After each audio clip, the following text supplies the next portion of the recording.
a post-apocalyptic dystopian full-story audiobook, an original story by the author, Declan Connor.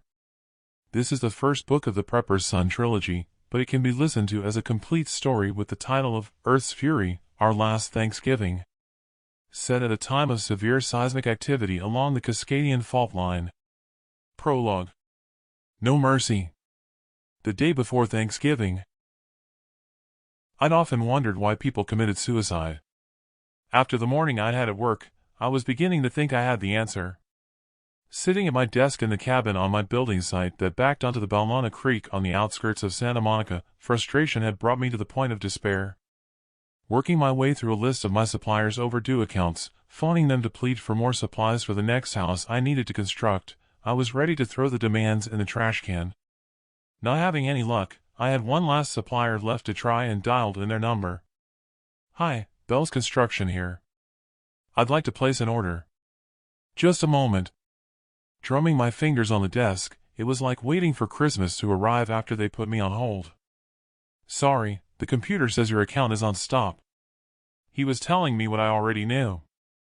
"Yes, I know my account is overdue, but I need the materials. I have a sale going through on a house I've completed. I need to get the second house started after the Thanksgiving holiday." Holding my forehead in the palm of my hand, with my elbow on the table, I listened to his reply. I closed my eyes and shook my head, then sighed. "No, we haven't exchanged contracts. It's Thanksgiving Day tomorrow, but, oh shit." I slammed down the handset on the cradle after he'd closed the call abruptly. I loosened the button on my shirt collar. Leaned over and massaged my neck with the fingers of both hands. Pushing back on my chair, I picked up the stack of overdue accounts and tossed them into my in-tray. Picking up my cell phone and scrolling through my contacts, I stopped at Dad's number and placed the phone on my desk. Chewing on my fingernail, I wasn't sure if I should call him. The temptation was there to phone him. It was all I could do to resist calling him for his help. It would have defeated the reason I left home in the first place to find my own way in life, without his help. The office phone rang. "Bell's Construction," I answered. "Kimber's attorneys. I have Jeff Kimber on the line for you." "Putting you through." Waiting to hear what he had to say was worse than waiting to see if my wife's fertility treatment had worked. I expected the worst. From the holder, I picked up a pencil and tapped out a beat on the surface of the desk. His voice boomed in my ear. "Rob, my friend, how are you?" "Stressed." "Give me the bad news." "My day couldn't get much worse." "That bad?" "Yeah." "Well, maybe I can make your day. I hope it's not something like you're giving me spare tickets for the next Dodgers game?" "No, nothing like that. The attorneys for the couple who are buying your house have contacted us." "Oh, just a moment. My secretary's saying I have to take another urgent call. Hang on there and I'll get back to you." "Hang on," he'd said. He'd left me hanging all right. It was as though I had a noose around my neck, and it was tightening as I waited. If it was Jeff going to tell me they were making a further lowball offer, I'd have pulled my hair out by the roots. They'd already caused me pain by pausing the exchange of contracts and completion date to negotiate further, and I'd cut the price to the bone. Sorry about that. Where was I before we were interrupted? "Oh yeah, we exchanged contracts the day after Thanksgiving and we can complete the same day. Expect the money to hit your bank account later that day. It will just need you to initial the price change if you stop by the office." For a moment, numbness washed through me. I was lost for words. It was as though I'd been rolling around in pain and had suddenly broken wind, such was the relief. "Rob, are you there?" "What was that?" "Oh yeah, I'm here. Listen, I need you to phone Gary Tomlinson, my account manager at the bank with the news. Ask him if he'll extend my overdraft by $80,000, so I can pay suppliers today. It'll sound more official coming from you if you tell him we're to exchange contracts." He was quick to reply. "You're paying me, but I doubt he'll accommodate you in this recession. Things can go wrong before an exchange and completion date, as you well know, and I'm sure he'll have that in mind. It's got to be worth a try." "Okay, I have your bank details here. I'll get onto it right away and get back to you within the hour," he said, and closed the call. Jim, the groundwork contractor, walked into my office. He had a look on his face that told me I had other problems. He took off his hard hat and slapped it against his thigh. The cement mixer truck has arrived. Damn driver says he won't unload his cement into the footings unless his boss tells him you've paid your account. All I could do was to put on a brave face. It must be a mistake. I'll phone them and be right out. As he stormed out of the door to my cabin, I dialed the supplier's number. Accounts please, I said, and they patched me through. Joanna speaking. Hi, Rob Bell here, Bell's Construction. I have your driver here and he says he won't unload until I've paid my account. That's right. You know our pro forma terms and you promised us the money in our account today.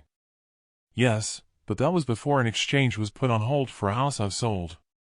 My attorney now says we will complete in 2 days. I can pay then. Sorry, no deposit to our account, no delivery. Frustration raged inside of me, but I answered as calmly as I could with a smile in my voice. Can you wait until my attorney phones back in the hour?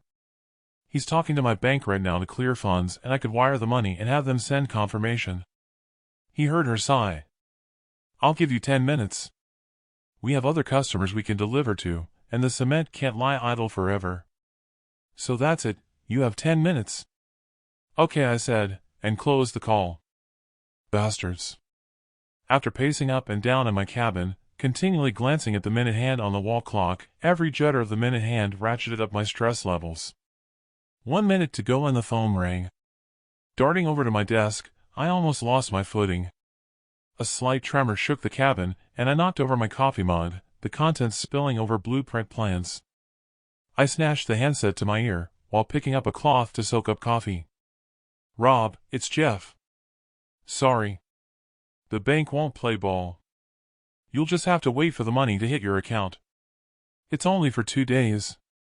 As deflated as I was to hear that, it wasn't his fault. Okay, thanks for trying. My entire world had collapsed, along with my spirit. With the call closed and heading outside, the cement mixer pulled away. The groundwork contractor threw his spade down and called his team together. Don't ever call us again, he hollered in my direction. I looked on as they climbed into their van and drove away. My joiner exited the completed house. Any damage with that tremor, I asked him. No, we're good. I had a look around. As I headed back inside my cabin, still seething at the cement mixer leaving, I was thinking Dad was right and I was a waste of space. At this rate, I didn't think I'd ever prove him wrong as hard as I'd tried. At that moment, I wondered if I'd chosen the wrong career after leaving college with a degree in economics. It was the thought of having to wear a shirt and tie every day stuck in an office that made me start a construction business. Maybe it was because I'd been brought up on a farm. I sighed as I opened my desk drawer and pulled out my diary. Opening it at the day's date, I crossed out the plan note for the cement to be poured into the footings. Flicking over the page, I'd scrolled across it with Thanksgiving holiday. Turning back to the day's date, I wrote myself a note. Today was a shit day with mixed blessings. I knew I wasn't out of the woods yet until the money for the house I'd sold arrived in my account. Even that wouldn't wipe out my personal or my business debt, not after buying the land at the top of the market. Only constructing and selling that second house would bail me out. That got me to thinking what would happen if the sale didn't go through, and I shuddered at the notion. It made me wonder how on earth I would have told my wife that we were bankrupt when she didn't know how bad things were with money. I glanced over at the wall-mounted television on mute. A news caption caught my attention. I turned up the volume. Unusual number of tremors have been recorded in downtown LA. Scientists are linking this to the 11-year cycle of solar storms. NASA claims that positive charged particles from such a storm could interfere with the Earth's magnetic core and cause the activity we are seeing at the intersection of Earth's tectonic plates. They believe this results in overactive earthquakes and volcanic eruptions we are experiencing. But of more concern is the damage that could ensue, caused by radiation which could affect satellites, together with the power grid and electronic equipment if an electronic magnetic pulse strikes Earth. Meanwhile, in Japan, I hit the off button and then set off outside, wishing an EMP would strike the bank's servers and wipe out my debt. Chapter 1. Family Discord. Thanksgiving Day at Rob Bell's household in the gated community. Santa Monica. It wasn't like me, as I'm usually passive, but I had it in mind that I would throttle someone before the day was out. Strange how your mind twists inside out when you're stressed. But then I had every reason to be ticked off. It was meant to be the beginning of a season of optimism. The day was anything but that. While picking at the turkey on my plate, my mind was consumed with worry about the financial straitjacket we were in as a family if something held up the completion of the sale.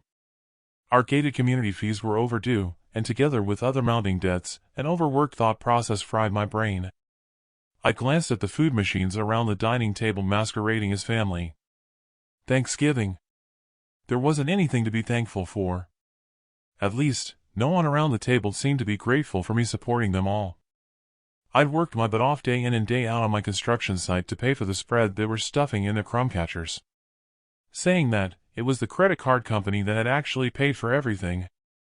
Hell, we even had to use plastic to pay for our cleaner to come in and prepare the food we were eating. Looking across at my wife, I recalled Dad pulling me to one side the first time he met her, when he whispered, "I hope you know what you're doing, son. She's a looker all right, but she comes across as lacking substance between the ears."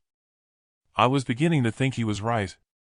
Donna sure knew how to spend my hard-earned money on designer clothes, throw parties, and how to satisfy me in the sack.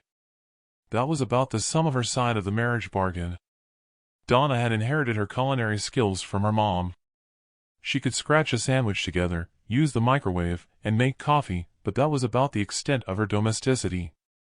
Before switching off the television and taking my place at the table, the news had been nothing but one natural disaster after another around the world. It reminded me of what Dad always said when he was on one of his end-of-days rants as a prepper nut job. You'll have to jettison all excess baggage, and only stick with those around you who can give something back. Thinking that, Donna would have had to be the first one to go if society broke down following some sort of catastrophic event. It was all I could do to fight the thoughts rolling around in my mind. But with our financial position, my depression was sinking to new depths that I couldn't crawl out of, leading me to question my sanity. Maybe if I'd have confided in her, I could have shared the burden. Maybe it was pride. Who knows? Instead, all it was leading to were arguments and me having a bad attitude. I blamed the stalemate in government for the poor economy and the way my mind was churning. "Rob, you okay?" "You seem distant," said Donna, and reaching out, she gave my hand a gentle squeeze.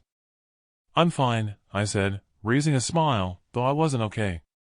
It had only been a small gesture, but her reaching out to me gave my spirits a lift. Really, I didn't have to look far under the surface to know I didn't want to live without her. I must have been wearing my depression on my face when Donna's dad piped up. "You look deep in thought, Rob." "What are you thinking?" said George. Then he continued to dismember the rest of the turkey leg with his teeth. "Yeah, thinking about work. We're behind schedule." I glanced at my in-laws. 6 months they'd been living with us, ever since their house got ripped apart by a tornado. Not lifted a finger to help in all the time they'd been staying with us. Not that I didn't have any sympathy at the time, and they were retirees, but their presence now grated on me.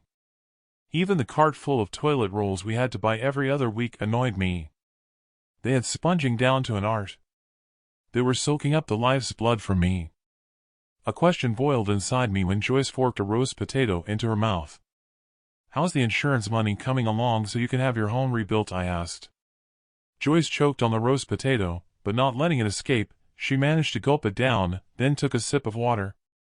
George coughed and spluttered, holding a napkin to his mouth, his eyes watering from gorging on the turkey leg as fuel for his 222-pound frame. I half sort of hoped a bone from the leg had stuck in his throat, when Joyce answered for him. "You know insurance companies.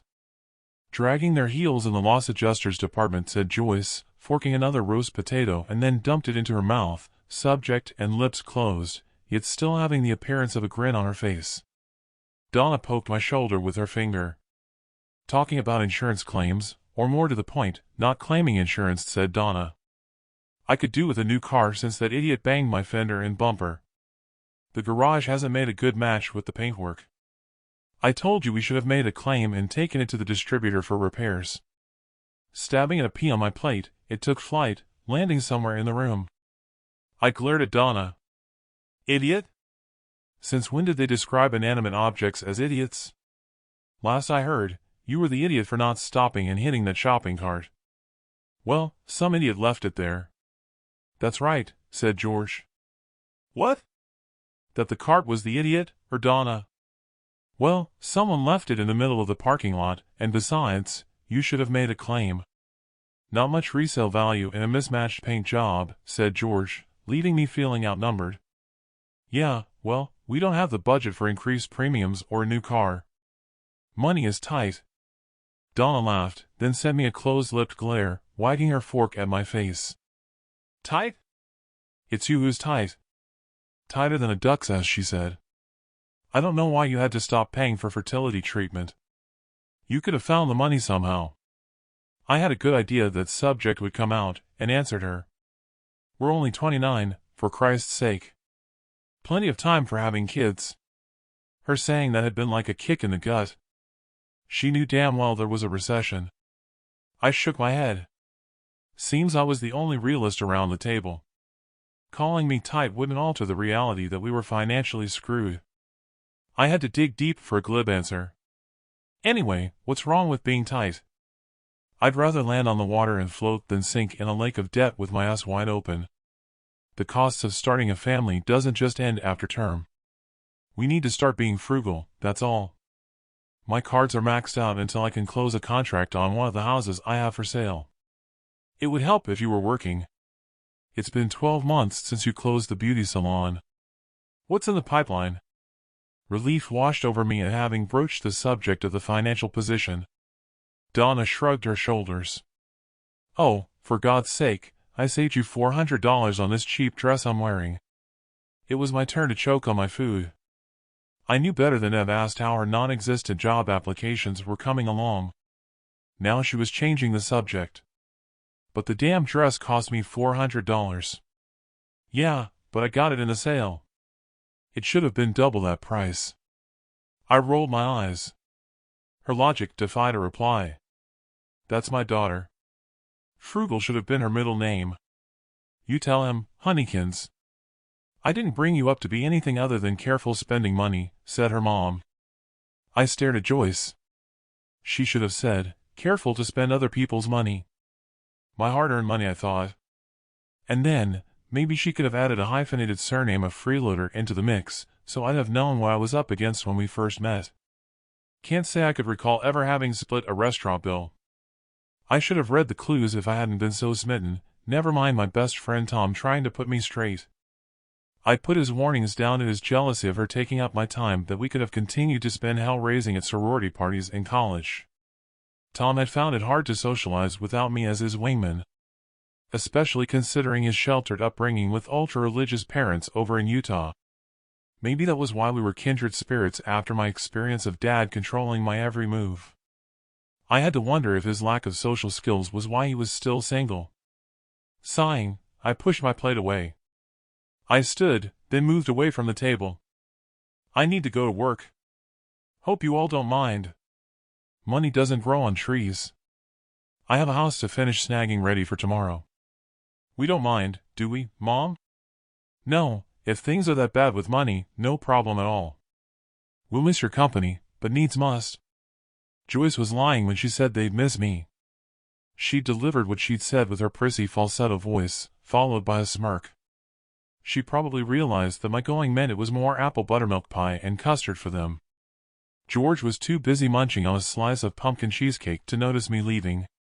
It was a good thing I did decide to walk out. Any more of the sanctimonious crap that they all threw at me and I'd likely have tipped over the table. Something was going to have to give, and that was the truth. Donna rose from her chair. Wait, I'll put some of your favorite cake in some tin foil for you, said Donna, and cutting a slice of chocolate cake, she hurried off to the kitchen. She returned, having wrapped up the slice in foil, and then handed it to me. She gave me a peck on the cheek. That sort of took the sting out of what would have been me leaving on a bad note. Stepping into my den for the pickup keys, the television was still on mute. A news caption caught my attention that the Californian secession terrorists had struck in L.A. I turned up the volume. They showed a social media video clip that the terrorists had uploaded. All it displayed was the Hollywood sign. My jaw dropped in disbelief. In quick succession, a series of explosions threw the letters into the air, then crashed down the hillside. The camera turned to a guy dressed head to toe in black, wearing a motorcycle helmet with a dark-tinted visor. Now's the time for all you celebrities, film stars and producers to stand up and be counted. No more pretending that you're not racist when blacks and Hispanics are ignored and denied work and left out of the awards circus. We're coming for you. Come to secession and we'll lead you out. Time to repent and to come out now to support our cause for an independent Cascadia. The terrorists knew what they were doing. They were already creating fear in the film industry, with many famous names calling for an independent California to suck up to the terrorists out of self-preservation. What with that news and the rest of the riots in the cities around the U.S., it was getting to the point where I wished I could go and live on an island that couldn't receive any news broadcasts. The film cut to the newscaster. He looked unperturbed, simply saying, "Police and the FBI are investigating." Then he moved on. In the meantime, following 6 volcanic eruptions on the North Island of New Zealand, they estimate that the pyroclastic flows have caused at least 6,000 deaths in proximity to what they thought were dormant volcanoes. Meanwhile, the country has also been rocked with an earthquake in Wellington above 8 on the Richter scale. I turned off the television, thinking I had enough to worry about at home without distressing about what else was happening around the world. Chapter 2. Death's Shadow. Rob Bell. Journey to Tom Abrams' home. Los Angeles. Leaving the Thanksgiving feast in my home behind, I opened the door of my '54 Chevy pickup and climbed onto the seat. Rolling down my window, I nodded to the thing next door. Saying thing, her name's Rosa, a young college dropout, and as obnoxious as they come. She gave me the usual one-fingered salute. Pervert, what you looking at? I wish I could have said that I knew what the hell I was looking at, but her appearance was something else. She dressed sort of half punk and half goth, with a short tartan checked skirt over black leggings, sporting tears at the knees. Her leather jacket was covered in chains and safety pins holding purple ribbons fashioned in the shape of small rosettes. Rosa's face looked like a porcelain doll, with full whiteface makeup. She obviously didn't worry about political correctness and cultural appropriation as a half-caste girl. Maybe she was confused as to her identity. Her black hair was spiked with no sort of attempt to look kempt, the whole look set off by a studded dog collar around her neck. I couldn't begin to understand how her mom and her dad felt about her outlook on life, or her dress code. Rolling out of the driveway, I headed for the gated community exit. Brogan, the community manager, must have seen me coming. He stepped out of the office, then strutted in front of the gate. Brogan held up his arm like a traffic cop, signaling me to stop. I called out as I leaned through my open window. "I'm in a hurry." "What is it you want?" "Your grass needs watering. It's browning." I sighed, then answered him with the contempt he deserved. "You know there's a drought?" He stepped over, an expression on his face as if he had a bad smell under his nose. Then he answered me. "I know we have our own reservoir in the mountains and it's half full. And I know Rule 52, Para 3, subsection 2 of the Community Rule Book. It says the grass has to be trimmed at all times and kept green." I rolled my eyes and shook my head. "Open the gate." "I'll see to it when I get back." He set a smirk on his lips, then replied, "Just so you know, if you don't, remember subsection 2B. It calls for a $300 fine if you don't respond to a warning. You've been warned. I'll put it in writing and drop it in your mailbox." Half full? I guess with his low intelligence, he didn't understand that it made the reservoir half empty and there was a drought. It felt as if he'd read me my Miranda rights. The jumped-up barrel-chested jerk always appeared as though he owned the whole damn community. He marched back to his office. The gate rumbled open. "Stuff you." "What a jerk," I mumbled under my breath, and driving through the gate, I turned left to head toward Ventura. I had it in mind to paint the grass green just to spite him, but then I'd have fallen foul of my neighbors. Fishing my cell phone from my pocket, I phoned Tom. "You at home?" "Where else?" "It's Thanksgiving." "I'm on my way." "You escaped then?" "Yeah. I'll be here." Closing the call and tossing my cell phone on the passenger seat, I slotted the transmission into fifth. The engine purred along the highway. I was thankful I'd swapped up the old transmission for a Chevy S10 5-speed version with a floor shifter. My mind drifted back to restoring the old Chevy 3100 with Dad. He dated Mom in the pickup. Hell, I even dated Donna in the old girl, as I had named her. My brother Ted and I used to play in the old rust bucket in the barn until he died in a bus wreck at the age of 9, along with Mom. We'd taken turns at pretending to be Indy racing drivers. Donna wanted me to exchange it for a modern pickup. She just didn't get the sentimentality. The car was Dad. It was Mom and my bro. It was like a part of them were always with me. That was especially true of my brother, Ted. My last memory of him was playing a game of pool in Dad's man cave when he pocketed the 8-ball. I had the ball drilled out and a thread fitted as an ornament for my transmission shifter and as a permanent reminder of that last vision of him. I recalled that Thanksgiving used to mean something back then on the farm. All the produce on the old oak table in the dining room we'd grown ourselves. There was plenty to be thankful for with the bounty from the farmland. We even reared the turkey. Dad would wring its neck and toss it to me to pluck. I jammed hard down on the brake pedal, having missed my turn with my head up my ass, had a vision of the turkey flapping its wings in a last death throw. Dropping my arm over the back of the seat, I reversed, picked up the freeway ramp, and drove on. I guess reminiscing reminded me to phone Dad. I punched his number into my cell phone, set it on the cradle, and pressed the call icon. Dad. His voice boomed through the speaker. Rob. Just wondered how you are. Fine.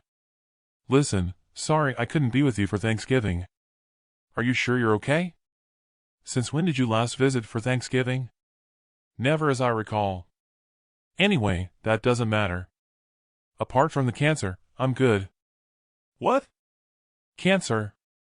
The word cancer smashed at my brain, and my surroundings juddered in my vision. It wasn't God pronouncing judgment for me not visiting him. And though it felt as though I had a flat tire with the vibrations, it wasn't. I'd experienced that type of bumping about before. Hang on, Dad. Earthquake. The car behind me honked long and loud as I drifted lanes while on the phone to Dad. I pulled over and stopped. Old girl bounced about on her suspension, then the tremor ceased. I snatched the phone from its cradle and put it to my ear. Sorry, Dad. It was only a minor tremor. Now, what's all this about cancer? They can cure it, right? No, 6 months, tops. As much as we didn't get along at times, he was my only blood kin. My hands shook. Dryness in my throat had me choking out the words. When did you find this out? Last week. Don't you worry none. I feel fine. It's just a lump for now. Don't worry. I'm out of my head here. Well, don't be. It doesn't hurt. You need to start preparing. You mean for the funeral? No, that's all taken care of at the funeral parlor. Baker and Wright have a copy of my will. I meant for the end days. I slapped my forehead that he'd worked his way around to the end of days. Oh, shit, Dad. Never mind shit, son. You need to be thinking about an escape route out of LA for if it gets any worse. Everything is ready here. I hope you have your bug-out bag ready I gave you? I shook my head. There he was with little time left to live and all he could think of was to remind me about the damned bug-out bag. Yeah, it's here in the cab, I lied, and felt my cheeks reddening. I'm telling you, the signs are there. The climate's going to crap. Earthquakes are becoming more frequent. For God's sake, have you seen the news? 13 million on flood alert in the south they're saying. Then look at the state of emergency your governor has called to deal with that methane plume escaping, the one that's been spewing out gas for over 2 months. No wonder you have a drought over there.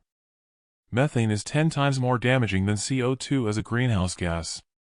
I blame the fracking. I pulled the phone away from my ear and left him to it. His rant was expected. He was right, news reports had confirmed that, but then I knew these things went in cycles. I let out a sigh. He was dying, and yet, all that was on his mind was me surviving some imaginary climate catastrophe. It was a reminder of why I chose not to work on the farm with him when I left college. Never mind that. I'm coming over there now to stay with you. We'll take a flight and I'll rent a vehicle at the airport. No, don't do that just now. What you gonna do, blubber around me? I can still chop wood. Wait for a letter I've sent to you. I sighed at his demand. That you're still active isn't the point. Look, I know we've had our differences, and you don't get along with Donna, but you're all I've got left of blood family. Listen, I don't need you here just now. Don't be a wuss. I've sent you a letter with instructions for when the end times come. There's a list of things for you to start stocking up in case you can't get here for when it starts. I dropped my head in my hands, then pulled at my hair. Oh, Dad. Nothing's going to end, only your time on this earth. You're what counts. You're gonna need help. I'll phone Donna and we'll come over right away. I should have guessed his reaction. Donna? What's she gonna do? You still got her parasitic parents living with you? You're gonna need to dump them. Listen, it's all taken care of. I've got the money to pay for round-the-clock care. You should know me. I prepare for everything. If it gets too painful, I'll lie in my coffin and pull the trigger. I've gotten my shotgun with me all the time. Now stop fussing and get off of the line, and don't you dare come over until I say when the time is right. When you get the letter, follow the instructions if needs be. It'll keep your mind occupied. Dad closed the call abruptly. No goodbye. I stared at the cell phone. My fingers trembled. From experience, I knew better than to go against his orders. I found my contact list and selected my home number. That was as far as I got, and I pouted my bottom lip. Donna detested Dad. The feeling was mutual, as far as Dad was concerned. She only visited the farm once, and she swore never again.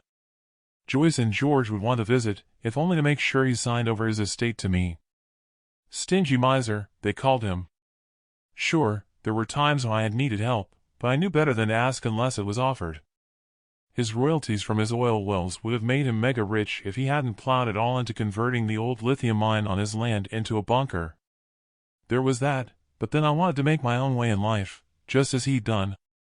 I had to wonder if my lousy attitude with everyone was coming back to bite me in the butt, and his cancer was payback. I knew my mind was out of kilter with what would be considered the norm and that I should lighten up. I sighed. The rest of the journey was a blur through moist eyes until I pulled into Tom's drive. His curtain twitched. His front door opened as I climbed out of Old Girl. I had to wonder if this was another relationship I'd screwed up. Chapter 3. Pack of Cards. Rob Bell. Tom Abrams' house. Los Angeles. Having arrived at Tom's house, I hoped he wouldn't go on a Donna rant. The last thing I wanted was any more stress. Man, she's some like candy, Tom had said, when I first hooked up with Donna on the campus over at Claremont McKenna College. I doubt she'll be up to fishing and hunting with us. He was right.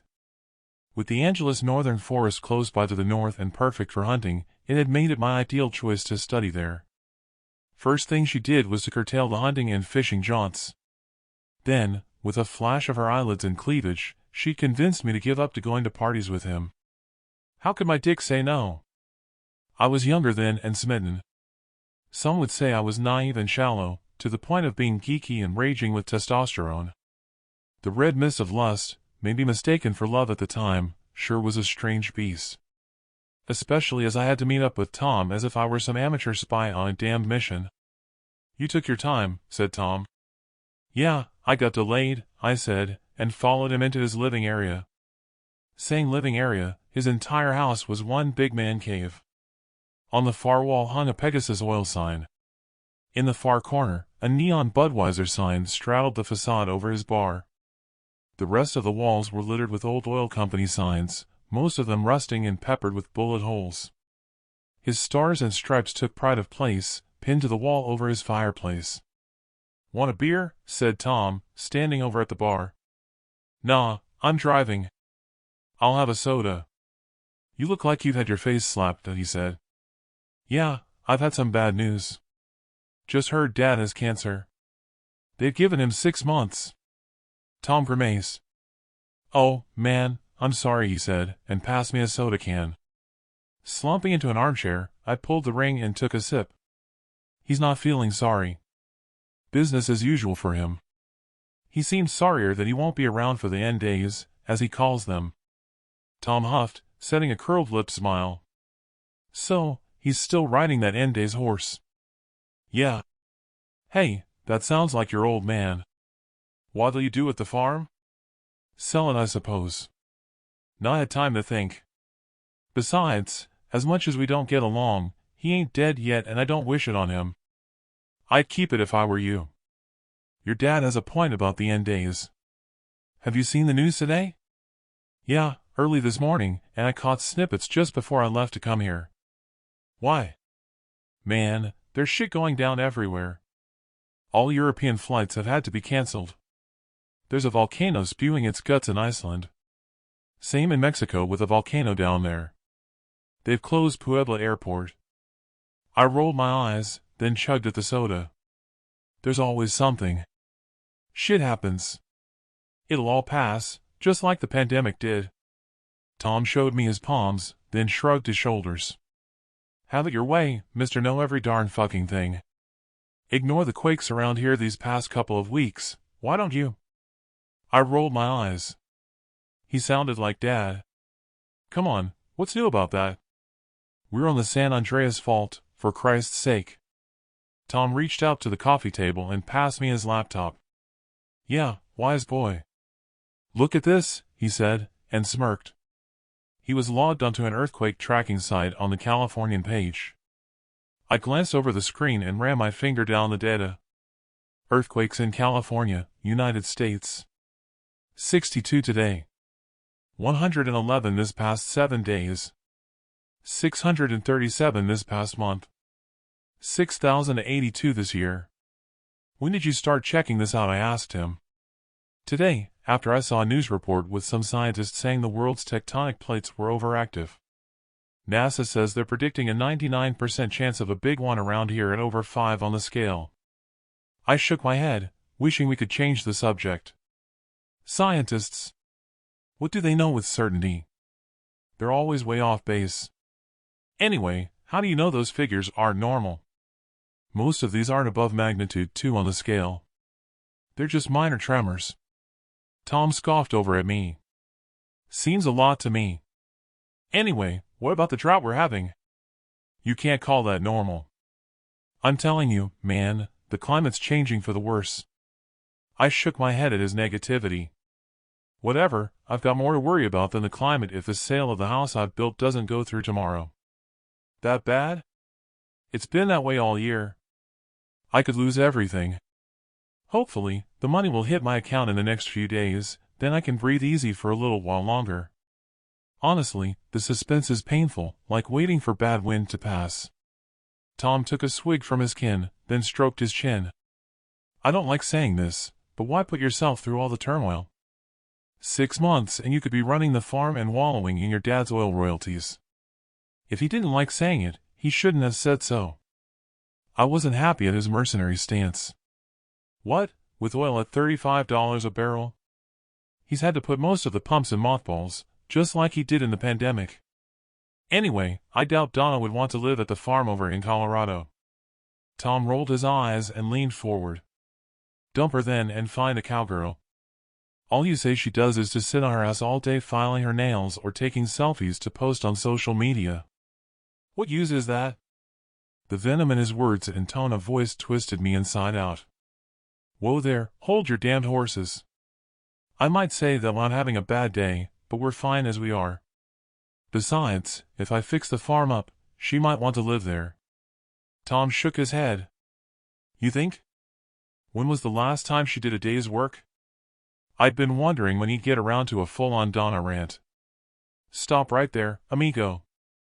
It can't be easy for her looking after her parents. He gave me a sideways glance and sent me his, what an idiot look, followed by a roll of the eyes. The line I walked between the two of them caused nothing but heartburn. I wondered if he was the one that I should dump for peace of mind, when my backside felt as though someone had switched on a vibration function on my chair. The shaking grew in intensity and I gripped the chair arms, then exchanged wide-eyed glances with Tom. What the hell? My eyes widened. Tom's cussing was lost to the sound of the Pegasus sign crashing from the wall. Instinct took over without the need to exchange warnings. Jumping to my feet, I followed Tom to the door, rolling from side to side, struggling to stay upright. Tom gripped the living room doorframe, blocking my exit. To the sound of his oil signs violently rattling on the walls, the intensity of the shakes increased. I released his grip, pinning his arms to his sides. Linebacker style, I forced him out onto the driveway. We landed in a heap. There was a loud crack. Splinters of glass showered the both of us. Crawling like crabs on all fours, we scrambled away from the house and onto the road. Rolling over, I looked back at Tom's house. It was hard to get a fix, with my vision acting as if I was watching a playback of someone having a camera in their hand and violently moving it around. It wasn't like anything I had ever experienced. The quake was a big one, all right. My hearing almost muted, as though my ears were blocked. Mixed in with the faint rumbling and cracking sounds were people screaming and shouting over multiple vehicle alarms sounding off. Dogs were barking. The quake can't have lasted more than a few more minutes when the ground suddenly stopped shaking. I looked around. The street was full of people. Some were laying on the ground, others staggering, clearly dazed. Cries of help cut through the silence as my ears popped. Many of the houses had collapsed like packs of stacked cards, as if they'd been stacked up and then blown over. My jaw dropped. Half of Tom's house had split down the middle, with one half appearing untouched and the other half a pile of rubble. The Pegasus unicorn's head poked out from the debris. My thoughts turned to Donna. Snatching my cell phone from my pocket, I dialed the landline at home, then put the phone to my ear. Oh, crap, no. All I could hear was a continuous tone. Chapter 4. Dazed and Bloodied. Rob Bell. Tom Abrams' house. Los Angeles. Still dazed in shock after the quake at Tom's house, my ears popped once more to the sound of a crescendo of people screaming and barking orders, none of them distinguishable as to what they were saying. There was no mistaking the shrill cries of distraught children. My mind was pounding out scenarios in all directions of what could have happened at home. I prayed inwardly that all would be well. The ground beneath me undulated. I rolled aside as the asphalt rose and then split, a plume of water bursting through from a damaged water main, drenching the both of us. The entire street resembled the setting of a zombie apocalypse, with people wandering around aimlessly and bloodied. Others were clawing at the debris of what had been their homes.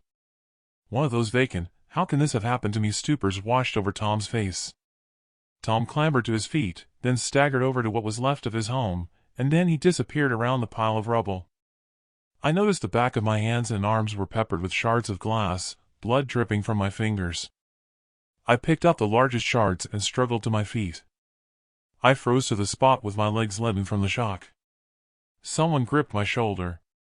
"Please help," the woman shouted. "My child," she said, her eyes pleading. She tugged at my t-shirt, pulling me toward what must have been her home. A guy that I assumed was her husband was tearing away at a jumble of wooden planks. The roof had collapsed in on the lower floor. No words were spoken as we exchanged brief glances. Then I dove in to help. 5 minutes clawing at the debris and I thought I heard a faint noise. "Shush," I said, and pressed my ear on a fascia board. "I think I can hear crying." For the third time in 2 days, I was reminded we didn't have any children. Guilt struck me like a sledgehammer. It was my fault we were childless. Donna wanted us to have a family, and her sharp comment at the dinner table told me it was still what she wanted, but I kept using the construction recession as an excuse to stop our fertility treatments. I glanced over my shoulder and saw a mixture of love and concern in the woman's eyes. It was at that point that it hit me when I realized just how much I loved my wife, and how selfish I had been at us not having kids. Maybe that's what was missing to draw us back together, a family. "I can definitely hear your child crying," I said. Turning to the guy, I signaled for him to take a hold of the opposite end of a door. Carefully, we lifted the door, then tossed it onto the street. The child was laying there, covered in dust, crying, but otherwise unhurt. The woman brushed us aside, picked up her child, and grasped the small bundle to her chest. She didn't need to say thank you. It was there in her moist eyes. The vision of the woman and her child had me thinking about Donna and me again. The first 4 years we were married, she drove me mad, wanting a child. I was as keen as her. God knows we tried hard enough. "Come home now, I'm ovulating," she'd say after taking a course of fertility treatment. What man would turn it down, but it was always at inappropriate times. I recalled the time I nearly slid off a roof. In the end, I found it damned hard to perform, as if it was a mechanical function. Then when the recession hit, well, that sort of put a wrench in the works. I let out a sigh and shook my head. I reasoned there was plenty of time to think about the patter of tiny feet. We were both young, not quite 30 yet. There was plenty of time to think about starting the fertility treatment once I had my business going and the recession was over. Tom appeared, pushing his Harley around the pile of rubble at what had been his home. He set the bike on its stand and walked over. I teased my cell phone out of my jeans pocket. My shoulders hit south. There was no signal. "Listen, I can't get Donna on the phone. I have to get over there." Tom stared at me with a vacant expression. "Dump your Harley in the back of old girl.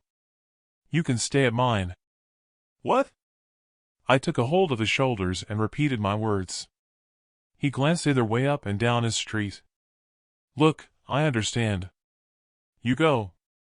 I'll need to salvage what I can and help out here, then I'll make my way over later. Tell Donna I'll sleep in your garage. I'll not bother her none.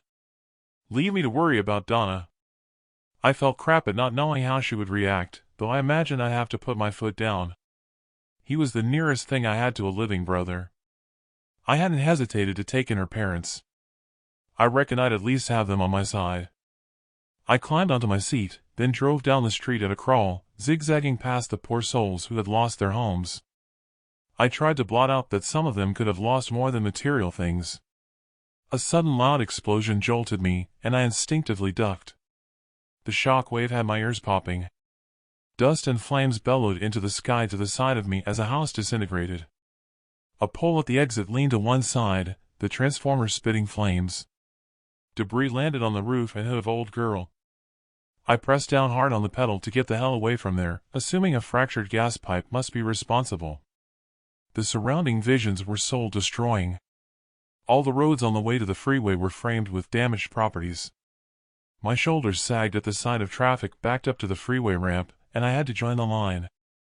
Switching on the car radio, I ran through the local station presets. All I got was static. Putting the radio on search, I picked up a national news channel. LA is in turmoil, following an earthquake at over 8 points on the Richter scale. Much of the city has lost power, with freeways blocked as many of the bridges have collapsed. Residents are advised to get to open spaces and to brace themselves for aftershocks. The governor is recommending that people take water with them, as many of the city's water pipes have been fractured. Scientists have been predicting a large quake at around 5 on the scale, but this one has far exceeded their projection. Meanwhile, over in New York, there was chaos when Mayor Baker had police stop the Thanksgiving Day parade, announcing a state of emergency and calling for the city to be evacuated. No reason has been given. Instead, he referred us to the White House and the spokesperson for the Department of Homeland Security. Our correspondent at the White House has informed us that the president has cut short his Thanksgiving dinner with his family, and he will address the nation shortly. We understand from an earlier report from NASA that... What? Static garbled the broadcast. I glanced at the pole next to me on the sidewalk and looked up at the transformer hanging loose. Staying in line wasn't a sensible choice. I did a U-turn. It looked as though taking the scenic route along the ocean front back home was going to be the only possibility. The round trip would add around 2 hours to my journey driving on the back roads, assuming there were no more holdups. The broadcast cutting out bugged me. My finger poked at the presets, but all the stations were still dead. It wasn't as though New York was prone to regular earthquakes. There again, there was a newspaper report I'd read that said they were overdue a big one that happened around every 150 years, but there was no mention of tremors in the radio broadcast. I doubted a terror attack would involve evacuating the entire city. But there again, Macy's Thanksgiving Day Parade would be a choice target for something like a sarin toxic gas attack. It didn't bear thinking about, without I could hear what the president would have to say. Besides, it was only days ago, he said there was no known terrorist activity that would lead to an attack over the holiday. I pressed the search button again. The digital display simply worked its way back to the beginning, so I switched off the radio. All along the route was one of devastation. Entire blocks of properties were leveled, reminding me of the scenes from Hiroshima after they dropped the bomb. It didn't make sense. Not with the building codes in place in anticipation of earthquakes. Still, a smattering of newer buildings remained untouched, so I had to give the planners some credit. I guessed that as this was the older part of the city and most of the buildings were not up to current code, the area would have suffered more than the rest. Police had set up roadblocks, which forced me to head toward Compton. I passed under a freeway bridge when I heard a thundering crack, then a deafening loud thud. I snatched a look in my rearview and then jammed hard on the brake pedal. Turning to look out of the back window, I saw a dust cloud, and the bridge collapsed. The car that had been following was crushed under the downed freeway overpass. In both directions, cars on the freeway ran out of road, taking flight and crashed onto the debris. Others following landed on top of them, one bursting into flames. To the juddering sound of air brakes, a semi-truck and trailer came to a halt, precariously balanced over what was left standing of the freeway. Someone hauled themselves out of the door of a vehicle. A semi-truck hauling a gas tanker flew over the void. Soaring into midair, it crashed, and then rolling over, spewing its contents, the gas exploded in an inferno. The poor guy who'd escaped his vehicle disappeared in a ball of flames.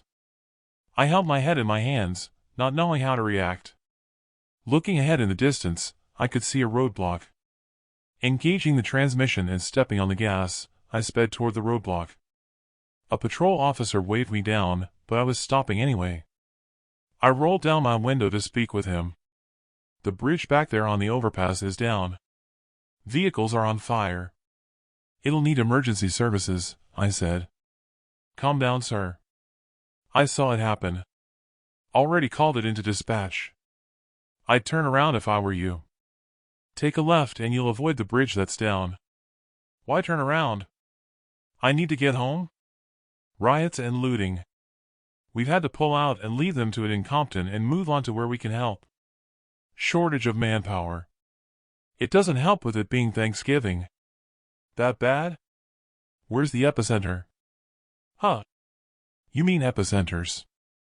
Every damned fault line in California along the coast is reporting epicenters, through to central LA. But I have to get home to my wife north of Santa Monica. He took off his hat and scratched his head. You've not heard then? My heart raced. Heard what? It's pretty bad over there. Hell, it's bad everywhere. Emergency services are struggling to cope. Can't guarantee you get through to the Pacific Highway. I'll take my chances. Your call, buddy. Don't say I've not warned you. Hang on, just wait. He leaned into his car, listening to what sounded to me to be the garbled metallic voice of his dispatcher, then pulled his microphone to his lips. Copy that. He turned to me. You may want to reconsider. Just had in all cars. The governor has announced a state of emergency. The city must be evacuated away from the coast. All services must pull out of the city. The National Guard is to set up camps inland. Evacuate? Is this a joke? Do I look like a joker? Does that mean you're not letting me pass? It means, oh crap. My heart sank. I could see plumes of black smoke rising to the skyline in the direction I was heading. Why the hell would the governor order all of LA to be evacuated, I thought. Sir, did you hear me? It means it's every man and Jack for himself. Please yourself where you go. I'm out of here. As the officer hurried into his vehicle and drove away, his lights flashing, siren wailing, I sat there virtually brain dead with thought overload. I had a decision to make. Chapter 5. No Left Turn. Rob Bell. Journey Home. Compton. Los Angeles. Coming to a decision after the cop car had disappeared, I drove on. It soon became clear I'd made a mistake. The light was fading, made worse by black smoke billowing, drifting across the road from buildings ablaze, the fumes hitting the back of my throat. My foot pressed hard on the gas pedal until I reached an intersection, where I stopped with a jolt and the screech of old girl's brakes. A young woman banged on my hood as I almost hit her, and she dropped a flat screen she'd been carrying. People were running across the intersection in front of me, blocking my exit. I looked across at a supermarket in disbelief. It looked as though a colony of ants had chosen it as a food source. What seemed like an endless chain of looters scurried around in the parking lot. People were running away with their loot in their arms, others stuffing their ill-gotten gains into vehicles. A police vehicle in the parking lot with all its doors open was ablaze. Then it exploded. As the flash from the explosion cleared, some of those passing close by writhed on the ground, hit by shrapnel. One of them ran around in circles, then dropped to the ground, his arms severed, spouting blood, with the debris from the explosion flying in all directions. An old woman ran out onto the road in front of me. She was pushing a cart piled high with what looked like cigarette cartons. Shots rang out. The woman's arms flailed, her scalp bursting like an overripe melon. Her blood spattered my windshield, then she dropped out of sight. The next thing I knew, someone yanked open my door and stuck a gun at my head, then they dragged me out through the door. With the momentum of him swinging me by my arm, I landed on the sidewalk and banged my head, almost losing consciousness. I expected to be shot. This had to be the end of my existence, I thought. Squeezing my eyes closed tight, my entire body quaked. Nothing happened. Cracking open an eye, but playing possum, I could see a gang of armed youths. They were too busy loading the cigarette cartons from the woman's cart into the back of old girl to worry about me. Gunfire erupted. It was clear what they were doing. I followed their line of fire and more shots rang out, their rifle barrels spitting flames. 2 more looters dropped to the ground. The gang relieved them of their goods and tossed them into the back of old girl. Without warning, my vision blurred as the ground shook with vengeance. The aftershock was more intense than the first quake. Everything in my vision shimmered. To my left, 3 or 4-story apartment buildings swayed like they were constructed of rubber, then collapsed as if someone had set explosives under them. A blast of dust rolled over me. At least I could make out that the gang of punks couldn't stand straight, and they'd lost their footing. They hit the ground on all fours. A pistol, together with an armful of cans, rolled and spun in my direction. I grabbed the gun and headed for my open door. Unsteady underfoot, and swaying from side to side, I missed the opening and slammed against the fender, while holding onto the door for dear life. Thank goodness someone was watching out for me, as I hauled myself around the door and into old girl. With the engine still running, I dropped the transmission into first, and foot down, I burned me some rubber. Spinning the steering wheel, I headed left, turning away from there at speed, and then gave my windshield a blast of water. The spray diluted the old woman's blood in a smear, then the wiper cleared it away. Something peppered the back of my head. The front windshield frosted, leaving me driving blind. I jammed on the brakes. Jerking to a halt, I glanced behind, then back at the windshield. A bullet had passed through the rear window, showering me with glass, then it had struck the windshield. There was no way I was up for a shootout. Not when the young punks outnumbered me. Especially when they had assault rifles. Using the butt of the gun, I frantically cleared out enough of the frosted glass to see the road ahead, and then raced away at what seemed like the same rate my heart was racing, only to hit something. It all happened so quickly, but I'll never forget the face, or the bulging eyes of the young guy I hit, still holding a pistol tight in his hands as he rolled off my hood. Sick to the stomach, I retched. A mixture of panic and survival mode took over. I wasn't about to stop. As much as my body trembled, I just wanted to get the hell out of there. In my peripheral vision, something loomed large, and I swerved. A damned excavator pulled out from the exit of the supermarket parking lot, a cash dispenser swinging from a chain on the bucket. I thought I'd be lucky to make it out of there alive, when old girl bounced to one side at the scraping of metal on metal when the cash machine swung into our path. Yanking the steering wheel, I lost control, mounting the sidewalk, and plowed into a store window. Luckily, I managed to back out while a crowd of looters crowded into the store from the sidewalk through the space I'd just left. They were jostling to get in there for the best pickings. My entire being shook as adrenaline surged through my body. In shock and struggling to find a gear to get the hell away from there, suddenly, the structure of the store collapsed, a bellow of dust rising into the air.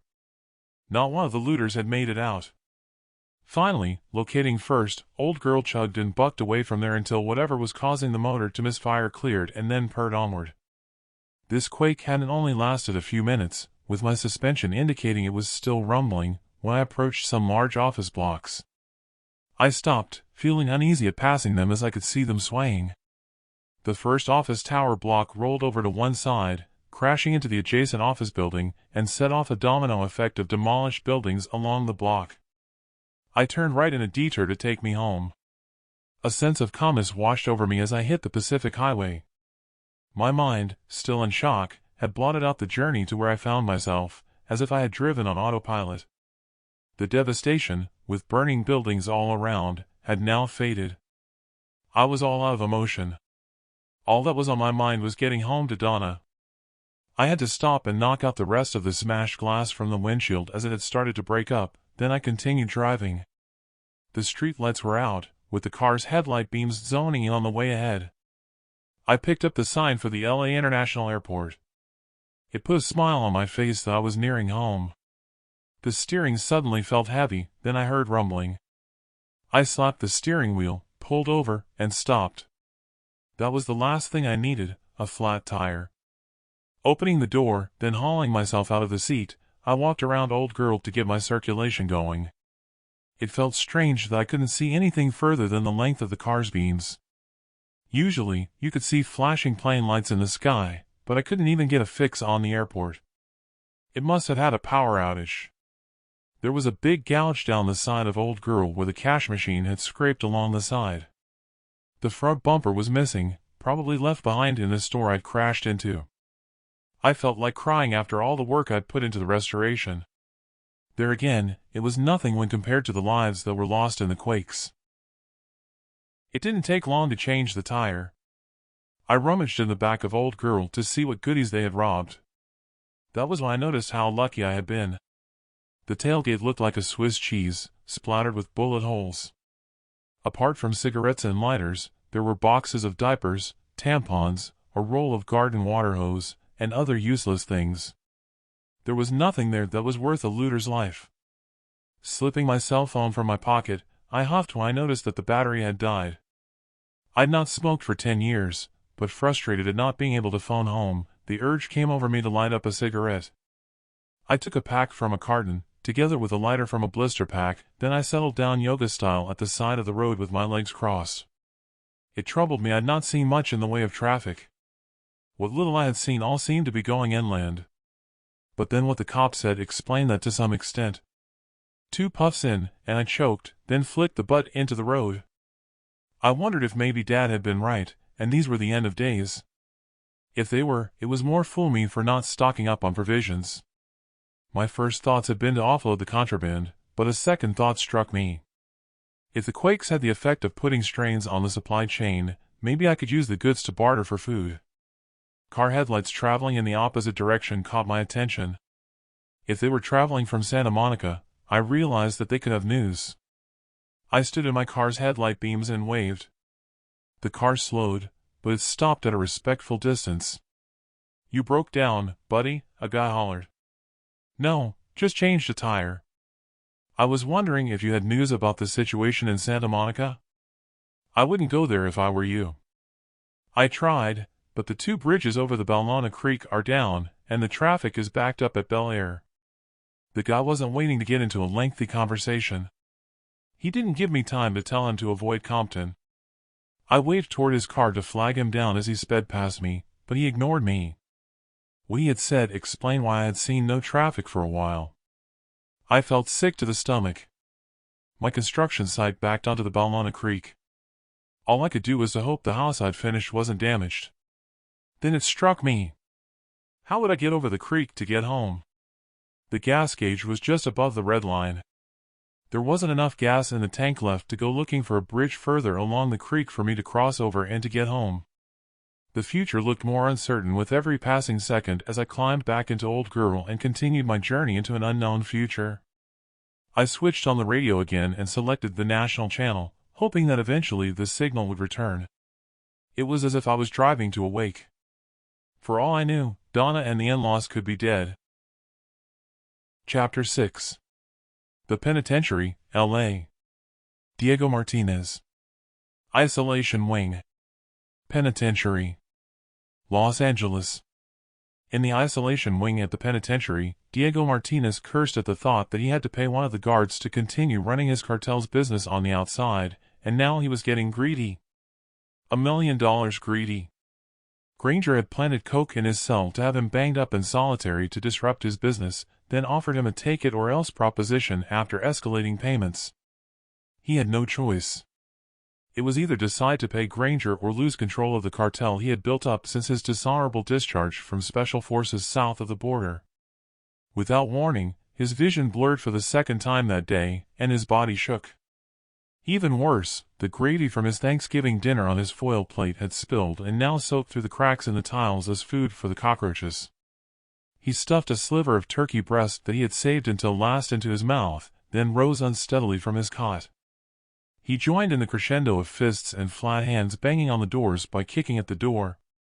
In the 6 months he'd been there in isolation, it was the first time he'd heard boots running along the corridor. "Hey, what the fuck's happening?" he called out. The inspection hatch opened. "Stand back." He heard a hiss, then his door sucked open. Something wasn't right, he thought. Usually, they'd cuff him through the opening at the side of the door, designed that way for that purpose before they opened the door. Then they'd shackle him. "Get out now, run to the yard." 2 officers stood back, electric shock batons at the ready. They were not displaying their usual deadpan look that he imagined they thought made the 2 of them look hard. Both had a disposition of nervousness about them, with fear in their eyes. The pent-up anger he felt at being locked up for 23 hours a day was just about boiling over. His instinct was to charge at them while he wasn't fettered, just for the hell of it. The entire building shook violently. A crack appeared in the wall behind the officers, debris from the ceiling showering them. "This isn't a drill. Get the hell out of here." He didn't need telling twice. Out in the yard, it was packed to overflowing. His gang surrounded him, sharing shoulder nudges and high fives. He kept his eyes glued to the exit for the isolation wing. Another prisoner ran out, but it wasn't who he was waiting for. "Anyone got a shank?" he said. "Here," said Giant, his second in command as a former member of his Special Forces team. He palmed the shank from his hand and moved next to the exit as another prisoner ran out. The ground shook once more. He gripped at the wire fence to stay upright. The 2 guards staggered out, covered in dust and debris, then exited through the gate, where a 3rd guard waited with a rifle at the ready. All 3 guards scurried away. The roof collapsed. When out of the doorway, a prisoner stumbled outside. He dropped to his knees, coughing and spluttering. Martinez straddled him, pulled the prisoner's head back, and swiped the shank across his neck. The hapless prisoner rolled on the floor, clutching at his throat to stave off death, his blood pumping through the gaps of his fingers onto the grass. He needn't have bothered as Martinez thrust the length of his steel blade into his eye socket to the hilt of the shank. Martinez withdrew it, and held the shank in front of his face, then licked the blade as a display of victory. Now he could put the image of the disrespectful look the prisoner had given him 3 months ago out of his head. That look had been ingrained in his mind ever since they'd crossed paths on the way to the exercise yard. Giant tugged at his arm and pointed in the direction of the tower on the perimeter wall. It was leaning to one side, then with a loud crack it tumbled over, taking part of the wall with it, leaving the guard from the watchtower trapped under the rubble. Panic had set in, the inmates pulling and pushing at the posts that held the wire fence. "This is our chance," said Martinez. "It's Thanksgiving, so they'll be short of guards. At least they delivered our grub late, so it's likely they are. Stick together. It's weapons we need, so don't be quick to follow the herd. Target the guard's rifle under the rubble first, then we'll use that to take out other guards for their weapons and uniforms. Pass the word around our crew. We'll hijack some transport and head for the nature forest beyond Bel Air once we're out." The fence came down, and the crowd surged toward the wall, en masse. The opening was narrow, funneling the crowd. "Let them go," Martinez screamed at his crew. Outside the exercise area, older inmates hung back. He guessed they'd be the ones due for release. Scanning the area, a group of guards were positioned to one side. He counted 8 of them. 2 of them had rifles shouldered, but neither took the opportunity to see what it was like to kill someone. He reckoned they were scared shitless that if they fired, hundreds of inmates would turn and charge them. The others looked toward where the tower had stood, pointing and appearing concerned that the guard in the watchtower was trapped. "It does right not going out there," said an old-timer. "Saw it on the news in the recreation room. Governor says to evacuate L.A. I reckon half or more of the guards have skedaddled. There'll be plenty of food and water here to last now that those shower shit punks are going," he said, and pointed to the inmates escaping. Gunfire erupted as the guards finally plucked up courage. It was like a turkey shoot, easy pickings. Some escaped by zigzagging. Others were not so lucky, arms flailing as they fell.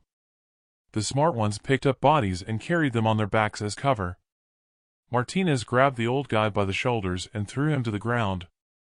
"Get the fuck out of my way, old man." Gunfire ceased. The throng of escaping prisoners had halted, with stragglers holding their arms in the air. "On the ground, eat dirt," Granger called out. Martinez called over to the guards. "Hey, your guy's trapped. We'll get him out." Officer Granger acknowledged, waving the barrel of his rifle as if giving permission. Martinez hated the son of a bitch. It was the last score he had to settle.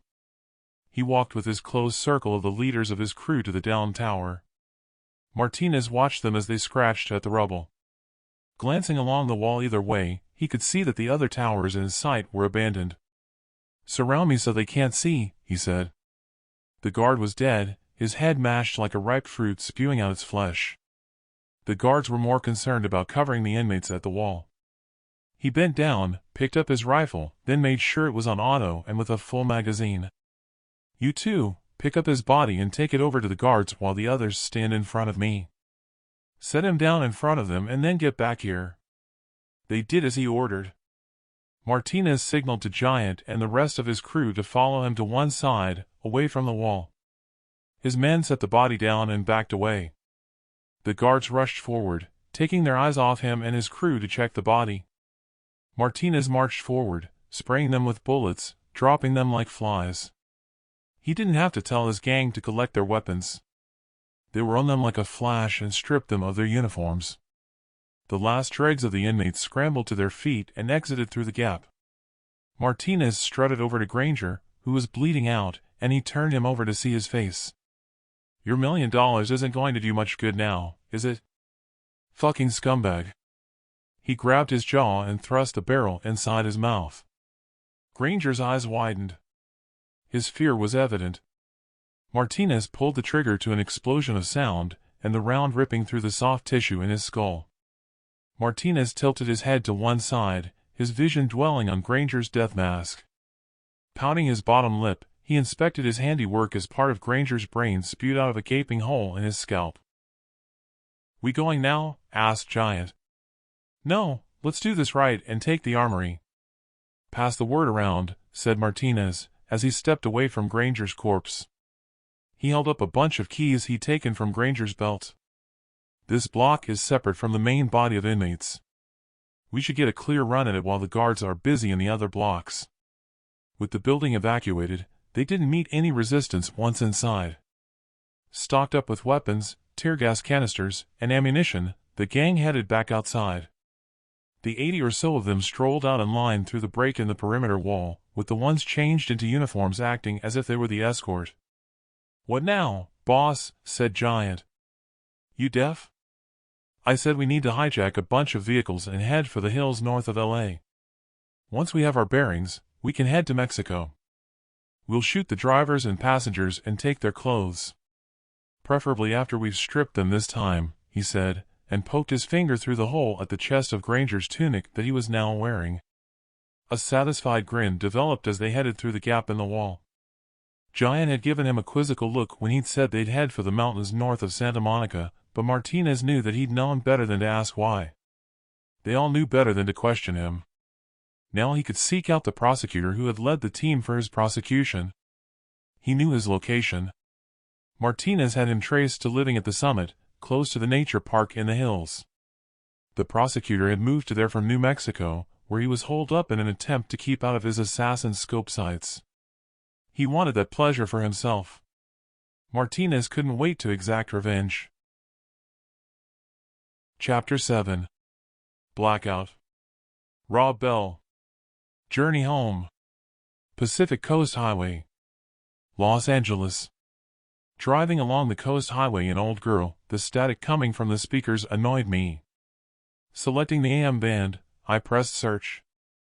This is the emergency channel of the United States of America. The following is a recorded message from President Riker at the White House. Fellow Americans, as I speak, a state of emergency has been activated in all coastal areas of the United States of America. On the advice of scientists, a natural disaster on a scale never been seen before in our great nation's history is about to befall us. Because of abnormal movement in the Earth's tectonic plates around the world, especially in what the scientists term as the Ring of Fire, and also the fault line in the center of the Atlantic and nearer to home in California, we must brace ourselves. A series of earthquakes on a magnitude unheard of has caused tsunamis to build up a head of steam, with our satellites following their progress.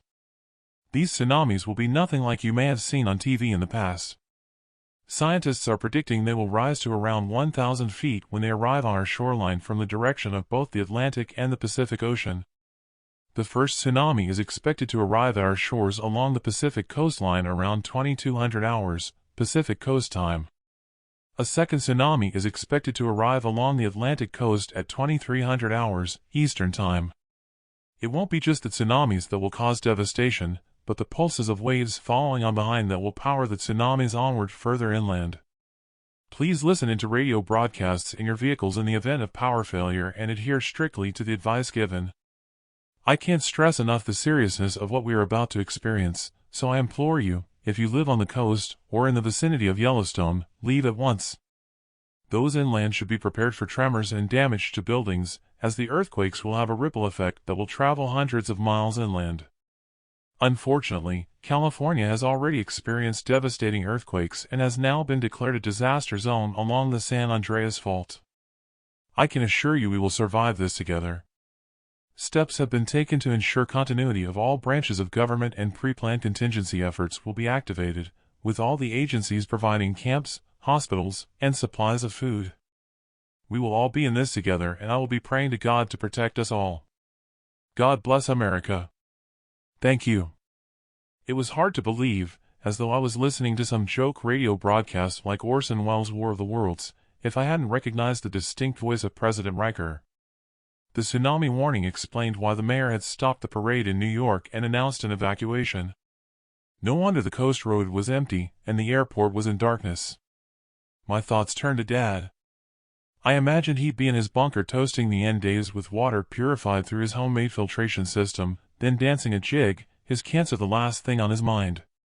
All his planning had done, I thought, had been to make sure he would be aware of his mortality, with the cancer eating away at his insides. Looking up into the skyline, I noticed swarms of helicopters flying to and from the Santa Monica Mountains. I guess the rich and famous either had their own choppers or the money to charter them to escape inland. Driving on, I came to a halt in front of the down Balona Creek Bridge. In the distance I could see illumination in the sky, above the outline of the mountains running from Topanga State Park to the mountains of Tuna Canyon Park, finishing at the Pacific Highway at the ocean's edge. I couldn't work out what the lights were in the distance. Then I realized. It was probably vehicle lights, with families heading along the Topanga Canyon Boulevard to escape the tsunami. The mountains would function as a natural barrier to any incoming wave. All I could hope was that Donna and the in-laws were among them. The radio picked up a signal for the emergency broadcast once more. Florida must be evacuated in its entirety, or to the extreme north. All coastal areas in the Gulf of Mexico, to include New Orleans, all citizens must make their way at least 50 miles inland. All other coastal areas should evacuate inland to a distance of 25 miles. The radio reports just kept giving, adding to the notion it was some sort of spoof. That's when I noticed my dashboard clock. It was almost 7:30. My eyes glanced at the gas gauge now on red. 2 hours and 30 minutes and where I was sitting would be wiped away, along with most of the inhabited areas around the U.S. coastline, if the reports were to be believed. The only hope I had was that I could find gas. My palms stuck to the steering wheel with sweat. I doubted I could walk 25 miles in 2.5 hours. Chapter 8. Unexpected Encounter. Rob Bell. Bell's construction site. Ballona Creek. Los Angeles. Approaching the Ballona Creek, it was hard to get out of my head what the president had said. President Riker had spelled out why they had canceled the Thanksgiving parade and New York's evacuation. But that was nothing in the scale of things as to what lay ahead for the rest of the country. His somber speech spoke of the reality of the situation and was more believable coming directly from him and not some spoof radio show. A sigh escaped my lips as I approached my construction site. Even in the darkness, I could make out the outline of the house I had due for sale tomorrow. It was still upright. The elation soon subsided with a drawn-out, "Oh no," as I turned and parked at the gates, with my headlights illuminating the site. It was a certainty that the house would be swept away by the tsunami. It was still on its foundation, but it looked to be twisted, and the glass was smashed out of the window frames. I thought it was a given that if I tossed a coin, heads, the tsunami would win to bankrupt me, or tails, the earthquakes would come out in front. Either way, odds of me coming out tops were non-existent.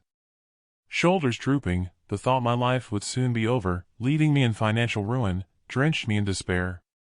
I knew that I'd padlocked the gates, but they were open. I drove on through and over to my cabin. That was when I noticed that, to add insult to injury, my generator and earth-moving equipment had gone. I climbed out of Old Girl and saw my cabin door was open. Filled with rage, I leaned into my cab, and then I grabbed the gun from the passenger seat. "Bastards," I called out, and hoped whoever had taken my equipment would end up in hell. "Rob, is that you?" I swung around and faced the cabin. Thankfully, I'd recognized the voice. "Damn it, Tom. I could have shot you." He stood at the door, pistol in hands, cleared his throat and hawked phlegm. "I think you'd have found I'd have got you first," he said, and spat more phlegm in the dirt, as if he was a gunslinger psyching me out. "Whatever. What made you come here?" I asked. "Out of gas." "Almost." I snaked through the lines of backed-up traffic, but all the gas stations were out of power. Majority of the traffic was heading in the opposite direction. "I guessed you'd come here with the bridges down. What kept you?" "I was about to leave to see if I could make it to your house. I wasn't sure how that would have worked out with Donna, with me not there as a mediator. I had to take the long way around." "I thought you were out of gas?" Tom shrugged his shoulders, then answered. "I was. I drained your chainsaws, so I'm good to go." "Any gas left?" I asked. "No, sorry." "Did you see anyone take my heavy equipment?" He looked across at me as if apologetic. "Oh, yeah, sorry about that. There were too many to stop them. All armed with automatic rifles. Some convoy." "Convoy?" "Yeah, semi-trucks with trailers. Many of them carried shipping containers. I watched them from cover across the road. That left me wondering if they'd been looted or commandeered by emergency services." "Were they emergency services? Did they have uniforms?" "Not that I could see, but then it was dark." I rubbed my boot on the ground. Dad said this would happen. Damned anarchy. Just didn't expect it so quick. "What the hell is happening?" Tom shrugged his shoulders. "You going to follow me?" I smacked my lips, then blew out a breath of air through them in a rasp. "I doubt I'd make it to find a bridge across the creek." "I'm running on fumes," I said. "Anarchy it is then. All we need is to find a car and to siphon off the gas." "You have any plastic pipe we could use?" "No, I don't exactly drive around stealing gas." Tom smacked his lips. "For God's sake. It's not stealing. It's survival. Leave an IOU if you feel that bad. Or you can leave Old Girl here and double up on the Harley. Seeing as we don't have any pipe, it looks like I'll have to double up. I've got a gas container, but it's empty." Much as I hated leaving Old Girl behind to the will of the tsunami, the clock was ticking. We needed to get out of there. That's when it dawned. "Wait, I have garden hose." I dragged the roll of hose out of the back of my pickup and dropped it on the dirt. "Do you have a knife?" asked Tom. "Yeah, I have one in my toolbox in the cabin." When I returned with a knife and my toolbox, Tom was circling Old Girl and sucked air through his teeth. "Looks as though you've been through the wars." "What happened?" "No time to explain now. We need to be going and to get to high ground," I said, and cut off a length of hose, then threw the rest in the back of Old Girl. "You know there's a tsunami alert," I said. "Tsunami?" "No, I didn't." "Shouldn't we be going inland?" "You can if you want, but I have to get home just in case Donna and the in-laws are still there. Besides, where I live is 1,600 feet above sea level and built on bedrock. I think we'll be safer there." "Then let's get the hell away from here." "Your home it is." Tom hurried around the back of the cabin. He returned with his Harley and with an army surplus backpack strapped to his back. I followed him out of the compound, and we drove along West Jefferson Boulevard. Eventually, we made our way to the Marina Freeway Bridge, only to find it down.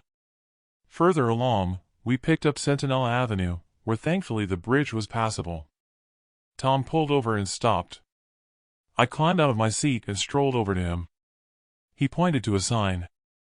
"CSTOM, then ARS," it read with the U and the C missing when it should have read custom cars.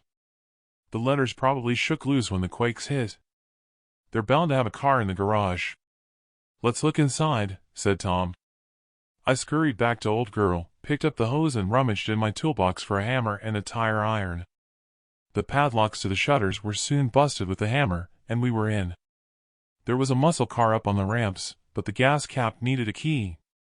Tom drove his Harley inside, with the headlight illuminating the garage. A quick glance around and I spotted the key, where else, but our rack-marked keys. All the while I was siphoning the gas, I couldn't get the scale of the damage caused by the earthquakes out of my head. I guess people must have seen more on the television news earlier than I had later heard on the radio for people to have gone into looting and riot mode so quickly. I had to admit to a sense of panic that I wasn't stocked up on food, other than the week's supermarket shopping we had done yesterday. "That's all," I said, scrunching my face, and then spitting the taste of gas on the concrete floor. "I need to find some paper and a pen. I'll leave a note." "You're joshing me, right?" "No. I'm not joking. I'll leave a note to say I'll pay for the damaged locks and the gas." "Not on my watch, you won't." I was joshing when I said leave an IOU. "Call back by all means when this is over, if you must. Now let's go, or we may not live to pay anyone." He had a point. Least I could do was put the downed letters from their sign inside and close the shutters. "Listen, I'll go take a leak while you put the gas in your tank," said Tom, and he drove his bike around the corner. Whistling a tune with relief at having gas, I closed the cap on Old Girl's tank, then tossed the gas can in the back. "Not so fast. Gimme the keys." My body lurched. It wasn't Tom's voice. I turned around, only to come face to face with the wrong end of a Glock and a hairy bearded monster of a guy. Chapter 9. Fight or Flight. Rob Bell. Journey Home. Santa Monica. Forget fight or flight. One flinch, and with the guy's finger on the trigger, and I guessed he'd put a round between my eyes. "Whoa there, no need for the gun. I can give you a ride." "Keys? I won't need no ride." "You were happy to steal my gas, now I'm returning the favor." "I want your truck." "Look." The guy stopped mid-sentence at the sound of someone racking the slide of a gun to put one in the chamber behind him. "Drop the gun, asswipe," said Tom. I didn't mind facing someone down, even if it meant coming to blows, but somehow the guy's hand shaking with the gun at my head, and I came unglued. "Don't do anything stupid," I said. "Look, we'll give you a ride to the mountains. It'll be safe there." The guy looked to be churning the offer over. The gun at the back of his head probably made up his mind. Monster's finger eased off the trigger and he lowered his arm, then dropped his gun to the sidewalk. It happened in the blink of an eye, as Tom swung his gun arm, then with a thud, the guy crumpled to the sidewalk. Tom swooped, picked up the gun and tucked it in his waistband. "Come on, get in the truck and let's go before he comes around. We can't leave him." Just get in the freaking truck, or I'll shoot you. Never mind him. He wasn't going to get you to safety. Now move. He was right. I hurried into the cab, fired up the engine, and drove away. The encounter had me shaken up. Playing Mr. Nice Guy wouldn't have worked. If I'd been on my own, Tom was right, the guy would have driven off an old girl and not given me a second thought. I shuddered at a vision of the barrel in my face and the thought the guy could have pulled the trigger. Driving on, the pangs of anxiety had gone at having little but gas fumes in the tank, but not the angst at knowing if I still had a home and wife to go to. Our home was nestled in the barren mountainside, with Malibu and Topanga to the west, Bel Air and Beverly Hills to the east, and Santa Monica to the southeast. There was only one road into our community and the same road out. There wasn't any reason to go there if you didn't have business there. It was Dad's idea to live there, backed up with him paying more than enough for the deposit. Easy to defend, he had said. Donna didn't mind. After all, the community had its share of B-list celebrities for her to party with. It was trying to live up to their lifestyle that was the problem. It stuck in my craw that the in-laws called Dad stingy. He could have paid for the house in full, said Joyce, and rolling her eyes in my direction at our wedding reception. Sure, Dad was rich, super rich, but he wasn't into silver spooning. He had to leave me with something to strive for. It's the way I wanted it, anyway. I'd have rather worked for my own deposit and bought somewhere less costly, but I had Donna to think about. Thanks for the bedding set, I had said, and stabbed Joyce with a look. George saw sense and quickly changed the subject. My attention soon arrived back at the here and now. It was a relief as we climbed the mountain road to see that most of the houses were still standing, many with candlelight flickering inside, vehicles still parked in the driveways. They must have had the same idea as me that we were enough above sea level for the tsunami not to pose a risk. All I could hope was that it was the same in our community, and Donna and the in-laws would be sitting in our home in candlelight. Tom turned onto our road and I followed. Dad was right, the community was easy to defend. The entrance road was only wide enough for 2 vehicles, with the steep mountains framing the road on either side. I saw a glow ahead when I turned the corner, and Tom pulled over. I drew up alongside him. There was a single floodlight illuminating 2 cars blocking the road. Some guys were leaning on the hoods, cradling rifles. "What the hell is this?" I asked, as Tom drew alongside. One guy walked over to old girl. I reached out and took the gun from the passenger seat, then held my arm loosely between my seat and the door. "I'll let you do the talking," said Tom. The guy called out, "What's your business here?" "I live here." "What business is it of yours?" "Security." "Name and address, please." "We're only allowing residents and family inside." "Rob Bell." "The Cedars." "This is my cousin, Tom Abram," I lied. The guy looked down a list on a clipboard. He turned, talked into his radio microphone, then waved at the other security guards. One car pulled back. "Go on through, sir." "I've called ahead to security at the gates." The guards all glared at me as I followed Tom past them. I didn't recognize any of them, but I remembered the insignia on their bomber jackets, A to Z Security, the same contracting company that looked after the security at our gated community. Not only that, but the generator looked familiar. Further along, we approached the security gate. A figure strutted out of the shadows with a gait that I recognized. He showed Tom his palm, and we stopped. I turned off my engine. The guard's office was lit, and I could hear the hum of what I assumed was a second generator. "Open the gates," I called out. "Not so fast, Mr. Bell," said Brogan. "What do you mean?" "Just open the gates. I need to get to see if my wife's still here." "Your wife is still here, but I don't have an authority for your cousin to enter." "Yeah, well, you have my authority now." "It's not that simple. I'll need you to sign my form." He walked up to my door and thrust a clipboard and pen through the open window. "Note the second paragraph." I read it aloud. "I confirm that I have sufficient food supplies for my visitor for a 2-week period." I scribbled where he had marked an X, requiring a signature. Brogan smirked. "You'd better mean that. If you run out of food before the weeks are out, he'll be the first to be asked to leave. No excuses." At gunpoint, if needs be, understand? By whose damned authority? Whose crap rules are these? The community committee rules from an emergency meeting. Your wife will fill you in. She's been voted onto the committee to oversee food distribution and rationing. What, my wife? Who's been voted in overall charge? I have, he said, and grinned, then snatched back the clipboard. Any damage to the houses? Superficial. Small cracks, that's all. We've had more of a jolt than the shakes. Brogan looked at his wristwatch. 30 minutes and we're heading for the high point to watch the tsunami. It'll be safer up there. It won't reach here. Want to bet? You've obviously not seen the national television news. Why is that? Like I said, your wife will fill you in with the detail. He walked over to the gate, then manually opened it for us to drive through. I couldn't believe what I was seeing. Row after row of semi-trucks parked at the side of the road, with trailers carrying shipping containers. I passed at least 5 yellow school buses, a diesel and a gas tanker. I tooted my horn for Tom to stop. There, on the back of a trailer, was no mistaking my cat excavator. Bell's Construction, the livery read, in large red lettering.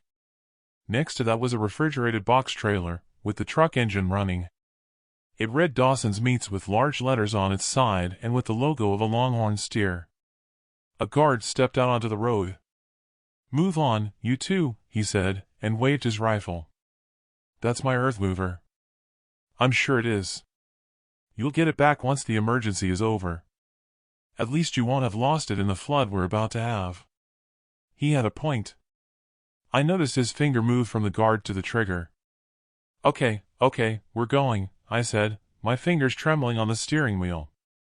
All the while I headed to my home, I had a flashback of the rounds of gunfire back in Southside, imagining the bullets peppering the back of old girl. All I could hope for was that the guard didn't have a heavy trigger finger. Chapter 10. Lukewarm Welcome. Rob Bell. The Gated Community. Santa Monica. It was looking as though Brogan had called on his buddies to help secure our community. I had to credit him with that, much as I detested the guy. But the guard moving his finger to the trigger had me worried. On the way to my house, I saw groups of security guards, wearing the same bomber jackets, all armed. I pulled into my driveway and parked behind George's car. Tom pulled up beside me. I noticed lights flickering through every window, but no one glanced outside. At least I knew they were home. The door opened, and George hobbled outside, his legs struggling to hold his obese frame. You made it then? We were starting to worry, George said. Yeah, I'm fine, but I can't say the same for old girl. George looked it over. Oh, dear. What a mess. Who's this? Said George, and pointed to Tom. A friend of mine. If you can remember him, he was best man at our wedding. He's lost his home in the quake, so he's bedding down here for now. Who is bedding down here? Said Donna, as she swept through the doorway and onto the drive. No hug. No peck on the cheek. No thank God you made it home. She simply said, a glare at Tom. It's Tom. I have eyes, she said, then shrugged her shoulders.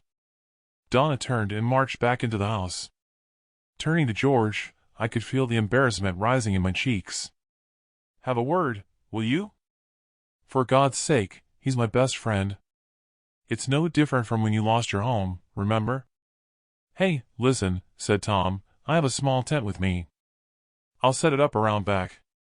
George stroked his chin, and after some huffing and puffing, with the appearance of some soul-searching, he turned to me. You're right, I'll have a word. You have 2 spare bedrooms. Leave Donna to me, he said, and walked back through into the house. Sorry about that, Tom. Tom climbed off his Harley and slipped his backpack straps off his shoulder. He winced. Even in the dim light, I could see what looked like blood running from under his sleeve, onto the back of his hand, and dripping off his fingers. Hey, what's wrong with your arm? The cloth I wrapped around the stab wound must have loosened. What? Why? When did that happen? Long story. The store's card machines were down. I needed provisions. You didn't? Didn't what? I didn't kill the storekeeper, if that's what you mean. He'll have a sore head, that's all, and I have enough scraps of food to last me for a while. I shook my head. Better get inside and we'll get you patched up. The mother-in-law used to be a nurse. I picked up his backpack. It weighed a ton. Well, not exactly, but it was heavy. Follow me. Tom took a seat at the breakfast bar in the kitchen. I appreciate this, said Tom. Back soon, I said, and ambled into the living room. The room had the look of a witch's coven, with candles lit everywhere, and it smelled like a beauty parlor. What the hell is all this? What are you going to do when they all die out? We need to see what we're doing, said Donna. I understand that, but what if the power doesn't come back on tomorrow? Why keep candles burning in the hallway and in the bedrooms? Come on. Get some of them doused. He's right, said Joyce. While you're at it, unplug every appliance and remove the cables from the TV in case we have a surge when the power is reconnected. Donna folded her arms and set an expression as if she'd just sucked on a lemon. I looked over at Joyce. Tom has an arm wound that needs seeing to. He's in the kitchen. I'll get my first aid kit, said Joyce. You look like you need seeing to. Never mind, Tom. What have you done with your arms? Oh, that. Flying glass. I'll be fine. Just see to Tom for now. George rose from his chair and walked around blowing out candles. I turned to Donna. What's all this about you been voted onto the committee? You've missed it all. Do you know about the tsunami? Yeah, I heard it on the radio. Well, when the energy failed, some of the neighbors hightailed it out of here after seeing the television news reports and pictures of the rioting. Brogan called a meeting for all those who were left, and we decided to stay. He called his work buddies on their radios and they've come to help with security. They've moved into the vacated houses with their families, so we don't have to worry about looters. Where have all the containers and trucks come from? The guards brought them from the depots they were guarding. We've got tuna, and meat, and stacks of other provisions. I'm going to oversee rationing if the emergency goes on for any length of time. I guess if the tsunami is not as bad as they say it will be, they'll take everything back. How bad did they say? George answered. They said that tsunamis were being monitored from satellite images. They're estimating anywhere up to 800 feet on our coastline and 1,000 feet on the other coast. Half of the Tenerife Islands have collapsed into the sea. China's been struck with a string of earthquakes, and Japan has sunk 6 feet, sending the tsunami our way. Jesus. That's going to cut it fine for us. Say the mountains around here are at 1,600 feet. They rise about 600 above us. That means we're around 1,000 feet.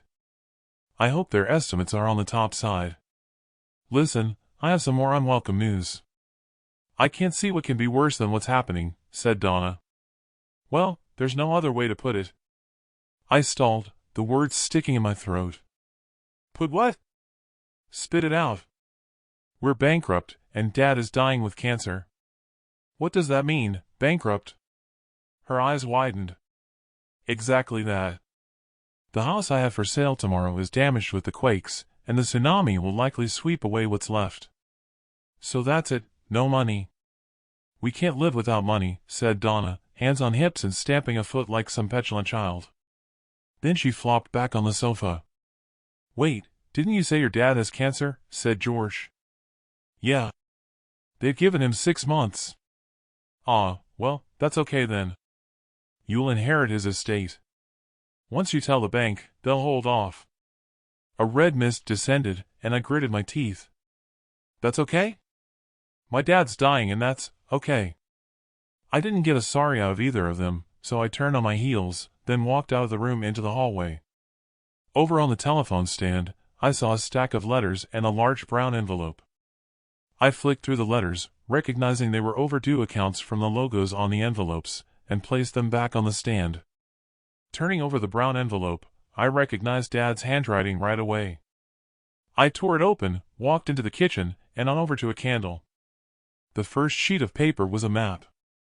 It had crosses marked on it at regular intervals all the way from our home to his farm in Colorado. When did the mail arrive? George opened the mailbox after you left. "It must be from yesterday because there are no deliveries today," said Joyce. I turned the page from the map to a handwritten letter from Dad. It wasn't really a letter, more of a list of bullet points. The last one made little sense. "Don't forget your brother's birthday, Dad." Followed by 3 hashtags instead of crosses for kisses. Thinking that he wasn't the kissy type, I flipped over the page and scratched at the hairs on my head. There wasn't any explanation why he was asking me not to forget Ted's birthday. I'd hardly forget his birthday. The date was branded in my brain. But then Dad would know that was the case. Chapter 11. Change of Plan. Diego Martinez. North of Santa Monica. Martinez eased off the gas pedal in his SUV as he drove along the road that skirted hills of Santa Monica to make way for a black limousine as it overtook his convoy. His headlights had picked up the special tag with the crest that signified it was the governor of California's official transport. He slowed further when the limousine's brake lights glowed in the distance, then turning, it disappeared to the left. He pulled over and stopped. Someone of importance must have been in the back seat that he'd glimpsed as it passed by. He wondered if it was Governor Brown himself. If it was, he had a bone to pick with him for allowing him to be transferred to the local pen. Another month and his cartel would have had him tunneled out of the prison where he'd been held in New Mexico. The thought of wasting $2 million on construction costs had left him fuming. The vehicle appeared again, turning right, and headed toward them. He set off again as the limousine passed by his convoy. The only occupant was the driver. Approaching where the vehicle had turned, he slowed. There was a small driveway leading to large wrought iron gates. Set back in the grounds was a mansion, strangely illuminated, considering the energy was out. He drove on for a while, then stopped. "What have we stopped for?" asked Giant. "Shush. I'm thinking." His first plan had been to escape into the woods at the nature park, out of the sight of any helicopters searching for them. From there, he intended to search out the prosecuting attorney he had marked up for assassination, then to travel to Mexico when the time was right. The emergency radio reports he'd been listening to of events had been rolling around in his mind. They had plenty of supplies in the trunks of the vehicles they had hijacked, but he knew the supplies wouldn't last forever. Abandoning so many vehicles at the entrance to the park would be a dead giveaway once the emergency was over. He grinned, when considering that the opportunity the carnage had caused down in LA and the radio reports of the evacuation, it had given him a new plan. No longer did he have to worry about hiding in the park in the hills with no police around to give chase. Car headlights headed toward them. The vehicle stopped alongside. Martinez rolled down his window. "What have you found?" "The road is clear ahead all the way to the park. There's housing over to your right. It's called the Summit. Some of the houses have cars on the drives, so they have it all evacuated. There are no other intersections ahead, other than a left turn to a gated community, but they have armed guards at the gate." Martinez allowed himself a smile. Maybe the ones who have stayed thought the same as me and they'll be protected from the tsunami with the high elevation. He hoped the prosecuting attorney, Gunter Sachs, would be still there at the summit, but he was in no hurry. Tell all the others to turn off their lights and engines and to wait for instructions. "You too, amigo." "What do you have in mind?" asked Giant from the passenger seat. "Not to sleep under the stars, that's for sure. We're going to take that mansion we passed that was lit up like a Christmas tree. We need money for our journey to Mexico when things quieten down. They are bound to have some loot there. Tell the crew to go to the housing further along and take over the empty houses and park in the drives. That way, we won't have a suspicious group of parked cars if they send choppers out looking for us. Go check out the mansion and report back. I don't trust the others not to be seen. Take Roberto with you. It's a mansion, so they could have security." Martinez turned his thoughts to Mexico and his stronghold, where he first started his empire along the west coast. Nothing had been mentioned about Mexico in the news reports. He knew of old that earthquakes ran along the west coast and would likely suffer the same disaster about to befall the U.S. when the tsunami arrived. He hoped that his cartel would have moved inland, taking their product, stashes of cash, and weapons with them. His thought process became muddled when he realized that the last thing on people's minds would be to buy drugs if the cash machines were down. He slapped the steering wheel and let out a roar. "We're back," said Giant. "I can see that. So, give me your report." "They have solar power on the roof, so that's likely why they have electricity, though I could hear a hum, possibly a generator. The gates are electronic, with a keypad, speaker, and camera. There's a security post at the gate, but it's not manned. Probably short-staffed with the Thanksgiving holiday. There's only one security guy at the front door. Inside, the lights are on in one room, and I counted maybe 5 civilians." "What about cameras in the grounds?" asked Martinez. "They're everywhere, but the monitors are in the security post at the gate and it's in darkness. If we work our way around the perimeter to the woods at the back, the only camera is facing the pool. The patio doors are not covered. Amateurs." "Right, let's take it, just the 4 of us. I don't want the others messing it up. I'll take the guard out. I want no shooting unless we're fired on, understand?" Martinez said. "Understood," replied Giant and saluted him. "Have the others follow and split into 2 groups. One group to give cover from the road and the second group to give cover from the wooded area around back. Have Gomez stay behind at the gate, and as soon as he sees me at the right-hand side of the mansion as they look at it, have him signal you to drive up to the gates with your side lights on and flash your headlights. When you see me take out the guard, have Gomez jump the fence and open the gate from the security post to let you on foot. Then both join me at the front door of the house, and when it's clear, split up and signal the others to join us." "Got it," said Giant. Martinez stopped Giant mid-step with a grasp on his shoulder. "Oh, yeah, open the trunk and we'll take a few of those CS gas canisters we took from the pen for if we need to make a quick exit." To Martinez, it felt like old times as a team from his Special Forces days on a mission. The same buzz rolled over him as they arrived at the wooded area and worked their way around back. Fleet of foot and in a crouched stance, rifle barrels firmly pointed out front, Roberto made his way to the opposite side of the building to Martinez. Arriving at the corner, Martinez waited for the flash of lights.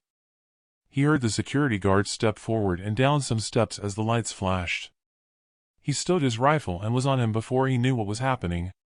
Gripping the security guard's neck in a chokehold, he didn't wait for him to lose consciousness, and with a violent twist, and hearing the vertebrae in his neck crack, his body went limp. Martinez guided the guard's body gently to the pathway. Gomez and Giant joined him. Martinez slowly turned the front door handle, but finding it locked, he checked the keyhole, only to see the key in the lock on the inside. Martinez crawled up to the window with the light on and listened. "How long before you have to go?" a woman asked.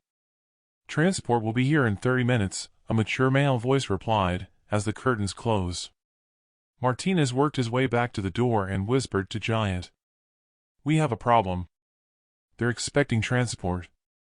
Probably that limousine will return. Go to the gate and ask someone to move your vehicle down the road out of sight with the others and to stay there. No lights, tell him. Get everyone inside the perimeter and have them hide in the shrubbery until they have further orders. Then get back here. On second thoughts, handpick 2 of our guys with army experience and have them join us. Roberto, you can shoulder the corpse and get him to the woods. Strip him and return with his clothes. Tell our men in the woods to stay there until they get orders." Martinez was getting impatient. There would be riches inside worth taking, beside the hope that the governor was there. Having transport arriving wasn't going to stop him, that was for sure. Chapter 12. Home Invasion. Diego Martinez. The Mansion. Santa Monica. Giant returned with 2 more men to the side of the mansion where Martinez was hiding. "What do you want us to do?" asked Giant. "Try to enter through the pool entrance around back, tie everyone up, then take their transport visitor prisoner when they arrive to join the others." "Huh, your call." As they approached the rear corner of the mansion, soft music played over speakers around the pool. They stopped at the sound of giggling. Martinez took a quick look to see a young couple entwined. He stepped back around the corner. Martinez whispered, "Damn it, if we take them, the woman could scream. The pool door is open. If she screams, let's take possession and deal with what we find. Giant and me will take the living room, you take the first floor, and you make sure the basement is secure. Avoid gunfire if you can." By the time they turned the corner, Roberto was standing over the couple. Not a peep from either of them, laying face down. Well done. Use them as cover. Martinez kneeled at the side of the couple. Listen carefully. We're only here to rob you. Make a sound of warning when we take you inside, and it might not work out for you and the others. Nod if you get my meaning? They both nodded. Roberto and Giant helped them to their feet, and they entered the mansion. Martinez and Giant stepped to the living room door behind the couple, opened the door and encouraged them to step inside with the business end of their rifles. What the? Everyone, stay calm and no one will be hurt. This is a robbery. Martinez recognized the guy in his 50s right away. Do you know who I am? Asked Martinez. No, I don't think so. His expression said otherwise. Both had their faces in the newspapers and on TV enough times to know exactly who each other was. Martinez turned to Giant. Take these good people into the kitchen while I have a word with this gentleman here, and we'll join you shortly. Roberto poked his head around the door. All clear, top and bottom. There's a wall safe in the bedroom behind a print. Good, we'll deal with that later. Wait outside the door. He walked over to his victim. Cut the bull crap. You know exactly who I am, and I know exactly who you are, Governor Brown. The governor huffed. Your prison guard uniform gave you away. I was informed you'd escaped. Yes, I know who you are. What is it you want? I'll start with your Rolex. The governor huffed once more, but removed his watch and handed it over. Is that it? The governor asked. We'll start with the code for the safe next. Brown looked defiantly at Martinez. I don't know it. It's not my house. I was only here for a quick visit for Thanksgiving. So, is this a family home? Asked Martinez, then answered his own question when he picked up a group family photo from the mantelpiece and then noticed a briefcase at the side of the sofa. Martinez opened the door and handed Roberto the framed photo, stabbing at the image of an old guy. He'll have the code for the safe, probably his dad. Whatever is in there, bring it to me. Martinez closed the door. Look, don't hurt anyone. I'll give you whatever you want, said Brown, and looking alarmed, having ditched his air of authority. Let's start by looking in the briefcase. There's nothing in there, only for work. Open it now!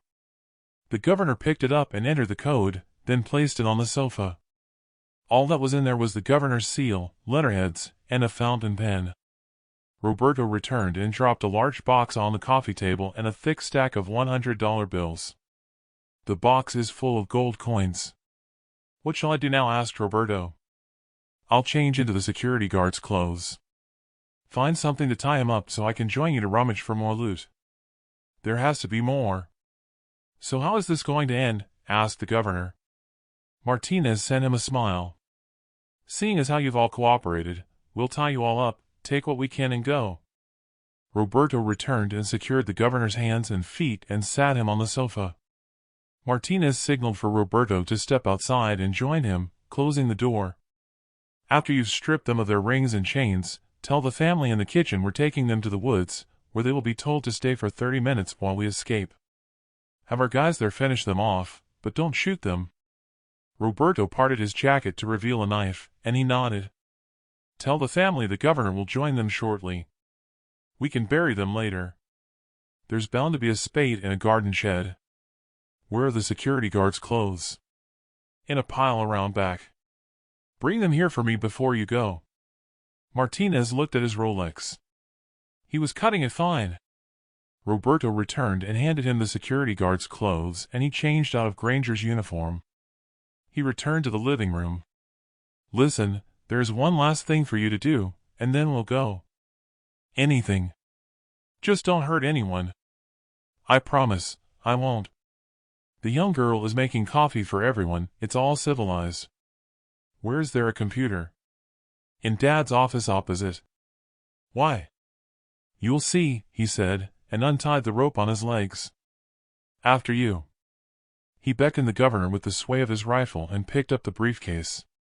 In the office, he had the governor sit at the computer desk and untied his hands. I don't get it. What do you want me to do? type out a pardon for all crimes committed in California and, in a separate letter, appoint me and my men as deputies during the crisis. Call it penance for your approval to have me shipped to the local pen." The governor swung around on the chair. "What? I can't do that, no way." Martinez looked at his watch and tapped the face. "I overheard that you have transport due to take you away in 10 minutes. Here are your options. You can do as you're told, and we will leave for you to go wherever it was you were planning to go, and everyone will be safe. Or I can shoot you now and all your family and be gone. Your choice. Another life sentence on top of what I have won't make any difference to me. However, a pardon would give me every reason to keep you all alive." The governor scowled as he swung around to face the computer. He started typing on the keyboard while Martinez loaded the photocopier with letterheads from the briefcase. He checked over the wording and printed off both letters, then handed the fountain pen to the governor. The governor signed both with a flourish. Martinez handed him a blank letterhead and indicated for the governor to sign. "You can go when your visitor arrives now. We're done. I'll have to retie you, so you don't shoot at us when we're leaving. No doubt there'll be a gun hidden somewhere." Satisfied the governor was secure on the floor, Martinez whistled a tune. He retied the governor's wrists, then removed his tie. Scrunching a sheet of copier paper, he pinched the governor's nose and stuffed it into his mouth, then secured the tie around his face to make sure he didn't spit it out. Martinez picked up the governor's seal and embossed the emblem over his signature on both letters. Placing everything back in the briefcase, Martinez turned out the light as he left the room and closed the door. Giant, Gomez, and Roberto joined him in the hallway. "They're all terminated," said Roberto. "Good. Just the visitors to deal with, then the governor, and we're done." "Can you hear that?" said Giant. Martinez darted into the living room and peeked through the curtains. "Damn it, I was expecting a car. It's a chopper heading our way with its beam on." "How? It's Army Marine Corps." "They're landing on the lawn." An unarmed Marine in a camouflage outfit clambered out and headed for the front door. "This is an opportunity for us. You all go around back, flank the chopper, and then take out the pilot, but for God's sake, don't damage the chopper. I'll deal with the Marine." Martinez unlocked the door and stepped outside. "You're expecting us. Is the governor ready?" "Only we need to get him to the state's doomsday bunker as soon as, before the tsunami arrives," said the Marine. "Sure, step inside. He's in the office waiting for you." Closing the door behind him, Martinez followed the Marine, then in a fluid action and grasping his forehead, wiped his blade across his neck. Giant walked in through the front door. "Mission accomplished. What do you want us to do next?" "You've flown choppers. Throw this guy in the chopper before he bleeds out here. Come back for the governor and then fly it around back next to the woods. Put the bodies with the rest and have our guys cut some branches and cover up the chopper." "Where is the governor?" "He's in the office. Waiting for his transport." Martinez walked into the office. He picked the governor up to sit. "You know, I really appreciate what you've done for me. You should be proud of yourself. It isn't every day you get to pardon someone for killing you," said Martinez, then placing his arm around his head, he snapped his neck. Martinez crossed paths with Giant as he returned for the governor.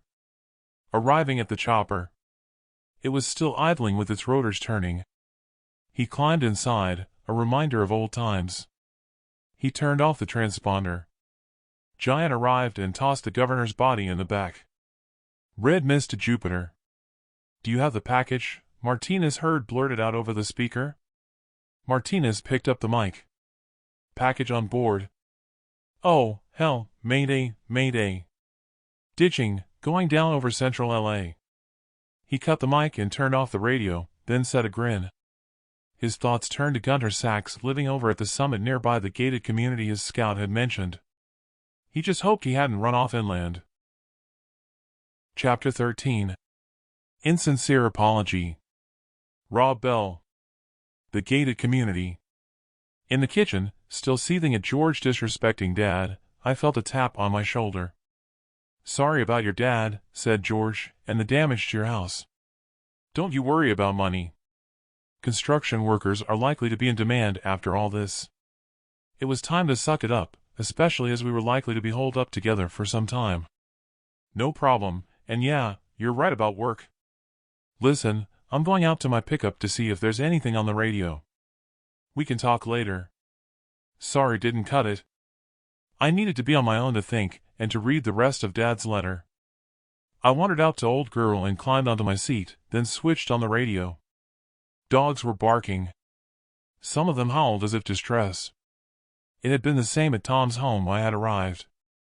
The hairs on my neck bristled. Lights in the sky caught my attention. It looked as though distress flares were floating over the mountains, except they were static. The glowing green orbs held my gaze. Dad had told me about the phenomenon. He reckoned they were energy created by rocks in the Earth's crust rubbing together, signaling a quake, and not visiting aliens that the gutter press put out. I felt a sudden jolt and gripped the steering wheel. Donna showed through the front door first, quickly followed by the in-laws, and then Tom. It wasn't shaking, but a series of jolts that turned out my insides. "Get away from the house," Tom shouted. I noticed Rosa next door, with her face at the window. I climbed out of Old Girl. "Get out now," I screamed at Rosa. She walked through her front door, hands in pockets, chewing gum, and looking unfazed. Reaching the sidewalk, her expression changed to one of bewilderment at the sound of a loud crack. The women screamed. The jolt was immense, as if the entire mountain had sunk, and I fell to my knees. "Jesus," said Tom. "That was a freaking big one," he said as he clambered back to his feet. "Is everyone okay?" I asked. "Help me up," said George. I struggled when hauling him to his feet. Donna was crying and hugging her mom. "I broke a nail," said Donna, still sniffling. Thankfully, our houses were still standing. Though glancing around, further down the street, some roofs had collapsed in on their structures. "Tom," I called out. It was too late to stop him as he disappeared into the hallway. A candle leaned to one side in the living room window. Flames licked the curtain. Tom must have spotted it first. I could see his silhouette as he quickly put out the flames. He returned with his backpack. "The kitchen's a mess. Everything that was in the wall cabinets is on the floor. I've put the candles out. The curtains are toast. At least you caught it in time." "Thank you." My attention turned to the radio broadcast. "Expect flooding and liquefaction in the coastal areas of Oregon because of interaction between the Juan de Fuchsia Plate, the Pacific Plate, and the North American Plate, which has just resulted in a megaquake along the Cascadia subduction zone. A tsunami is expected within 20 minutes along the North American coastline, from Vancouver, through Seattle, Washington, Portland, and on down to Northern California. Residents must make their way to high." The broadcast abruptly stopped, followed by static. 20 minutes? I thought it was due later. I hoped to God that Dad's farm was far enough inland to miss the quakes and the tsunami. George placed a hand on my shoulder and said, "He's nowhere near the coast from what you told me, and the mountains will shield him. He'll be fine. It must be a different tsunami they're talking about with this quake." The other was expected after a quake and landslip over in Japan, like I said. He brushed the dirt from his pants. "What do we do now?" he said. "Do what they say." I know they said Northern California, but after that jolt, who knows? "We'll make our way to the reservoir at the top of the mountain," I said. "I can't walk up the mountains in these," said Donna. "Where do you keep your walking boots?" "I'll get them," said Tom. Probably as an attempt to ingratiate himself while staying under our roof. His attempt at civility fell on deaf ears. "Boots? Don't be stupid. I don't wear boots. I have some flat shoes in the hallway in the coat room." "I'll go," I said. "We'll all need jackets." By the time I returned with her shoes, an armful of coats, and my bug-out backpack, the street was lined with people making their way to the foot of the mountain pathway. It was an odd sight, with people lighting their way with their cell phones as if some heathen worship were about to take place. "Where's Rosa?" I asked. "She's gone inside her home for a jacket," said Joyce. "Where are her parents?" I asked her, and reached inside of Old Girl, picked up the gun and tucked it into my waistband. "They're away filming in Africa for a documentary." "Well, tell her to hurry. We're not waiting." "You're not my keeper," said Rosa, as she strolled through the door. "I can look after myself." I thought I'd reply with something sarcastic, but then I changed my mind. The clock was ticking. For once she dressed for the occasion, with walking boots, a hooded jacket, jeans, and with a backpack strapped to her shoulders. It was the book in her hands that intrigued me. It was covered with brown paper to hide the jacket. "What's the book?" I asked her. "None of your business," said Rosa, and walked off briskly, turning onto the path toward the mountain stairway. Over on my right, outside the security gates, I heard a rushing sound, and noticed a plume of water rise into the sky. Brogan was in the street, heading for the mountain path. He must have heard it, then turned, thrusting his radio to his lips. "Jim, go to the pump house and close the valve to the water main. We can repair the burst pipe later. You and Joe flank the left and right sides up in the mountains to cover the gates. Fire warning shots if anyone tries to enter. Report back if that doesn't stop them." I turned to Brogan, stood akimbo, and set a scowl. "Why, what you gonna do, shoot them if they try to escape the flood?" I asked him. "We'll decide that if and when needs be." I shook my head. "Come on everyone. Let's go unless you want to get your feet wet," I said. Halfway up the mountain stairway, and George stopped. He was wheezing badly and clutching his chest. His eyes rolled, leaving only the whites showing. I looked at him, horrified, then taking his arm, I helped him to sit on the step. He went limp.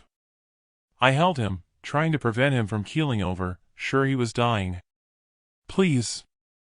Somebody help me over here." Chapter 14. Distress. Rob Bell. The gated community. George suddenly gasped, taking in a deep breath, and sat upright. Thankfully, he continued to breathe, his vision back to normal. Joyce caught up with us. "George is struggling." "Oh, dear, I bet you haven't taken your medication," she said. George was now doubled up, struggling to breathe again. "Here," said Joyce, and thumbing a tablet from a blister pack that she'd taken from her purse, she gave it to him. George swallowed it dry. People pushed past us, not interested in his distress. George appeared to recover. "I'll be fine now. Help me to my feet. Someone, anyone, take his arm with me," I hollered. Donna caught up with us. "Oh, come on, Dad. Stop dallying." "I can't help carry him with my arm injured, sorry," said Tom as he joined us. That wasn't surprising, considering the weight George carried on his frame. Rosa walked back down the path, and she stopped at the side of Joyce. "I'll help," said Rosa. George had recovered enough to breathe, albeit in short breaths. We each took an arm, and with difficulty, and Tom pitching in with his good arm, we eventually managed to get him to his feet. Between us, and with Joyce at his rear, we guided him all the way to the top, then sat him down on a boulder. He took a handkerchief from his pocket, then wiped the sweat from his brow. His chest heaved. "Thanks," he said, then coughed and spluttered. "No problem," I said. Rosa didn't respond. She wandered off on her own. Our group huddled around George. Glancing at my watch, it was just gone past the 20-minute mark. "Listen, I'm going to go to a point where I can see the coastline for when the tsunami arrives. You'll all be safe here." "I'll come with you," said Tom. Seeing George on the stairway, in what looked to be his last breaths on this earth, I had an urge to contact Dad. "Wait, has anyone got a cell phone signal?" "No," said Donna. "Not since the power outage." We set off walking, stumbling over the rocky terrain. The sky was clear, with a full moon and cloudless. With the power outage, I'd never seen so many stars, other than on visits to Dad's farm, or on hunting trips with Tom away from L.A. I cast my vision over the sky. Aircraft lights blinked over the airport. It was flying at a low altitude. My eyes circled over the sprawling city, surprised that I could see the odd headlights of vehicles.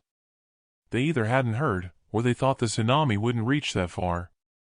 There again, I wondered if a few emergency service crews had defied the governor's orders and stayed behind. There were enough fires dotted around, if that was the case. Neither of us had spoken until we reached the high point, and I gazed over the horizon.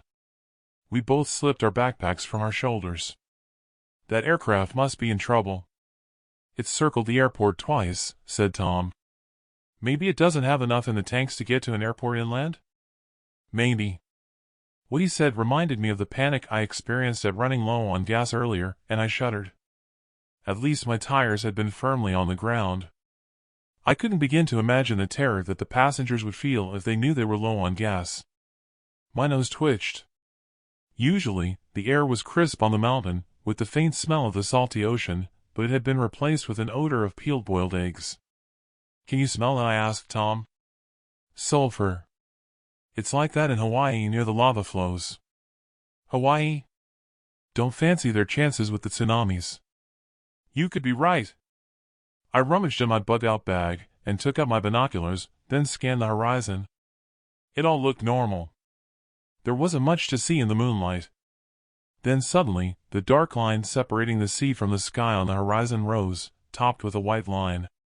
Crap, there it is. It's coming. Here, let me see. I passed the binoculars to Tom, then I did a complete turn.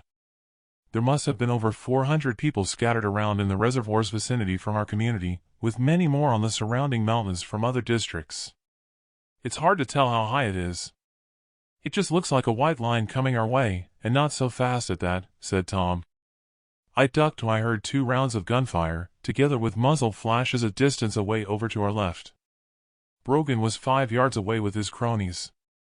He put his radio to his lips. Got it. Have they turned around? No. Then fire again, this time nearer. Hey, I called out. You can't go shooting up people looking for sanctuary. He glared at me but didn't answer. He put his radio close to his lips and said, Good. At least they've gone. Keep vigilant. Damn it, Tom, that guy's going to be trouble. Yeah, and his buddies. Let's hope this is all over with by tomorrow. Here, give me the binoculars back. The aircraft looks to be landing. It's got its landing lights on. I could see it was a large passenger plane. All seemed to be normal as it landed, coming to a stop on the runway. Tom tugged on my sleeve. Damn it, he said. Look at that. The tides disappeared some distance. All I can see is white sand. I swung my vision to the ocean. He was right. The wall of water was now only around 200 yards from the coast road and approaching fast. All around me, I heard people squealing. I scanned back to the airport. The aircraft had released its emergency slides. I set the binoculars down.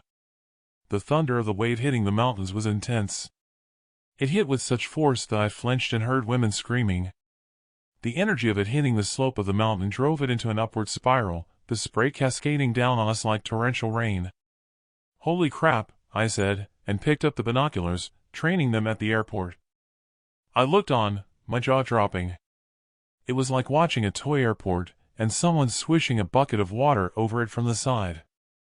The aircraft was being washed along, tumbling like it was nothing, its landing lights dancing around. Its wings snapped off. Then the body disappeared under the wake of water. The tsunami continued, relentless, devouring all before it, but we were safe. I couldn't say the same of the poor souls that had been on that aircraft. The house I had built alongside the Balnona Creek wasn't safe either. The area was already flooded under the relentless tide as it headed for Bel Air. With my hand on my face, my thumb and fingers stroked my closed eyelids. It's not as big as they said it would be, said Tom. It's slowing down. What? Oh yeah, but it's big enough, and it has enough energy to keep taking with it whatever is in its path, even though it's slowed. Maybe this one hadn't had time to build up a head of steam. God knows what will happen when the big one hits. There was a sudden explosive sound out front. A crack appeared on a lower ridge. The mountain area along the coast road below us broke away, then crumbled down to the shoreline over the highway. Everyone scrambled away from the edge of the cliff. Holy crap, is nowhere safe, I said. I looked at my watch. Another 35 minutes and the second one would arrive. My body triggered a wave of pinpricks, fear running through my skin like ants on the march. The sulphurous odor seemed thicker, more pungent. In the night sky, over to the right, The stars were blotted out. A massive black cloud rolled slowly our way. It was looking as though the tsunami wouldn't be the only problem we would face. Chapter 15. Heightened Fear. Rob Bell. The gated community. On top of the cliff after the first wave had hit, I dropped into a crouch. Burying my head in my hands, thoughts scattered in a multitude of directions. Some Thanksgiving holiday. The situation with Brogan and the guards troubled me. I could see problems ahead with Brogan's crew when food supplies dwindle, considering how heavily armed they were.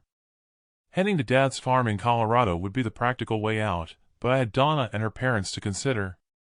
I doubted they'd survive a journey of 1,000 miles walking.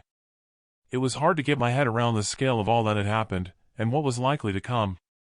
With the energy down, there wasn't any television news to know if this would pass in a few days. I thought it strange that other than the emergency broadcasts, none of the other stations were transmitting. Dad would have said that it was all part of government planning. They'll keep everyone in the dark on the pretext of avoiding panic, while they scurry to their bunkers until it's safe to poke their noses outside, he always said. All those bad thoughts I'd had at the dinner table were now coming back to kick me in the butt in spades full. The last thing I wanted was to wish anyone harm. Tom squatted at the side of me. "You okay, buddy?" said Tom, and patted my shoulder. "Yeah, I guess," I lied. Only, I wasn't okay. I was worried about Dad. I was worried about George. More than anything, I was worried about how we'd all survive if the food ran out before emergency services could get to us. To top it off, when, and if this were all over, I'd be facing bankruptcy, relying on Dad dying to bail me out. That thought made my skin crawl. "You know this'll all end badly if we stay here," said Tom. "Do you think we should move further back?" "No, I didn't mean here. I meant down there in the community." "How do you work that out?" Tom shook his head. "Come on. Use your head. This won't be over tomorrow. Look around. How many are living there?" "Around 400 from what I can see, especially now the security guards and their families have moved in." Tom faced me as if he was about to drill home a point. "How are they going to eat when what they have spoils in their fridges, or runs out? None of the houses have energy, so none of the refrigerators will work." He was forgetting something. "What about the containers stacked with canned food? There should be enough to last until emergency services get things moving again. Don has been voted onto the committee to ration food if needs be." Tom's brow furrowed. His eyes narrowed. "Oh, yeah, Donna," he said, then cleared his throat and spat on the ground. "And what if they don't get things moving? Those containers don't belong to us. The guards brought them, and they're all armed. Who are they going to feed first, us or their families?" I shook my head. What he had said I'd already been chewing over. Why do you always have to be a pessimist? Anyway, what are you suggesting? "Let's go into the park. Then we can make our way to your dad's bunker. There's everything we'll need in the park, from deer to jackrabbits and running water." He was starting to annoy me, my mind still not taking in the here and the now situation. "Oh, yeah, the rangers are going to love that if we go shooting up all the wildlife. They'd put us in cuffs for sure." Tom appeared to be exasperated at me saying that, and he turned around in a circle before facing me once more. "What rangers? Who's going to be paying them if the bank servers are down? Hell, we'll probably end up in competition with them for game to eat." I knew he was right, but I had other considerations he didn't have to take into account. Anyway, George and Joyce won't be any good trekking in the mountains. Judging by his facial expression, Tom looked to be ready to blow a fuse. "Who said anything about them?" I glared at Tom, guessing his sentiments would be the same for Donna. He was saying what I'd been thinking, but I'd already discounted the notion. "You go if you want, but I'm staying. We'll probably laugh about this conversation in a week's time when everything is back to normal." Tom sucked on his bottom lip. I could see him churning things over in his mind. "Okay, I'll stay. Someone must cover your sorry ass. But just so you know, the offer is there if things get rough, but I ain't carrying passengers."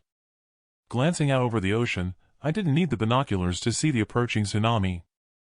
Rosa walked over and crouched in front of us, staring out over the ocean. Have you heard news from your parents? I asked her. She didn't even turn around when she answered. Not that it's any of your business, but no.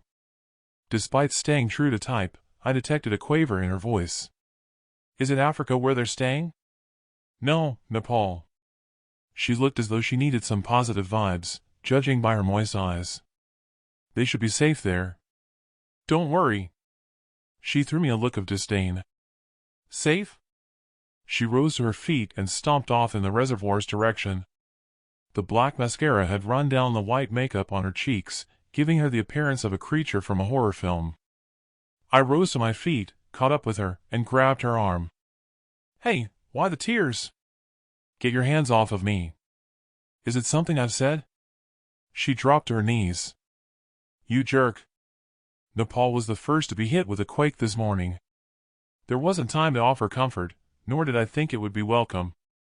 Get down, Tom shouted. I turned to see a wall of water approaching fast. Maybe it was an illusion, but it looked as though it would devour the mountain where we stood. Dropping to the ground, my belly hugging the terrain, I covered my head with my hands, and then squeezed my eyes closed. The hairs on my neck bristled with anticipation. Waves of shivers ran through my body, touching every nerve ending. A vision of my brother and me sitting an old girl, with Mom and Dad looking on, passed through my mind. Maybe it was thoughts that the mountain where I lay would crumble to the ocean that had increased the body shakes. If these were to be my last breaths on this earth, then it made me wonder what my life had been about. Jesus, it's here! Tom screamed out. Chapter 16. Reality. Rob Bell. The gated community. The tsunami hit the mountain with tremendous energy. There was a distinct roar of thunder as it struck what I hoped was an immovable mountain of solid rock, then I heard a whooshing sound. My fingers clasped tighter around my head. Come on, bring it on! Let's see what you got. I heard what I imagined to be dislodged rocks rolling and crashing toward the Pacific. At any moment, I imagined the entire mountainside where I lie sinking in a landslip, then crumbling into the ocean and taking me with it, powerless to escape. Instead, I was drenched with a wall of water as it cascaded all around me in a deafening thud, such was the volume that had charged skyward. Then silence, except for people whimpering and whining. I doubted anyone had heard my cry of bravado over the top of the thunderous roar, except for maybe Rosa, who was laying close by. At least I was alive. Trying to push myself up to stand, I stumbled and fell. It was like my brain was telling my legs to move, but they weren't listening, such was the anticlimax. Tom was on his knees, training the binoculars over Santa Monica. Holy crap, it's ginormous. What's happening? It's not slowing down and losing height, that's what's happening. It can't be. It is. See for yourself. That first tsunami must have cleared a path. Man, it was big when it hit. Scrambling on all fours, I joined him, took the binoculars, and saw it for myself. It was already past Bel Air, extinguishing fires at its wake, when the crest of the tsunami crashed, but the body of water was driven onward as smaller waves arrived in large swells. I don't get it. I expected it to crash when it hit the shoreline like the first one. It's just going on and on. Maybe the area has sunk with that subduction zone thingy and liposuction I heard them say on your radio. That's what George said happened in Japan, right? Liposuction? I think you mean liquefaction. Oh shit, yeah, you're right, liquefaction. My thoughts turned to our home, and the large jolt we had experienced with the quake. There was no getting away from the sinking feeling at the time. We need to head back. The water will have surged as far up the entrance road to your community as it could by now, said Tom. You're right, but I hope you're wrong about the subduction. If the sea level settles across the entrance road, that's us goofed. The only way out will be over the mountains on foot.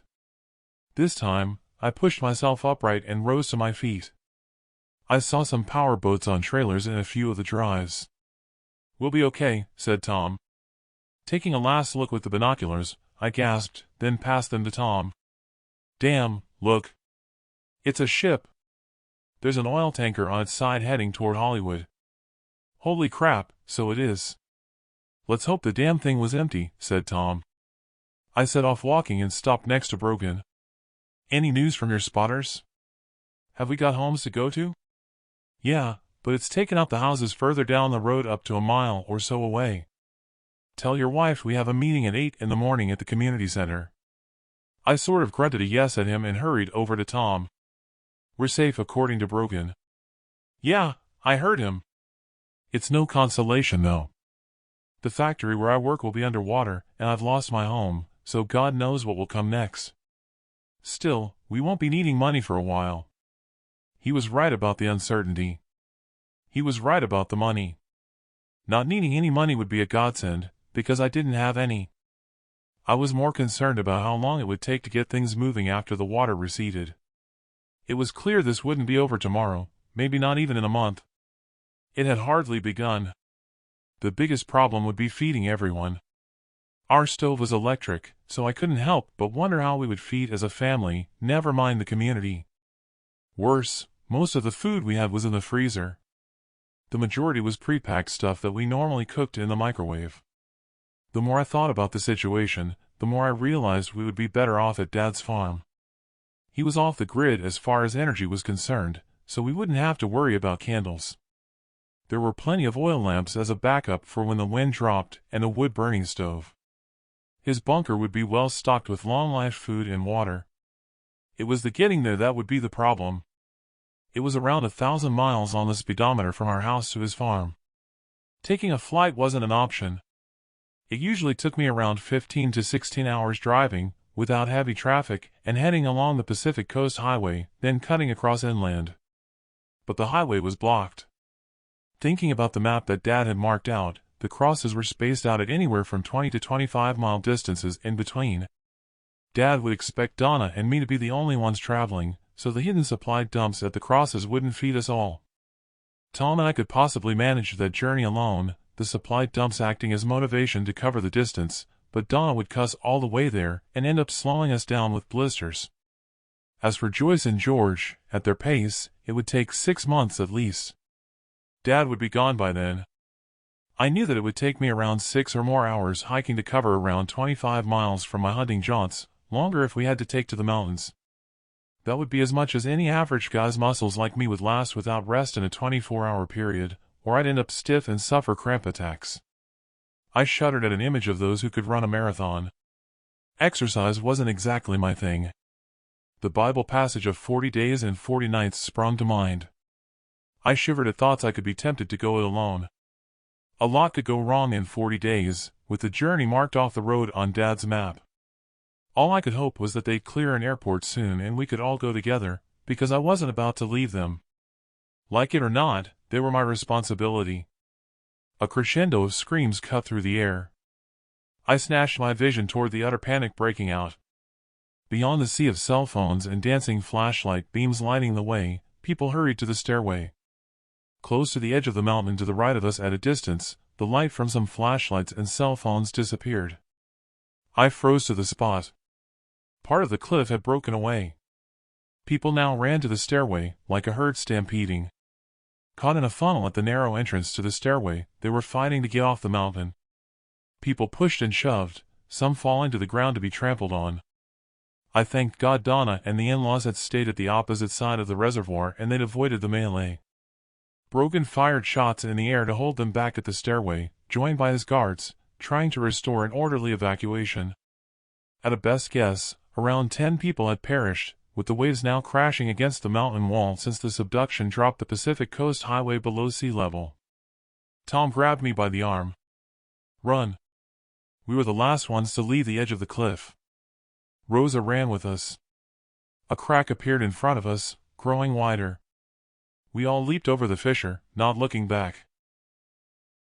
Chapter 17. Darkening Skies. Rob Bell. The Gated Community.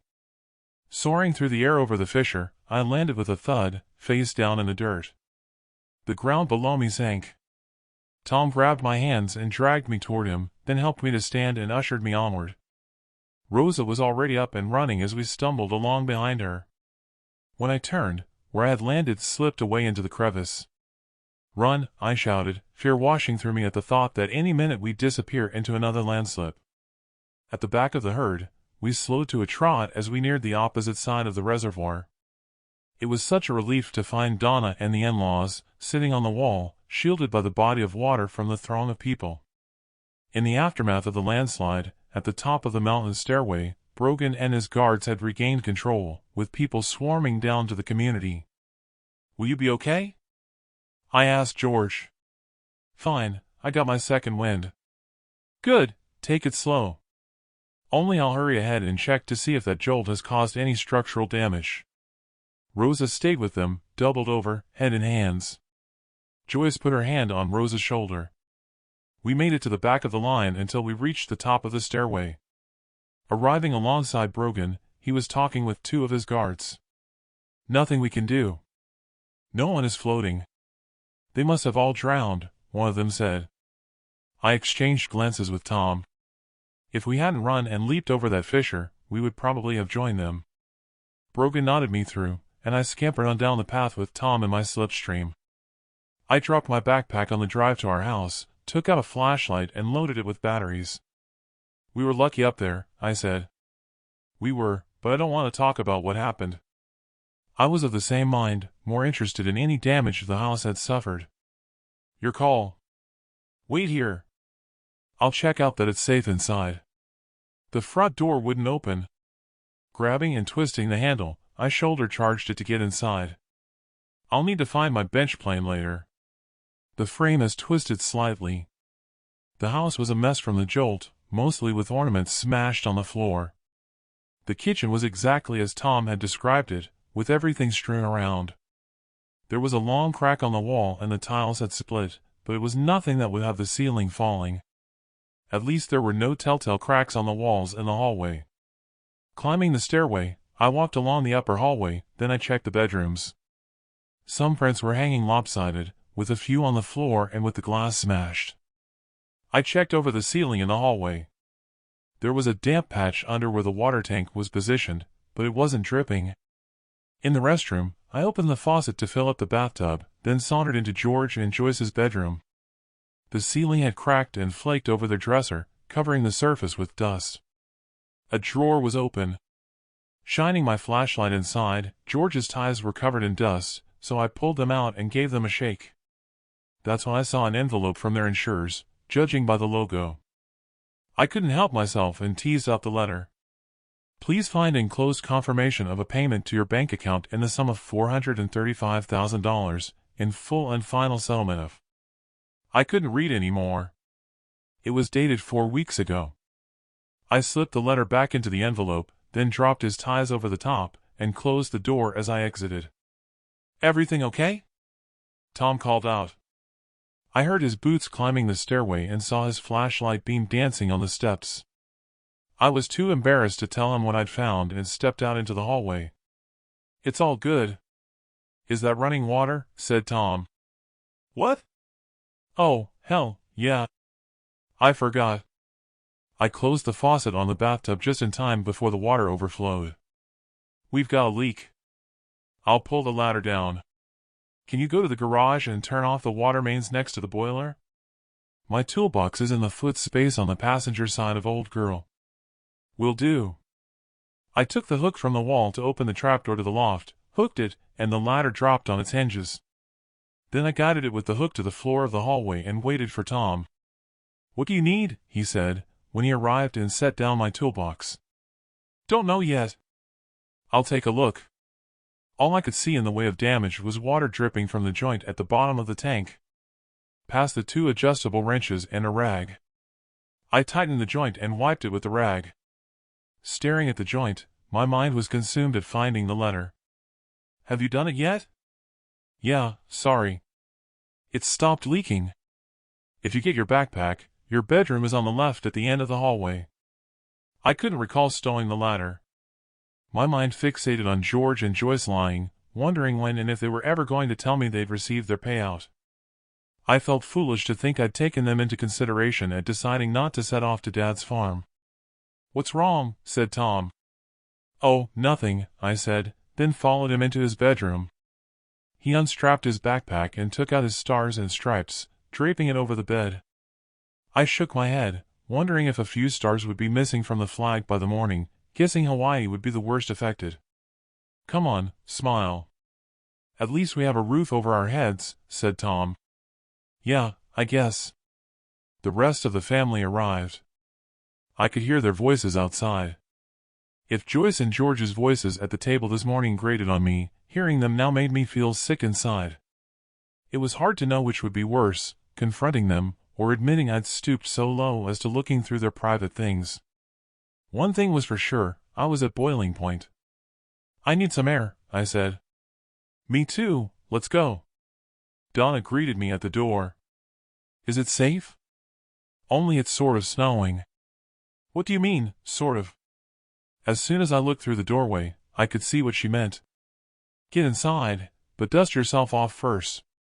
Donna was covered in flakes, but it wasn't snow, it was ash flakes. I'd seen it before along the front of wildfires. It was still coming down in chunks outside. George's car, old girl, and Tom's Harley were already layered with a film of the stuff. This doesn't look good, I said. Turning to Tom, Joyce and George were behind Donna. I couldn't look them in the eye as I tried to decide if I should confront them. Chapter 18. Web of Lies. Rob Bell. The gated community. The rage inside me wouldn't subside. It was all I could do to try and remain calm. To think I'd given Donna's parents consideration in my deliberations to stay at the community made my blood boil. Tom, give me a hand. We need to get the vehicles in the garage. I stepped outside. There wasn't any sign of a wildfire in the distance, but the sky had darkened. The foul smell in the air on the mountain that wasn't there when we arrived back at the house had followed us. Damn, if this gets into the water supply, we've had it for water. I turned to Donna and the in-laws. Listen, I've filled the bathtub, but it's not for washing. All we'll have to drink is what's in the tub and the tank, so hand wash at the sink only. We have to bathe, said Donna. You will do as you're told. When the tank and the tub are empty, that's it, no water. Without water, you'll be dead in a week. We might need what's in the tub to use for cooking and to drink. While Tom helps me to put the vehicles in the garage, I need you all to clear the broken glass and ornaments. Maria can do that tomorrow. I stood there, momentarily speechless, my mouth open, struggling for the words. Huh? Maria? How in hell's name will she get here? You got shit for brains? Get this inside your head, no more Maria. We don't have any money to pay her, even if she could get here. Donna stormed into the living room. It's no good running away. Seeing as how you've been voted onto the committee, you can practice by making an inventory of all the food we have after you've cleaned up the mess. Rationing starts now. There's no need to shout, said George. No need? Are you going to pay the cleaner if she can get here? George and Joyce flustered. He looked shocked. Then they turned, shuffling into the living area. Come on, said Tom, tugging at my sleeve. It's stressful for all of us just now. Let's get the vehicles stowed. We set about putting the vehicles in the garage. All the while, I couldn't get it out of my head that I'd lost it back there in the hallway. That was the first time I'd ever shouted in anger. Clearly, my anger about what was in the letter had sullied my attitude. With the task finished, we stood under the garage door, looking out at the flakes drifting around in the slight breeze. It's not from a wildfire, not with that smell, said Tom. Are you thinking what I'm thinking? Only I heard on the radio that Yellowstone might have erupted. It's got to be volcanic ash, or the trees the lava's burned. I sighed, then continued. You know what that means if it is? He didn't answer right away, but chewed on his bottom lip, then shook his head. Yeah, no point sowing seeds and no harvest. Only toxic food for us or the animals, and the water's going to be polluted, said Tom. We really need to make it to Dad's farm, like you said. I just don't know how or when, or who will come with us. It's twisting me inside out. I'd need to persuade Donna, but I'd have to tell her that George and Joyce would never finish the journey, so it will not be easy to convince her. I doubt she'll leave without them. Tom set a sympathetic expression on his face, with a faint smile. Tell her they'll be better off staying here. I guess I could suck it up and cope with Donna. Anyway, finally, you've got your sensible head on. Just say the word. No hurry. At least we have food and water for now. It'd be a struggle to trek until this dust settles. Besides, it'll give my arm time to heal. Rosa walked along the sidewalk. She was holding a handkerchief to her mouth, and looked like a ghost, covered in ash from head to toe. Listen up. I work in construction. You'd be better if I checked out that your house is safe. What's the point? I'd be better off dead, anyway. Whoa there. Don't talk like that. Listen, I'm sorry you've not heard from your parents. They could be fine. You could be worrying for nothing. Yeah, right, or they could be dead, you idiot. I had to hold my tongue and to stay calm at her saying that. Listen, step into the garage out of the ash. You can stay at our home if you like. We have a spare bedroom. Why would I want to do that? Because you can call me all the pervs under the sun, but when your parents arrive home, I don't want to be responsible for you to have slashed your wrists. She sniffled, then the tears arrived. I stepped out, blocking her path. We played a game, her stepping left, and then to her right, with me following her every movement. She kept her head down. Look, I don't know how the hell we ever got off on the wrong foot, but I remember a sweet young girl when I first moved in here. Tell me what I've done wrong? What, you mean sweet 16, sweet like candy? Like, you have a thing for schoolgirls, do you mean? As I say, I'll stick to calling you a perv. Now let me pass. I wasn't sure that she was worth the effort. No guy likes being called a perv. Being nice was getting me nowhere. I tried a different tactic. You obnoxious little shit. I'm just trying to help. Try being neighborly. Are you stocked up on food? Sort of. What does that mean? I have enough peanut butter and bread for a month, not that it's any of your business. Is that it? No, I have plenty of canned food and chocolate.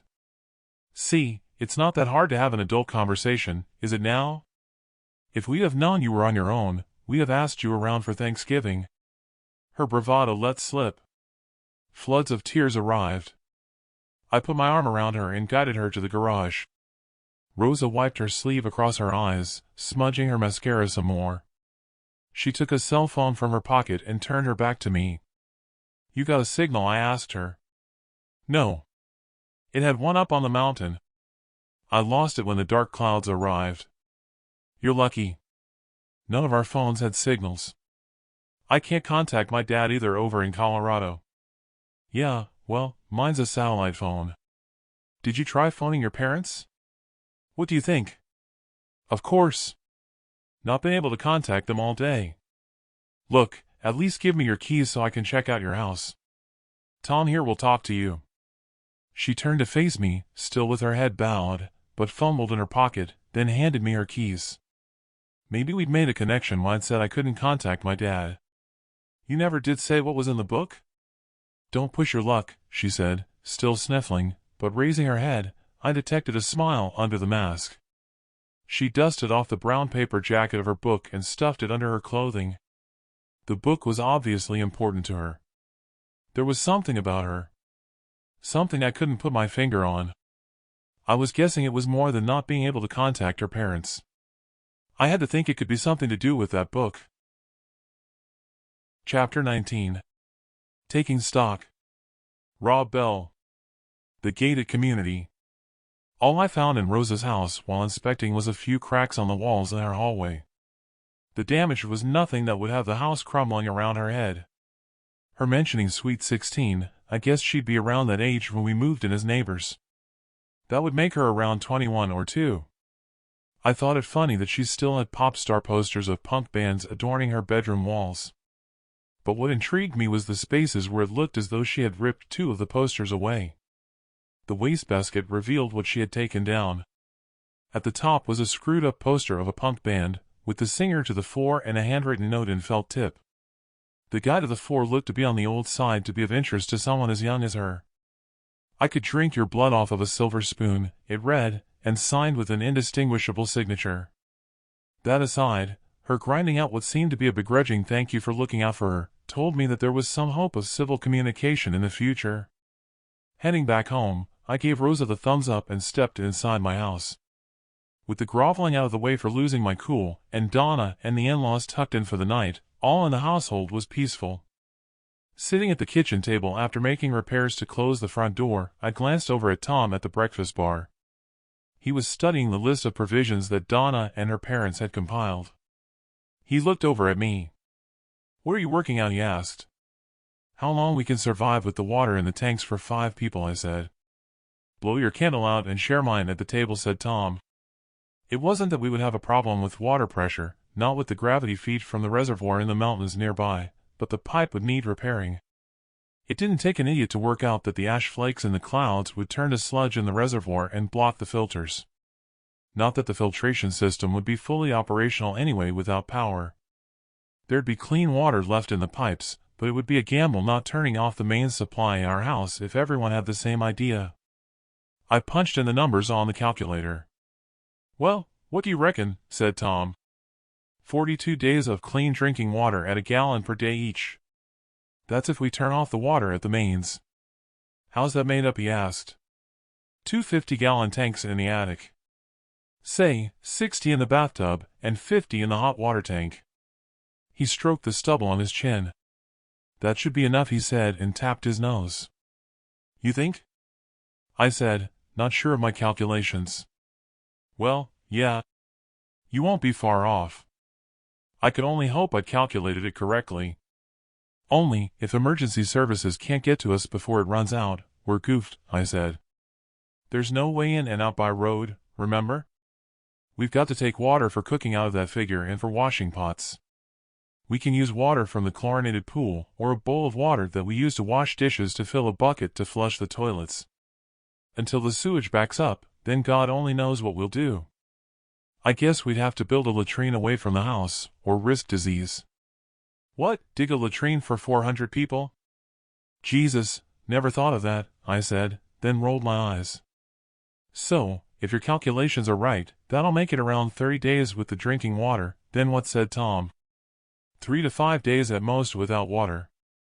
Then we're toast unless we can get a hold of my generator to get the pool filtration motor working and hope that the chlorine has evaporated by then. The alternative would be to head to Dad's before then. So, staying here long-term could be out of the equation anyway. Although saying that, there are plenty of streams in the nature parks around here if we decide to stay. We can boil the water. It was then I recalled what Dad always used to pontificate on one of his lectures for if we had to leave the community.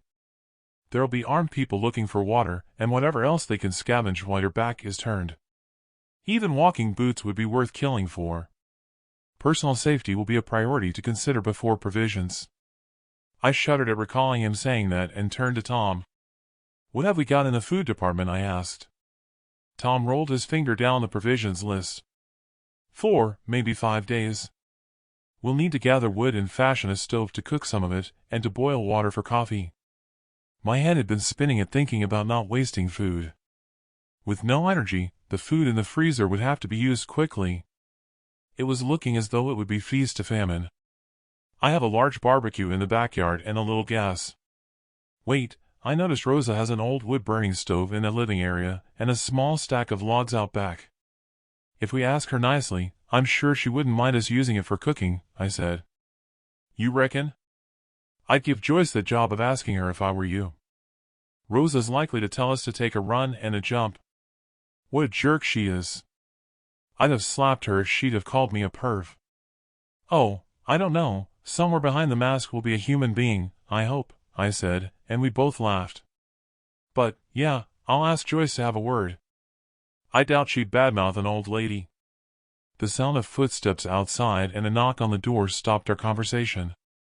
We both shared glances. Who the hell could be knocking at this late hour? Said Tom. I'll go see. Through the glass panel on the door, I could see a dark outline of what appeared to be a guy. I took a hold of the door handle, then hesitated. Who is it? Security, Mr. Bell. I have a form for you that needs completing for the committee meeting in the morning. Brogan says your wife can bring it with her. I unfastened the security chain and opened the door. He was carrying a large bundle of forms, but it was the AK-47 on a shoulder strap that kept my attention. He thrust the form at me. Everyone has to fill out the forms, I'm afraid. I didn't wait to ask him why, instead closing the door, locking it, then fixing the chain. With the candlelight from the kitchen, I could see Tom had his pistol in his hand. "How have they printed this without power?" he asked. "Probably by using my generator." "Why the gun?" Tom sighed as if I'd asked a stupid question. "I don't like the idea of them walking around armed to the teeth." "You're so damn naive and trusting at times." He was right. The guards firing off shots at people seeking sanctuary had proven that was true. Naive? Don't worry, I'm not happy that they're armed, but they're here to protect us. Yeah, and who's paying them when the banks won't be operating? We'll see. They're gonna want something in return. Taking a seat back at the table, I placed the form down and read. "Hell, where does this guy Brogan dream these things up from?" I asked. "Let's take a look." Tom studied the form, then slapped it back on the table and said, "Not bad for a jerk of a traffic warden." "What does that mean?" Rosa was saying he used to work at giving out parking tickets around where her dad worked as a director at the film studios. Brogan resigned after someone threw a bag of flour over him and pelted him with eggs. The next she heard from her dad was that Brogan was working here. Interesting. I wondered where he got the chip on his shoulder from. Anyway, never mind that. "What about the form?" said Tom. I pulled over the form and glanced through it once more. It all seemed sensible to me. If we were to be stuck in the gated community for any length of time, we were going to need to know who could do what. Joyce was a nurse, so she'd be useful. Taking a census of who lives where, how old, what ailments anyone had, and how many individuals per household could help the committee in working out rations from the food in the trailers. I think the form's a good idea. "Every credit to Brogan," I said. "You reckon? All he's missing is what religions we all are, if any." "What about the question of his about weapons and number of rounds?" Now Tom was acting on the naive side. It made sense to me that if we were stuck there for any time, as a community, we might need to defend ourselves from scavengers who would kill for what we had. Dad always said it was the first rule of survival before food and water to know what usable ammo and weapons you had. It's only for inventory. Dad would tell you why. We'll see. What happens if they run out of ammo? Next thing, they'll be expecting us to give up our guns. Oh, come on. This whole situation could be over soon. Like I said, we'll see. I'll tell you what, put me down as ex-Special Forces. I pushed back in my chair. Why? No good writing on the form that I'm a shelf stacker. What use would that be to them? You've never been near a recruitment center. Yeah, but I've done plenty of hunting, and I'm more than proficient at hitting a target. Think about it. At best, they'll give your house a wide berth, and at worst they'll want to recruit me, so either way, I'll be protecting us all. He had a point, but Tom was getting irritating. Either that, or maybe tiredness had crept up on me. Listen, before everyone sucks the mains water dry, let's fill as many jugs as we can find, then I'll turn it off at the mains. Good idea. Rummaging in the cabinets, I had a flashback to Donna's provision list. Have you seen any chocolate chip cookies? There should be 4 packets. No, can't say I have. A rage descended as I rechecked all the cabinets. Bastards. I need to stop this before we go any further. Wait here. Those cookies are George's favorites, I said, and grabbing my flashlight from the table, I hurried out of the kitchen and glided up the stairway 3 steps at a time. Damned freeloaders. Chapter 20. The Cookie Saga. Rob Bell. The gated community. The cookie situation seemed to me to be a blessing. I needed it to get the venom out. To get it all off my chest. I'd worked myself into a frenzy before landing at George and Joyce's door. Not bothering to knock, I grabbed the handle, then I burst through the door. George was sitting upright, reading a book by candlelight. Joyce was on her side, snoring. George dropped the book. What the? I'll tell you what the fuck. Joyce rolled over. What's happening? Have we had another quake? Said Joyce, having used her little girl voice, then she rubbed her eyes. No, but if I bang my fist on the dresser, I'm likely to create one. Where are the cookies?" "What cookies?" asked George, as he slipped his legs off the side of the bed, then rose to his feet. "The damned cookies I bought and paid for." "Don't act ignorant, or are you going to lie and say you don't have them? You know, just like you told that you hadn't received your insurance money?" Joyce coughed and spluttered. Even in the flicker of the candlelight, I could see George's cheeks flushing. "What's all the shouting about?" said Donna, as she swept into the room. George shrugged his shoulders. "Go on, you tell her. Tell her you've stolen all 4 packets of cookies when we're supposed to ration what we have." George dropped his backside on the mattress, rolled his legs over onto the bed, and clutched at his chest. "Oh, for God's sake, now look what you've done," said Donna, and brushing me aside, she rushed over to him. "What I've done? Hell, he's probably got heartburn from munching on them. I hope he damn well chokes on the damn things." I stormed out of the room, slamming the door closed, and shouted, "Damned freeloaders." I charged into our bedroom and flung myself on the bed, then punched the pillow until I was all punched out. Picking up the pillow, I stopped mid-swing as I was about to launch it at the door. Against the white sheet, I could see a dark cylinder shape. I slipped my flashlight from my pocket and thumbed the switch. I'd known what it was, but I'd hoped it wasn't what I'd imagined it was. It was 3/4 of a packet of cookies. Scrambling off the bed, I felt embarrassed and opened the drawer on the nightstand at Donna's side, only to find the other 3 packets and a bar of chocolate. Scooping them all up, I set off back to their bedroom. George was sitting upright and looking none the worse for his episode. "See what I've done? If George has had a bad turn, it's what you've brought on," I said, and shook a packet of cookies in Donna's direction. "I think you owe us an apology," said Joyce. "No, I don't think I do. She's the one who owes you an apology. I also think it's you who should apologize for lying about your insurance settlement. Have you any idea how much you've cost us in the time you've been here and not lifted a finger to help? It's not like you couldn't have chipped in, seeing as how you both get a pension. Hell, you haven't even offered for me to build your new home when this is all over." Donna rushed over and pushed me through the doorway with the flats of her hands. "I don't know where all this has come from, but those are my parents in there. I won't have you badmouthing them. For God's sake, they're only cookies. You can sleep on the sofa. You're not sharing my bed tonight. Then maybe you'll calm down and we'll talk tomorrow." The idea of sleeping on the sofa suited me fine. I turned and headed down the stairway, then on into the kitchen. Tom was sitting at the kitchen table, holding a hand over his mouth, and stifling a laugh. Over at the table, I unloaded the cookies and chocolate. "Sorry about that," I said. "I feel better now." "Did you hear it all?" "Hear it all?" "I think the whole damned community heard it." "Well said." A snicker developed as I realized the absurdity of arguing over packets of cookies. At least they had been a catalyst to get out what had been burning away at my insides. The only problem I had now was worrying about what mood would likely descend on the house in the morning.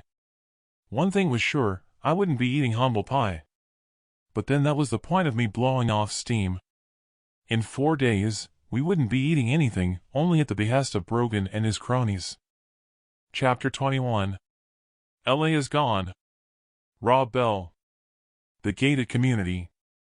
The morning following the cookie saga, Tom and I were busy loading food from the refrigerator into the freezer in the garage before everything in the chest thawed. Glancing along the driveway to the sidewalk, Donna had left her footprints in the ash on her way over to the community center. We'd not spoken over a breakfast of cereals, using as little of the milk as possible. George and Joyce hadn't yet shown their faces, which suited me fine. "What else should we do?" said Tom, as he closed the lid on the chest freezer. "I just want to get out of here. We could go up the mountain to see what damage the tsunami had done. Then we could collect some logs on our way back." Tom sucked air through his teeth. Earlier, I noticed that there was a strong northwesterly breaking over the mountains. It had cleared the clouds and the ash, but the sky wasn't the usual clear blue. "There's only brush up there. We have to trek into the park for logs," said Tom. I turned to him. "We'll have to see when we get up there. I really don't want to be here when Joyce and George come down. I've left them some cereals and a jug of milk on the table. Let's hope they get the message." Tom snickered. I think they got the message last night. Come on, let's go. Grab an axe and your binoculars. Okay, but I'll just see if there's anything on the radio first. All I could find was the same emergency channel, but it kept breaking up. Something was seriously wrong. All they were broadcasting was the same old warnings from yesterday in a loop. Gathering what we would need for the hike, I took a last look around the garage, then pulled down the door. My body lurched at a tap on the shoulder, followed by a shriek behind me. Rosa had sneaked up, and when I turned to face her, she had a huge grin on her face. It was like her mood had swung 180 degrees. Gone was the white face paint. She dressed normally for a change, apart from a few safety pins fastening purple ribbons to her jacket. That's better. What perked you up? I've spoken to Mom and Dad. Mom said not to worry. Saying that, she says they've been hit by a quake and it's just about destroyed everything where they are. She glanced down. Why the axe? We need to go up the mountains for wood to burn, then we can cook food. We're going to have to fashion some sort of stove for cooking. No need. I have a wood stove. Can I come with you? Sure. No problem. It was hard to think that this was the same girl. We all set off toward the mountain path, chatting on the way. When we arrived at the top of the mountain stairway, she dug her hand in her pocket. Here, try phoning your dad. Don't stay on too long. Battery's low. Tom was standing behind her. He shrugged his shoulders. By the expression that rolled over his face, he looked as surprised as me at her about turn of face. Thanks. I punched in Dad's number, pressed the call icon, then hoped for the best. All I heard was someone clearing their throat. Dad's voice growled at the other end of the line. Dad. You okay? Yeah, I'm okay. Good thing I booked the nurse early. Why is that? My heart pounded, expecting him to say he'd taken a turn for the worse. The mountains saved us from the tsunami, but the shocks from a few earthquakes picked up resonance as they cleared the mountain bedrock. I've lost a few of the old outbuildings, and the farmhouse is trashed. Luckily, the nurse arrived early on yesterday and we've hunkered down in the bunker. I'm out feeding the horses hay in the paddock just now, leaving a trail to tempt them into the barn. Damned air is thick with ash flakes. When are you arriving? Hard to say.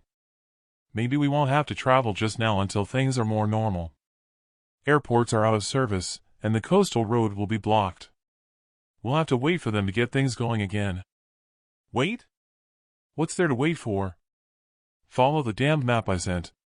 Christ almighty. I rubbed at my brow with my fingers. It's not that easy, what with Donna and the in-laws. Tom's with me. All I could hear was a drawn-out sigh at the other end. Then he coughed and spluttered. Damned ash. Hell's teeth. Nothing's gonna get going again for some time. Trust me. I've been on the damned radio all night talking to the network. There are problems in every state. In fact, never mind the states, this is a worldwide disaster. It's not just the entire ring of fire that has gone active like it said on the radio, the whole damn plate system has shifted. You need to get going while people still have access to food, or they'll start going crazy. I can't see the supply chain surviving. Not only that, but the weather forecaster also said we were due for an early winter with the Nino that landed on the East Coast before all this crap happened. There wasn't time to argue. We had enough problems of our own to sort out at our end before going anywhere. Dad, I've got to go. It's not my phone, and the battery is low. He heard him coughing, then he spoke. There's a hand crank in your bug-out bag with multi-purpose connectors. Use that to charge it up and call me when you've come to your senses. The call cut out at Dad's end. He'd sounded agitated that I'd not set off for the farm.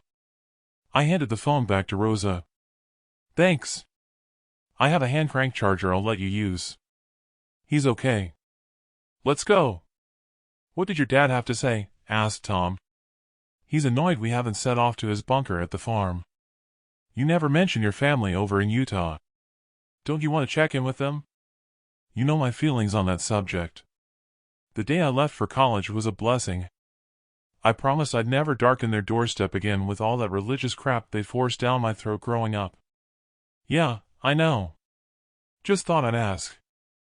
I chew over what Dad had said all the way to the edge of the mountain. His network of preppers would have a good handle on the state of play. But then thinking that maybe they were exaggerating. After all, most of the ones I talked to over the radio when I lived on the farm, they jawed as if they were willing the end times to come. I lifted my binoculars and scanned over LA from the ocean front to Bel Air. Holy crap, Tom. You need to see this. At the time of day, the tide should have been out. Instead, the waves were breaking on the distant horizon inland. Looking through the binoculars, the waves were lapping against pulverized piles of debris. Upturned vehicles. Uprooted trees. Any number of boats had tumbled inland. The oil tanker we'd seen yesterday, now on its side, bore testament to the destruction. The colors of the rainbow glistened on the water, with oil spread out from the tanker for some distance in a semicircle.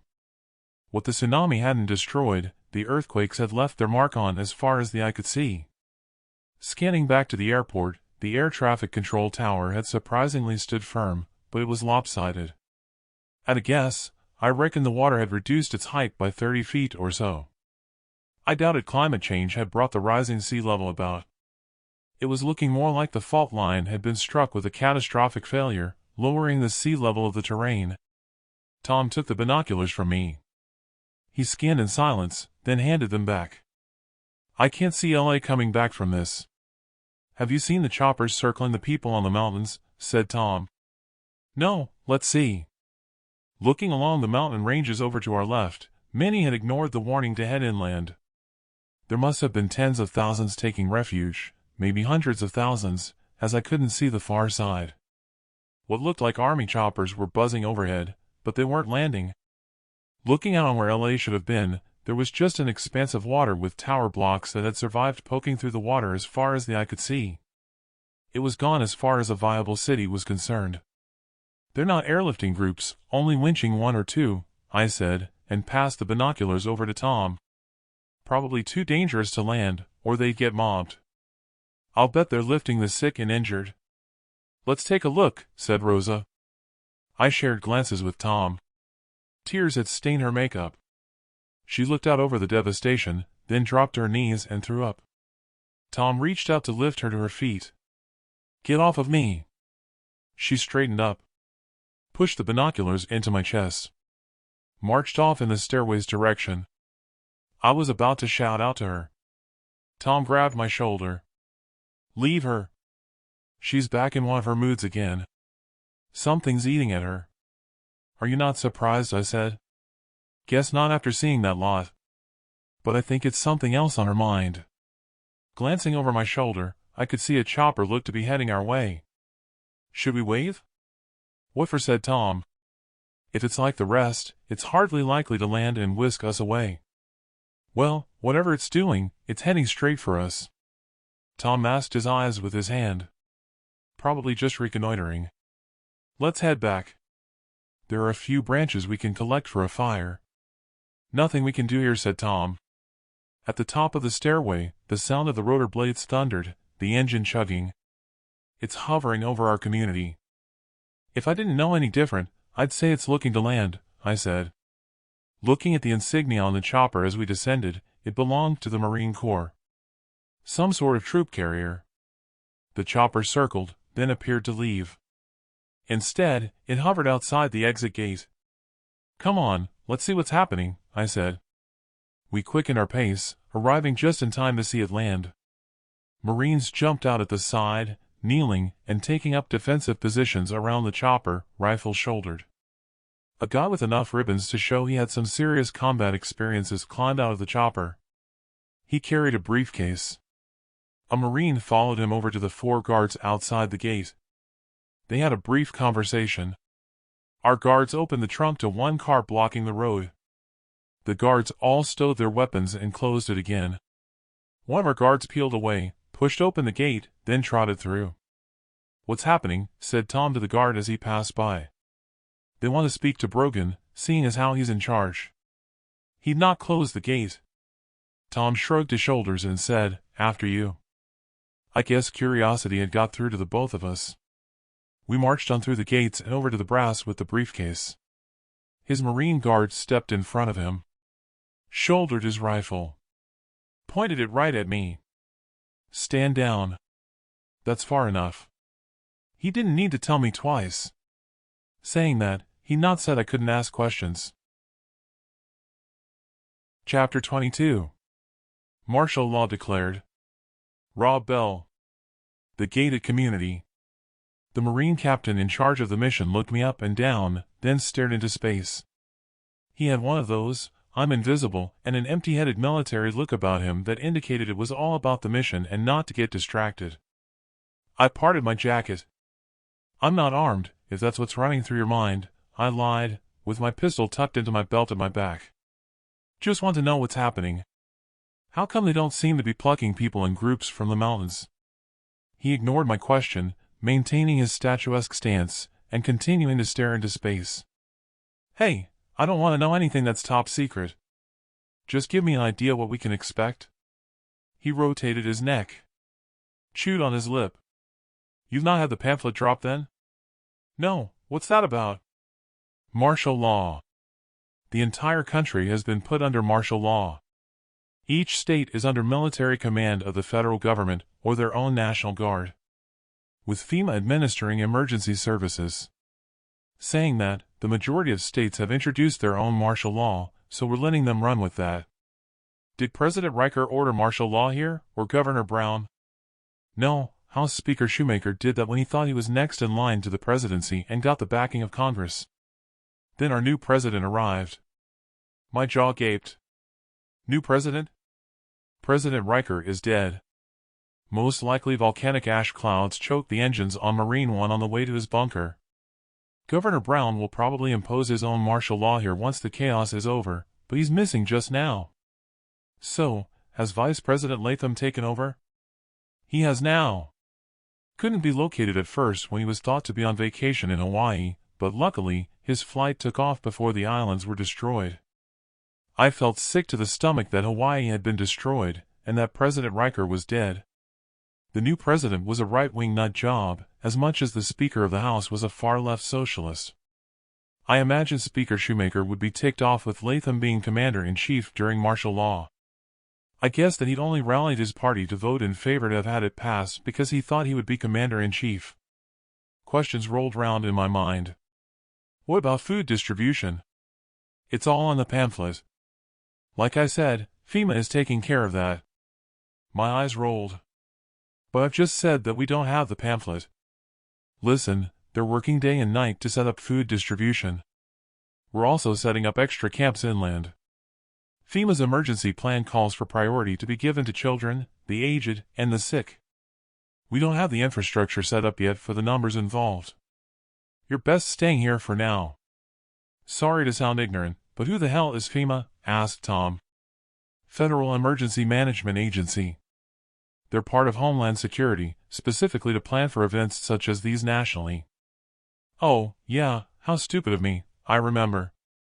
So that's why you're not evacuating the mountains, because they've been caught out with their pants down and their plans have gone to shit," said Tom, and then shook his head. The captain remained tight-lipped. Brogan appeared through the gate and hurried over. "Brogan. I'm in charge here. What is it you want?" The captain opened his briefcase. "Here, take this pamphlet seeing as how you haven't had the drop yet and get the word out. You have a resident here. Rodney Klein. I need him and his wife to pack one suitcase each and to come with us." The captain handed him a document. "Show him this." "I know him. He's a director of that solar energy company," said Brogan. He slipped the document into his jacket pocket, then read the pamphlet. "That's the one. Now, if you don't mind." The captain looked at his watch. "Well, what are you waiting for? We only have a 30-minute window to get back to base." Brogan stopped reading, looking flustered, and put the pamphlet in his pocket. "Yes, sir," said Brogan, and scurried back through the gates. Tom sidled up to me and said in a low tone, "Martial freaking law in every state." My thoughts exactly. They must be working to a predetermined plan. Klein must be needed to help with the energy infrastructure. I turned to the captain. "What about energy? When will that be back on?" Not soon. None of the coastal power stations and only a few of them inland have survived. Now the tide's settled inland, will we be getting food drops? Eventually. You said a 30-minute window. What does that mean? All our aircraft will be grounded because of the storm. What storm? There's a weather front on the way. It'll bring more ash with it, so we'll have to be back in the hangars by then. Is that from the north? Only the emergency channel said Yellowstone could blow. Yeah, but it's only partly that. Hawaii is gone. What? You mean one of the islands has had an eruption when you said it was destroyed? Sort of. When I say gone, I mean all that territory is gone. Nothing showing above sea level from satellite images after it exploded like an atomic bomb. Then it had a good belch before it disappeared, and the satellite feed failed. Holy crap, lucky the vice president got out of there. He shrugged his shoulders. A pickup truck arrived at the gates. Brogan escorted Klein and his wife to the chopper. The perimeter of Marines backed off to the chopper and formed a line either side of the entrance. The captain turned on his heels. Wait, said Brogan. Is there anything we should be doing here? The captain stopped and turned. Dust from the downdraft enveloped him. I shaded my eyes. Yeah, get these vehicles inside. Block your entrance. Secure the perimeter. Most of the prison inmates in California, including LA and Santa Monica, they've overpowered what guards stayed behind. They're on the run. Diego Martinez is among them. He'd gone before the National Guard arrived and they'd emptied the armory. They'll be looking for shelter and supplies. Same as everyone else. There won't be any cavalry if they turn up here. Do the best you can to secure and defend your community. Yes, sir, said Brogan, standing to attention and saluting. I'd heard of Martinez, everyone had. He'd been front and center on the news so many times before they found him in New Mexico, after the Mexican government put out a shoot to kill on him for his infamous tactics of genocide. The captain held onto his beret as the chopper powered up to full speed, then climbed inside. To the thunder of the rotor blades, I lowered my head. Put my hands over my nose and mouth. It struck me that we were on our own. Our survival would depend on us all sticking together as a team. As the sound of the chopper dissipated, I opened my eyes and lifted my head. The guards were collecting their rifles from the trunk of the car. Brogan stood to one side, stroking his chin. His eyes drifted to look sideways in my direction. I sensed evil in his glare. My hand slipped to my waist, and I ran it around to my back as if I had a backache. Feeling the butt of my gun, I felt no comfort. Not when set against the guards' rifles. A need to ingratiate myself took over. I walked over to Brogan. Listen, the guy said to block the exit. If you ask your people to help me, I can use my excavator to lift and drag some containers to block the entrance. No need. We'll back one up to the gates. Now get inside, or you'll end up locked out.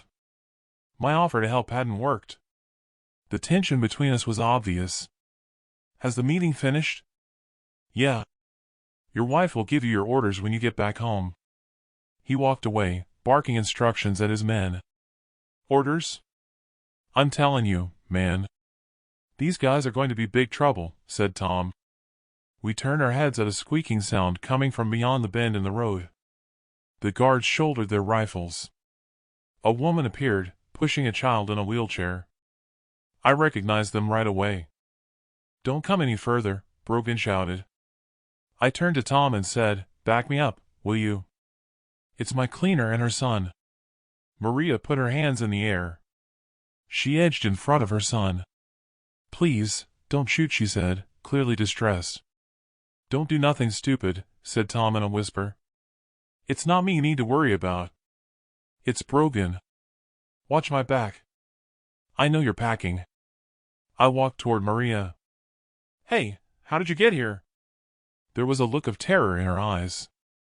Antonio didn't seem to understand what was happening. There again, he was only 5. I had to find a way around Brogan's draconian rules, so he'd let them inside the community. Maria and Antonio wouldn't stand a chance of surviving out there. Especially when Antonio had to wear leg braces. I was working at Mrs. Kitchener's house after I'd finished at your home. I took Antonia with me. After the quakes, she let us stay overnight, then her husband made me leave this morning. I don't know what to do. I can't get home. She was visibly shaking and sniffled. I put my arm around her shoulder and gave her a squeeze. You'll be fine now you're here. Yeah, well, they're not our problem. They can't enter, said Brogan. It may not be your problem, but she's my problem. She can stay with us. Get your stupid form and I'll sign it. It's not for you to decide. I'm in charge, and she ain't no relative. That's the rule. Now step aside. Or what? You heard the captain. He gave his orders and I'm in charge. We must secure the perimeter. This pamphlet here says all law enforcement and services are now under the command of the military. That's bullshit. You're not law enforcement. Maria, bring your son. Stay at the side of me. We headed toward the gate. The guards' rifle barrels followed our every step. I positioned myself between Maria and the guards. Tom was already behind the guards and sidestepped behind the engine block of one of the parked cars. His arm slipped inside his jacket, then he nodded. I stepped to one side of Maria and behind her, withdrawing my pistol, then placed my gun arm touching her back, hidden, guiding her to the gate. Brogan sent a scowl in my direction. It was clear he was getting agitated. The guards kept looking at him as if waiting for orders. A glance through the gate, and a good number of the community were hanging around. Probably they'd come to see what the chopper was all about. Not one of them stepped forward to help. Brogan shuffled up close. Listen, dipshit. I'm not dicking around. I can't look weak in front of everyone. Yeah, and I'm not letting you decide who stays with me. You work for us, or have you forgotten? Brogan narrowed his eyes, turned, and raised his arm toward his 4 guards. They weren't just any old guards, but part of his close circle of ex-army buddies, from what I'd heard. It wasn't like they weren't used to action and would likely follow orders. It looked as though it was going to turn nasty if I couldn't find a way of bringing his agitation down. I'm telling you. Stop right there, she can't enter. I'm fucking serious. Chapter 23. Standoff. Rob Bell. The gated community. Holding my breath at the standoff with Brogan and his guards outside the gate, we were at a critical juncture. I needed to show Brogan I was equally serious and that there'd likely be consequences if he signaled to his guards to shoot.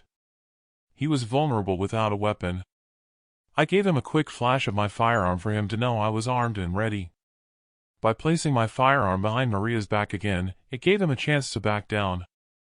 I knew he'd be aware he'd be the one I'd take a shot at if his arm moved. I could see that he seemed to be churning over the odds. Both of us were distracted. Rosa pushed a woman aside. She dashed through the opening at the gate and stood between me and the guards' lines of sight. Stand down, said Brogan, and slowly lowered his arm. Maria, Tony, you're safe. Thank God. You can stay with me. I have lots of food and water. Her intervention was timely. She must have been listening. Rosa fussed over the child. She was the last person I expected to come to the rescue. I faced Brogan. One in, one out. We've just had 2 leave. I reckon that evens things, I said. Ah, you reckon, he said, and he scowled. Listen, this isn't about you and me. Maria worked as a cook at a school. We'll soon not be able to prepare food individually. Not if we want to conserve fuel and stretch the food out. Brogan stroked his chin and said, I'll get a form for Rosa and Miss Hernandez to sign. Think yourself lucky this time. It won't happen again. He looked over at his guards. Get your vehicles and the generator inside. Then get the gates blocked. These are the last 2, you hear me? The last 2 we're letting in here.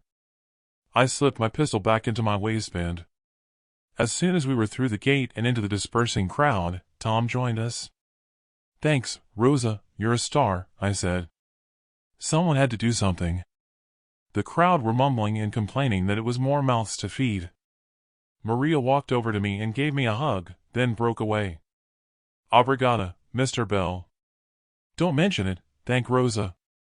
She scurried back to Rosa and her son. Tom gave me a playful tap on the arm. It got hairy there for a minute.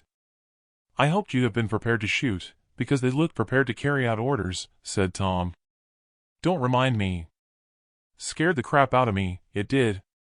Talking about orders, can't say I'm looking forward to finding out what Brogan meant by the orders that he said Donna had for me. We'll soon find out. Rosa, Maria, and Antonio arrived next door and entered. It was such a relief to know they were safe, and Rosa would be there to calm them down after having experienced the trauma back there outside the gates. We breezed down my driveway and on into the kitchen. Tom stepped back into the hallway. Joyce and George glanced my way, then disappeared out into the backyard. Donna never looked up from the kitchen table. She was studying a stack of papers. What's so interesting? She huffed and continued to read. The silent treatment was obviously continuing. Looking over her shoulder, I could see it was an inventory of the food supplies the guards had brought into the community. Brogan mentioned some sort of instructions. If you're not talking, how am I going to know what they are? She pulled a sheet from the bottom of a bundle of papers and pushed it over to me. It was written in Donna's hand with bullet notes. Tom and me have things to do in the garage. I'll read it in there. There wasn't any response from her. Tom had already got the message from the vibes when he'd entered before me, and he was in the garage when I arrived. Sorry about that. It'll pass, I said. It reminds me why I never married. I wouldn't put up with that shit. Yeah, well, I am married, so I have to, I said, then read through her notes. I shook my head. Brogan doesn't want much, except he's suspending the Constitution and reintroducing slavery. What? See for yourself. I'm to be given the task of inspecting all the houses and making good repairs in return for food credits. Oh, and he wants our weapons. Your name's on here as well. Let me see. Tom snatched the sheet from my hand. Training. I'm to train the guards. Serves you right for lying that you've been in special forces. Hell, what if Donna gives me away? Don't worry. We've never talked about you that I can remember. At least I'll find out about what's been bugging me. What's that? They're weapons. Haven't you noticed? They're all the same. Brand new AKs by the looks of it, and the same with their Glock sidearms. Yeah, I noticed. Maybe with it all happening on Thanksgiving, one of them was guarding a gun store or depot that had closed for the day. Yeah, never thought about that. Still, I ain't giving up my weapons. What about you? Not sure. It makes sense, really.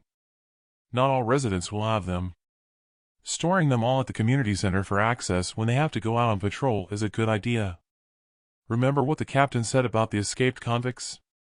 He's right, everyone will be looking to scrounge supplies once their food runs out. There aren't enough guards to ring the whole perimeter for 24 hours. I get the security angle, but, man, you got shit for brains. What happens when we want to leave to trek to your dad's farm? It didn't take long to work out he made sense. You're right.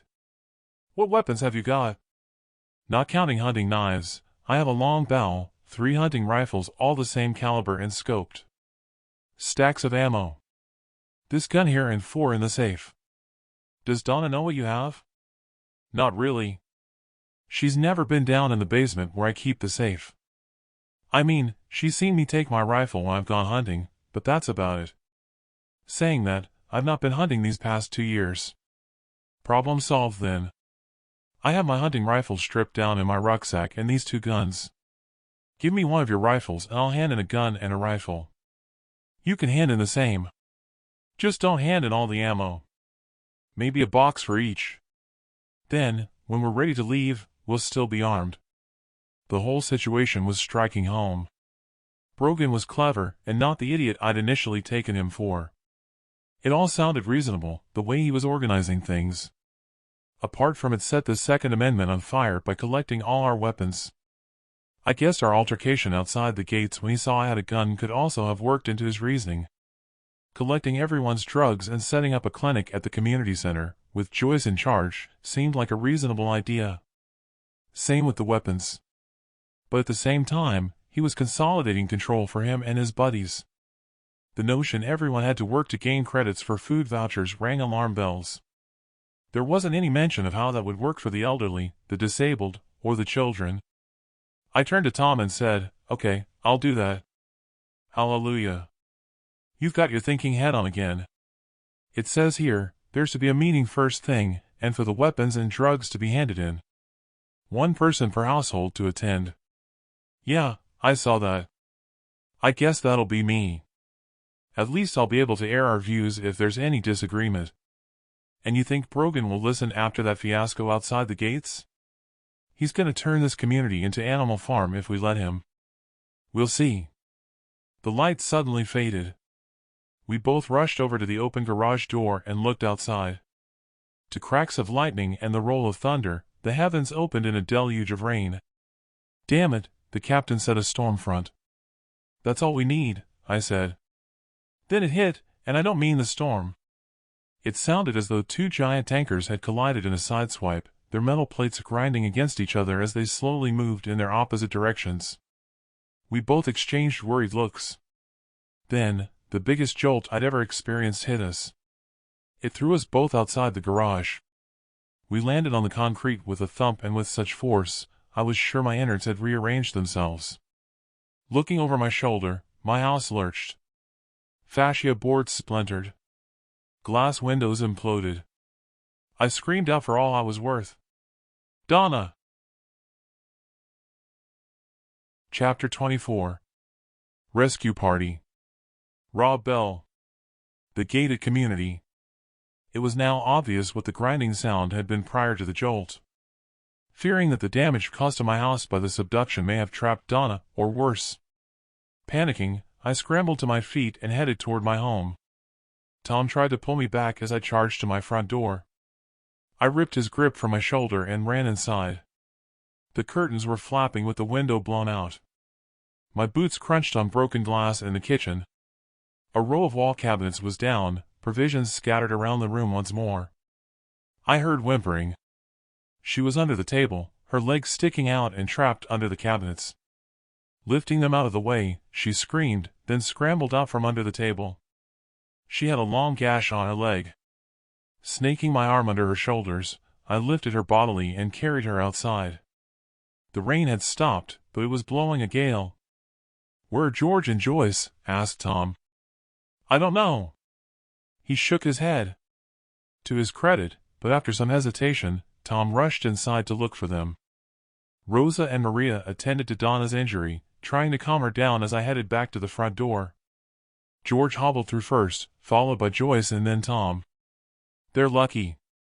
They were in the backyard when it struck," said Tom. "There's no water in the pool. There's a large crack running through the ceramics at the bottom." I glanced at Donna, blood running down her calf. "I'll get the first aid kit." "It's not here," said Joyce. "Some of Brogan's men called earlier. They were collecting them from all the houses and took it to the community center in the clinic area we've set up. We need to get her down there. Her leg's not broken, but we need to clean and bandage the wound before it gets infected." I looked at Tom. He knew I needed his help. Tom rolled his eyes, then sighed. Despite his arm wound, he sucked it up. We each took a hold of her, then lifted a leg each, and carried her to the community center. The streets were lined with people outside their houses. Joyce called out to each group as we passed, telling them to bring any injured to the community center. By the time we arrived, we'd garnered a line of walking wounded. Once there, the gardener was sweeping up glass at the door. We sat her down inside. "You two can go," said Joyce. "You'll only be under my feet." "No problem. I'll get back home and fix up whatever I can of the damage." "I'll stay here and help Joyce," said George. It was a relief to see the back of them. On the way back to my house, the dark clouds gave way to sunlight. The storm was over as soon as it had started, but it had made its way inland. At least it had cleared the sky of ash. None of the houses have collapsed. The damage looks bad, but not catastrophic. If we keep getting shocks, it's bound to weaken the structures and maybe they'll collapse, I said. "Then let's get the hell out of here." "You must have had blinkers on," because there were quite a few of the houses destroyed on our way to the community center, said Tom. I can't. I already said why. Now her leg is wounded, she might not be able to walk. Tom tilted his head and did a complete turn. Did you hear that? Said Tom. Hear what? There it is again.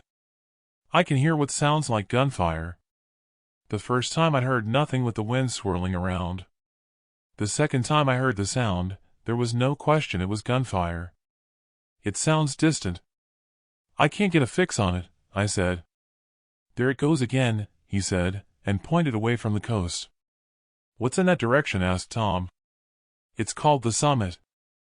A large residential area. You drove past it to get here. More gunfire exploded and Tom turned to me. Sounds as though they have problems, he said. He was stating the obvious and I sighed. He looked as concerned as I felt with the summit being so near. I attempted to put my concern to one side. Yeah, well, we have our own problems in here. I need to get the house repaired. There are the cabinets to put back up and windows to board, not to mention all the mess on the floor. An SUV raced along the street and stopped at my driveway. Oh, no. What does he want now? I asked Tom as if he'd have the answer. Brogan jumped out of the passenger seat. Hey, you that Tom? Yeah, that's me. I need you to come with me now. I want you to lead some of my men to rescue our scouting team. Scouting team? Yeah, sent 10 of my men out looking for stuff we're short of. They're pinned down. Tom turned and whispered, remind me not to lie in the future. You said it, buddy. You coming with me? Said Tom. What, you need your hand holding? Big special forces guy like you, I said, and then snickered. Reality struck home. If there were armed people out there, it could only be a matter of time before they would come foraging and scouting in our direction. We'd need all the men we could muster for defense. It was a no-brainer. Yeah, I'll come with you. As you keep saying. Someone will have to cover your sorry ass. I'll get my binoculars. Appreciated. We'll both go, I called out to Brogan. Do you have any vests in those containers of yours? Yeah, and I'll sort you both out with some automatic rifles. We hurried into the house. Tom grabbed his backpack, while I picked up my binoculars and a map from my bug-out bag. Why take your backpack? Because I have my hunting rifle and scope in there. It might be easier to pick off whoever is attacking them. Nothing more needed to be said. We ran out to Brogan's vehicle and set off to the gates. Brogan had obviously radioed ahead, as they handed us the vests and rifles when we arrived. Are you coming with us? I asked Brogan. No, I'll stay here to set up covering fire if needed for when you return. Some hero he was. It was written all over his face that he was scared shitless. Tom took hold of one of the guards' radios and spoke to the scouting team leader. Then he turned to me. Get your map out, he said, and nudged me on my shoulder. I spread the map out on Brogan's desk. Tom ran his finger over the map. That's where they're holed up. They just dropped into a gully when shots rang out. Their only way out is to climb back up the sides of the gully, or to make their way left where there is a cutting to get to the road. If we take the high ground on the top of the gully, we can cover their exit. How many men do you need? Asked Brogan. Just 3, said Tom, as if he was an authority on combat tactics.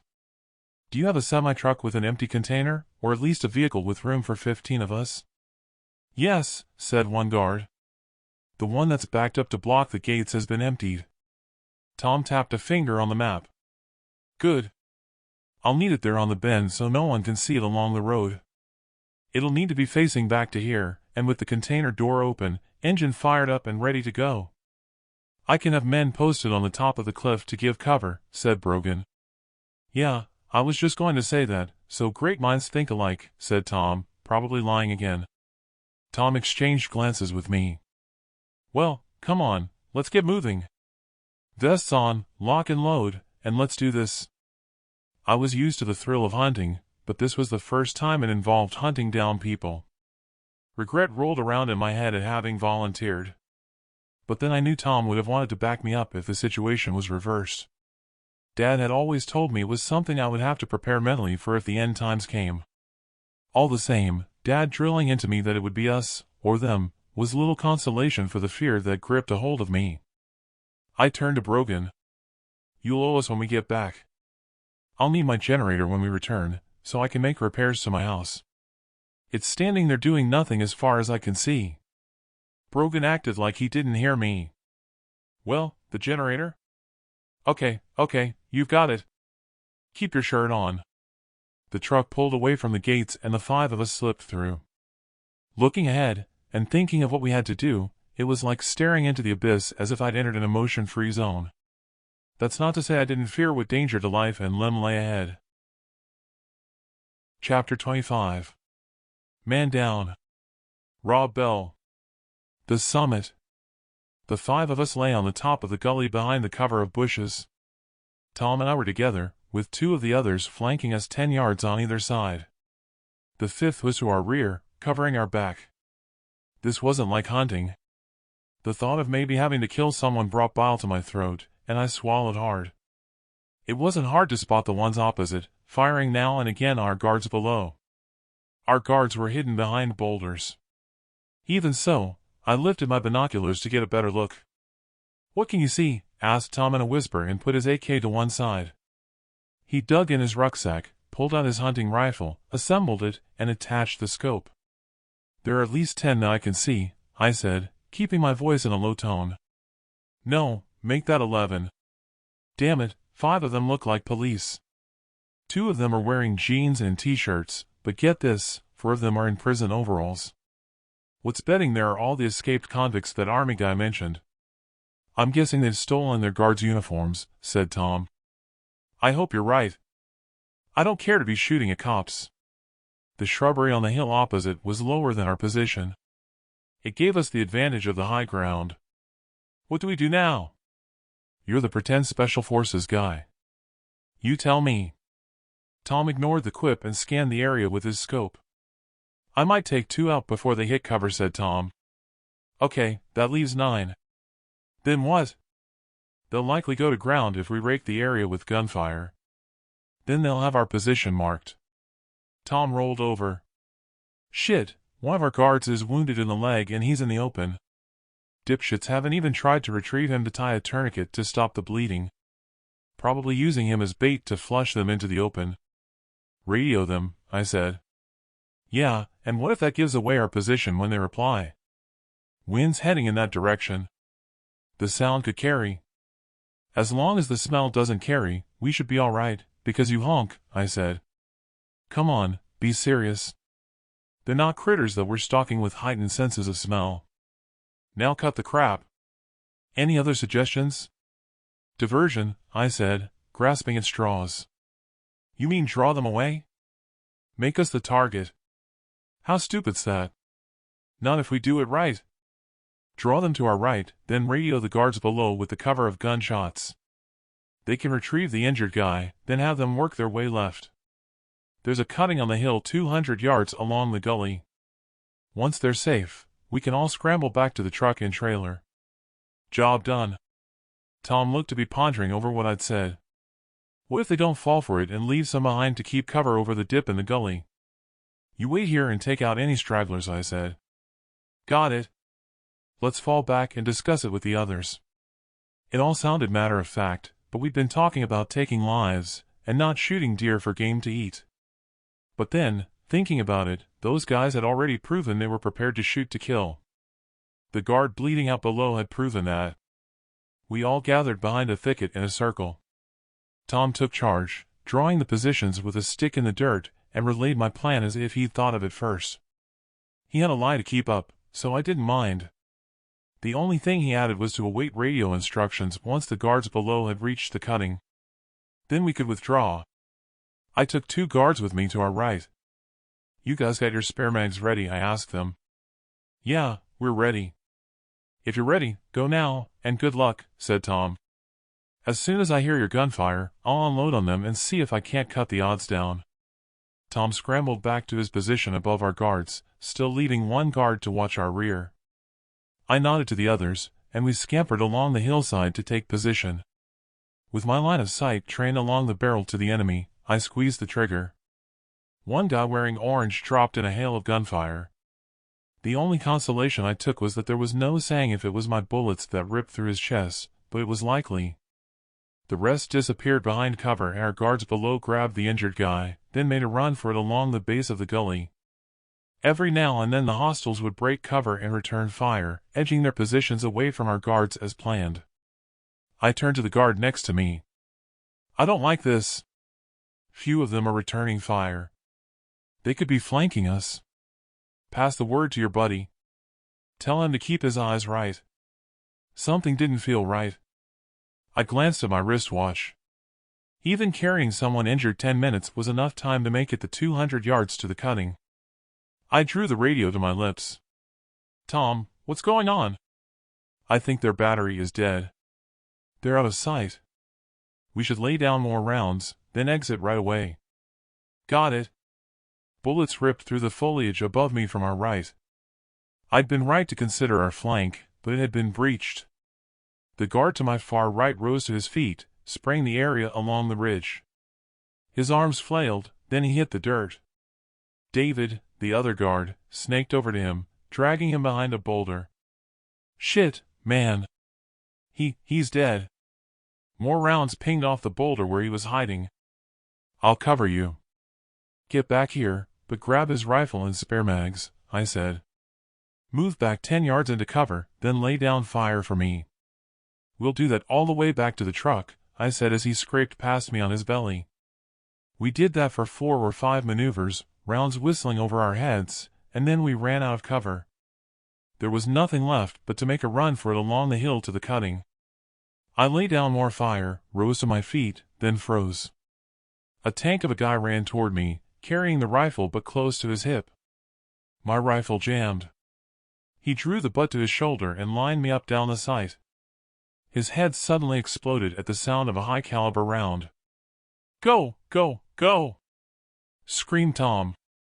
He scrambled from his position, having saved my ass, and joined me. I ran until my lungs were on fire. Without warning, there was no hillside as I hit the cutting running. I bounced all the way to the bottom. Tom snaked his hand under my arm, and I limped to the truck. All I could remember was being bundled inside as the truck set off with one of the trailer doors still open.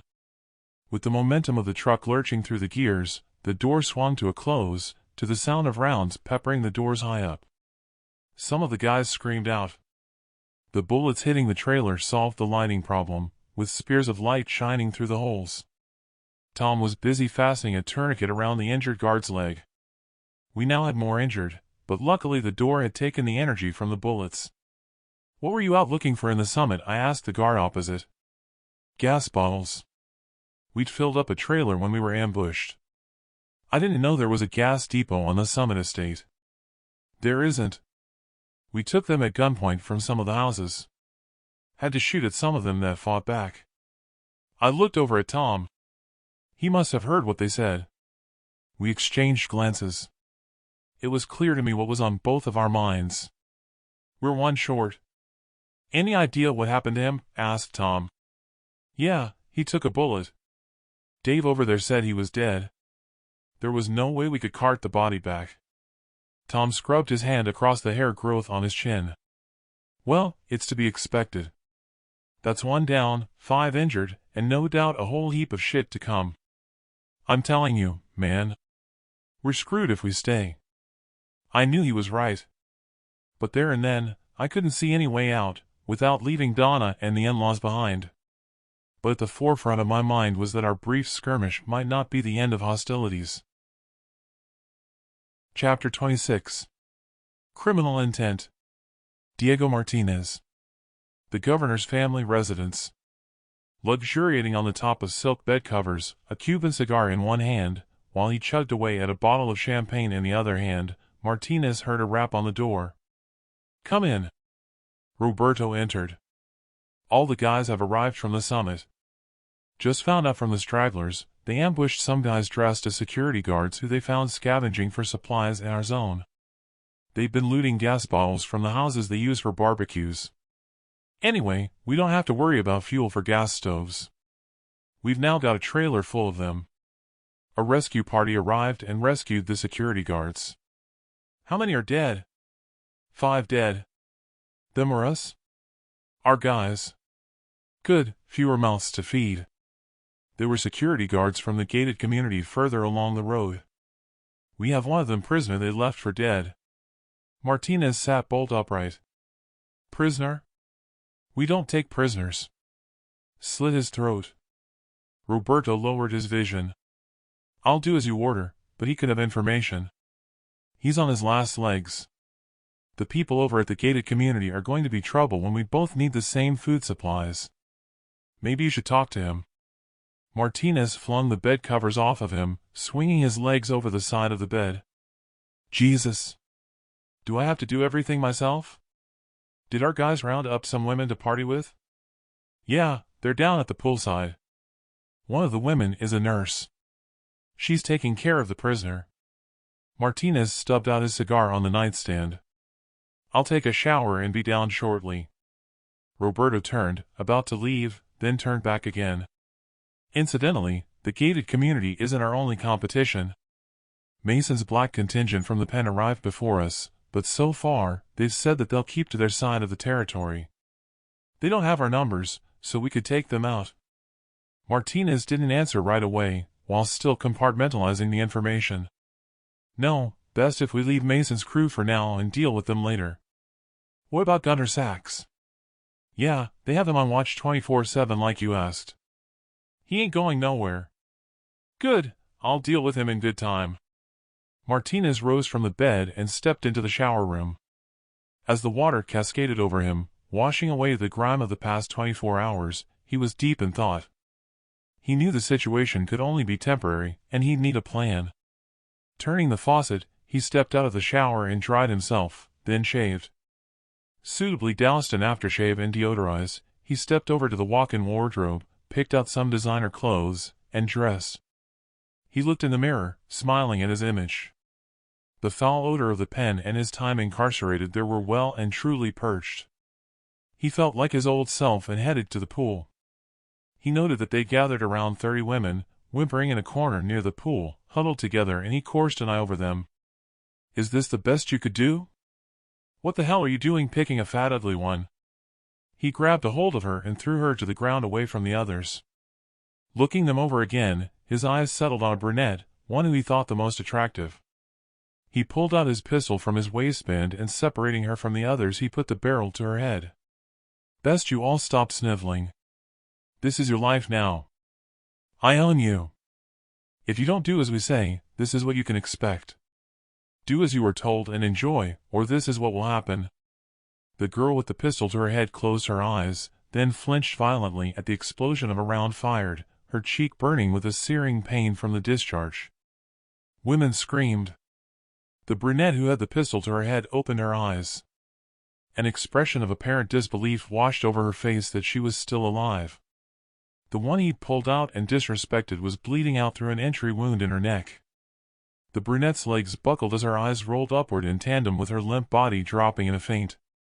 Get them all stripped, and in the pool, so they'll be nice and clean for the party. Get that fat corpse out of my sight. Martinez walked to a sun lounger, his pistol by his side. The young woman acting as nurse bathed the prisoner's forehead with a wet towel. She had tears streaking down her cheeks but wasn't whimpering. She looked at Martinez defiantly. He needs a hospital. Does he, and where do you think he'll find one of those? Get in the pool with the others, he said, and lashed out at her with the toe of his shoe in her stomach, leaving her winded as she scrambled away. The guy had all but bled out. Martinez kneeled at his side. Nod your head if you can hear me. I want to help you. The guy nodded. I have a chopper. We could get you to a hospital. I just need information about your gated community, and then we can get you proper treatment. You want that, right? The guy nodded. Who is in charge there? Brogan, he croaked out and opened his eyes. Martinez wiped the guy's forehead with the wet towel. How many with weapons? There are around 60 of us with AKs, then the male residents. Maybe 100 armed. Ammo? Full shipping container. I see your jacket has an A to Z security badge. Are you all ex-military? No, Not many. Brogan's done a combat tour of Iraq, Fallujah. Then Syria. His eyes closed. Come on, you're doing fine, buddy. He turned his head. Roberto, fire up the chopper to get this poor guy to the hospital. Roberto looked quizzically at Martinez, who waved a signal that he didn't mean what he'd said. Right away, boss. Martinez dipped the towel in the bowl of water by his side, then twisted it over the guard's forehead. The guy shook his head, then opened his eyes. You said then stopped. What were you about to say? We have Tom Abram, ex-Special Forces, training us. Did Brogan lead the rescue team? No, Abram with his friend, Rob Bell. Martinez nodded and pouted his lips at the thought he had some experienced competition. What about food supplies? At least 3. Martinez slapped his cheeks as he slipped away. Hang on in there, the chopper's on its way. 3 what? 3 months, maybe more. Non-perishables in containers. Martinez placed his hand over the guard's face, pinching his nose and blocking his mouth. The guard writhed. His body thrashed and then fell silent. Martinez called over Roberto and Giant. If they have those sorts of supplies, we need to take the gated community down. Call for a meeting with Mason's black contingent and we'll form a plan together to give them first picking if they join us. Let's see what this Brogan and his Special Forces guy of theirs have got. It should be interesting. Chapter 27. Under Siege. Rob Bell. The gated community. We had been vigilant since our skirmish with the escaped prisoners. So far, they had not tried to seek revenge these past 2 days. Walking along the sidewalk to a meeting at the community center as the representative for my household, Donna was already there as a committee member, having left the house an hour earlier. We were still not talking. It was like a dark shadow was cast over our relationship, with neither backing down, despite me having carried her to the clinic when she was injured. Turning the corner, a group of small children were sweeping the ash into piles, some shoveling it into the back of a trailer pulled by an electric buggy that they used to collect the garbage. A teenager stood leaning on a pole, giving them orders. What are you boys doing? The teenager had a sullen expression on his face, clearly not wanting to be there. We have to do this for food tokens or starve. It's not fair. Rob scoffed at the teenager's lack of work ethic. It's a good lesson. When you grow up, you have to work to put a roof over your head, never mind eat. That's Dad's job. It shouldn't be mine. Never mind, keep up the excellent work. The younger kids didn't look to care. It seemed to be a game to them. One of them scooped up a handful of ash from a pile and threw it over one of the other kids. Before I knew it, they were all at it and looking like ghosts. Walking on and shaking my head, I had to laugh, but then it wouldn't be a game after they realized this was their lot, day in, day out. No matter how much they swept the street, fresh ash was leaving a new layer every day. Passing the basketball court, they were fixing back the wire fence. In the middle of the court, they'd moved in a shipping container. A guard cut narrow slots in the container's side with an oxyacetylene torch. A guard was having a cigarette at the entrance. He stepped aside as a line of guards entered. One was carrying a single mattress on his head. The one following carried a chair, followed by another with a pillow and sleeping bag. What's going on here? What's the container for? I asked the guard. Drunk tank. Some idiots have been drinking on guard duty. 2 days on starvation rations for a first offense. Then Brogan says 5 days for a second, then exile if there's a third. Yeah, sounds like the sort of rules Brogan would concoct. 3 strikes and you're out, I guess. Saying that, I'm surprised he's giving them any chances to redeem themselves. When I arrived at the community center, Joyce was outside, tears streaking down her cheeks. I couldn't walk past her, even though I was still angry with her and George. What's wrong? That young guard you brought back has just died. I couldn't save him. We just don't have the apparatus for those types of gunshot wounds, she said, and then continued sniveling. I'm so sorry. At least you tried. Why don't you go home and chill if you have no more patience? Put a note on the door with our address. Good idea. I couldn't bring myself to put my arms around her, but at least I'd shown concern. Walking on, I arrived at the hall where they were holding the meeting. I walked over to Brogan's desk. "Your guys called and took my generator without asking. I'll pick it up again after the meeting. I'll need it for more repairs." "Oh, yeah, the generator. Can't do. We need it for something else." "But you agreed to." He didn't let me finish. Priorities. I shouldn't have to explain. Biting my tongue, I turned away, mad as hell. I'd been using the generator to keep the freezer chilled at home. What I'd like to have done was plant my fist on his nose. With Donna sat next to him, I would have only dug a bigger hole. I took a seat with the rest of the crowd, and Brogan asked for quiet. Then he began. All he did was list new rules and regulations, some of them so petty it was laughable if he hadn't been so serious. He even set different curfew times for children and adults unless they were on work detail or guard duty. "Excuse me," a resident called out and stood from his chair. "Yes, what is it?" asked Brogan. "Look, all these rules, and working for food tokens. I shouldn't have to work or do guard duty. I pay my fees for security as it is. I don't mind paying for food, but I'm an actor, not a laborer, and I've never fired a rifle." Brogan's face reddened. "Ah, you're an actor. So that makes you exempt, does it? Anyone else feel the same? Put your hands up." Around 20 hands raised in the air. A friend of Donna's who made a living as an influencer on social media rose from her chair and spoke up. "I agree with him. Why pay fees and then have to do the work? It's like throwing dimes into the organ grinder's hat and then having to play the monkey and to turn the handle yourself to get a tune. I've had a note asking me to collect garbage for my food tokens when garbage collection is part of the contract with A to Z. It's ridiculous." Brogan glared at her. "And how much food do you have left?" "Enough for around 2 days," she fired back at him. Brogan glared over at the actor. "And you, young man?"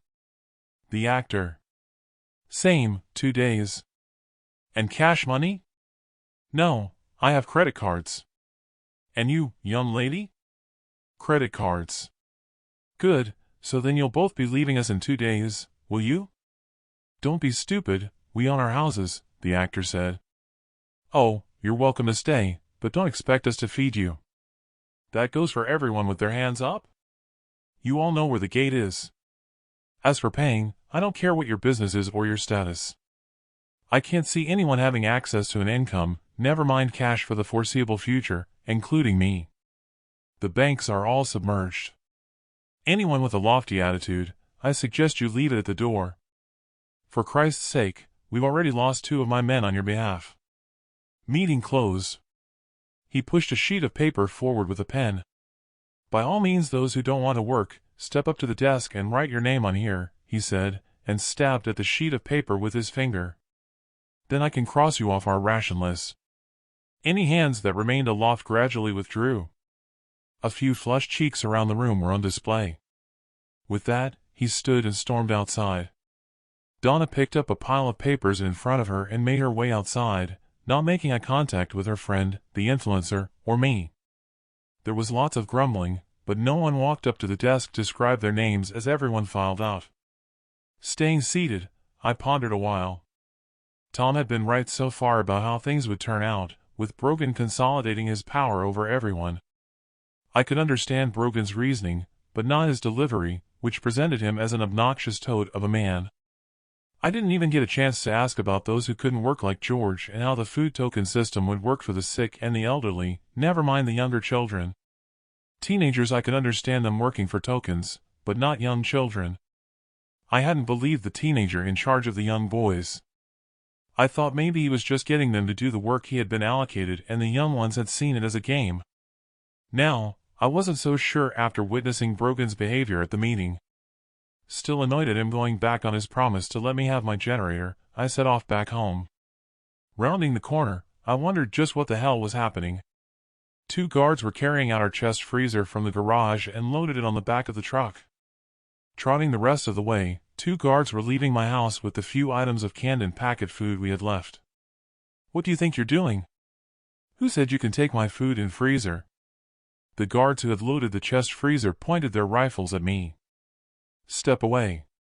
Orders, we're collecting everyone's food supplies and taking everything to the gym. We've left you with coffee and biscuits. This had to be Brogan's orders, but he'd not mentioned anything at the meeting. Sorry, said Tom, as he stepped outside the house. They didn't even knock and came in team-handed.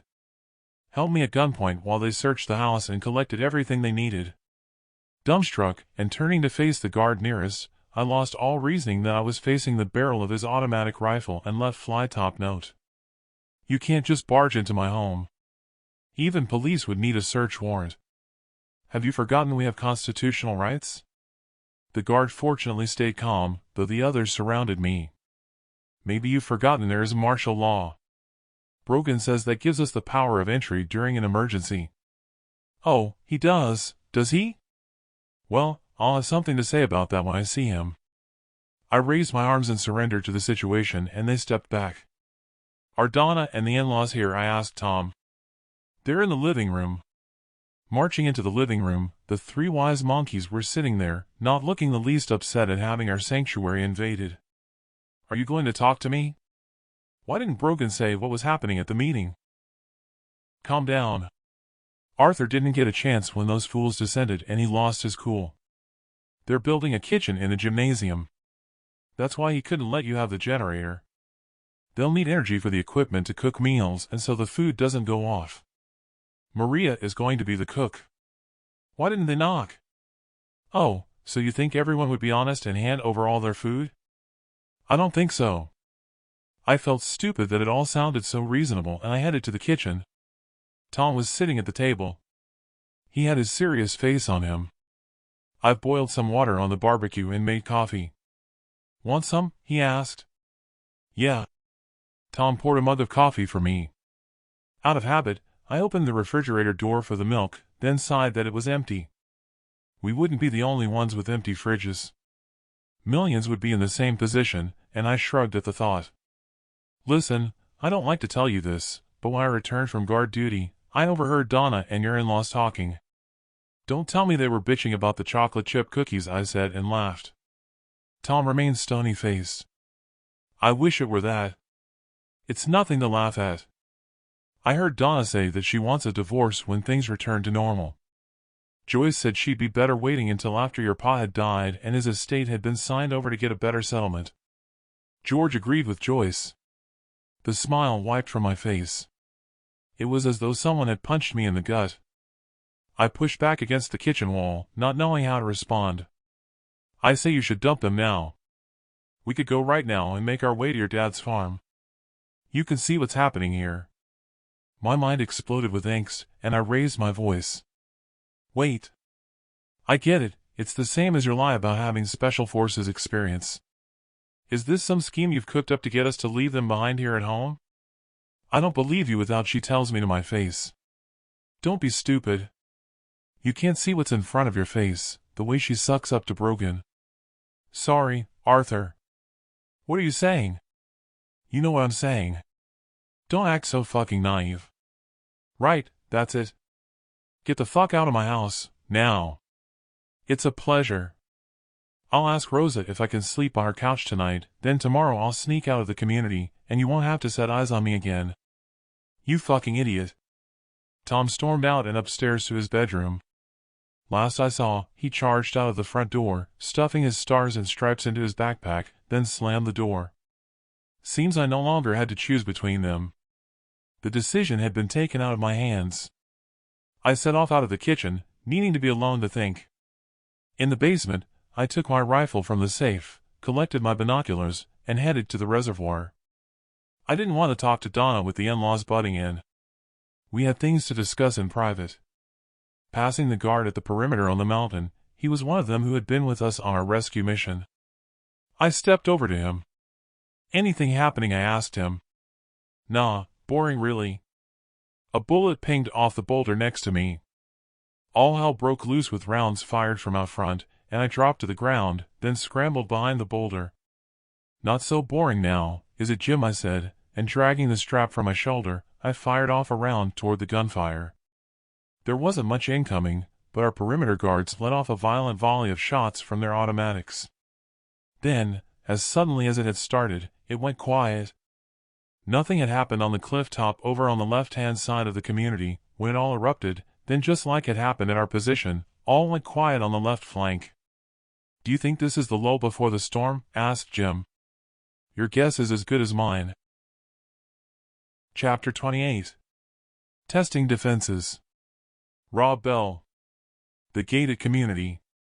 After the first encounter with whoever had unleashed gunfire on our positions, the stress of what might follow honed the senses.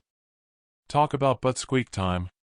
1 in the morning, and with my eyes flagging, there was still nothing happening around the perimeter. I was guessing it had been the escaped convicts looking to warn us off after our rescue mission kicked them in the butt. It didn't seem like a serious attempt to overcome our defenses. Maybe it was a warning to say, keep out of our territory, after our guards had gone out to collect gas bottles in an area that they'd claimed as their own. "Commander 2, Zone 2, any movement, over?" Jim pulled his radio to his lips. "Not a damn thing." "Stay vigilant." "Is that Brogan?" I asked. "Yeah." "He's our commander?" "Commander, you say?" "He's gone up in the world for an ex-parking warden." The guy turned sideways to face me. "That's how it is when you come out of the army. Jobs are scarce. All this is just like old times for him." "So, it's true the rumors I heard that he's a vet," I said. "Yeah. Some of the other guards are, too." "Someone else had mentioned that to me," I said, "but I wasn't sure." "What time does your spell on guard duty end?" I asked him. "I should be relieved soon, but knowing Brogan, he'll want me to sleep here for the night if he thinks there's a chance of more action." "Can you call him back and ask for when the relief comes to bring me an AK and spare clips?" "You mean mags?" "You've watched too many old war films," said Jim, and cackled. "Okay, magazines, slip of the tongue." "I know that, but you knew what I meant, anyway." Zone 2 to our commander. "We need an extra AK with mags when the relief comes. One of the residents has joined us." "Will do. Best you all stay there tonight and get some shut-eye. It'll double up for if they decide to attack again when the relief arrives. Pass the word on." "Roger that." Jim looked me in the eye. "See, I told you." This time, it was my turn to cackle. Jim scurried off to tell the other guards their orders to stay there. I rolled over and looked at the sky. The moon and stars that had provided so much light on the night of the tsunami arriving were now blotted out with the ash in the atmosphere. There couldn't have been much in the way of new volcanoes erupting, because any large particles that had been up there had already fallen. Now it was just the fine stuff, virtually invisible, but it kept piling up on surfaces. I heard footsteps from my left over at the reservoir. The relief team was on its way. I closed my heavy eyelids, wondering if I'd lost both Tom and Donna, as neither would be speaking to me. Someone shook me, grabbing me by the shoulder, startling me, along with the sound of gunfire. "Rosa?" "Better grab this," she said, and dropped an AK on my chest. I rolled over. "Don't return fire unless ordered," said Rosa. "Why?" "Like I said, orders. Brogan only wants 4 of the relief to fire back, and not at all if they follow up with occasional rounds." "What time is it?" "Around 4 in the morning. You've been asleep ever since I arrived." "Is Tom one of the reliefs?" "Not here. He's on the opposite cliff." "Lucky for you. I hear you've had a falling out." "Did he say why I asked her?" "No, and I don't want to know." "It's your business." "I'm letting him sleep on my couch."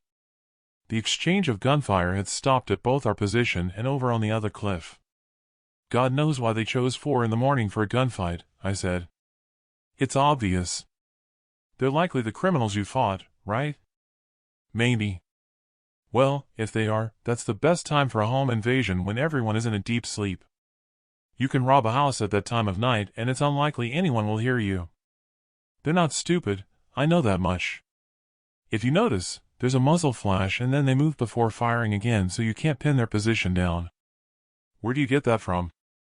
"A round struck the boulder where we were taking cover." Rosa didn't even flinch. "No one returned fire." I was born with common sense, she said, then snickered. Oh, yeah, and watching crime programs and war films. More gunfire erupted, this time in the region of the road below. So, you think all this gunfire is them going to try and enter tonight? Not a chance. They'll be testing our strength. Brogan must know that, and that's why he only wants a few to fire back. They'll be counting muzzle flashes to find out what they're up against. The gunfire stopped in the road below. Did Brogan say this? Like I said, common sense. I'd go back to sleep if I were you. I'm betting that's it for tonight. Maybe they'll try our flank later. I'll give you a dig if I'm wrong and it starts again. Jim crawled over. Have you got a cigarette? Sorry, don't smoke. Damn it, I'm all out. That's me going cold turkey until this is all over. It's driving me insane. I have a carton I can let you have. Walk with me to my house in the morning and I'll give it to you. Oh, man, you're my savior. Jim seemed like a decent guy. Perhaps I was looking for a surrogate to replace Tom. I rolled over into the fetal position, my back to Rosa, and lay there. The way Rosa had talked, it was as if she'd done a stint in the army, though I knew she hadn't. She seemed strange to get a handle on what she was about. It was hard to drift back to sleep with the occasional round from out front, but our team stuck to their orders and didn't fire back. The inevitable happened when, with heavy eyelids, I drifted to sleep. I cracked open an eye and squinted in the daylight, then spat the gritty taste of ash that had settled on my lip. Reaching out for my bottle of water, I chugged it down, then poured what was left over my face. What time is it? 8. You snore, did you know that? Said Rosa. Sorry. Anything happening out front? I asked. Nothing. Brogan said we'll all be relieved. We're just waiting for them to arrive. I wiped the ash from my face and dusted down my jacket and jeans as best I could. They're here, Jim said. Don't forget the cigarettes. Let's go now and get them. Hold on, wait while they get here. Sorry, I'm crawling up the wall here for a cig. We arrived back at my house. Rosa waited, chatting with Jim as I entered and used the garage door to get to Old Girl. I rummaged for a carton of cigarettes and joined them. Here. Happy puffing. Jim opened the cellophane in a frenzy, like a child opening a Christmas present, then extracted a packet. I left him to it and turned to Rosa. I don't think they'll be back. They'll have probably realized they don't have enough ammo to overcome us or they'd have tried harder. Want to bet? Said Rosa, and walked over to her drive, then turned. They'll be back. Rob, I owe you for this, Jim said, then took a long draw on his cigarette. Tom passed by on the other side of the street, then walked over to Rosa's house. If looks could have killed, as they say, I'd have been dead. What that meant going forward was beyond me. Chapter 29. Unholy Alliance. Diego Martinez. The Governor's Residence. The Summit. Santa Monica. Over at the mansion, the brunette carried over a plate to Martinez at the kitchen table and set it in front of him, then poured him orange juice. He slipped his hand under her skirt and squeezed her butt. She didn't flinch or pull away. She knew better. Make me coffee. Black and strong, he said, and withdrawing his hand from under her skirt, he patted her butt to send her on her way. At the worktop behind him, she placed both her hands palm down on the marble surface to take her weight, then lowered her head. Slowly raising her vision, she stared at the image in the wall mirror. The purple bruise under her eye and a swollen cheek bore testament to her night of terror. Her hand reached out to her side. She grasped a kitchen knife, then she pulled it to her chest, holding it in both hands, and closed her eyes. Hands grabbed her wrists from behind. Drop the knife, Martinez said, and licked her neck. Feisty bitch, ain't you, he said, his lips touching her ear. I like a woman with spunk. He tore the knife from her grasp. Was this for me or you? I'll take it that it was for me. Grasping one hand over her mouth, he thrust the knife into her kidney area to the hilt with his other hand, then twisted, watching her eyes bulge in the mirror. Not waiting for her to die slowly, he spun her around and thrust the knife under her ribcage and upwards, then lowered her to the floor. Sauntering back to take a seat, He took a sip of orange juice, then tucked into his breakfast, while glancing at the reflection of the mirror and worktop behind him on the door of the stainless steel fridge. Giant entered with Roberto. "Where's Gomez?" "He's taken our women out back to the woods to dispose of them." "Good, we've slaked our thirst. Fewer mouths to feed and we can concentrate on business. Grab this bitch behind me and toss her outside. You can dispose of her later." Martinez tucked into his breakfast, devouring the last morsel as Roberto, and then Giant returned. "Okay, what have you got to report?" Roberto stepped forward and said, "We tested them on their left and right flanks, around 10 of them either side late evening, same in the center where the gate is. They have a shipping container backed up to the gate on a trailer with a semi, preventing entry. At 4 in the morning, they were reduced to 4 in each of the zones returning fire. Not once did they respond to individual rounds. I reckon they're short on ammo. We didn't test their rear flank like you ordered. Do you want us to test the flank facing the park at the rear in the early hours of tomorrow?" "No, I want them to strengthen the ones you attacked."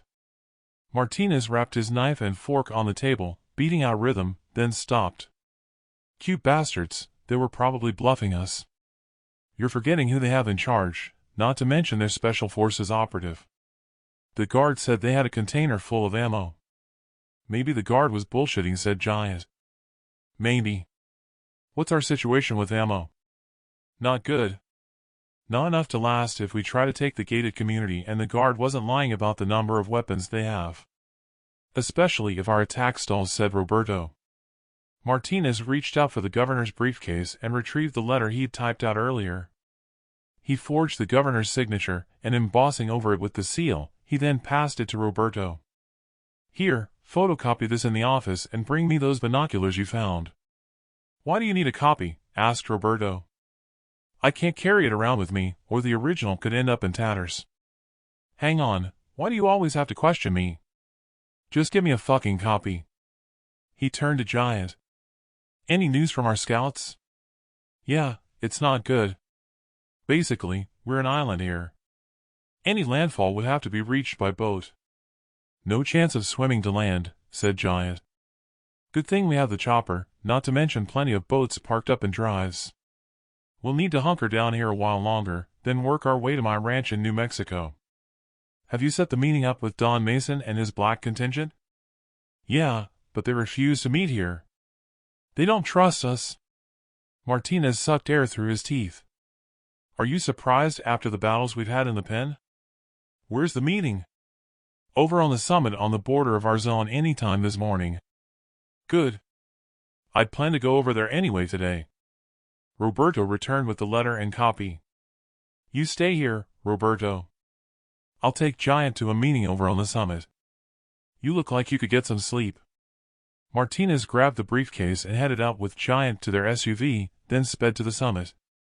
When they arrived, Martinez slowed down as he drove past 2 of his sentries and entered the summit.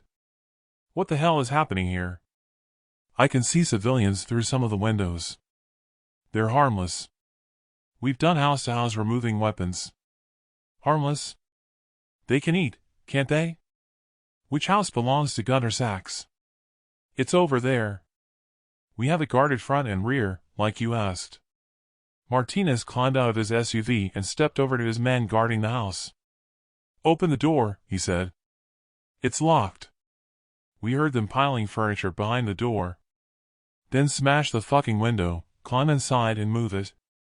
"Did you tell him I was coming for him like I asked, so he'd know what was coming?" "Yeah, he knows." He stood back and waited. The door opened and he walked inside. "They must be upstairs. There's no one down here. Give me your rifle." He glided up the stairs, then kicked the doors open in the hallway, checking the bedrooms. He came to a locked door. Shoulder charging the door, the frame splintered, breaking the lock. He ordered his men to put their backs into pushing the door open, which he found obstructed with bedroom furniture. Finally, inside, and hearing shuffling inside the walk-in wardrobe, he kicked open the door. Their idea of hiding was laughable. He could see his feet behind the rack of clothes and those of his wife's feet. "You know who I am, so let's not waste time." It's time for sentencing, only it's not 4 life sentences like you wrapped around my neck, so it'll end quick. Spare my wife, he said and stepped out, parting the clothing, his wife whimpering. Fuck that, he said and let fly, releasing a full mag on them both. There was no point in him hanging around, he thought. He had other business. He hurried outside to his SUV and drove on. As they turned the corner, he could see around 30 of his guys partying with some women that they'd kidnapped.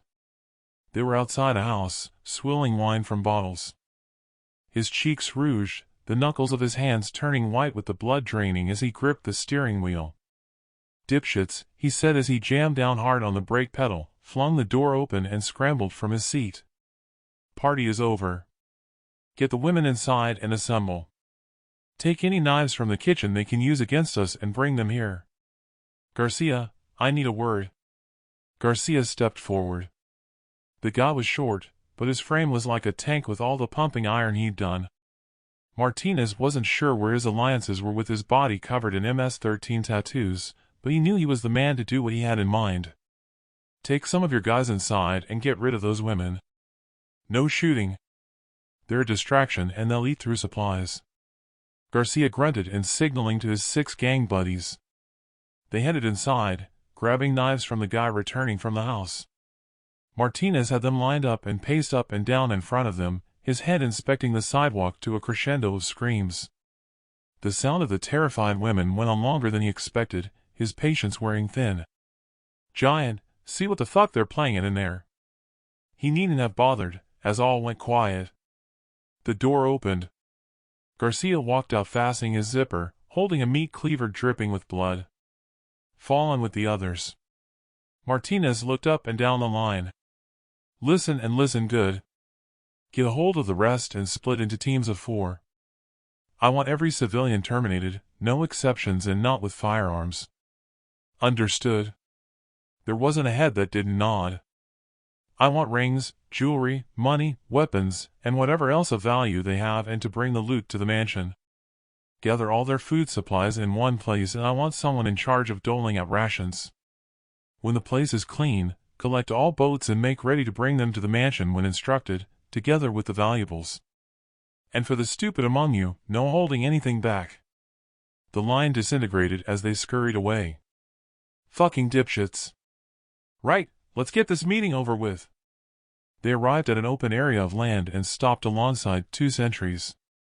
Martinez and Giant climbed out of their seats. Scanning across the territory divide, his vision settled on one of the black contingent's men watching them through binoculars. Martinez waved and the guy disappeared. Here he comes. Stay here. Martinez set off walking alone and stopped in the center of the open area. Mason. Martinez. Why the meeting? I have a proposition for you. I'm listening. There's a gated community further along the road. I want you to help us take it over. Sounds like you tried in the early hours. What makes you think we would want to help? A to Z Security is manning it and they're armed.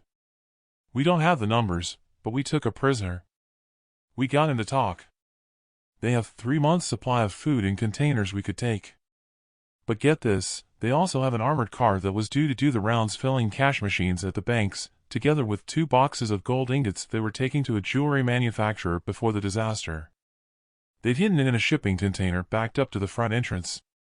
So, what's our share? We have 75 men, and you have 25.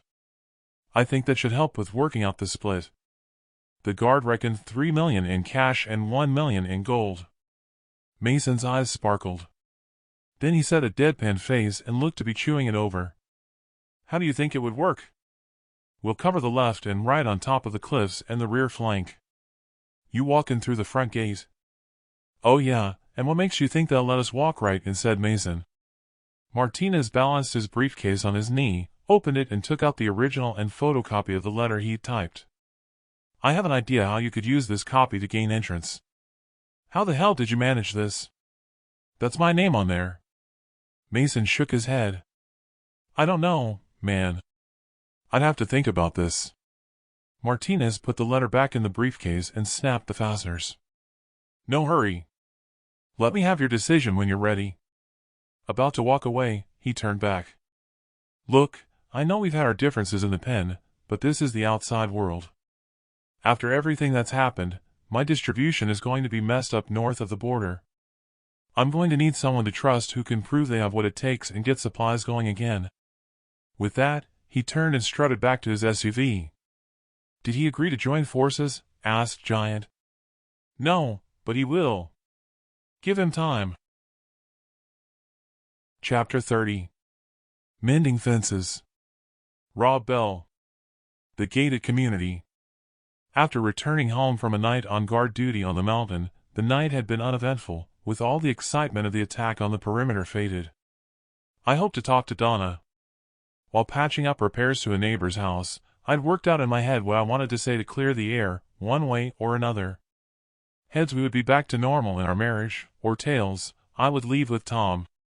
Working my way to the backyard, I stripped off my ash-covered clothes down to my boxers. Stepping back inside, I climbed the stairway to our bedroom. The door was open. Donna had made the bed, which she usually never did, and she wasn't there. Joyce and George were talking in the living room.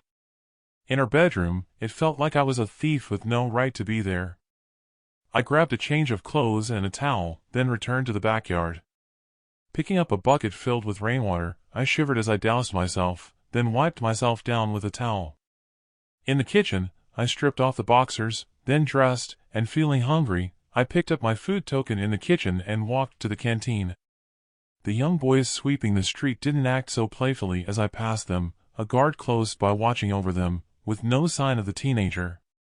Arriving at my destination, I stepped into the canteen. "Hi, Mr. Bell," said Maria, as I stepped over to where she was serving. "Hi, Maria." I handed over my token, and she passed me my plate. "Is that all I get?" I asked. Maria looked embarrassed by the way her cheeks rouged. "Sorry, Mr. Bell. It's even worse for the retirees. Mr. Brogan and Mrs. Bell said we must use stricter portion control." Looking at the plate of food, there were just about enough calories to maintain a little energy. It was gone in a beat. Pushing the plate away, I drummed my fingers on the table. I guess I've reached my limit of patience to the point of anger. Jumping to my feet, I pushed the chair away so hard it tipped over. Not even bothering to pick it up, I stormed off to Brogan's office. Without knocking, I walked inside. Donna, one of the guards, and Brogan were eating their lunches. They shared a joke, judging by the laughter, their plates piled high. "What do you want?" "Knock next time," said Brogan. "I want more food tokens." "That's what I want." "The portions in the canteen won't feed a mouse." "We have to ration," said Donna. "Don't embarrass me." "Embarrass? I don't know how you have the nerve. It doesn't look like you're all eating the same rations I've just had. All you lot are doing is sitting on your butts all day, while I've had to climb roofs to reset shingles on starvation rations." Brogan rose from his chair. "It must be a mistake. Maria's English isn't all that good. I'll have a word with her." He opened his drawer and passed me another food token. That sort of took the steam out of me. That was the first time he'd acted friendly with me, which came as a surprise. "Please, we've cleared that up. When will you be home, Donna? I need a serious word." "I should be home when you finish work." "Good. We'll talk then." On the way to the canteen, I found it hard to believe it was a mistake, deciding that he only acted Mr. Nice Guy, so his food didn't go cold and maybe not to show his bad attitude in front of Donna. With lunch finished, I moved from house to house, making temporary repairs where needed. It was late when I arrived home. My wrist and bicep muscle ached from having to use a handsaw. It had been hard work without my power tools, and I was tired. In the living room, I studied Donna and the in-laws. Donna knew I needed to talk with her, but her parents were not for moving, and Donna wasn't encouraging them. "Listen, I need to talk with Donna in private." "Oh, don't mind us." I was too tired to argue. "Thought you might as well know. Tom's gone for good. He's staying at Rose's house." "We heard raised voices and the door slam yesterday," said George. I needed to get straight to the point. "Am I safe to come back to our bedroom?" "No, I haven't forgiven you." "So, What is it then? Are you angling for a divorce? George coughed and spluttered into his hand. Donna's standoffish expression didn't change, and she didn't reply.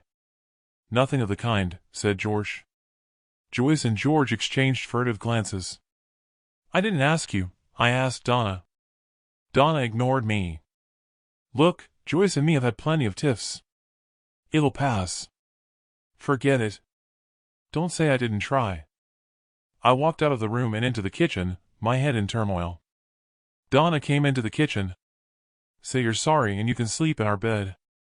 I wondered if George and Joyce had made her see sense. What I wanted to do was put it to her what Tom had said and implied, but I lost my nerve. Okay, sorry. So, is that it? We're back to sharing our bed. As long as you mean it, yes. I'm going up to bed now. Are you coming? I didn't answer, simply following her to the bedroom. With what Tom had told me, I laid rigid on the mattress. It was as if you could cut the atmosphere with a knife. As I lay there, I wished I could get inside that head of hers to discover what she was thinking. I'm sorry about what happened, said Donna, and snuggled up to me. Desperate for Tom to have been lying, I wrapped my arms around her, and we made love. Saying that, it was more like a mechanical function, a need. My mind was a mess. Sleep had been hard to come by, and when I drifted off, I kept waking up throughout the night. On this occasion, I rolled over to put my arms around Donna, only to find an empty space. I dressed and went down to the living room. Only George was there. Where's Donna? She's gone to a meeting with Brogan. Joyce is down at the clinic seeing the patients. I couldn't win. For all we had made love, it bugged me that she was spending more time in his company than mine. I'd never felt insecure ever since we married. I cursed Tom for his insinuation that I couldn't get out of my head. Chapter 31. Transformation. Rob Bell. The gated community. After another day of repairing damage to some houses, I returned home. Opening the garage door, I climbed onto my seat an old girl and switched on the radio, surprised when it sprung to life. There must have been a clear spot in the atmosphere. Messages to warn of impending disruption to communication, energy supply, and transport. Besides the physical destruction of power transmission in areas caused by earthquakes and the tsunamis, volcanic ash in the Earth's atmosphere has resulted in intermittent communication transmission, both with the loss of some satellites by EMPs, and land-based radio signals unable to bounce off the ionosphere. This is likely to worsen over the coming days as ash clouds propagate the atmosphere. While the situation will improve as the dust clouds settle, swarm satellites designed to measure magnetic signals that form Earth's magnetic field, they have detected an alarming expansion of the South Atlantic anomaly before their transmissions were lost. A further anomaly is developing that will affect all continents in the Northern Hemisphere, including the United States of America. This is because of the volatility of the disruption caused by the violent movement in the tectonic plates. As a result, radiation will seriously impede our satellite signals that are still operating, causing malfunctions in their ability to operate as normal. Although all aircraft are currently grounded due to ash clouds, in the event of further electronic magnetic pulses, together with this anomaly, it will prevent air travel in the foreseeable future due to the computerization of modern aircraft. To protect your radios and computerized equipment, we recommend you make Faraday cages to protect them. These can be constructed with. The message was the same one I'd heard earlier, although this time without it intermittently cutting out. From what they were saying, it was looking as though communications would cease altogether. Brogan and Donna pulled up outside, and I turned off the radio. She was wearing a baseball cap over her hair tied back in a ponytail, complemented with a guard's uniform and an armored vest. It was the AK-47 on a strap slung over her shoulder that really got my attention. She looked like someone out of a SWAT team. Only her stilettos spoiled the look. I wanted to snicker, but at the same time, my chest puffed out with pride at her change of persona. Arthur needs you to dig out some bottles. We have to make Molotov bombs. After you've collected the bottle, go down into the basement and pull out those boxes of peroxide and nail varnish remover that we stashed after I closed my beauty salon. Don't tell me you're going to set up as a hairdresser and nail salon, I said, standing there in disbelief with my hands on my hips. No, idiot. We can use the ingredients to add them to other chemicals they have in a container to make bombs, according to one of Arthur's team. Never had you down as the revolutionary type. Yeah, well, needs must after what happened when we were attacked. Arthur is going to teach me how to shoot. Arthur? Mr. Brogan to you. If it weren't for him, we wouldn't have a chance of survival. Oh, yeah. I didn't see him among us when we were holed up under fire. She placed her hand on her hips and stuck out her chin. I could sense one of her logical retorts coming. Is that right? Well, I'll tell you, for your information, he's seen more action than you. He's a veteran of the Iraq War, fought house to house in Fallujah and elsewhere. He even fought ISIS in Syria. That doesn't give him an excuse to hide. Yeah, well, someone has to be in charge of directing our defense. Besides, when he came out of the army, he suffered PTSD, so he's still healing. Come on, get a move on, we haven't got all day. Yes, ma'am, I said and saluted her. When I returned, I loaded up his SUV. Brogan walked down Rosa's drive and knocked on the door. Tom answered. He glanced across at me and scowled. Rosa stepped out and followed Brogan to his car. After seeing Tom earlier, there was something I had to put to Donna. Donna, I need to ask you something and be honest. What is it you want to know? Look, I know things haven't been good for a while, but I need to know if you have a thing for Brogan? You're jealous. That's so sweet. Don't be stupid. He's got a good 20 years on me. I'm keeping close to make sure we're first and last in line for food. That's all.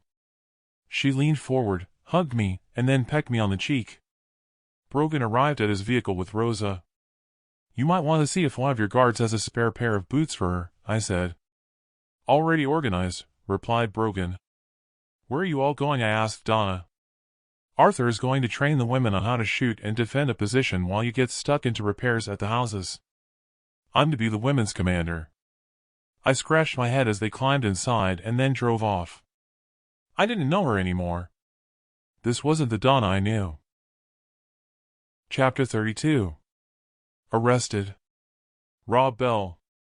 The gated community. With Donna gone, I'd been working at Jim's house early evening, making repairs to a bedroom to shore up the struts to the ceiling and to make it safe. As I toiled, it made me smile to think of Donna laying in the dust and getting grubby, while learning to manage holding and shooting a rifle. It was a change having Jim to talk to while I worked. We hit it off. I liked his jovial attitude. Listen, when you finish that carton of cigarettes that I gave you, let me know. I have more, I said. Thanks. Let me know if ever there's anything I can do for you. I loaded up my toolbox, put it in the trunk of Donna's car, and drove home. George greeted me at the door. Pleased you've made it right with Donna. Is she back? Yes, she's in the bedroom getting changed out of her uniform. I didn't have time to step over the threshold when Rosa ran up to me. They've arrested Tom. Whoa there. Take a breather. What do you mean, arrested Tom? Guards charged inside my house when I arrived back from Brogan's house. Tom fought with them, but they overpowered him and dragged him outside. Where did they take him? I don't know. They bundled him outside and headed that way, she said and pointed in the direction of the community center. George, put my toolbox in the garage, I said, and dropped it on the step. I set off running and rounded the corner. Tom was on the floor, struggling with two of the guards, while two more looked on. One of them struck Tom on the head with the butt of his rifle. What the hell are you doing? I said, and then pushed the guard away who'd struck him with the flats of both my hands. Tom was unconscious, but his chest rising and falling showed he was breathing. Blood trickled from a gash on the side of his head. The guard I'd pushed withdrew his Glock and pointed it right at me. Get the fuck back, or you'll join him in the tank.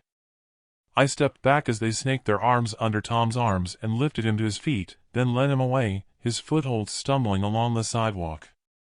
The guard with the gun stayed put, covering me, then slowly backed away. Out of sight, I followed at a distance, wondering what Tom had been up to for him to deserve arrest. From the cover of shrubbery, I watched them throw him into the basketball court, then padlock the entrance. There had been more changes when I noticed razor wire topped the fence. Tom staggered over to the container, then slid with his back against it to a sitting position. 3 of the guards walked away, leaving 1 at the gate. As soon as they had gone, I ambled over. The guard shouldered his rifle. "Step away, no visitors." "What is it he's done to deserve this?" "How should I know?" Brogan just said to apprehend him. Hurrying home, I hoped Donna would have the answer rather than confronting Brogan, or I imagined I'd be next in line for the tank.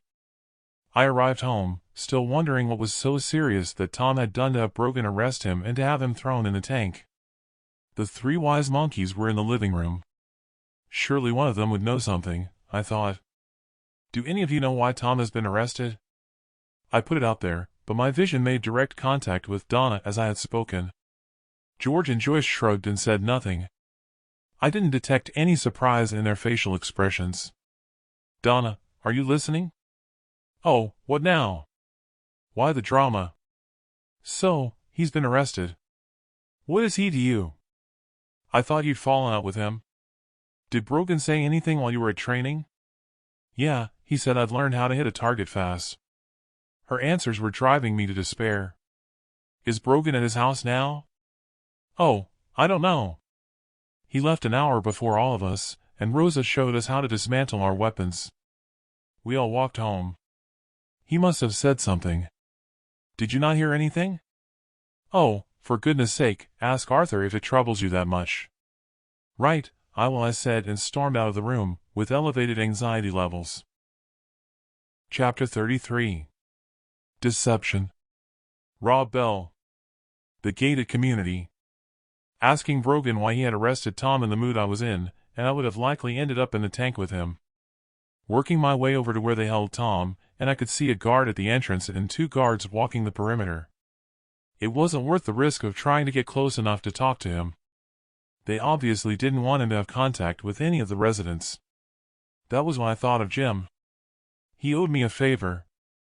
Going back home, I didn't bother to go inside the house, but collected a carton of cigarettes from Old Girl. I'd only met Jim occasionally, and as friendly as the encounters had been, I knew I would have to tread carefully. I rapped on his door. "Forget something?" said Jim when he opened the door. "No, I was at a loose end at home, so I thought I'd call for a chat." "Here," I said, and handed him the carton. "Come on in," he said, with a smile a mile wide developing. "But seriously, call any time. No need for gifts, though the cigs are welcome." 30 minutes of idle chat, and it turns out he was a plumber. Seems he only worked security for extra money, which fueled our conversation with a common interest in construction. After exchanging building site jokes, I felt the time was right to engage him in gossip. "Say, did anyone mention my argument with Brogan about the food token rations?" "No, can't say I have." I went through the detail jovially and we ended up laughing. "Yeah, I reckon I was lucky I didn't end up thrown in the tank." I hesitated, fidgeting on my seat, and hoped my cheeks wouldn't flame. "Talking about the tank, they arrested my neighbor today and threw him in there. You know him, it's Tom.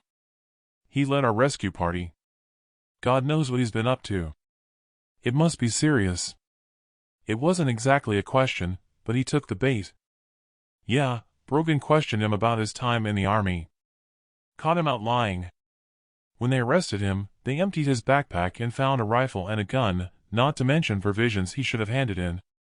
Brogan said he'd heard that he'd lied about having relatives to gain entry. There was also a rumor he was about to leave anyway.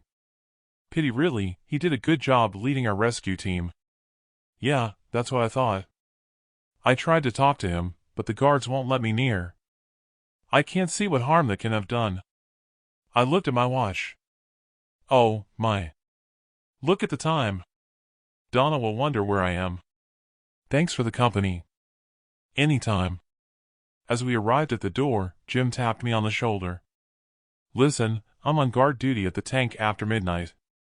If you want a quick chat with him, I'll turn a blind eye." "Maybe, but it's not that important what I wanted to talk to him about. Still, it would be interesting to find out from him his side of the story." "Whatever. Not sure he'll be here in the morning. I heard Brogan is going to throw him out of the community and letting him fend for himself in the park without his backpack. Listen, be careful gossiping with the other guards. There's a group of them ex-army buddies that are thick as thieves with Brogan. I wouldn't trust them as far as I could throw them. Thanks for the heads up. Poor Tom.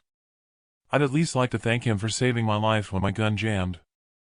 I think I will talk to him, at least to wish him good luck. With that, I headed home, surprised at how well our chat had turned out. It troubled me, thinking ahead about Tom being thrown out in the park without weapons and provisions. Back home, Anna and George were in bed. "Well, did you talk to Arthur?" asked Donna. "No, I went back to Jim's house to finish the repairs on his house and to cool down. Like you said, what is Tom to me?" "Pleased you said that. I always said he was a bad influence. Better off without him. I'll go to see Rosa and Maria." Rosa was really upset when they barged into her house to arrest Tom. "I'll just go and make sure they're okay." "Please yourself, I'm going to bed. I might be back in the early hours. After the attack, I think I'll take a walk up to the reservoir to see if all is quiet." "Whatever." Donna scurried off to bed as I stepped out of the front door and walked over to Rosa's house. On the way, it bothered me I hadn't told her what Jim had said about not trusting the guards. That was the first time that I'd felt I couldn't trust her, seeing as how close she seemed with Brogan. A candle was burning when I knocked. "Any news about Tom?" Rosa asked, and then beckoned me inside. I filled her in on what I knew as we walked into her kitchen. Tom's backpack was in the corner. I thought they'd have taken his backpack. No, they simply emptied it out, took his rifle and gun and his provisions, and left the rest strewn on the floor. "I've put it all back.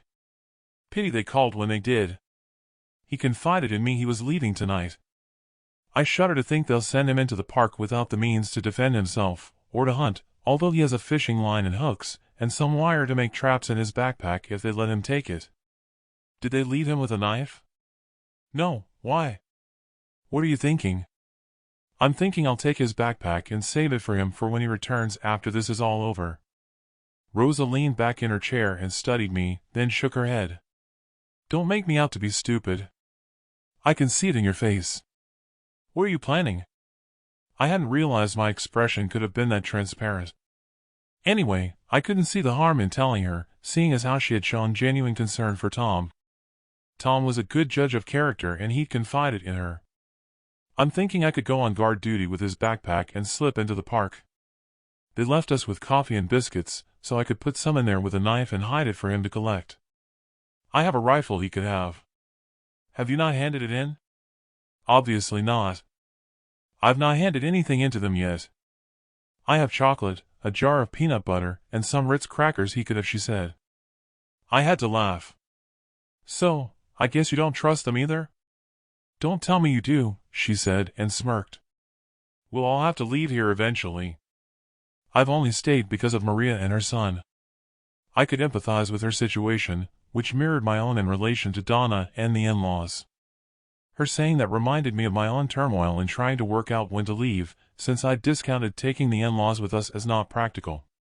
Though thinking that, I was finding it hard to get my head around the fact that I was now seriously contemplating leaving on my own without Donna, considering I'd stopped trusting her. "Listen, I'll be back shortly." I slung the straps of Tom's backpack over my shoulder and set off back home. Tiptoeing to the basement, I collected a spare hunting rifle with a scope, a handgun, and ammo for both. Stripping the rifle down, I put everything in his backpack, together with the hunting knife. In the kitchen, I stowed half a packet of chocolate chip cookies, a bottle of water, and coffee in his backpack. When I arrived back at Rosa's, she was waiting at the door, so there was no need to knock. "I don't need a rifle. I've given him one of mine." Rosa raised an eyebrow. "Seems you definitely don't trust them either," she said, and then laughed as she handed me the provisions she had collected. "I'll come with you. They're less likely to challenge me with the backpack. If you're serious, okay? Let's wait until they change the perimeter guards at 1 o'clock. We'll line up for rifles at the armory. They don't have the names on a list to check off." Our conversation was surprisingly cordial, and the time passed quickly. With our rifles collected, we climbed the stairway to the reservoir, following the relief guards. Peeling off to the right, we assumed a position facing the park. I wasn't worried about what was out front. It was the guards I worried about seeing me and thinking I was part of an attack.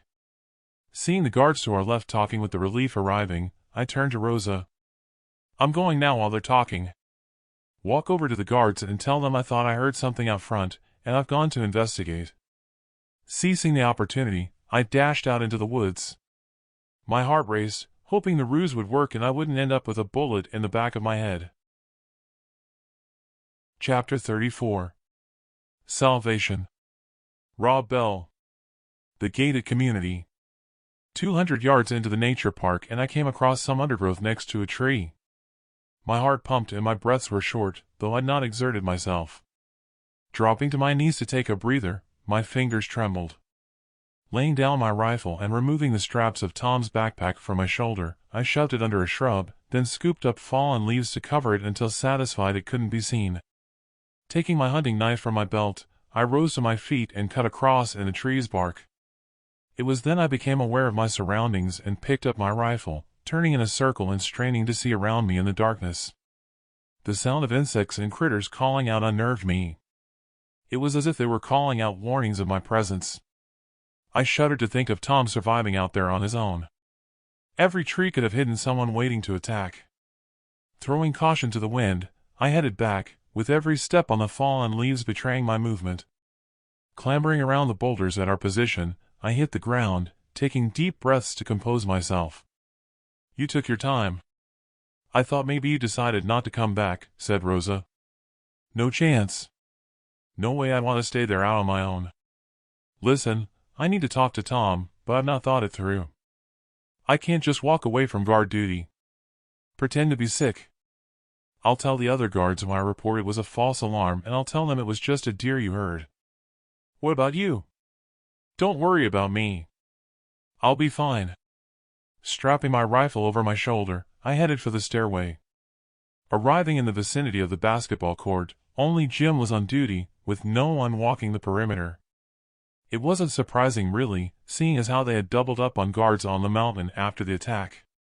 Catching Jim's attention, he gave me a thumbs up, and I stepped across to the far side of the fence away from the gate. Tom was sitting on a chair outside the container, slumped forward, head in hands. I picked up some pebbles and tossed one at him. Tom lifted his head and I waved. He put his hand to his brow as if shielding sunlight, as though struggling to see who was after his attention. He rose from his chair and walked over. "Listen, I need to make this quick, or someone might spot me. They're going to send you out into the park tomorrow. I've hidden your backpack in some shrubs. You'll find it 200 yards out. I marked a cross in the bark on a tree. I've loaded it up with some provisions and weapons." "Thanks, but why aren't you coming with me?" "You know why, we've been through this." "What, after Donna snitched on me to Brogan?" "What do you mean?" "Come on, don't act dumb. She must have overheard us when we raised our voices when we argued. Don't be stupid. You can't blame her for you lying. Besides, I'm not the only one you told that you were leaving. Someone else could have overheard you." He walked away, not giving me a chance to tell him about my backup plan for him to use pliers to cut a hole in the fencing if they kept him in there.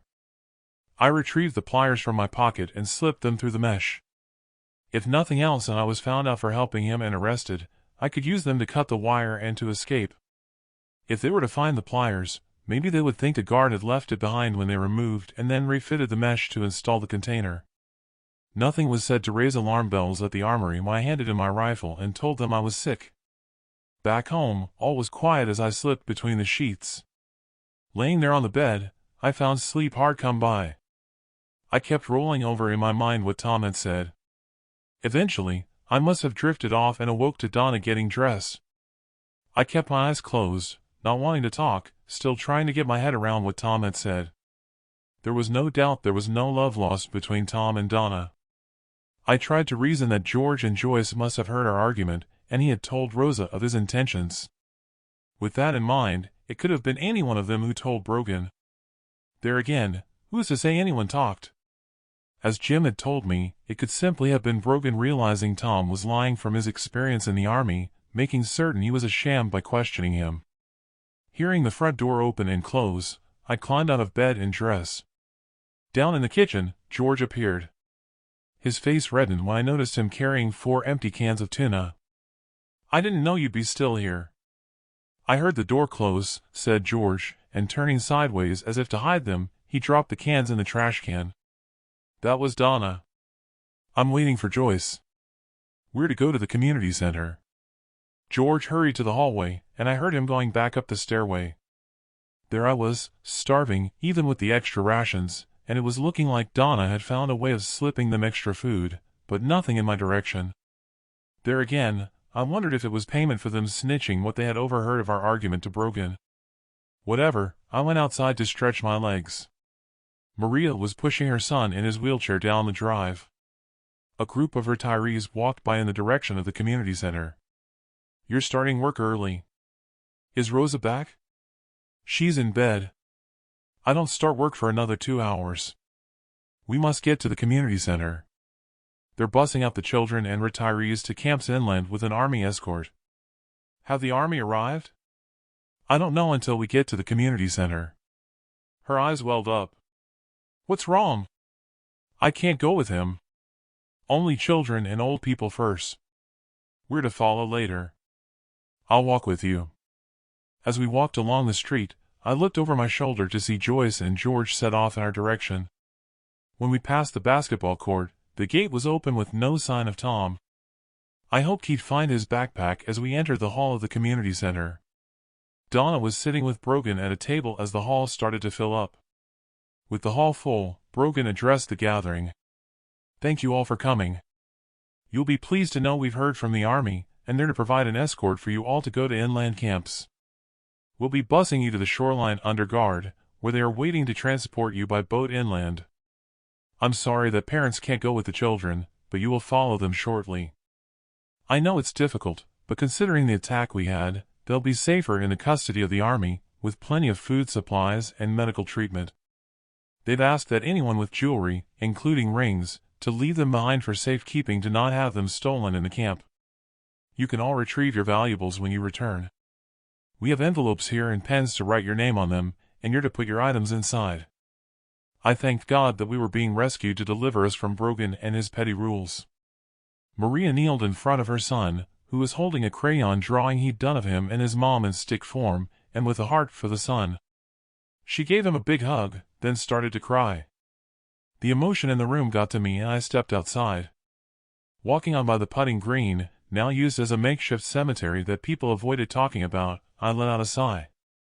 It was sad to think that a number of suicides we'd experienced in the community could have been prevented if we had been rescued earlier.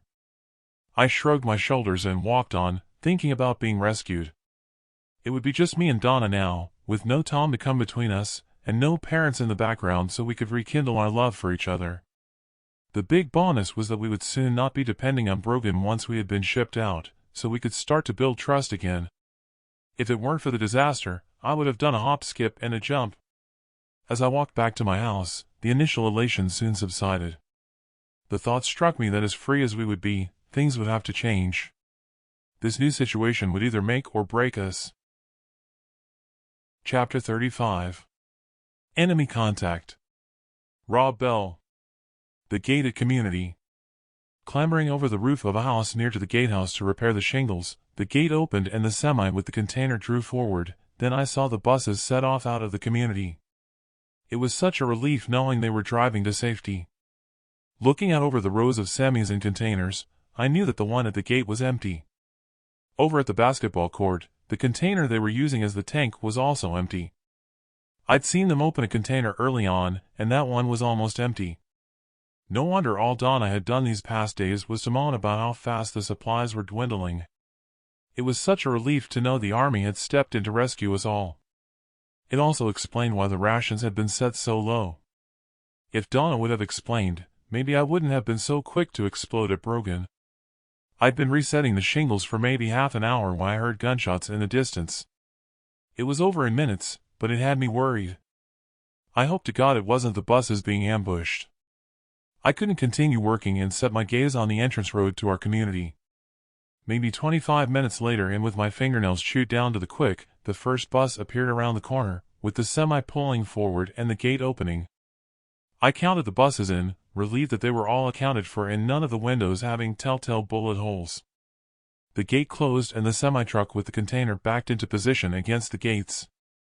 Guards exited the buses, met by another group of guards armed with sweeping brushes and buckets, and they entered the first bus. It looked as though Brogan had set them the task of cleaning the buses to keep them occupied with one of his silly orders. It wouldn't have surprised me if it rained that he'd have them sweeping up puddles. Water poured down the steps of the bus. It was looking as though one of the kids must have had travel sickness. With my task complete, I climbed down the ladder and headed over to Brogan's office to collect my food token. "What was that gunfire I heard?" I said as I entered. "Did the guards on the bus see anything?" "Yeah, they passed some soldiers going into the summit. Probably weeding out the escaped prisoners," he said and handed me a food token without having to ask. Donna said nothing, keeping her head down and going through her provisions list. Stepping outside, Brogan followed me to the sound of a helicopter circling over the park. He stepped back inside and returned with his binoculars. "Marines," he said, and appeared worried. The chopper flew over the community, settling to hovering some distance down the road, then it landed. 2 people exited the chopper. Brogan swung his binoculars over to their position. "Yup, they're Marines." Around the corner appeared a group of men marching in formation past the chopper. By the look of them, none of them had uniforms, but they carried their rifles upright to their shoulders as if they were army. "What the hell do they want?" Brogan mumbled. The group stopped a short distance from the gate. 2 of them stepped forward and one raised his rifle, waving a white rag. "I think they want to talk," I said. Brogan gave me his binoculars and stepped over to the gate. The guy handed him some documents through the gate, which Brogan studied. I couldn't hear what they were saying, but Brogan barked orders for one of our guards to pull the semi forward and to open the gates. I clambered onto my excavator to get a better look and trained Brogan's binoculars on the chopper. One of the Marines was looking on through their binoculars, then dropped them on their strap. He hesitated a moment, then they both clambered on board. In that instant, I recognized the one with the binoculars right away. "It's a trap!"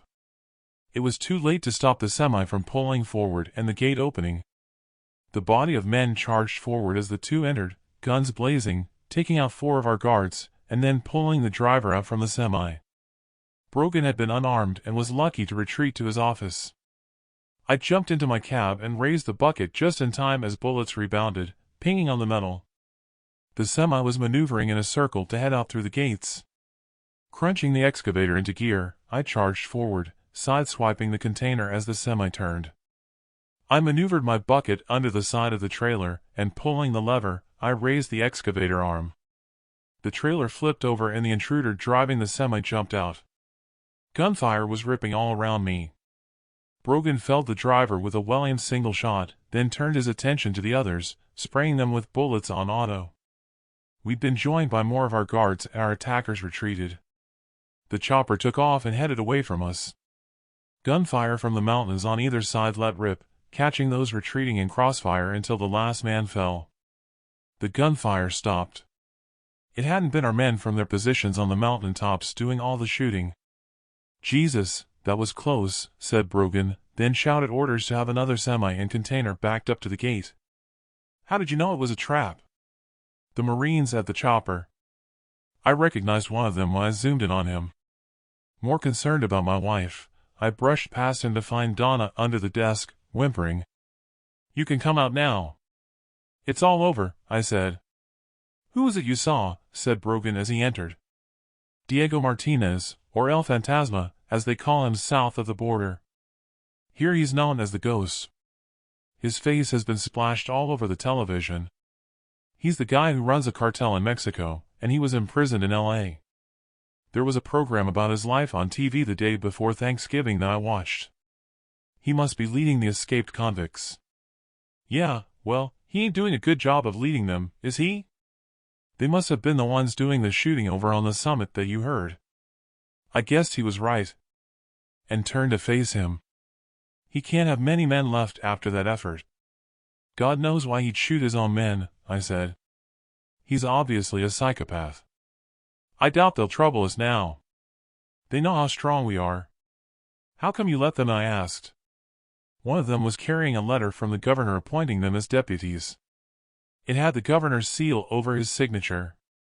It seemed genuine because I rubbed my thumb over the original and felt the ridges of the seal, and he gave me a copy. They said the chopper reported seeing convicts in the park and they needed access to go after them. Anyway, it didn't work, thank goodness, I said. Any idea when we'll be going? I asked Brogan. Brogan exchanged glances with Donna. No. We're making up lists now. It will have to be orderly, he said. Brogan reached into his drawer and tossed me an extra food token. You did good. Thanks, I said, begrudgingly. Are you okay, Donna? I'm fine. Did you see Arthur shoot all those men? How heroic. Yeah, heroic. Speak later, I said, and headed for the canteen. There was quick thinking from Donna, and no hug for spotting it was a trap. I could see there was a lot of work to do on both our parts. Wait, said Brogan, as he followed me out of the office. I need you to dig some graves over at the putting green for the dead with your excavator. I'll have the corpses brought over. Not the convicts. We'll have them tossed outside. It'll deter others. Yeah, sure, I said. Over at the putting green, I set about digging out the graves for the guards and dug 2 extra ones. That made it 15 would be buried in all, with more suicides in the community than guards shot in action. I shuddered at the thought if this mirrored the situation on the outside, with people losing all hope and taking their lives. I couldn't stay to watch them all being buried. Sickened, I threw up at the first one as a spade full of soil hit the deceased's face. Without a casket, it seemed barbaric just to throw soil over them. Leaving them to fill in the graves, I drove back to the gatehouse, parked up, then having lost my appetite, gave the canteen a miss and called in at Rosa's house and knocked. Were you there when they escorted Tom to the perimeter? I asked her as soon as she opened the door. Yeah, he left without incident, said Rosa, and she invited me inside, and I followed her through to the kitchen. Her rifle was by the kitchen table. I noticed her eyes were bleary, but then she can't have had much sleep. Careful having your rifle in full sight, or you might just follow Tom. She sighed, then turned to me. I woke up to all the gunfire and thought it best to have it on hand. Then the gunfire stopped by the time I reached the kitchen. Yeah, we were under attack again. What happened? She asked. I explained in detail, then told her about the busing. Why ask them to leave all their valuables behind when they could hide it on their person? That makes little sense, she said. I hadn't really given that any thought. Army ordered them to leave the valuables behind so as not to make them a target in the camp. She tapped her index finger on her nose. It still doesn't make sense. It seemed like a minor detail to me. Anyway, the buses all returned unscathed, and now they'll be on their way to the camp. Rosa placed her palm on her chin and stroked her nose once more with her index finger. Well, I'm not going to no camp. Why don't we leave and go to that bunker at your dad's farm that Tom mentioned? I rolled my eyes. So much for keeping confidences between friends. Dad was right. In certain circumstances, there wasn't anyone you could trust, only yourself. Chapter 36. Debrief. Diego Martinez. The governor's mansion. Martinez, Giant, Roberto, and Gomez sat around the kitchen table at the mansion. Well, that didn't go according to plan, said Giant. Martinez laughed. Oh, I don't know. The only part or should I say they got wrong, was that Mason's crew didn't penetrate enough to take out more of the guards. We were always going to take out Mason's crew, whatever the result, so that part worked. Now we control the summit, and we have their supplies. Besides, I have a good handle on their defenses in the community with the flyover. So what now? Asked Roberto. You always keep things so close to your damn chest. That's because nothing is set in stone. I like to keep things flexible to alter what I have in mind as the events present themselves. It's called thinking on your feet. I hope that's the last time you question my motives, said Martinez, and set a glare at Roberto. Exchanging stares, Roberto averted his gaze in submission. Sorry, boss. The sound of vehicles crunching on the drive took their attention. Sounds like the boats have arrived. Giant, tell them to park them around back, then have them assemble with the valuables they've collected, said Martinez. Martinez reverted his attention to Roberto. So, Roberto, let's hear what your plan would be to do next. I dunno. You're the fucking mastermind. Try it. Let's see what you would do, smartass. I'd carry out orders. That's what I've always done and always will, but seeing as how you're asking, here goes. I'd have the men load up the boats with provisions, then take them to the shore. I'd tell them to split into small units so they couldn't all be detected, then to head east until they found land. From there, I'd tell them to head to our ranch we have in New Mexico that the feds don't know about where our mama's living. Us four could go there in the chopper hugging the terrain in case the motor ended up overloaded with ash so we could land in an emergency. We could carry as much provisions as we could take and rendezvous with them there at the ranch. Martinez clapped his hands. Well done, and then what? I dunno. Wait to find out what it is you want us to do. See, that's why I run things. Because, I have a good idea of exactly what I would do, with many alternatives. So, don't badmouth me again, understood? Whatever. Fucking shithead, he heard Roberto mumble under his breath as he had turned away. Martinez pushed back in his chair, knocking it over as he stood. His fists clenched, the sinews in his neck taut, he withdrew his knife from its sheath. Roberto stepped back, appearing ready to make a quick exit. Gomez rose quickly from his chair and left the room. Sorry, said Roberto, raising his arms in a passive stance of surrender. My bad. I won't say anything like that again, I swear. You act like that in front of anyone ever again, brother or not, and you know what'll happen. Now sit down, he said, and slipped his knife back in its sheath. He called for Gomez to re-enter, and picking up his chair from the floor, he took his seat at the table. Martinez continued as if nothing had happened. Anyway, we're not doing any of that just yet. First thing I want us to do is to take the gated community. I want to find that Brogan and their special forces guy and cut out their innards. Then we'll maybe have the men take to the ocean and we'll take to the sky. Martinez slapped the table with his palms. Right, let's see what loot they put together. Martinez arrived at the pool and sat at a table. He took his pistol from his waistband and lay it on the table. Giant, have them come here one at a time. The first one arrived and emptied his pocket of rings and watches. Martinez stared him in the eye. Is that it? You sure you're not holding anything back? No, nothing, he said, fear written all over his face. The next one up was Garcia, the leader of the MS-13 contingent. He emptied his pocket of rings and a stack of bills. Is that everything? Sure. Martinez studied him, noticing he was wearing a gold watch that he hadn't seen him with before, then picked up his pistol and pointed it at him. Roberto, search him, take his rifle.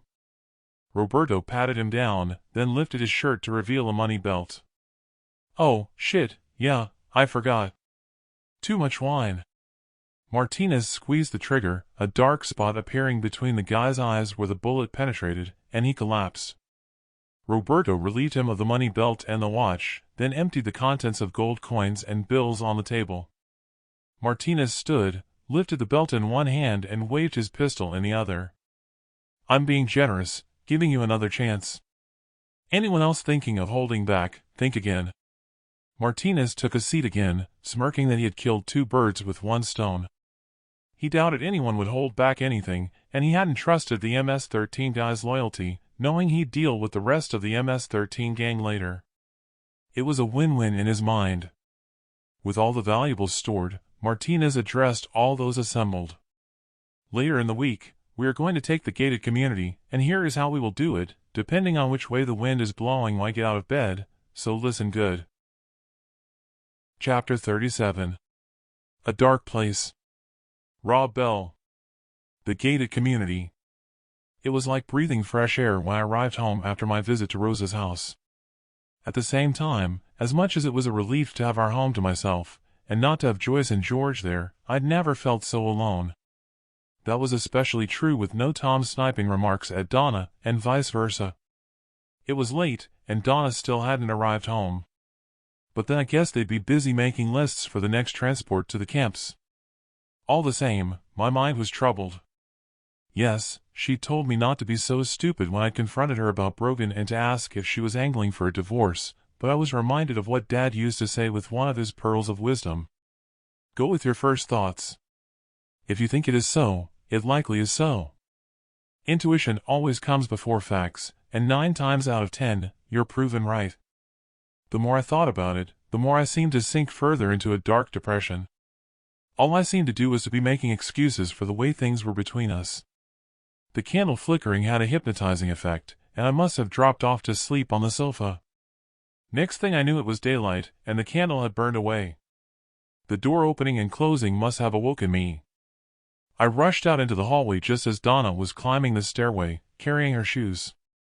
Where the hell have you been all night? Where have I been? I could ask you the same. You weren't here when I called home to tell you I'd be out all night on guard duty with Arthur. I was probably at Rosa's telling her about what happened with the attack.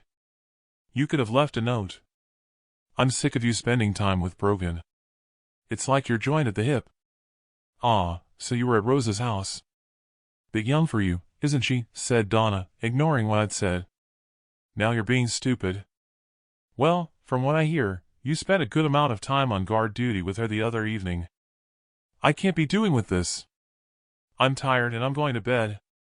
Donna skipped up the stairway, subject closed, leaving me perplexed. At a loose end, I went to the garage to find something to do to keep my mind occupied on a different subject. After reorganizing my shelves, I turned my attention to Old Girl. Spreading a dust sheet on the floor, I set about removing the cigarette cartons, laying them on the dust sheet and tied it up. Rummaging through the rest of the loot, I placed what I thought would be useful on the shelves. That was when I slapped my forehead. There at the bottom were stacks of cans of beans, rice, and pasta packets. It was more than enough to fill our bellies these past few weeks instead of starving. I scooped up the dust sheet and placed it in the trunk of Donna's car and reversed outside, then drove towards Jim's house. When I arrived, I took up the dust sheet then knocked. You're lucky I answered, he said. I was about to go to bed after another night shift, so I can't ask you inside. I have these for you. I want nothing in return, only they're no good to me as it looks as though I'll be leaving soon to go to a camp inland. Oh, yeah, thanks for turning a blind eye. No problem. He hauled the dust sheet inside and unraveled it to reveal the cartons. This is great. I can't thank you enough. So, you heard you're on the list? What list? I was down in the office this morning and saw the list. Listen, I haven't told you this, but don't go. You need to get out of here. Go now and try to catch up with your friend. Why? What is it about the list? Is Donna on the list? He inspected his boots, but not before I'd seen his cheeks redden. Look, I've said too much already. You have to go. Look, if you know, I need you to tell me. Is Donna on the list? He turned away to pick up a carton of cigarettes as if not wanting to make eye contact. I didn't see her name, but your neighbors Rosa and Maria are on there. Look, I must go now, sorry. Whatever you do, don't tell anyone about what I saw, or I'll be in serious trouble, and I mean serious with a capital S, as in I'll really be in the shit. With that, he closed the door, leaving me scratching my head. Driving back home, I wondered if something had gone wrong at one of the camps and it had been on the radio. I'd not listened to the radio recently as they just seemed to be looped messages with the same old warnings. As soon as I arrived, I hurried to Old Girl and turned on the radio. It was dead. Turning the ignition, the battery had died. I swapped it out for George's battery and listened in on the intermittent broadcasts, but mostly static. More than an hour went by, but they were all old messages repeating time after time in an endless loop. Whatever Jim had been trying to warn me of, I decided I needed more proof about the list if I was going to leave, with or without Donna. It would be her choice. She had to know that she wasn't on the list with me if what Jim said was true. For goodness sake, she would have prepared the list with Brogan. Thinking that, I hardly knew Jim. I slapped my forehead. He could have been working with Brogan to get me to leave on my own without Donna. Regardless, I decided to prepare to leave in the event I could prove what Jim had said was right about the list. Climbing out of the cab, I headed inside, collected my weapons and broke down my rifle. I squeezed it into my bug-out bag, tightened the straps holding my sleeping bag and tent, then hauled it to the garage. Leaning inside old girl, I unscrewed the 8-ball ornament from my transmission shifter and stuffed it into my pocket. It was the only thing I could take with me to remind me of my brother Ted, Mom, and Dad. Climbing out of the cab, I hauled a cover over it as if putting it to bed, then patted the hood. Well, Mom, Dad, and Bro, sorry to leave you here. I must do this, I'm afraid. Watch over the house when I go. Take care. Turning to leave, I near jumped out of my skin. What was all that about talking to your pickup truck? Asked Rosa. Long story. Why the tears? It's not tears. I have dust in my eyes. Rosa showed me her palms. If I didn't know any different, I'd say you were preparing to leave, she said, glancing at my backpack. I hope you're going to let me leave with you. If you want to, okay, you can come with me. Do you have a dust mask and goggles? No. I reached over to the shelf. Here, take these to bring with you. We use them at work. The glasses are shaped to seal to your skin with felt to keep the dust from getting into your eyes, and the mask will stop particles of ash from getting into your lungs. Thanks. What's brought this on suddenly? I can't say, or I could get someone who confided in me into trouble, but I want to go as soon as I've made some inquiries. Maybe we should ask Maria to join us? Rosa looked thoughtful. Maria? I have a spare backpack of Dad's I can let Maria have. Still, I doubt she'll want to come with us, not with her son at the camp. She'll be desperate to join him. When do you think we should go? Not sure. Same time as the other night at changing of the guard, I suppose. We'll leave the backpacks here, collect rifles from the armory, then collect our packs and go. It won't harm to have auto rifles out there. Best not say anything to Maria yet until after I've made my inquiries. Suits me. I only see one backpack. Isn't Donna coming? I don't know yet. It's complicated. We'll know tonight, I hope. Rosa rubbed her hands together and shrieked. Can't wait. I didn't have the heart to tell her it could be down to whether or not Donna was on the list with me. If not, I'd likely confront her with the need to hear her explanation. I just wanted Rosa out of my hair for now. Yeah, well, don't get too excited. We haven't left yet, and it's not without risk of getting caught to be thrown in the tank, or worse. We could get mistaken for someone preparing to attack and to end up with a bullet in our backs. Chapter 38. No Sanctuary. Rob Bell. The Gated Community. It was late in the afternoon and thankfully, Donna was still in our bedroom, probably sleeping, as I'd not heard a sound. I didn't want to talk to her, as I knew I wouldn't be able to hold my tongue. I'd have to ask her about the list and if she was on there. Last thing I wanted to do was to drop Jim in the soup after his help in letting me talk to Tom. Chances were, if Brogan found out I knew about the list, and if he discovered Jim was responsible, maybe Jim could give me up for helping Tom. Carefully turning the handle to the front door and opening it as quietly as possible, I stepped outside, then closed it in the same way. The distinct sound of rapid rounds echoed, drifting in the breeze. It was a sudden burst that stopped within seconds, then nothing. It had sounded to be close by, maybe in the gate's direction. I hurried into the garage, retrieved my pistol from my bug-out bag, and slipping it in my waistband, I hurried toward the gatehouse. Brogan sped toward me, driving the electric garbage cart. I tried to wave him down, but he ignored me, staring straight ahead. Arriving at the gate, a group of guards were milling around. What's happened? I asked. 3 of the guards walked away, shaking their heads. One stayed behind. He pointed his rifle outside the gate. We had intruders. Brogan took them out. Stepping to a section between the container and the gatehouse, I looked out through the gap in the railings of the gate. Oh, no. In God's name, why? There were 4 dead bodies. A man and a woman in their late 40s and 2 teenagers, a boy and a girl. The teenagers' fingers were entwined in each other's fingers. Bile rose in my gullet. Brogan thought it was another trap, said a guard. But they had kids with them. Both can't be older than 14 or 15. How did it play out? They were begging to be let in. Said they were from the summit and they'd been hiding out after the convicts took over the area. Said they were starving and needed to eat. Brogan said the guy made a move with his hand and he thought he was going for a gun. And was he? Can't see one. Brogan said he only intended a single shot to his arm to stop him, but his rifle was on auto and took him by surprise, and he sprayed them all. Do you believe him? The guard scrunched his facial features. He lifted, then dropped his shoulders, but made no reply. His actions spoke louder than words to give his answer. I'll get my excavator and dig some graves in the golf putting area where we put the guards the other day. Sorry, we're to leave them there. Brogan says we still don't know if it is a trap and they're lying in wait in the mountains, waiting for an attempt to retrieve the bodies. Glancing down the road at the bloated, decomposing corpses of the assailants from the attempted ambush, I was taken aback. Has Brogan had someone go out and collect their weapons? No, we think the convicts returned and removed them in the early hours. Brogan was mad as hell. 2 of the guards on night duty have been put in the tank for not being alert. This happened just before the family arrived. There was nothing else left to do except to see if the office was unlocked. Twisting the handle, it hadn't been locked.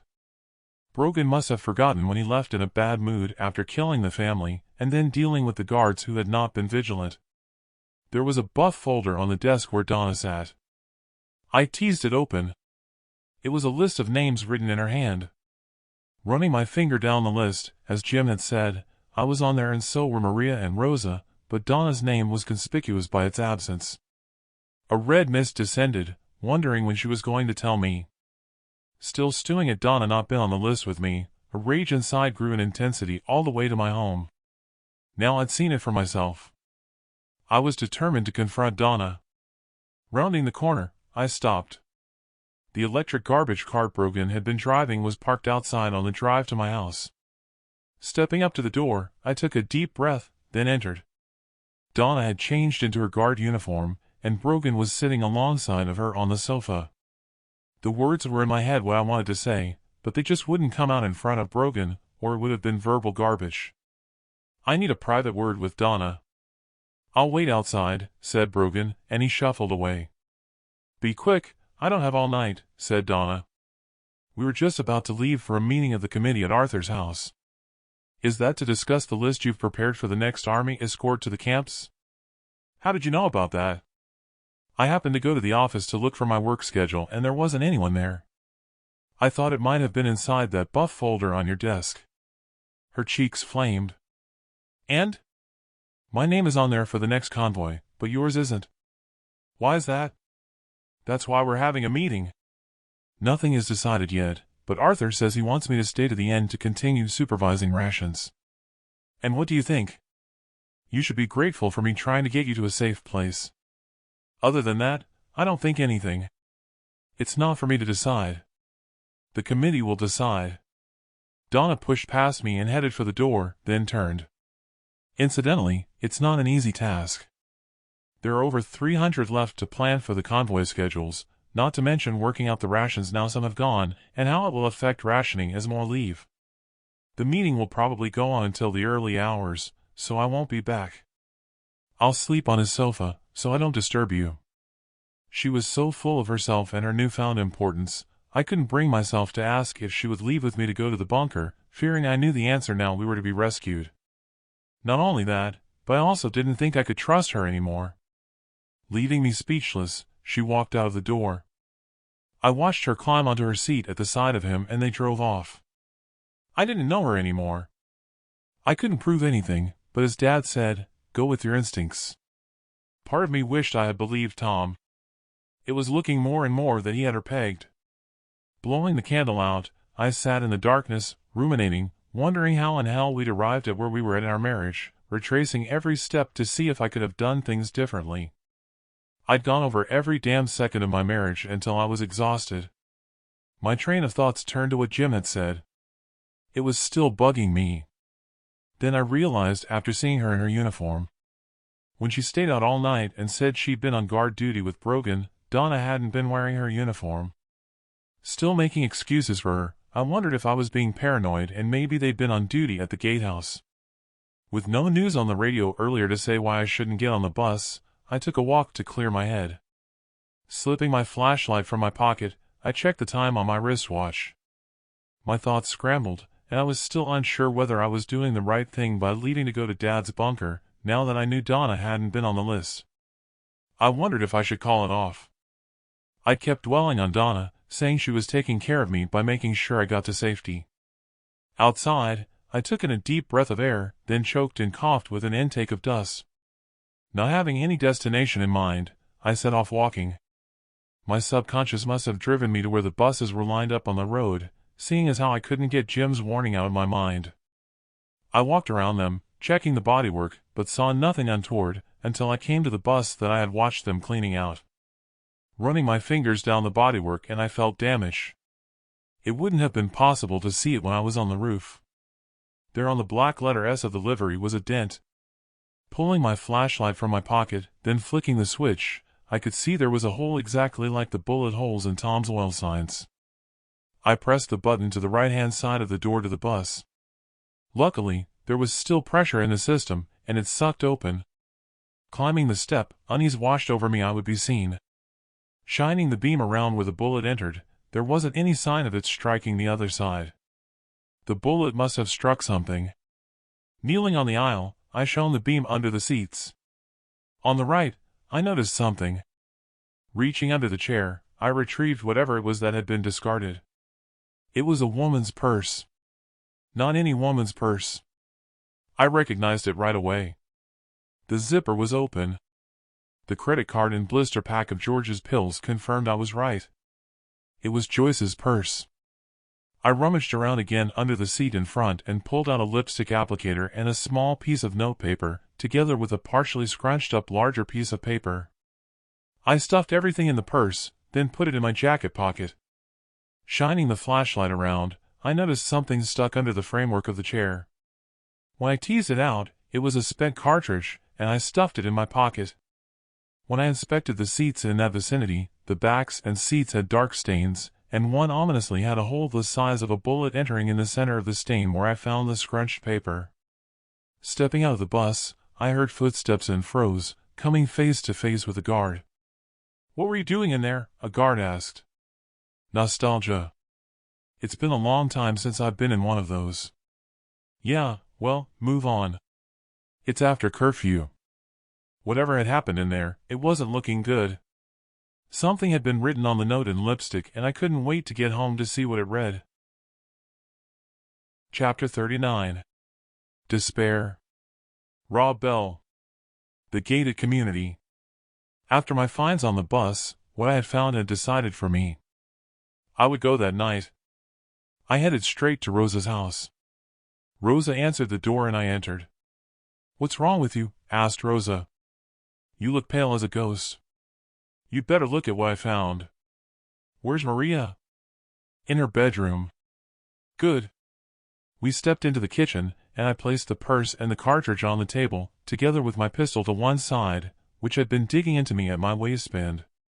"What are these?" "I found them on the bus they used to transfer the kids and retirees." "The purse belongs to Joyce, Donna's mother. There's no way she would have left it behind. Maybe she didn't notice she dropped it." "You don't know Joyce, she'd notice." I opened the purse and tipped out the contents. Picking up the small note with the lipstick writing, I held it close to the candle. "They're killing us." After the last letter, the lipstick tailed off. "What does she mean?" "I think it's pretty clear. Let's look at this next one." I unraveled the scrunched paper, clearly stained with blood. Pushing back in my chair, I let out a gasp. "What's wrong?" "It's Antonio's drawing. I saw Maria give it to him before they got on the buses." "What are you saying?" "There was a stain in the back of the seat and a hole where I found this. It was the front seat where they'd likely put a disabled child. That's where I found the spent cartridge. If he held this at the time, that would explain the blood and the way he would have gripped it for it to be scrunched like it was, as if he'd been shot." "You're not saying?" She looked aghast. "Sorry, but after the buses left, I heard gunfire. I think they've all been murdered. I don't think there ever was an army rescue team waiting for them." "I don't get it." "What made you search the bus?" It was something Jim, one of the guards, said to me after I'd befriended him. I found out I'm on a list with you and Maria to go on the next bus. He said to leave here right away and not go on the bus, but wouldn't say why. He'd been so serious when he said that. Oh, my God. We'll have to tell Maria. Why would they do that? Survival. Think about it. Look at the stingy rations they've been giving out. There were over 400 to feed every day. Brogan must have realized the provisions were being run down at a pace. Look at who they bust out first, the disabled and sick, the elderly, and the children. None of them could give anything back. We both remained silent for a while, both of us taking in what I had found. Brogan was no different from that psycho Martinez, I thought. It's not proof, said Rosa. I don't know what more we need, short of DNA samples and finding bodies. Did you find the bus riddled with bullets? No, just the one bullet hole. Look, I was on the roof when they left. 30 minutes later, I heard gunfire. 30 minutes would be enough time to get to the shoreline. It's only 15 minutes to the summit, so it can't have been the convicts, as all the guards returned, and Brogan said nothing happened. I took a pause, then continued. Look, I reckon the guards emptied the buses to line them up to wait for the supposed army to arrive with boats, then they shot them with a stray bullet hitting the bus. George and Joyce likely held back with Antonio being in front of them, and Antonio couldn't get off on his own. I think the guards didn't realize they were on the bus, giving Joyce time to write the note, then they shot them and Antonio and dragged them off the bus. 30 minutes later, all the buses were back, and I watched guards swilling out the bus with buckets of water. The same bus where I found these things. My God, this is horrendous. It is, I said, and sighed. Then look at the list I found for the next rescue party. If you remember at the meeting about food tokens, about 20 raised their hands in dissatisfaction, especially that actor and the other woman. They were on the list. Other names I recognized were some of those who raised their arms in complaint about having to work for rations. What more do you need, especially with Jim, and him telling me to get out of the community now and not to go on the bus? Maria must be told, or she won't leave with us. If you bring her down, I'll break the news. Rosa drummed her fingers on the table. Oh, damn, you're right. I don't envy you telling Maria. Rosa had taken it surprisingly maturely and not broken down. She left me in the kitchen and returned with Maria. I'll leave you to explain and wait in the living room, said Rosa. This was way outside my comfort zone. God knows how the police and medics conveyed bad news. Maria sat down opposite, and I ran through every detail that I'd explained to Rosa. She listened in silence. I told her it wasn't proof and that she would have to make her own mind up with what I had put to her, and whether or not she wanted to go with us. Then I saw her eyes moisten when she picked up Antonio's drawing with both her hands trembling. Can I have a moment on my own, Mr. Bell? Sure. I rose from my chair, intending to join Rosa, and stepped out of the kitchen. I froze to the spot. The explosive sound of a round firing in a closed space shook me to the core, and I ran back to the kitchen. Maria was slumped forward on her chair, her head to one side on the table, blood pouring out from under her head, my pistol partially in one hand, Antonio's drawing grasped in the fingers of her other hand. Rosa appeared next to me. Oh, no. My God, said Rosa, taking a hold of my arm and squeezing it tight. Where did she get the gun from? Damn, I said, stamping my foot. I'm to blame. It was mine. I'd left it on the table. What? What do we do? Said Rosa, her eyes filling up with tears. Go get a bedsheet. I dug a few spare graves earlier when we buried the guards. We have to bury her. My mind was exploding with guilt. I couldn't believe how stupid I'd been. Now I was having to put Rosa through something she should never have experienced at her age. Rosa returned with the bedsheet, and spreading it out, I maneuvered Maria's body onto the sheet, crossing her arms and placing Antonio's drawing in her hand. I wrapped her up. I'll get Donna's car and drive down to the putting green to bury her. Then we have to go. I'll come with you to help. You'd better come with me to the car now. I don't think you should be here alone with Maria. No, I'll be fine. I'll wait here to help you put her in the car. I admired her strength, though I could see she was still distressed. We both were. Backing up her drive, I popped the trunk. Taking each end of the sheet, it was a struggle, but we managed to get her in the trunk. Neither of us spoke as we drove to the putting green and lifted her out of the trunk and on over to the grave. Lowering her inside was even harder. I put a spade in the trunk. Wait here.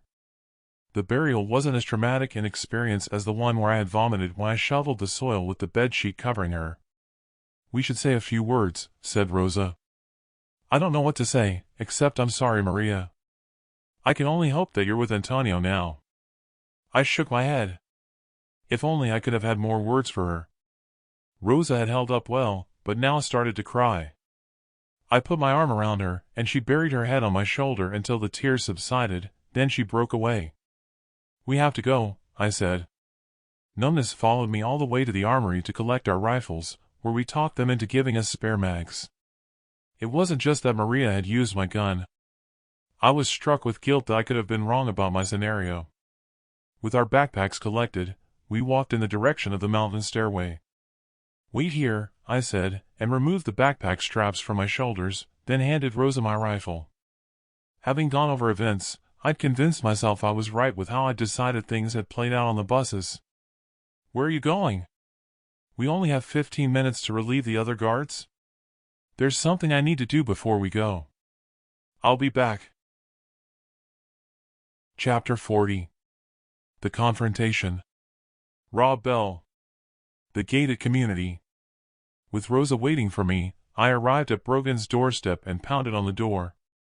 What is it you want? Asked Brogan, as the door opened. I have a question for you. Seeing as how you don't have other than a fixed band radio system, how did the army contact you to make arrangements for those who left here on the buses? What are you getting at? What's saying I don't have a radio here? You're lying. I didn't see an antenna on the roof when I made those repairs the other day. I dug in my pocket and pulled out the used cartridge in Joyce's purse with the note. I found these on the bus after your guys had cleaned out the blood. What do you say about that? If he was hiding something, it didn't show, but then his eyes were cold, not giving anything away, like a poker player. He looked at the lipstick scrawl. Maybe that's when he realized the game was over, when he answered. They were ambushed while they waited at the shore for the army. Our guards had to fight them off. They knew it would be too distressing if they brought the bodies back, so they had to leave them. I tossed him the cartridge. He caught it, stared at it. This is a cartridge for an AK our guards use. H looked to be searching for an answer, then he replied. So, like I said, they had to fight the convicts off. A red rage descended at him lying. You're a fucking liar. Does Donna know her parents are dead? Bring her out here. Her parents were on the bus. You piece of murderous dog turd. Oh, yeah, Donna, well see, she doesn't want to talk with you, dipshit. She's with me now. Your history as far as she's concerned. Yeah, well, let her tell me this herself. You're lying. Fuck you, he said and went to close the door, but I jammed the door with my boot. We'll see who fucks who, I said, and landed a punch on his chin, then lost my footing, and fell on top of him as we landed. I pounded away at his face. His nose burst, spattering me with blood. This is for Maria and her kid, scumbag. Whoa, what's going on here? I heard Donna screaming out. She grabbed hold of me to drag me off him with my hands around his throat. He'd stopped thrashing. I hoped he would come round so he could feel the life draining out of him as I gritted my teeth and squeezed his throat with as much force as I could muster. A thud on the back of my head, and I almost lost consciousness, letting go of his throat. Stop it, you'll kill him, Donna shouted, waving a statue ornament in her hand. He's a murdering bastard, for Christ's sake. It's what he deserves. I'm leaving now to go to Dad's bunker. Now's your chance to come with me, or are you with this murdering scum now? Did you know there wasn't any rescue mission to take anyone to a camp? He had Joyce and George murdered, along with the rest. How could you be a party to that? Don't be stupid, he wouldn't do that. But, no, I'm not going. How the hell would we get there walking all the way to Colorado? Besides, how would we eat? We have food here? I'm staying. Don't say I didn't offer. I gave Brogan a parting shot with a kick to his side, but he didn't groan. Then I set off walking. I stopped at the door and picked up Joyce's purse and the lipstick note. Donna was tending to Brogan, kneeling by his side. I tossed the purse and note to her and then landed next to her. What's this? Ask your hero there if you really don't know. If he's still alive, I said and walked off. For all I knew, he could have been dead. On the way to meet back with Rosa, I wondered if Brogan could have been lying when he said she was with him. She could have known nothing about the massacre. There again, I gave her the benefit of doubt and a chance to come with me, and out of pure self-preservation, she made her choice. For the same motive, I had now made my choice. There was no turning back. I knew what my intuition was telling me. It was a struggle to climb the steps with the weight of our backpacks, both topped with a tent and sleeping bag. I worried we'd look conspicuous and be confronted. Luckily, we made it to our spot unchallenged. Pleased to see you took my advice, said Jim, as he came up alongside of us. I know why you gave me that warning. I checked the bus. Sorry, I couldn't spell it out. Brogan and his group of vets are tight as a gnat's ass together as a team. They're the ones who followed his orders to the letter. I couldn't cross them by telling. They're vicious motherfuckers. Sorry for the language, Rosa. I've heard they've assassinated people for money. Working as security guards is just a front. Their primary earner is from drug dealing. Holy shit. I see why you daren't tell me why I should leave. Come with us. I can't go. I'd slow you down.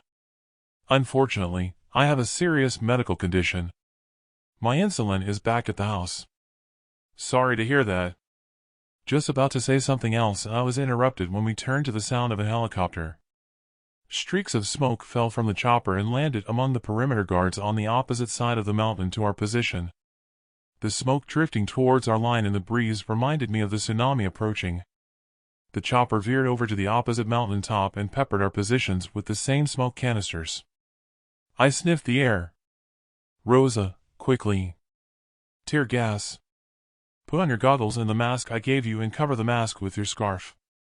Fumbling in my backpack, I recovered my mask and goggles. Jim covered his nose and mouth with his scarf. You'd better go. Now's your chance, said Jim. To the thunder of gunfire rounds cracking, we scampered over our perimeter and made it a few yards into the park. Rounds ricochet off the rocky outcrop we just left, and we dropped to ground. I'm hit, Jim screamed out.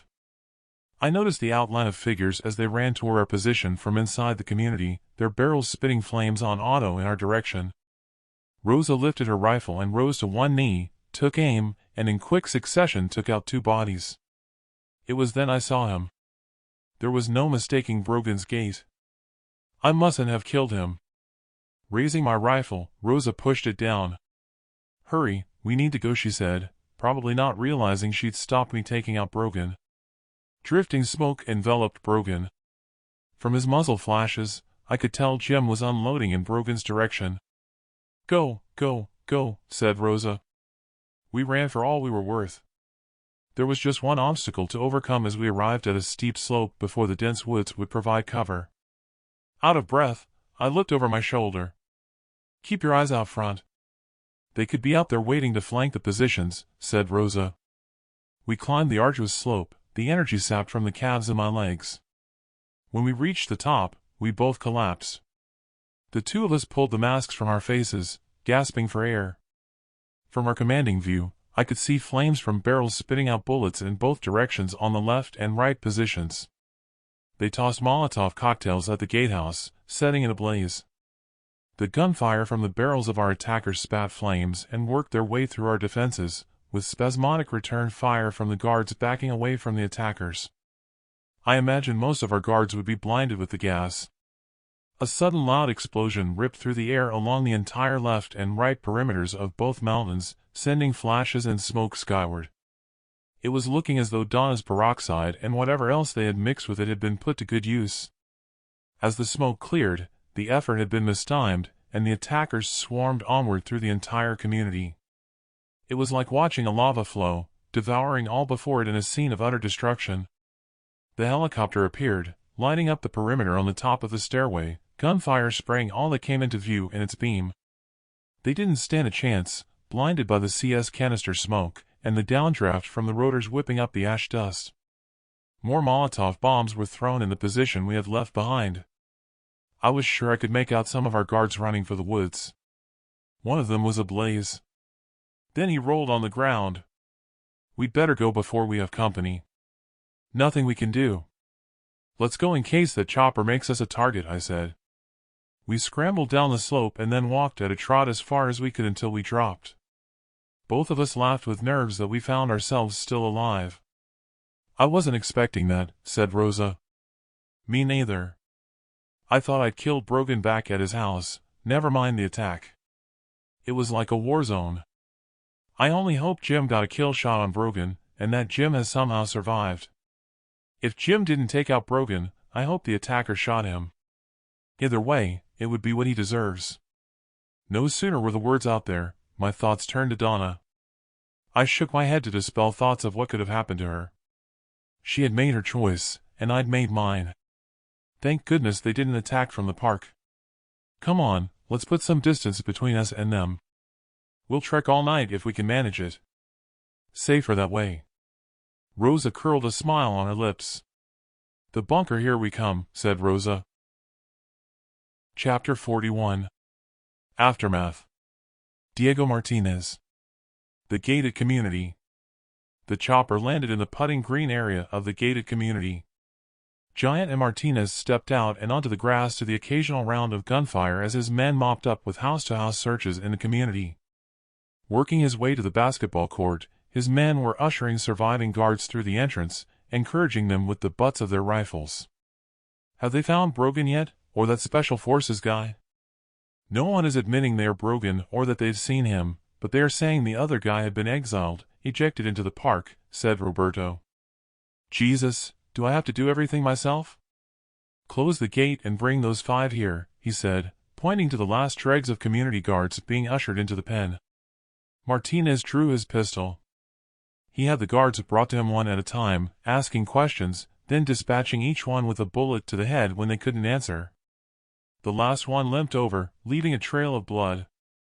With the bodies of those that went before strewn around, Martinez recognized his look of fear. Tell me your name. Jim. Jim Carruthers. Well, Jim, I just need some simple answers, or you'll follow the same fate as the others. Answer me truthfully and you'll be free to enter the basketball court with the others. Do you understand? Jim nodded. Where's this Brogan of yours? He's gone. Gone where? Him and a group of his close associates hightailed it into the park during the fighting. Please, can I have a smoke? Sure. Jim took out a packet of cigarettes and his lighter. Lighting up, he took a long draw. Why didn't you leave with Brogan? Jim grasped at his leg wound. I was injured, and I have my insulin at home.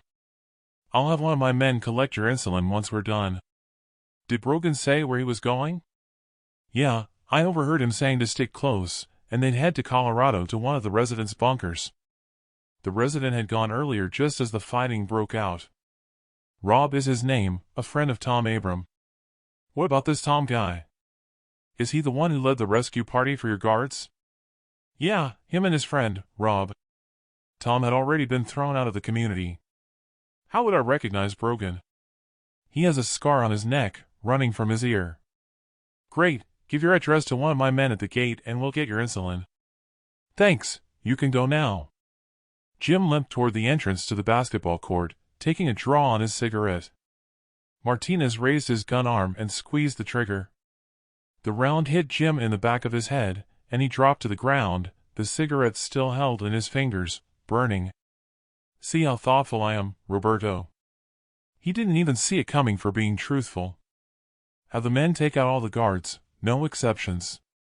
Martinez looked on as Roberto gave his instructions, lining his men up and having them shouldering their rifles. It was over in less than a minute to a volley of rounds. Martinez turned to Giant.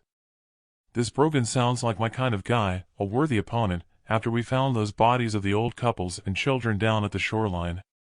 The bombs at the perimeter were genius. Didn't expect that. Still, I'm not happy the bombs took 20 of our men. Have the men collect valuables, kill everyone except for any pretty women for the men. Have them collect some good-looking women for us to ship to our celebration party at the mansion. Roberto walked over. What do you want me to do now? Take some men and find the MS-13 guys. Terminate them. They're not needed anymore. Yes, sir, said Roberto and saluted. When you finish that task, gather a search party of around 10 men to go into the park and to look for this broken guy. You'll recognize him with a scar on his neck. Tell them there'll be a huge reward to take him alive for each of them, including you. I don't care how long it takes, just don't come back without him. They'll be trying to get to Colorado. As for this Tom guy and his friend Rob, if you come across them, kill them. Chapter 42. To the Woods. Rob Bell. The Nature Park. Santa Monica. 4:00 in the morning, and we stopped to make camp and to light a fire. If Rosa had been correct about that time being when people were in the deepest of their sleep pattern, it made sense to me to be the best time for someone not to discover a campfire. Carrying the burden of a backpack had been like carrying the weight of another person on my shoulders. We both had to push hard the last hour through the pain barrier. Tearing off the backpack straps from my shoulders, I dropped to my knees, completely exhausted. Rosa had beaten me to it and lay with her head on her backpack, looking distressed. I slipped off my jacket and then my t-shirt, to see deep bruised indents on my shoulders, sore to the touch. It's going to take a while before we toughen up. I'm going to have to put something between the straps and my shoulders when we move on. You can say that again. I had to do that earlier, so my shoulders are thankfully okay, said Rosa, who was now sitting upright, having removed her boots and socks.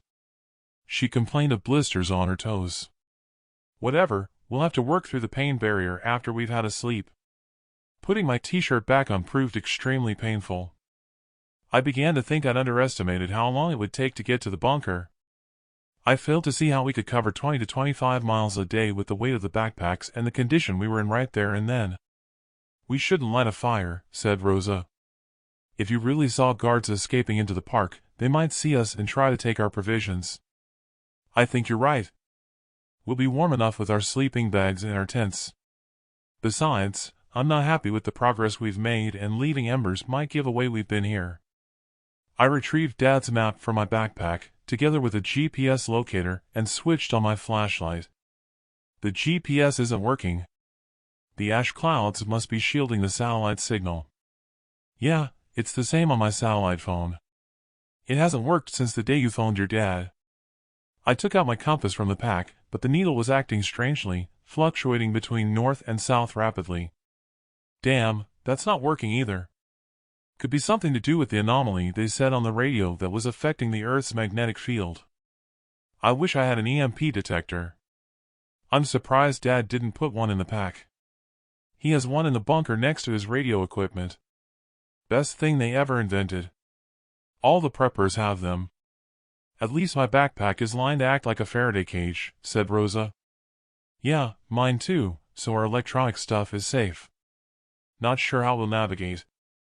Not by the stars, that's for sure. We can still see the position of the sun during the day, even though it's hazy, said Rosa. Didn't have you down as the outdoor type to know about astronomy. Yeah, well, there's a lot you don't know about me. I spent all the breaks camping with Mom and Dad ever since I can remember. Donna was saying you showed the women how to break down their rifles and how to clean them. I was also surprised how well you handled taking out those men shooting at us. Rosa laughed. Dad took me to the shooting range after he finished work every Friday, not to mention he liked to hunt in season when we went camping. I've always been around guns. Never been the girly type to have dolls and the like. Interesting. Listen, I have to ask this, but why the attitude with me before we broke the ice? It's personal. You represented someone I had a bad trip with, that's all. I'm over it now, thank goodness. Anything to do with that guy on the poster you ripped from your wall? I must have hit a nerve with my guess. Rosa picked up a twig and started scraping at the dust, her head bowed. Okay, if you don't want to talk about it, no problem. Let's get down to the map. I reckon we're about here, I said and stabbed my finger on the map. Reaching over to my backpack, I retrieved Dad's map. What's that? Dad's marked crosses on the map where he's buried supplies, but without GPS, it will be difficult to locate them, though he will have left marks on trees, and the landmarks on the map will put us in the general area. Looking at the map, I reckon we need to head right until we come to that mountain range and then follow the base until we hit a pass. We should put the tents up and get some sleep, she said. It only took minutes to have the tents spring to life and for us to climb inside. Snuggled up in my sleeping bag, Rosa called out. Are you sleeping yet? Obviously not. You were right about the guy in the poster. He was my professor at college. I dropped out when we started seeing each other, so dating him wouldn't get him into trouble. He was around your age. Anyway, it turned out he was using me when I heard he had a thing for his students. I didn't want to believe it at the time. Sorry to hear that. Is that why you started with the goth thing? Because his band had that sort of image? Yeah, he insisted. I think he only wanted me to dress that way with the makeup, so it hid my blackness. Last time I saw him sitting outside a bar with his white friends and I was with Mom, I tried to get him to one side to talk to him about what I'd heard. He acted like he didn't know me, so I threw his beer in his face and that's the last time I saw him. Good for you. It all went quiet after our brief conversation. I hoped she would take some comfort in having got it off her chest.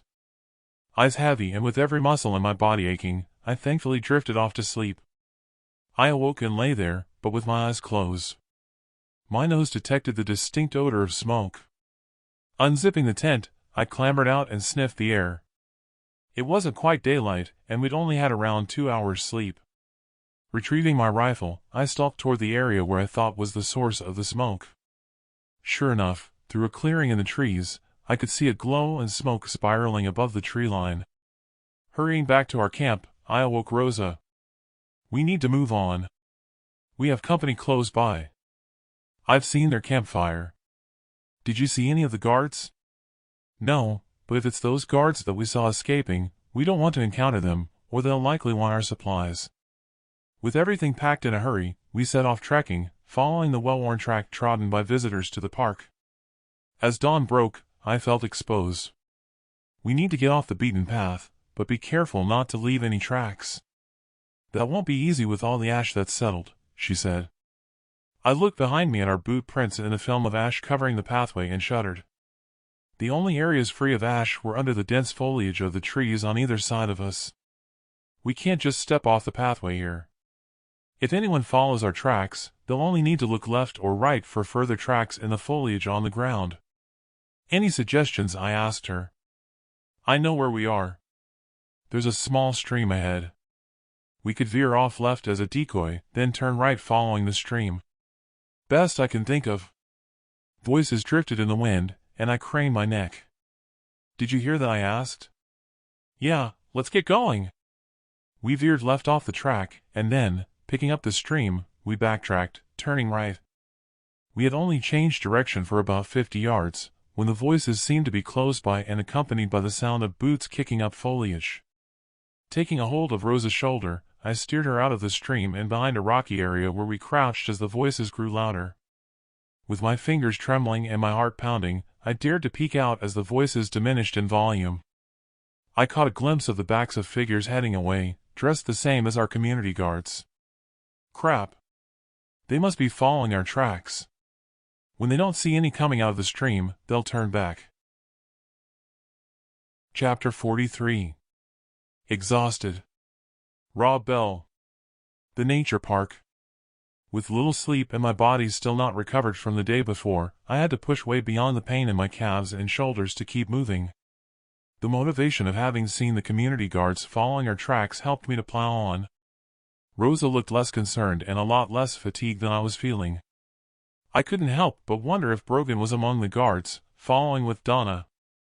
I'd told Donna that we were going to Dad's bunker, and though she'd only been there once, she would have a reasonable idea of its location. Although thinking that, I doubted either of them would have survived the onslaught. Rosa stopped and waited for me to catch up with her. "Come on, slow coach," said Rosa. "It's all right for you. This padding for the straps isn't working. Do you want to rest?" "Yeah, I'll have to. 5 hours is as much as I can handle." Surprised I'd lasted that long. Gingerly, I removed the straps from my shoulders. Rosa held out a hand. "Pass me your binoculars and I'll head to the top of the hill to see if anyone is following." "Don't take off your boots just yet," said Rosa. I wasn't thinking of taking off my boots, imagining that if I did, my feet would swell and I'd never be able to put them on again. Pulling my binoculars from my backpack, I handed them to Rosa. Once I sat on the ground, I didn't think that it would be possible to stand again. At a guess, I reckon we trekked for around 20 miles. Right there and then, walking for another 39 days seemed an impossible task. Rosa scrambled down the hillside, a damn sight quicker than she'd climbed the slope, sliding on her butt most of the way. "We have to go now. I've spotted around 5 of them. They're spread out as if looking for our tracks and heading in our direction." "How far away?" "They're around 20 minutes behind us, at a guess." "Did you see Brogan or Donna with them?" "No, not even with the zoom. It was hard to make out faces, just the dress style." "Listen, I know your dad has marked out the route with supply drops, but there's a quicker way, but it means turning back. There's no guarantee we'll find his supplies without GPS. We could follow Route 66 through to Las Vegas and on over to Colorado. It just means we'll have to trap and hunt for food. I have 2 days' supply and then I'm done." "Same here, though I have enough rice and dried beans to keep us going for a week, together with some energy bars." "Help me to my feet, will you? I'm stuck." Rosa took both my hands and helped me to stand. I even had to have her put on the straps to my backpack on my shoulders. The sky darkened. Chunks of ash fell like snow. It was more of a blessing than a hindrance, although we had to wear our masks and goggles. At least the ash would cover our tracks, I thought. We set off walking. We need to double back and work in a semicircle to let them pass by if we're to head for Route 66. The only thing in our favor is they won't have provisions with them. The bad thing is, they'll be traveling light, so they'll cover more ground than us, I said. "What makes you think Donna could be with them? You never said why she didn't come with us." "It is what it is," I said. Then told her what happened at Brogan's house. I had to tell someone. Hopefully, getting it off my chest would purge the ghost that was eating at my brain. Sorry, it must hurt. Hurt was an understatement.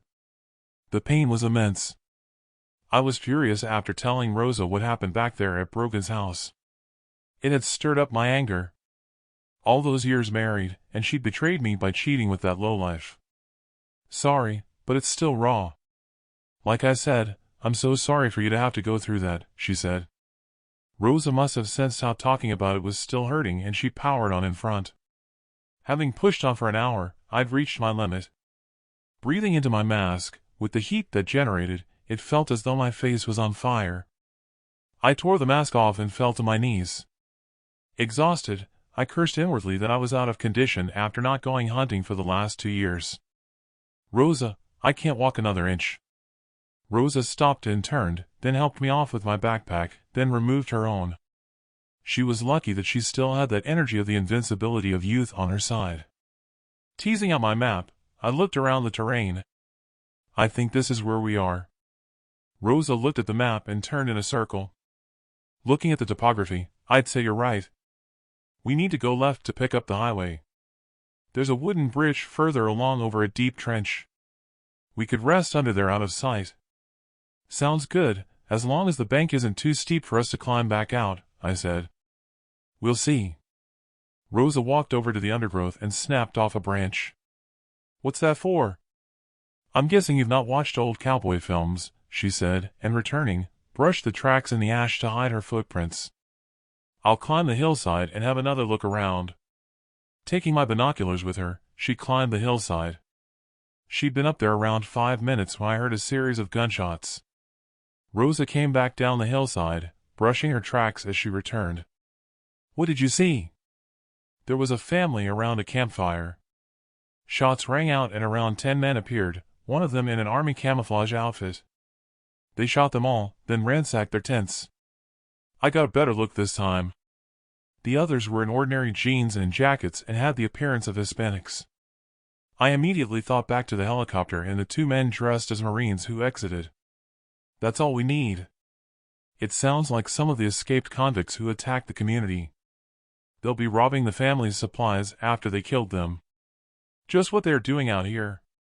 God only knows with all that food back in the community. At least I didn't catch sight of the guards. We should move under the bridge and get some sleep, then travel at night. But for goodness sake, don't snore, said Rosa and laughed. Did I snore last night? You sure did.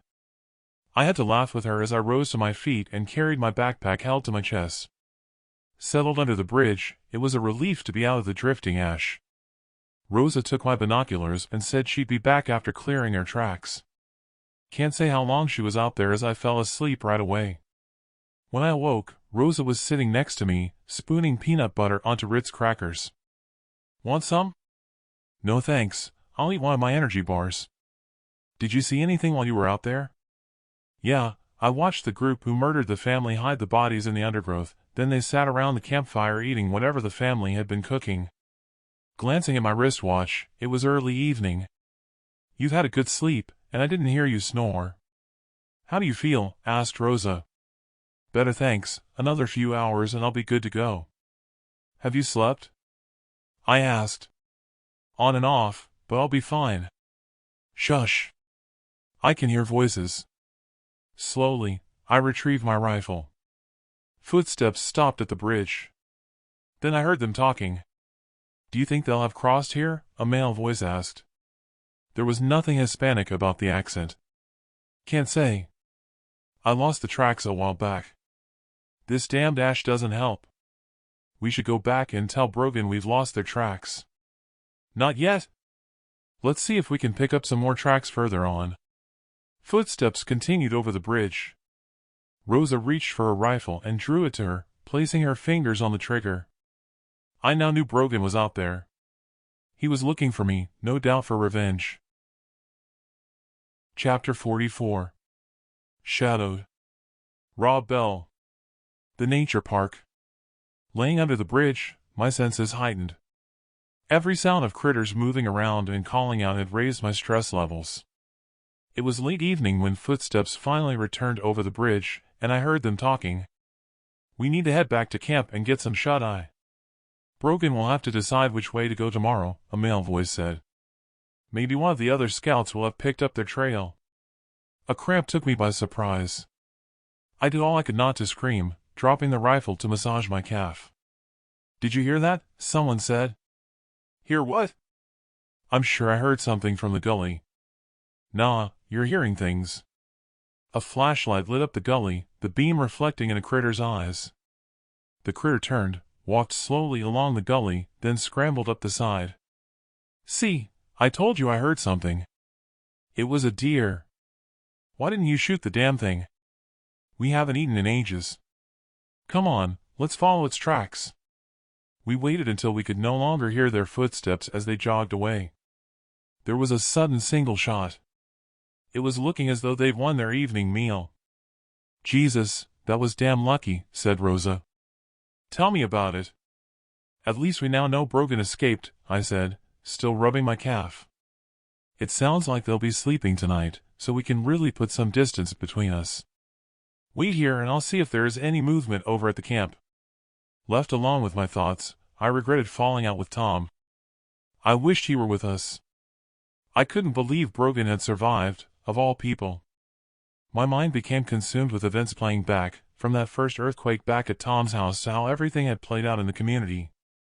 I'd lost my business, my home, my wife and in-laws, and my best friend in such a short space of time. There was no saying Dad would be alive if ever we managed to get to the bunker. At that moment, despair and loneliness engulfed me. Reaching in my pocket, I took up the 8-ball, caressing it in the palms of both hands. Childhood memories flooded back, of happier times back on the farm with Mom, Dad, and Ted. Then images of Mom and Ted's funeral sullied my mood. My eyes moistened, then I sobbed. I'm back, I heard Rosa call out. I wiped my sleeve across my eyes, controlling my emotions as she slid down the bank. There was no doubt that I was close to a nervous breakdown for me to be tearful, but then it was not surprising with what we'd experienced. See anything? They have a roaring fire going. I could make out silhouettes of them sitting around the fire. I watched some of them retiring to the tent. It looks as though they're settled for the night. Time to move on. Loaded up with our backpacks, we clambered up the bank and continued our journey. We trekked for maybe 4 hours when Rosa stopped and turned, raising her arm in a signal for me to stop. I could smell the smoke of a fire before I saw the glow ahead. Rosa slipped off the straps to her backpack and then stalked on ahead. "Idiot," I mumbled under my breath, while slipping off my backpack, and I followed on, clutching my rifle. Rosa moved in too close for my liking, then she stopped behind a tree and signaled for me to join her. Before I could get to her, she walked right on into the camp. When I caught up to her, she was kneeling in front of 2 adults, a man and a woman. They were dead. Suicide by the look of things. The woman slumped over to her side, evidence of a bullet hole in the side of her temple. The man slumped forward, his back to a tree, an arm by his side with a gun close by. There were 2 blankets laying to one side of them, covering something. From the outline, I guessed what they were hiding. Lifting the corner, revealed the face of a young girl, dead. The next revealed a young boy. There was no sign of wounds, but their bodies were clearly emaciated. Both of their lips were parched. I covered them back up. Engulfed in numbness, I walked over to Rosa. She wasn't crying, but with head bowed, she held her face with both palms. I gripped her shoulder. "You okay?" I asked her, and then helped her to her feet. "Yeah, just shocked." "Poor things, we should cover them. They look so thin." We laid them at their children's side and covered them with blankets from their tent. The empty water bottles confirmed they must have suffered dehydration. Judging by the scant empty ration packets and cans we found, it looked as though they hadn't eaten for a good time. All I found was the one gun. They didn't have a hunting rifle or wire for snares. With no means of burying them and no rocks around to cover the bodies, we had no alternative but to move on. Trekking along, the empty water bottles we'd found at their camp reminded me that the weight we were carrying was worth the pain. As we climbed what seemed like an insurmountable rocky mountain, we reached the summit. I fell to my knees. My jaw dropped. There, stretching out in front of us, was an immense body of water where our journey to pick up Route 66 should have taken us. Disorientated, I scratched my head. It was as if I was looking out over the Pacific, only by my reckoning we were facing in the opposite direction. Lifting my binoculars, I wiped the lenses and scanned below at the shoreline, then snatched them away from my eyes. My God! There are thousands of bodies down there in the water among the debris. Past the gulls here. Let me see. Rosa scanned below, then handed me them back, her face as white as the day I saw her with the white face makeup.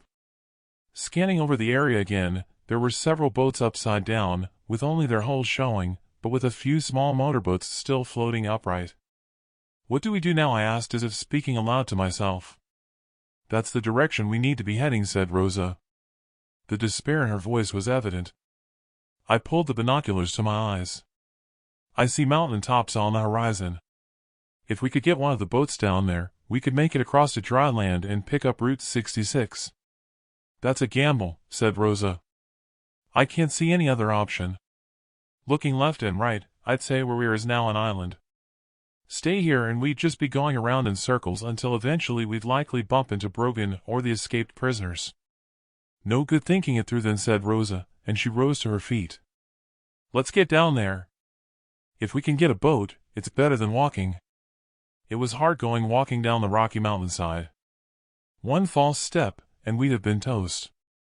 Our footing kept dislodging loose stones which cascaded below. I prayed inwardly we'd make it without following the loosened rocks. Finally, we hit level ground with dawn breaking. Saying that, dawn needed a new descriptor. It wasn't like the sun was visible, just a strange glow to the dark skies, which increased the light, giving some visibility. Unburdening ourselves of our backpacks, the stench of rotting corpses and fish hit us. The nearest boat was around 200 yards out. "How in hell's teeth are we going to get to the boat without our clothes and backpacks getting drenched?" I asked Rosa. "Oh, so wading through the dead bodies and stinking rotten fish isn't a problem, said Rosa, and shuddered. I shook my head at the conundrum. They can't give us hyperthermia like the water will. It's not as though we have sun to dry us out, I said, while thinking Dad would have known what to do. Point taken. We could make a raft, said Rosa. Good idea. We need to take a walk along the shoreline to see what we can find. After an hour of foraging, we had a wooden door, planks for paddles, and a good quantity of plastic bottles, together with plastic netting and some rope. Working in unison, we fashioned the raft, ready for its maiden voyage. Take off your boots, tie the laces, and put them around your neck. Then roll up your jeans, I said. With the backpacks on the raft, we pushed it out through the small lapping waves, then clambered on board and paddled like mad to get past the oncoming waves before they broke. I had to dig deep to compose myself as we pushed debris and bloated dead corpses out of the way until we reached the boat. Once on board, neither of us spoke of the horror we had just experienced. After tying the raft to our boat, I checked the outboard motor for fuel. We're good. I just hope it starts now, I said, and crossed my fingers. Chapter 45. Cast Off. Rob Bell. Journey to the bunker. Finally settled on our boat just off the shore to the park, my nerves were shot, sweat dripping from my brow and smarting in my eyes. It took me 10 pulls on the cord of the outboard motor for it to chug into life. Every tug had been like winding up a spring coil of an old alarm clock stuck in my brain, stressing me out. We moved slowly, with Rosa using a plank of wood to move corpses and debris out of the way to clear a path for both our boat and the raft. Around half a mile out, clear of the corpses, Rosa had settled to rest, and I looked back at the track we were making. We plowed through the film of ash on the surface, only for it to join back up again. Rosa was now asleep, using an inflatable life belt and her sleeping bag as a cushion. It was so relaxing to be out there, save for the fine ash particles biting into my face, and I slowed down to put on my mask and goggles. The saving grace of our journey was that I didn't have to look constantly over my shoulder for any threats lurking behind the trees and undergrowth. At the same time, as a poor swimmer, it was frightening. To the north and south, I could see no land on the horizon. Only behind us and to our destination could I see any land. The immensity of the body of water defied belief. For all I knew, we could be sailing over Santa Monica, where we used to go shopping. Taking a last look behind from where we had embarked, I scanned along the shoreline. I was sure I could see movement further along from where we had set off. Removing my goggles, I looked on through my binoculars and zoomed in. My shoulders hit south. Even using zoom, at the distance we were from shore, I couldn't make out who was there at the shoreline. I counted maybe 7, but there could have been more camouflaged against the mountain rocks. If it were the Convicts or Brogan, they could find our tracks in the mud at the water's edge. We weren't that far out that they wouldn't spot us. I pulled the rope attached to the raft until it was alongside, then unfastened it and hauled in the rope. Twisting the throttle grip to power up the engine, the hull rose as we picked up speed. The boat bouncing over the undulating surface awoke Rosa. "What the hell?" "Sorry, but we need to make haste." "Where's the raft?" I had to let it loose or it would have caused problems. "Why the rush?" I didn't want to tell her why and share the bristling hairs on the back of my neck. The sooner we get to land, the sooner we find Route 66, and maybe get some sleep. The land didn't seem to get any nearer as we powered on. It was only when it was around a mile away, I felt we were making progress. As we approached the shoreline, it was no different from the opposite shore. Corpses and debris hugged the contour of the shore with the lapping waves holding them in situ. "You take the motor this time." "I'll clear a path," I said. "No, wait. I've just had a bad thought. What if there's no land on the far side of the mountains?" Her saying that worried me that she could be right. "Then we'll just have to get back in the boat and search further along." My answer, though practical, was sheer bravado. I wish she hadn't said those words. I wasn't sure how much more angst I could take. "No, I seriously have a feeling over there is the southern tip of the Sierra Nevada mountains," said Rosa. "I think we need to look for a valley further along south to see if we can get through. If this flooded area is the San Joaquin Valley and we're at the beginning of the range with Los Angeles to our right, the Mojave Desert could be flooded on the other side, especially if the terrain has lowered with the subduction. Okay, you're navigating this time, not me, but I think you're disorientated and we're further south. Over there I'm sure is the Angeles Forest. The Sierra Nevada mountains are further north. I think that's Mount Baldy over there, but I could be wrong. As long as we keep going east, we should be okay. Over there, see that boat? If it has a spare gas can like this one has, it would be good. I could siphon some from the motor tank in case we run low, I said. Pushing bloated corpses and rotting fish to one side, we headed for the boat, looking for anything that could hold gas. Reaching out, I scooped up a large plastic container from the debris. Pulling up alongside the boat, it had a full spare gas tank. I took the hose from my backpack and filled up the container. We had hardly used any gas when I topped up the tank. Okay, I feel better now that we have plenty of spare gas.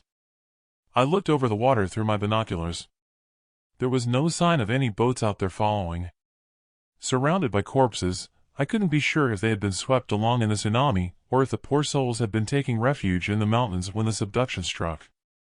There was no sign of life on the mountain, but then anyone who had taken refuge there would have likely headed inland as there was no game to be had on the barren mountain, or likely any water source. 25 minutes later and we found our valley. It was a wide passage, and rounding a bend, I couldn't believe my eyes. Rosa had been right. The body of water just carried onto the horizon with no sight of land. Well, there's your Route 66 if you have your bearings right. It's probably right under our boat.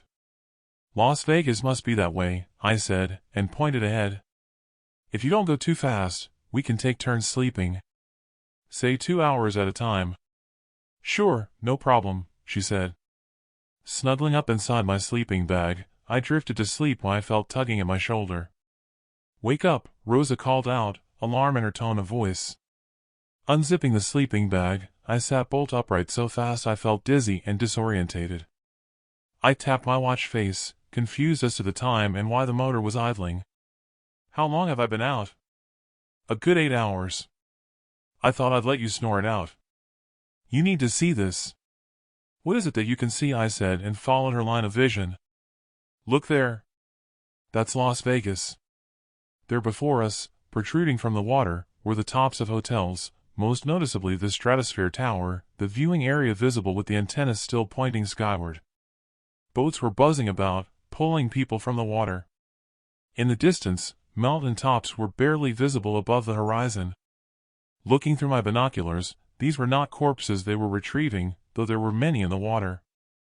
More jumped from the viewing area of the tower. The boats had military insignias, probably Marines. What should we do? Said Rosa. The boats were more like dinghies and looked as though they had completed their mission as they powered away from the area. Follow them, I guess. One boat left behind was stationary. I took over from Rosa, and speeding up, we headed toward them. Pulling alongside the craft, a Marine was giving intravenous treatment to a survivor, holding a plastic fluid container aloft with the tube attached to a woman's arm. Where are you taking them? I asked. To a FEMA camp inland, the Marine at the outboard motor said. Is it on the way to Colorado? That's where we're headed. No, it's south of here, but you'd be better coming with us. It's dangerous out there. Roaming gangs looking for food. Appreciate the warning, but we'll have to take the risk. Then you need to be heading northeast until you reach dry land, he said, and pointed. Don't be fooled by mountain tops thinking you found land. Most of them are islands now. You'll need to skirt south of, Utah if you want to get to Colorado. There's a new sheer mountain range, so you'll know when you need to turn due east. Do you have water? Around 3 liters between us. You'll need more to be on the safe side, he said and passed over 5 1.5-liter bottles to Rosa.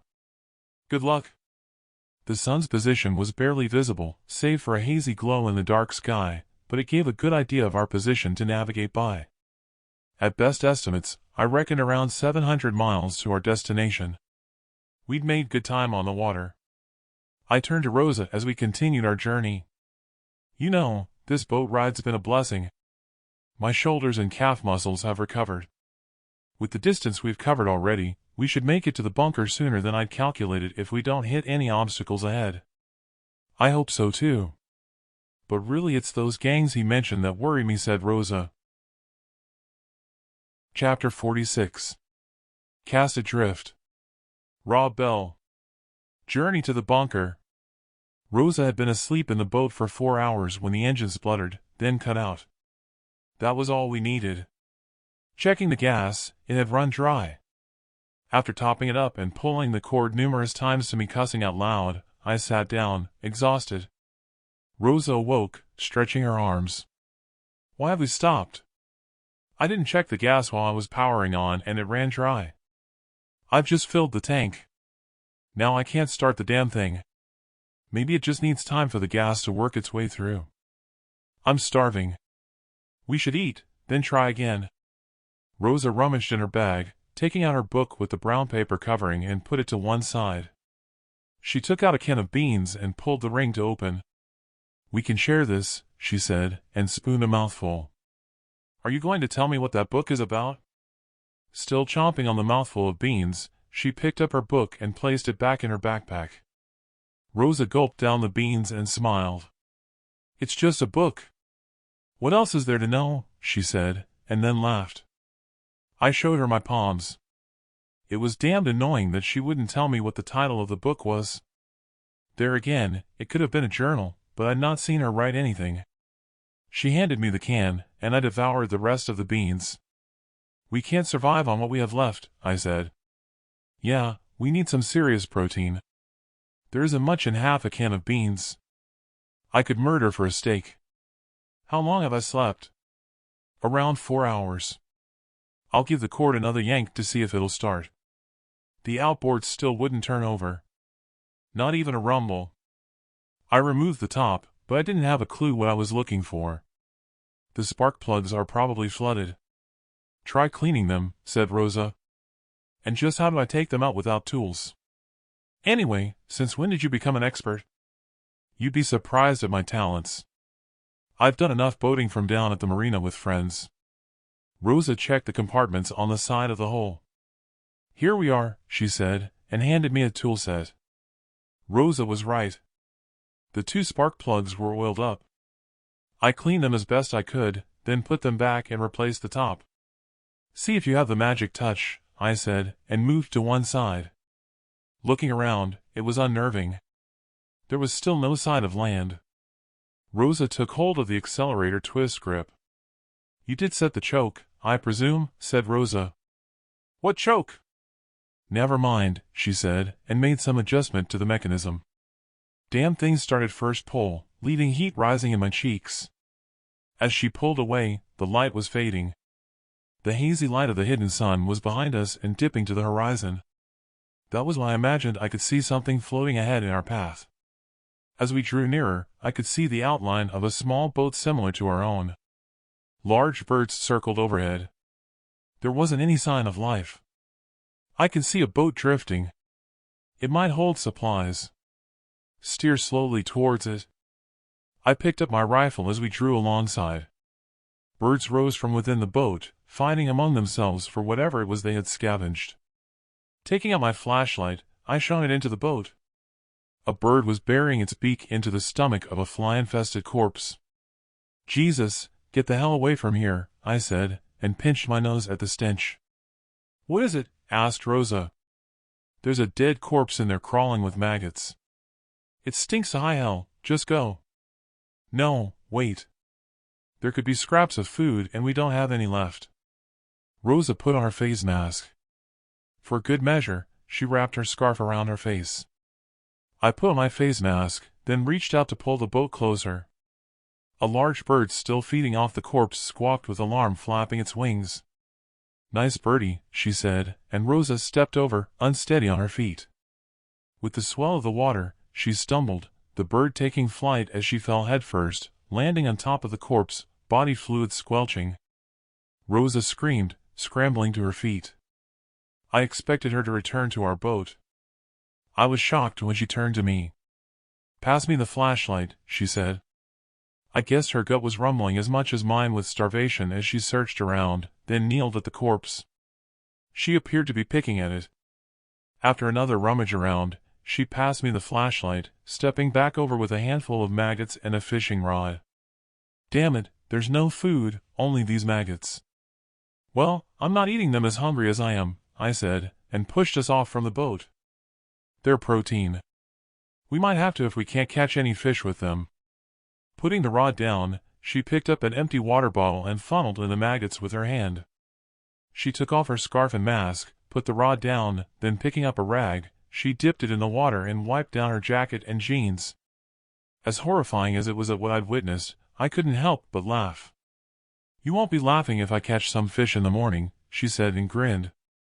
Taking her seat at the motor, Rosa twisted the grip and set us back on course. An hour at full throttle, and I saw flashing lights ahead. Whoa, there, I think we have land, I said. I don't see land, but I see the lights, she said. It could be another boat. Do you want me to steer in that direction? Yes. But be careful.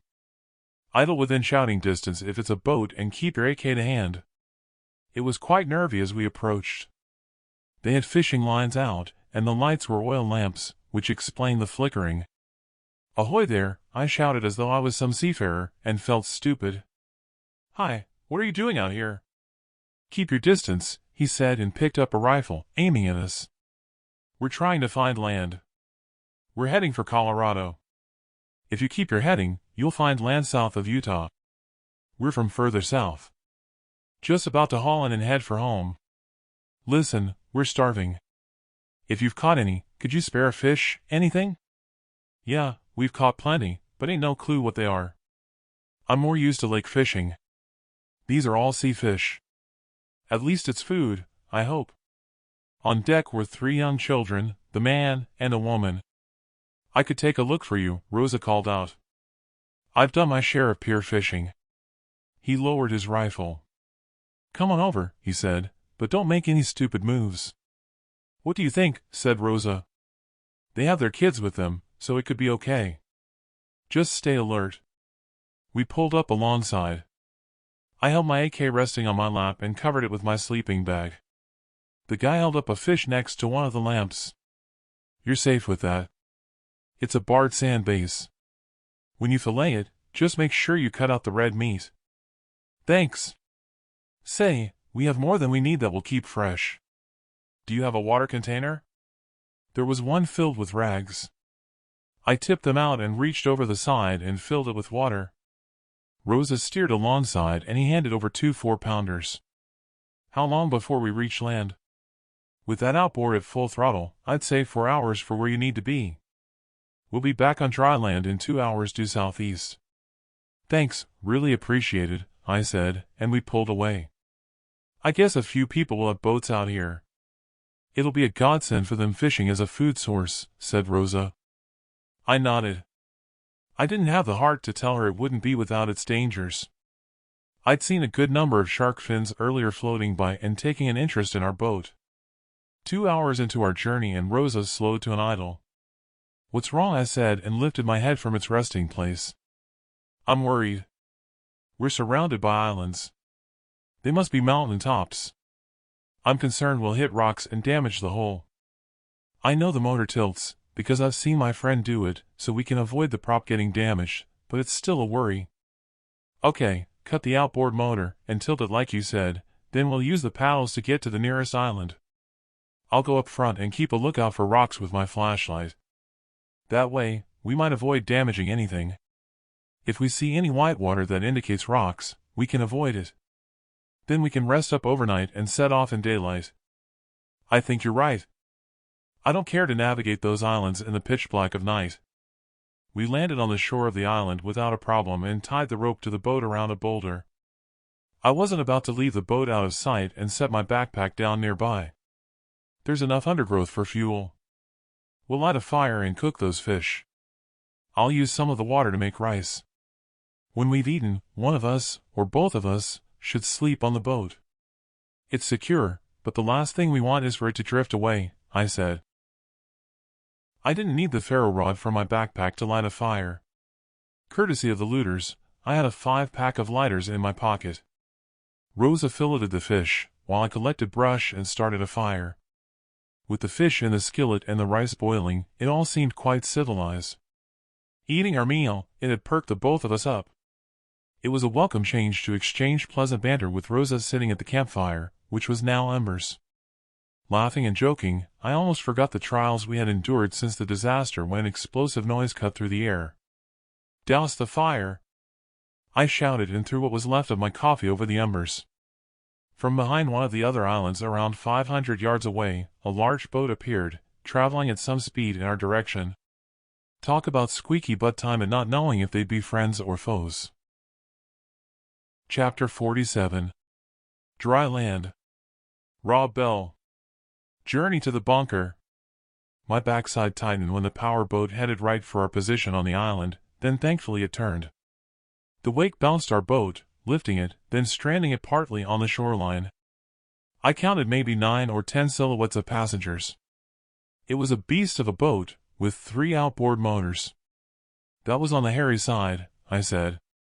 We watched as it disappeared into the darkness. Thus we set up our tents and rest until the morning. It'll give us some respite from the ash. After a good night's rest, we helped each other shake down our tents of the ash, then stowed them. In the half-light, we both looked a sight, with our faces, hair and clothes covered in ash dust. It was a comical sight to see Rosa with dark patches around her eyes without her goggles. Dusting ourselves down, we both went to the shoreline and cupped our hands to splash water on our faces. "Wish I'd packed a towel," said Rosa. "Me too. I could murder for a hot shower. We'd never dry off with no sun. Suppose we'll just have to suck it up." With the boat loaded, we had to lift it to launch it into the water. Thankfully, the engine fired up right away. Neither of us had any words to exchange as we continued our journey. My thoughts turned to Donna and the attack on the community and what fate might have befallen her when Rosa called out, "I see land." Sure enough, the land stretched all the way on the horizon. To the left, an immense dark cloud reached up into the sky. Increasing the throttle, we bounced along as it grew ever nearer. Almost at the water's edge, I stopped to an idle. The branches of the tops of trees protruded from the water. Slowly, I approached, steering a route between them until the branches of trees became trunks and we hit dry land. It was then I noticed that the dark cloud I had seen wasn't a cloud at all, but a sheer rock formation in the distance, creating a mountain that disappeared into the clouds. "Holy crap," said Rosa. "That's some mountain range. It must be what we were told to expect. Utah must be beyond the range. We must be in northern Arizona. It's looking that way. Listen, we don't know if we'll need the boat again, but just in case, let's try to drag it onto dry land and tie it to a tree." It was a struggle, but after pulling and lifting with a great effort, we succeeded. We followed the coast as it curved inland to avoid the dense undergrowth. Rosa tugged at my sleeve, then she crouched. "What is it?" I asked her, and crouched beside her. "Look there at that pile of branches and foliage." "It looks unnatural," she said and pointed. "It could be a hunter's hide." Removing my goggles, I lifted my binoculars and zoomed in. It wasn't a hide, but a hidden boat. I could make out the name Flying Princess. I passed the binoculars to Rosa. "How the hell did that get here?" "It's from our community. It belonged to that actor guy, you remember, the one who complained about working for food tokens," said Rosa. I couldn't say I never noticed it back at the community, but a few residents had boats. "Let's just watch for a while," I said. Birds and critters chirping and moving in the undergrowth heightened senses. 15 minutes and there had been no sign of whoever had hidden the boat. "You wait here, I'll investigate," I said. "Not on your life." "I'm coming with you." Stalking slowly toward the boat, I could hear my heart pumping at every twig we crunched until we arrived at the craft. "Rosa, best you keep watch and cover our backs while I check it out." They could have scraps of food. Setting some branches to one side that covered the boat, I climbed inside. The first thing I noticed was the 3 outboards, twice the size of ours. "It appears to be the boat we saw last night," I said. There in the bottom were discarded cans of tuna, the same brand that we had rationed at the community. Rummaging around, I found a folded piece of paper, but I couldn't read it as it was written in Spanish. I slipped it into my pocket. A cover wasn't closed correctly on one of the outboards and, lifting it, the spark plugs were missing. Climbing back out, I replaced the branches. Let's move away from here and I'll tell you what I found. We moved on for 200 yards, then hunkered down. What did you find? I explained about the tuna cans and the missing spark plugs, then fished the letter from my pocket. I can't read this. It's in Spanish. Well, the boat is from our community, but who brought it here? I'm thinking it could be broken with the tuna cans, said Rosa, and unfolded the letter. I can read Spanish. She dropped her hand, holding the letter to her lap. What does it say? It's to a prisoner. It's someone asking them to have them put on the prisoners list for visits. How come you read Spanish? I've studied languages, Spanish and Portuguese. Why Portuguese? Wouldn't think there'd be much use for that. Once you learn Spanish, Portuguese is similar. That aside, and more important, I don't believe in coincidences. We're maybe 700 miles from our gated community. Why are they here? I get that. That's what I'm trying to work out. They can't be following us because they wouldn't know our destination. They would have had to have gone back to our community to collect the boat. Surely they wouldn't know we were heading for Colorado. Rosa chewed on her bottom lip. Maybe Donna told the escaped prisoners if she was captured to save her life. Or maybe Brogan was captured in the park and Donna had told him about the bunker.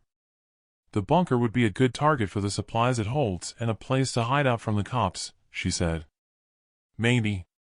It has to be the convicts. None of the guards at the community were Hispanic. What worries me is that they're around 4 to 6 hours ahead of us. We need to get ahead of them if they know where the bunker is. Damn. Look, their trail in the undergrowth veers off to the right. We should go left to avoid them and hug the mountain range until we reach Colorado. Trekking onward, we came to the edge of the tree line.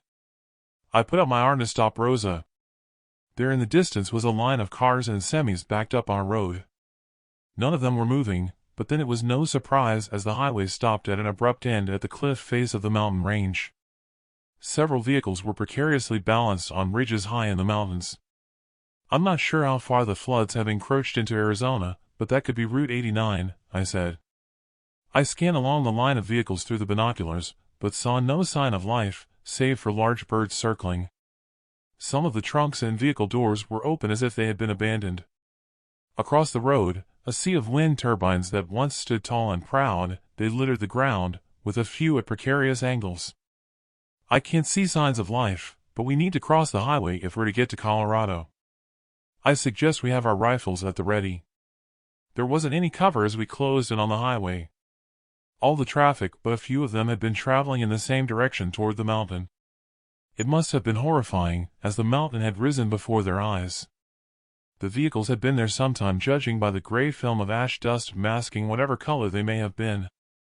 It's not that they could have turned around as the highway had been ripped apart further along from the mountain range, leaving a chasm across the road.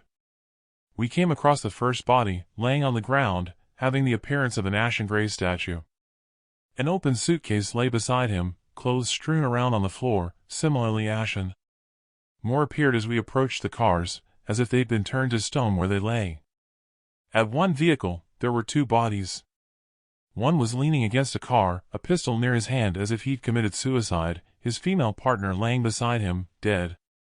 Clothes and other items were strewn around at the rear of a car with an open empty trunk as if someone had rummaged inside looking for supplies.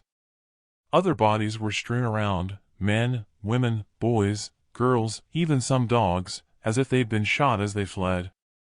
Passing another vehicle with the window blown out, flies were buzzing around. I cringed and looked away. The bloated body of a rotting corpse was visible inside, with a gunshot to the head, infested with maggot larvae. It was as if we had arrived at the gates of hell. My eyes met Rosa's eyes and spoke 1,000 words without our lips moving. Then I heard growling. 20 vehicles down, an assortment of different breeds of dogs were all pulling at a corpse. A large German shepherd dug its snout into the lower torso of the poor soul, then ran away with intestines stretching out and the other dogs giving chase. Thankfully, the pack ran away in the opposite direction. Rosa gripped my arm and retched. We moved on over the road and stepping over bodies, my eyes fixed toward a wooded area, finger on the trigger of my AK. A figure stepped out from the tree line to a burst of gunfire. Grabbing Rosa's arm with one hand, I squeezed the trigger with the other, and pulled her back to the road, both of us diving behind a vehicle. Bullets smashed right through the windows, peppering us with glass. From behind the engine block, I set my rifle on the hood as the ground shook. Looking down the barrel and taking aim, I couldn't get a fix with the quake shaking me. The guy threw his arms in the air as a fissure opened, and he disappeared from sight. "Run!" I shouted, as the fissure ripped apart the terrain, heading right for us. Chapter 48. Ambush. Rob Bell. Journey to the bunker. Unsteady underfoot, we stumbled when sprinting away from the highway. When the tremors stopped, we dropped to ground, blowing hard and sucking air into our lungs. Glancing back at the line of cars, the one where we had taken refuge from our assailant wasn't there to be seen. Closing my eyes, I held my brow with my hand, thanking God for our lucky escape. Rising to our feet, we moved on. 3 hours after leaving the highway of death, we came to a rocky outcrop. There had been no hazy image of the sun to guide us, penetrating the dark gray sky above. Only the sheer mountains to our left guided us. I was thankful to be out in the open, with no dense wooded areas to hide scavengers that would want to do us harm. The temperature had dropped to an uncomfortable level. "We should rest here at this outcrop and set up camp," I said. "It will give us cover from the breeze." Rosa unburdened her backpack, and I followed suit. It was as though we telegraphed our tasks after we set up our tents, with Rosa taking the left and me taking the right to look for fuel for a campfire. Returning with a bundle of twigs and branches from the brush, I soon had a fire going. Rosa returned with her arms full of brushwood and set it down. I already had the pan boiling water for instant coffee and poured 2 mugs. With the fire crackling and my hands warming to the touch of the mug, all caution was thrown to the wind before we would be spotted. "Do you think we'll make it to the bunker?" asked Rosa. Truth was, I felt we'd been lucky so far. Hell, I couldn't even be sure if the bunker had survived after seeing the new mountain range. The power and energy that Mother Earth must have used to create the mountains was beyond comprehension. "Sure, we'll be fine. It wasn't long since we had a 1,000-mile journey. Now look at us. We're probably only 200 miles or so away." I retrieved some rice from my backpack and poured the grains into the pan of boiling water. "It's not much, but it'll fill our stomachs. We really need to set some traps once we've eaten." There were signs of rabbit tracks when we neared. Rosa didn't reply. Her eyes were looking in my direction, but she seemed to look right through me as if I weren't there. "What's wrong?" "Sorry, I was thinking about Mom and Dad. Seeing those bodies back there, I hope they haven't met the same fate." A tear escaped her eye, leaving a trail down the ash plastering her face. I reached into my pocket and handed her my handkerchief. "It's clean. Wipe your face down." She dabbed at her eye, then wiped the dust from her face. After sharing the rice, I rummaged in my pack and retrieved my wire traps. Leaving Rosa warming her hands at the fire, I headed out to set some traps. I soon found some multiple tracks in the dust using my flashlight, which converged in a depression, funneling them to a narrow path. I set a trap and moved on, setting another trap with possibilities, then returned. Rosa had the fire roaring. "Fingers crossed," I said. "Maybe we'll have rabbit for breakfast." "I wish," said Rosa. "I'm turning in, if you don't mind?" "No, go ahead, I'm exhausted myself." When I awoke, I felt refreshed but hungry. I'd been tossing and turning for hours before drifting into a deep sleep. Crawling out from my tent, the aroma of meat roasting hit my nostrils. Rosa had the fire going with a rabbit skinned and skewered over the flames. A big smile greeted me. "One of your traps worked, thank goodness. The other caught a rat, so that's what we'd be eating if the nearest one hadn't worked," she said and laughed. She was laughing, but there was some truth in what she had said. There would have been no way we could have survived by walking a distance from a few mouthfuls of rice. I shuddered at the thought of eating rat. Checking the time, it was early morning, with a glance to the horizon confirming the time at the sight of the hazy sun behind the ash clouds. I stowed the tents while she turned the rabbit over the fire. Savoring the rabbit meat with every chew, it tasted far more luxurious than the turkey we had at Thanksgiving. That day seemed to be in the distant past. My thoughts I had had that day were probably telling me that my marriage was over, but I was too stupid and blind to see I had a problem in that department. I'd been too wrapped up in depression and self-pity at my business on the brink of failing. If I'd have realized it at the time that was to be the last Thanksgiving holiday we'd ever have as a family, maybe my mind wouldn't have been so quick to badmouth them all. Swilling down the feast with coffee, I was motivated to get going. Trekking along after the meal, we both had a spring in our step, exchanging banter as we marched along. We arrived at a narrow country road and followed it for a while to save our boot leather on the rocky ground. Rosa stopped on rounding a bend, then stepped backward, slowly retracing her steps to the cover of bushes that ran alongside of the road. "There's a police roadblock ahead." "What should we do?" At the opposite side of the road was a faded sign. "Welcome to Salvation, population 68. It looks as though there's a small town ahead. I guess we'd have to come to civilization eventually. They're probably guarding the town from scavengers." "I'll take a look." Peering through a gap in the bushes, I could see the police car parked across the road. One police officer was sitting in the car, another resting his butt on the hood, smoking a cigarette. At his side, a dog stood rigid, looking right at me, and wagged its tail. They look legitimate. We could ask them for directions. "They might not be happy about us carrying rifles though," I said. "Leave them shouldered on the straps. We have our pistols holstered same as them if they try anything." "Okay, let's go," I said, and unfastened the strap on my holster. The officer at the hood spotted us and stubbed out his cigarette, then faced us.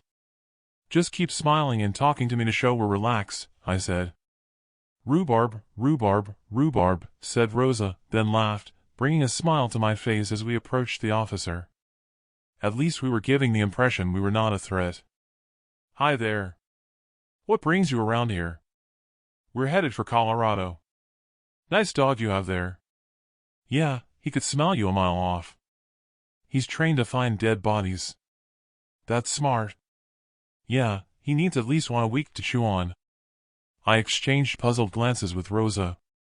The officer stood to one side to leave the barrel of a pump-action shotgun pointing right at us through the open car window.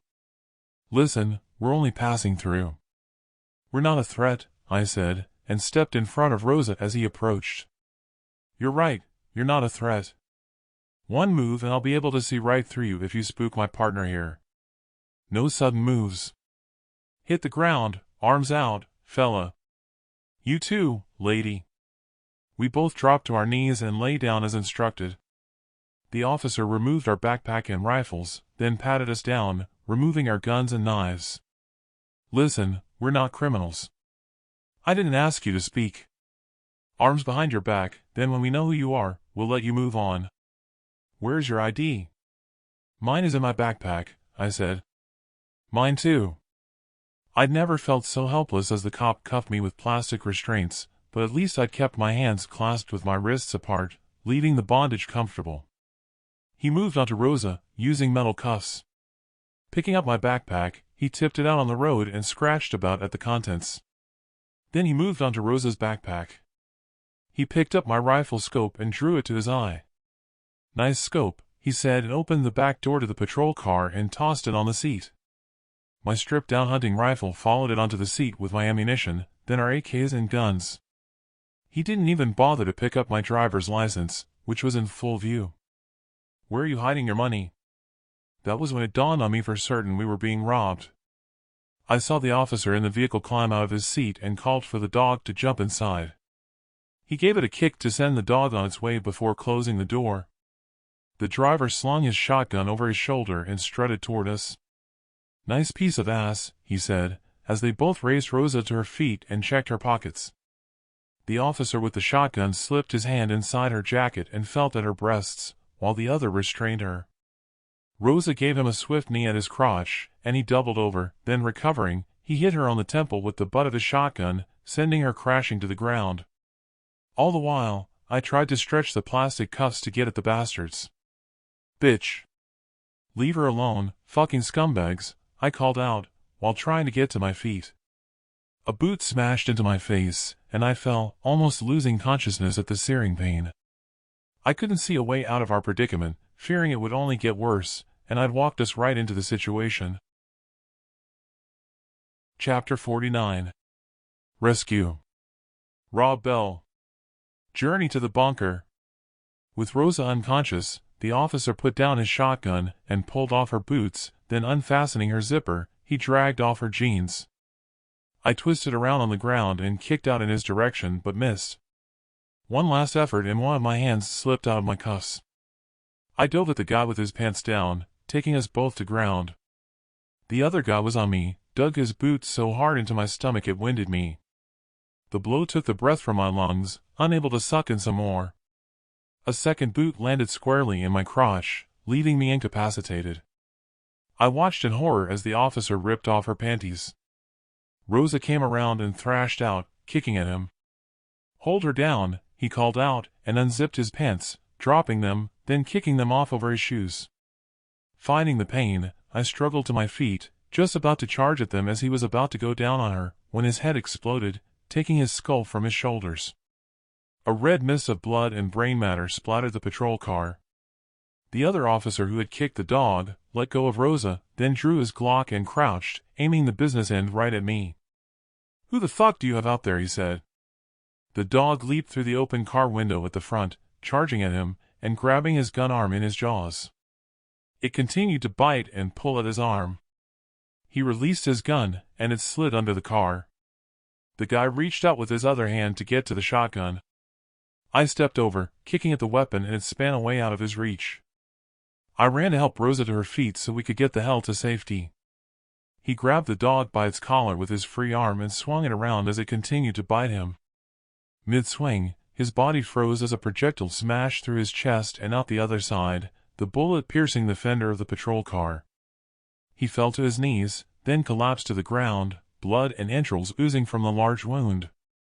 The dog continued to bite and shake its head in a frenzy, with a firm grip on his arm. Probably realizing he was dead, the dog released its grip and sat at the side of him, growling.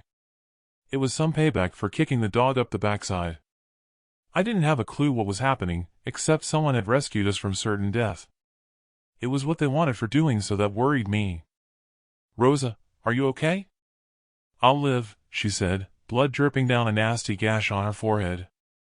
Taking off my jacket, I draped it over her, covering her dignity. I'd been struggling for maybe 5 minutes trying the impossible task of locating the keys for her handcuffs when the biggest rifle and scope I had ever seen cradled by a soldier headed toward us. "Captain Jackson, sir. We'll have you out of those cuffs in no time." These guys weren't law enforcement. They'd been terrorizing the area for a while now, ever since they hijacked the car and stole the uniforms and the dog. Another soldier stepped out of the bushes, removed his backpack and delving inside, retrieved wire cutters. He freed Rosa by cutting the chain to the cuffs, but not the cuffs themselves. Glancing around, 2 more soldiers walked backwards on either side of the road toward us, keeping point.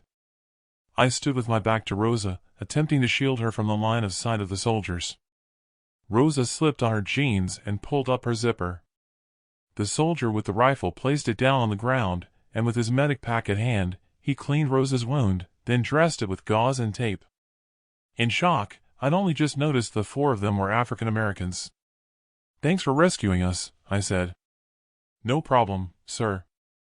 There isn't a day goes by that we don't ever come across armed scavengers that have to be made to back off. These guys have been murdering their victims. Do you need any treatment?" "Nothing that a medic kit will mend," I said, doubling over slightly and holding my crotch. "I'll just have a sore chin and a few bruised ribs for a few days. I'll be fine." He helped Rosa to her feet. She stepped away to a respectful distance. "Thanks," she said, and then dusted herself off. "Just doing the right thing, ma'am." 2 of the soldiers joined us and dragged the bodies off the road and retrieved the keys to free her handcuffs. "What will you do with them?" I asked as I watched the soldiers push the patrol car to the side of the road. "Leave them for the critters," Jackson said. "We don't have time for ceremony, we have to be getting back to camp." "Do you have rations?" "No." "Ron, pass them some of our rations." He handed us 4 sealed foil packets. "Where are you headed?" "We're trying to make it to my dad's farm in Colorado." "Well, you're headed in the right direction. The town ahead is deserted. You can either walk on right through or take a rest in one of the houses. Town's been deserted for years." I faced the captain.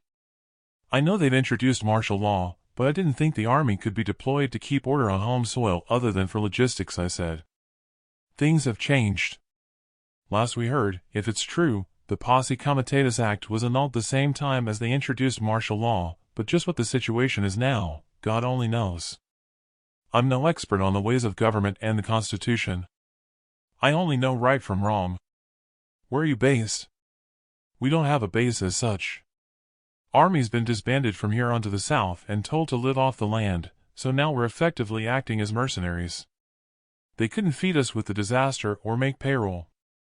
Split us up into groups until they can get things going again, then we'll be recalled. Most have ditched their uniforms and gone back home to protect their families. Problem is, we don't have communication with command. We make camp where we can, but mostly we're providing protection for several farms around 10 clicks to the east in return for meals.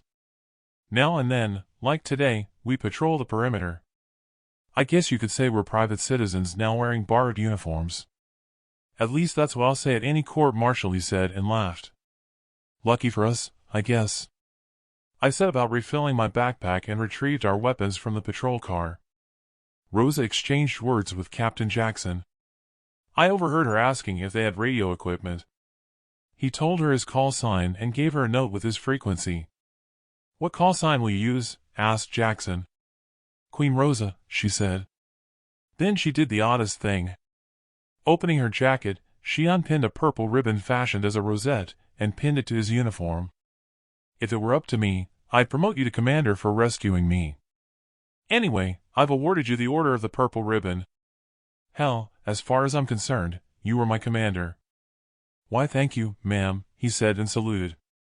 Rosa stepped away from us all. She took a seat on a fallen tree trunk at the side of the road, holding her head in her hands. Captain Jackson and his team said their goodbyes, then disappeared into the undergrowth. "Thank God they rescued us." "Should we use the patrol car?" asked Rosa, and avoiding eye contact with me. "No, the key is in the ignition, but the gas gauge is on red.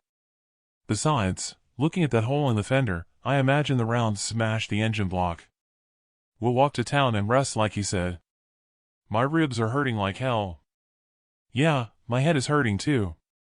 Rosa replaced everything in her backpack, putting her mysterious book in last. I'd not paid any attention to the dog when we set off. Rosa tapped me on the shoulder. "We've got company." When I turned around, the dog stopped and sat around 5 yards back. He was an odd-looking dog. I couldn't have named the breed. Muscular body, short stance, and with a black shiny coat. His head and long jaw looked out of proportion to his body. Turning, we walked on. I glanced over my shoulder and the dog followed.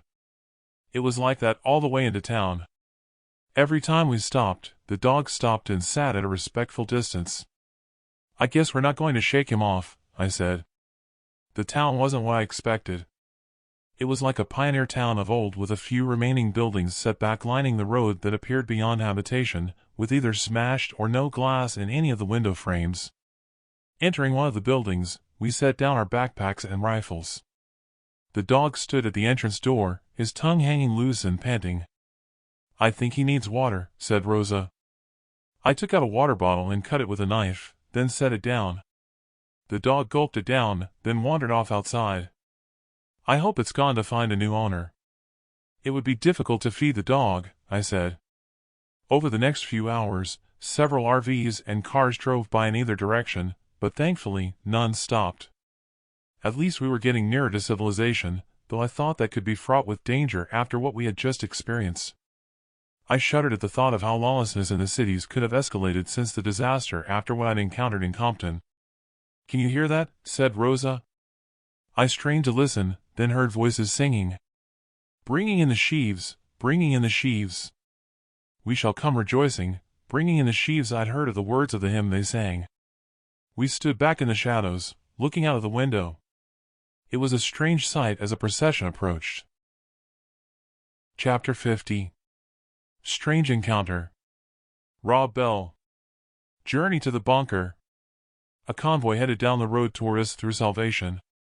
A young man on horseback rode at the front, a white bandana tied around his head as a mask. What I found strange was that he was wearing a suit, shirt, and tie, with a shotgun held on a strap over his shoulder. Other outriders flanked the convoy on horseback, dressed the same, and carrying a mismatched assortment of rifles. They were all singing full voice, growing ever louder as the convoy passed by. Sowing in the sunshine, sowing in the shadows. Fearing neither clouds nor winter's chilling breeze. By and by the harvest, and the labor ended. We shall come rejoicing, bringing in the sheaves. Oh, bringing in the sheaves, bringing in the sheaves. I'd recited the words internally, and now I almost wanted to join in the familiar chorus with them by singing along with them. It sounded so uplifting. The only thing was they were singing sheaves, while I always sang sheaths. The singing petered out as the young man at the head of the convoy stopped and raised his arm. "Brothers and sisters, we'll rest here," he said, and pointed for the convoy to turn off the road. I counted around 40 adults, and around 20 teenagers and children. They pulled around back of the house we were in, and just like the pioneers of old, camped with the convoy in a circle. The convoy was largely horse-drawn, with mostly car trailers they had converted with scaffolding pipes to yoke the horses. Some trailers were covered with clear plastic in the fashion of the old pioneer covered wagons. Dotted among them were several RVs. Jesus, it's like we've gone back in time. We just need the Indians to attack now, I said and laughed. Are you thinking of making contact with them? Asked Rosa. Not after what happened back there. It was stupid of me. Dad always said never to trust anyone if law and order breaks down. Lesson learned. Best we move on when they're asleep. Rosa bowed her head then spoke. Listen, I know I've not said anything, but I saw what you did back there trying to save me from them. Especially for shielding me while I dressed. Thanks, she said, still not making eye contact. I drew the map from my pocket and unfolded it, then spread it out on the floorboards. The town wasn't on the map. Tracing from the highway that had come to a dead end, I found what I hoped was the road we were on. Listen, I'm really sorry for what happened back there. I feel responsible, I said. Rosa shrugged her shoulders. They suckered me too into thinking they were cops, so I can't blame you. Don't worry about it, I'm good, she said. Yeah, but I do worry about it. I keep wondering if there was more that I could have done. Rosa looked agitated. Let's change the subject, shall we? Commander Jackson rescued us both, so let's leave it at that. Commander Jackson? He was a captain. I don't care. As far as I'm concerned, he's Commander Jackson. What was that you were saying to him about radios? Oh, that. He said that he's in contact with other units in the area, and they have to relay radio messages to get them a distance. I told him we might have a radio where we were heading, and he gave me the frequency they use and his call sign. Oh, Dad has radio equipment all right, lots of them of every type. I prodded my finger on the map. I think we're here. If I'm right, we could be at the bunker before the week is out. Talking about the bunker, I've been trying to imagine what it's like, she said. Well, I've been doing the same thing. It used to be an old drift mine, dingy and damp. To be honest, I don't know what to expect. Not seen Dad since Donna and me visited a year after our wedding. There was a lot of construction going on when we were there, but I don't know how it's set up, other than Dad will have more than a year's supply of food and water. It was getting chilly. The smell of smoke drifted in through the windows. Over at the camp, they had a fire roaring. From a pocket in my backpack, I took out some painkillers, and swallowed one dry. How's the head? Do you want one of these tablets? They're for headaches, really. Yeah, it's throbbing, she said, and touched the bandage on her head. I was in some serious pain myself, and rolled up my sleeping bag, then snuggled inside and pulled up the zipper. Rosa followed suit. Hopefully, after a rest and some sleep, we'll be fit to travel, she said. I seemed to lay there for hours, my ribs still painful, and reliving the day's nightmares. Rosa must have been doing the same in her sleep as now and then, she'd call out, "No! No!" and then thrash about before settling again. It had been traumatic for the both of us, but more so for her. I awoke suddenly. It was early morning, and we'd slept right through. The dog was at the side of me, curled up in my contour. His paw marks from the window showed how he had entered. "Holy crap," I called out. I near jumped out of my skin and sat up. I'd glimpsed a child's face at the window, then she'd disappeared. The dog lifted his head, sniffing the air, then rose and trotted over to the window, jumping up with his paws on the sill and sniffing. I tapped Rosa's shoulder. "We've been spotted. We have to go." Scrambling about, I folded the map and returned it to my backpack, then rolled up my sleeping bag.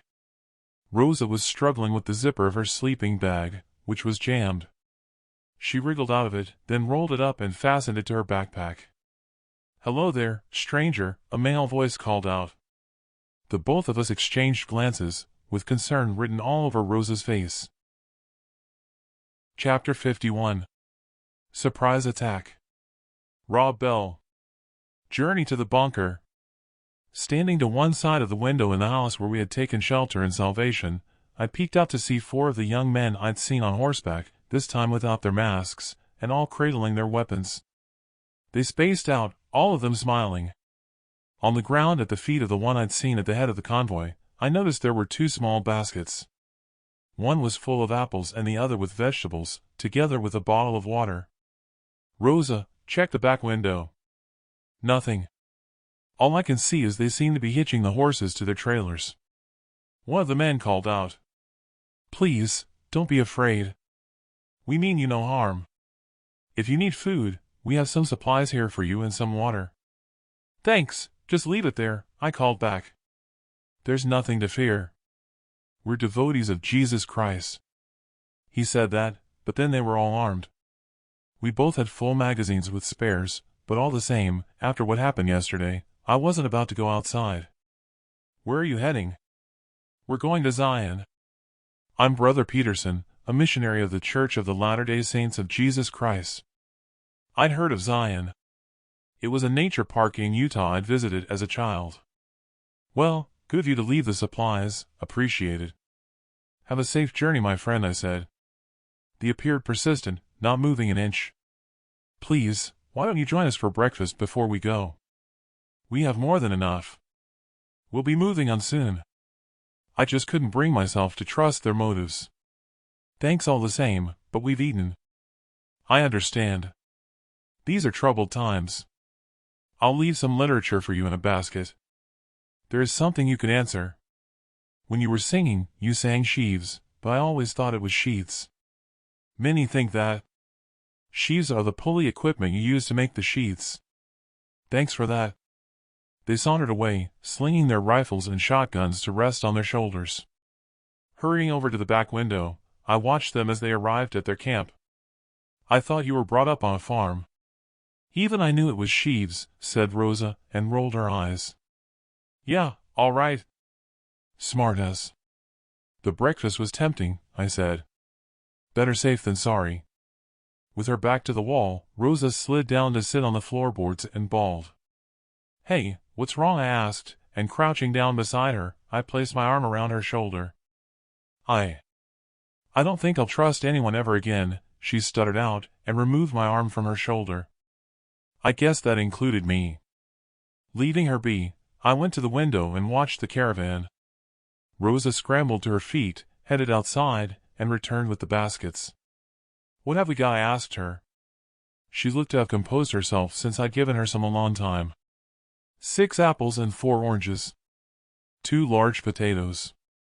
They're sprouting, but they'll be okay, and an assortment of veg. "Oh, and these pamphlets," she said and handed them over. I read the titles out loud. "The Restoration, the Plan of Salvation, and the Gospel of Jesus Christ." Seems legitimate. Maybe I talked us out of a breakfast. "I don't care. I'd rather starve until we get to the bunker," said Rosa curtly. She was obviously still smarting from the encounter with the false cops. "Listen, they'll be going in our direction for a while, then veering off to Utah. Best we give them an hour's start before we go." Besides, I'm still sore. Taking my knife from its sheath, I picked up an orange and started peeling. The sound of horse hooves clattered outside and caught my attention. I peered outside.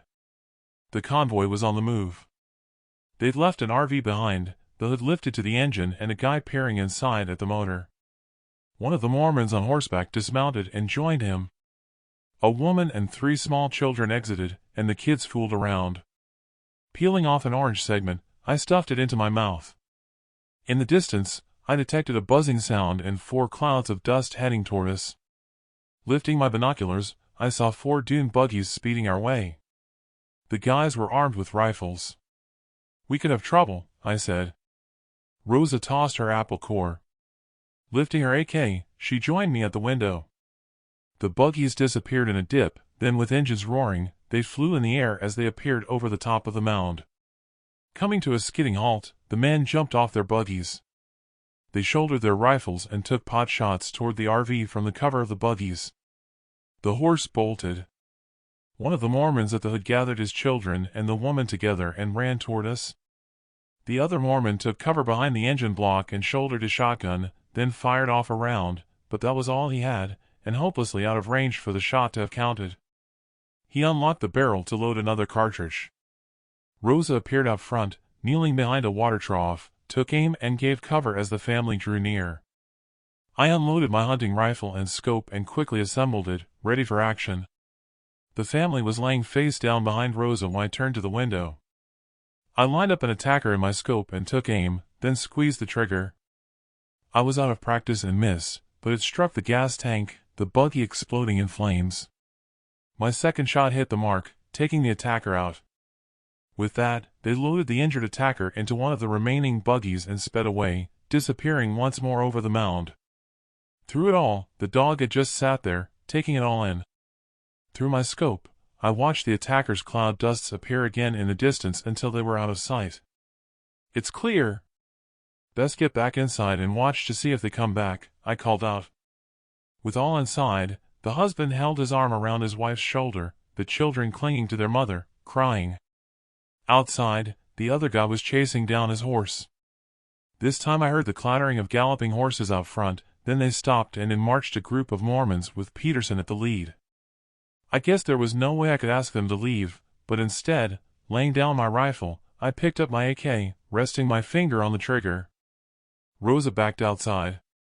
The dog growled at Peterson. We heard gunfire. "What happened?" asked Peterson. "I'll explain, but all of you point your barrels down, or our attack dog here might get the wrong idea." The husband stepped forward. "Those people who'd been following us a while back must have been watching our camp. I guess when they saw my RV left behind, they decided to attack us for our provisions. These good people here saw them off. Scavengers. They must have been too cowardly to attack when you had the numbers," I said. The children ran over to Peterson and hugged his legs. "Thanks for saving my mom and dad, and my brothers and sister," Peterson said. "You're welcome. What was wrong with the motor?" "Nothing, it just needed topping up with coolant and we were going to catch up," his dad said. "Well, if I were you, I'd finish topping it up and join the rest. With you all here, who's protecting your convoy?" "You're right," said Peterson, and exchanging glances with the others, they exited to their horses, then I heard them gallop away. "You're welcome to join us," said Peterson. I glanced out at Rosa through the window, and she shook her head. Over at the RV, the guy had retrieved his horse and remounted. "No, thanks all the same. We're going in a different direction." The family set off back to their RV, leaving us with Peterson. "Listen, I have some cured venison in my saddlebag. Come on out and you can have some. Least I can do. You can eat it as it is, or put it with the vegetables to make a stew." We walked outside, and I collected the venison, then he mounted. "You sure you won't come with us?" "Sure. Safe journey." We could have taken the ride. They seemed genuine. All the same, a large caravan was asking to be noticed by scavengers. Back inside, Rosa had returned. I shook the venison. "Look at what we're having for lunch." The dog jumped up, trying to grab the meat. "Get down, boy," I shouted, and he skulked away, his tail between his legs. "We should name him," said Rosa. "Pity he didn't go with them," I said, not happy at having an extra mouth to feed. "Don't be tight. It's not his fault he's alone, and he did save our lives." She bent down and looked at the tag on his collar. "His name is Jet. There's a telephone number here for the police department dog handler's kennel," she said.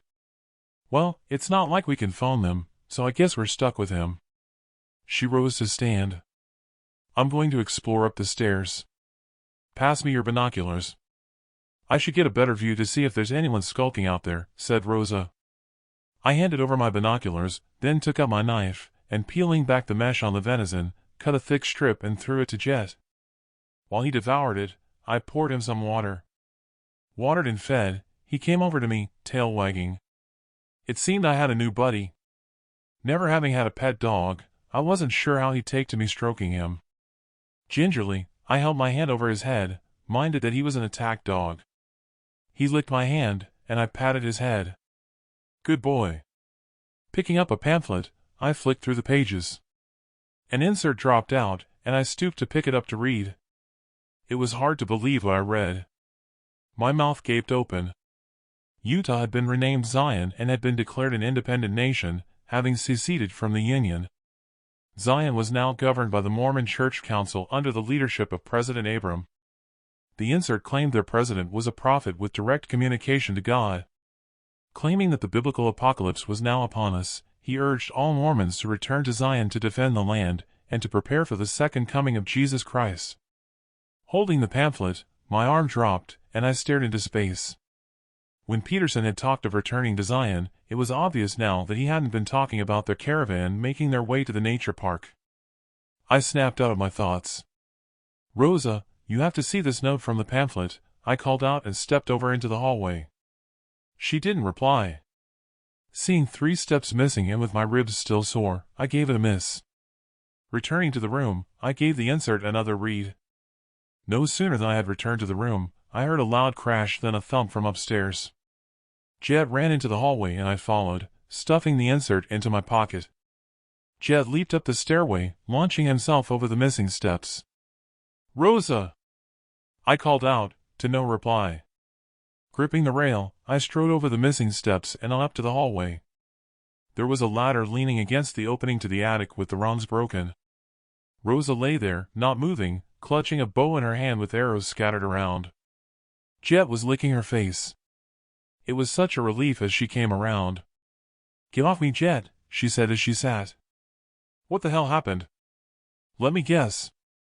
You climbed the ladder into the attic and the rungs broke when you came back down." "Yeah, it was a shock, but look at what I found under some rags." She climbed to her feet and dusted herself down, then collected the arrows and placed them in the quiver. "All that for an old bow." "It's not any old bow. Look at it. It must be Native American. It's not a composite like Dad's. And look at those arrowheads, they're flint, not metal." I didn't know why she could get so excited about an old bow. I strode over the missing steps, and Rosa followed, passing me the bow and quiver. In the room, she took out an arrow and lined it up to her eye. "It's straight as an arrow," she said, stating the obvious. "These are not plastic flights, they're bird feathers. It all should be in a museum. Can't believe I found it here. Well, we are in northern Arizona. The Ute and the Navajo have tribal lands to the east of here, and many others." She tried notching the string but didn't have the strength. I helped her to notch it, and she set the stance to test its strength. Man, it has some power. It's coming with us. We might need it to hunt for deer if we need to be silent rather than waste ammo.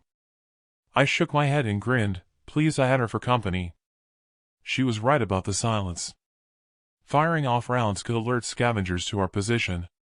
"If you'll put the bow down, you need to read this," I said, and retrieving the insert from my pocket, I handed it over.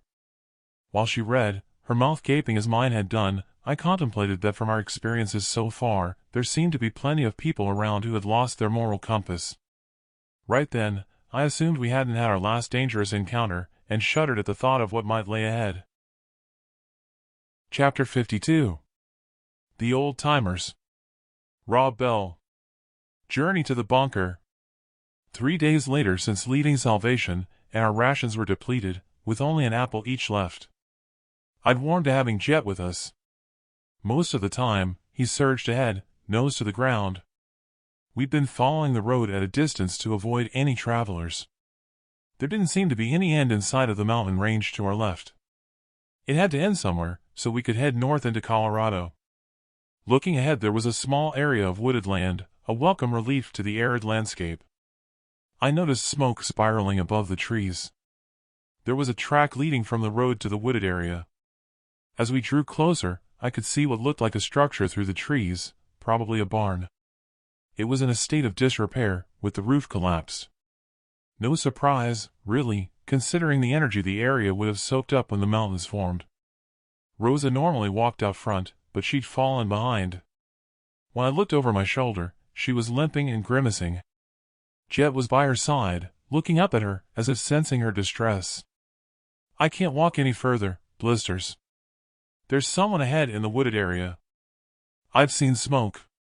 Can you at least struggle on until we've circled where I saw the smoke until we get past whoever is there? She tried a few steps, then stopped. I can't move another inch. She already dropped her AK. I helped her off with her backpack and the bow and quiver, then took her arm to help her sit. Wait here. I'll check the edge of the wood. We might be better resting there out of sight. Hold Jet's collar. I don't want him following. Arriving at the wooded area, I could see the source of the smoke bellowing out of the chimney stack of an old house with paint peeling from the fascia boards. Half of the roof had collapsed in on the first floor. Sat on the porch was an old couple, at least in their 70s, maybe older. The woman rose from her chair and walked unsteadily, holding her back with one hand as she stepped into the house. In the yard out front was a tethered goat, and a well with a hand pump, set in an orchard.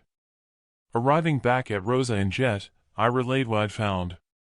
Rosa removed her boot and sock to reveal a huge blister on the side of her big toe. Before I could say anything, she'd removed one of her safety pins and popped it, then squeezed out the liquid, and I had to turn away. That was smart. You could have at least run the pin under the flame of my lighter. I hope it doesn't get infected. Removing my first aid kit from my backpack, I cleaned the area of the blister with an alcohol wipe, then put some gauze over it and taped it up. Thanks. That feels better. Can we settle here a little longer before putting my boot on to try walking again? Sure, but we're exposed here. Can't leave it too long. What do you think about contacting the old couple? I can't see them being dangerous. I didn't see either of them with weapons nearby. I guess we could if I could make it to the trees. We could watch them to see if they have anyone else with them. Rosa put on her sock, then wriggled her foot into her boot. How does that feel? Better. Help me to stand. Unsure of herself, she limped around, then took a few firm steps. How is it now? I asked. Sore, but at least I can put some weight on my foot. I'll carry your backpack. I helped her to put the bow and quiver over her shoulder. Rosa cradled her AK and then set off walking. Staying by her side, she hobbled, then settled into her stride until we reached the tree line. Rosa used a tree trunk for support and sat. I unburdened myself, then drew my binoculars to my eyes. I think they're older than I imagined. Oh, damn. What is it? Jet. He's run up to them on the porch and the old woman is patting him. She's looking in our direction and talking to her husband, and he's now looking our way. The old man tossed his blanket covering his legs to one side, then rose unsteadily from his chair. Shading his eyes and looking right where I was at, he stepped over in our direction. What should we do? Cover me. You stay here. I strapped my AK to my shoulder and stepped forward. Hi there. Sorry about the dog. I was going to give your house a wide berth, but my dog ran off. Jet, come here. Jet ignored me, lapping at a bowl of water the woman had put down for him. No need to pass by. We don't get many visitors. You're welcome to join us. Don't want to trouble you, but if you have a few scraps of food, it would be appreciated. If not, no worries, we'll just move on. Hell, no problem at all. We have fresh baked bread and a stew on the stove. I looked over my shoulder at Rosa. She raised then dropped her shoulders, leaving me to decide. I have a young woman with me, if that's okay? Sure, come on over. I turned to Rosa. Put your AK strap over your shoulder. Leave the backpacks. Rosa wasn't for leaving her bow and arrows behind. They were her newfound pride and joy, as cumbersome as they were. The old couple were pleased at the company, dragging 2 chairs outside on the porch. The old woman was especially pleased and chatted away with Rosa. Not the old guy. He was less talkative until I asked about the day the mountains appeared. He hopped up some phlegm that spattered on the floorboards before answering. It happened shortly after midday lunch, he said. I'd milked the goat, and we were sitting on the porch passing the time of day. It was the grinding noise we heard first. It lasted maybe 4 hours, growing louder until it hurt my ears. Then the house shook. We rushed off the porch and lay in the open. I honestly thought the good Lord had turned us away at the pearly gates and sent us to hell. The grinding and screeching noises were deafening. Then the ground bounced us around for hours. The barn collapsed first, then the roof of our house. It went on all day and all night before we could stand. We almost froze to death. Couldn't believe my eyes when I saw the new mountain range. Guess you were lucky you're around 10 miles away. Guess so. How are you managing for food supplies? We always keep the pantry stocked up and we have a fruit store. The hens provide us with eggs. We always keep plenty of flour to bake bread and we have our own well. My son comes once a month to top us up. He should be here next week. I didn't want to ask where his son lived for fear it would be a town hit by the flood. The woman beckoned us to bring our chairs to come inside for the stew, but to leave Jet tied up outside. She'd set 2 bowls of stew and some bread at the side. You not joining us? I asked. No, we've already eaten, she said. I just need the restroom, said Rosa. It's outside, dearie. We can't get to the one upstairs with the damage. Rosa leaned her AK next to her chair and went outside, but not letting her bow and arrows out of her sight, she took them with her. Sit down, dearie, and tuck into your stew, or it'll go cold, the old woman said from behind me. I slipped off the strap of my rifle from my shoulders and set it down against the wall next to my chair. Jet must have slipped his tether when I saw him through the window following Rosa outside. He peeled off from Rosa and was now standing next to an earth mover and a mound of soil, jumping up and down on his front paws. I dipped the spoon into the stew, then froze. There on the spoon was the tip of a finger, with the nail still attached. Hey, what's... I turned around in time to see the old woman lunge a carving knife downward at me. I raised my arm instinctively, and it sliced through my jacket. Grabbing the chair, I crashed it down on her as she was about to strike a second blow. I upended the table when I saw the old guy lifting his double-barrel shotgun from the wall mount, and then I rushed outside. Rosa, defend yourself, I screamed, not knowing where the outside restroom was, running for all I was worth and trying to retrieve my gun. Almost at the excavator, Jet disappeared into a hole next to the mound of earth. A round from the shotgun exploded, pellets peppering the excavator. I turned sideways, still moving, firing off rounds in his direction, then tumbled ass over face into the hole with Jet, losing a grip of my gun. The next I saw was the old guy looking down at me, smirking and shouldering his double-barrel shotgun. Then he froze, dropping the shotgun and clutching at an arrow that pierced his throat. He swayed, then fell inside the hole at the side of me.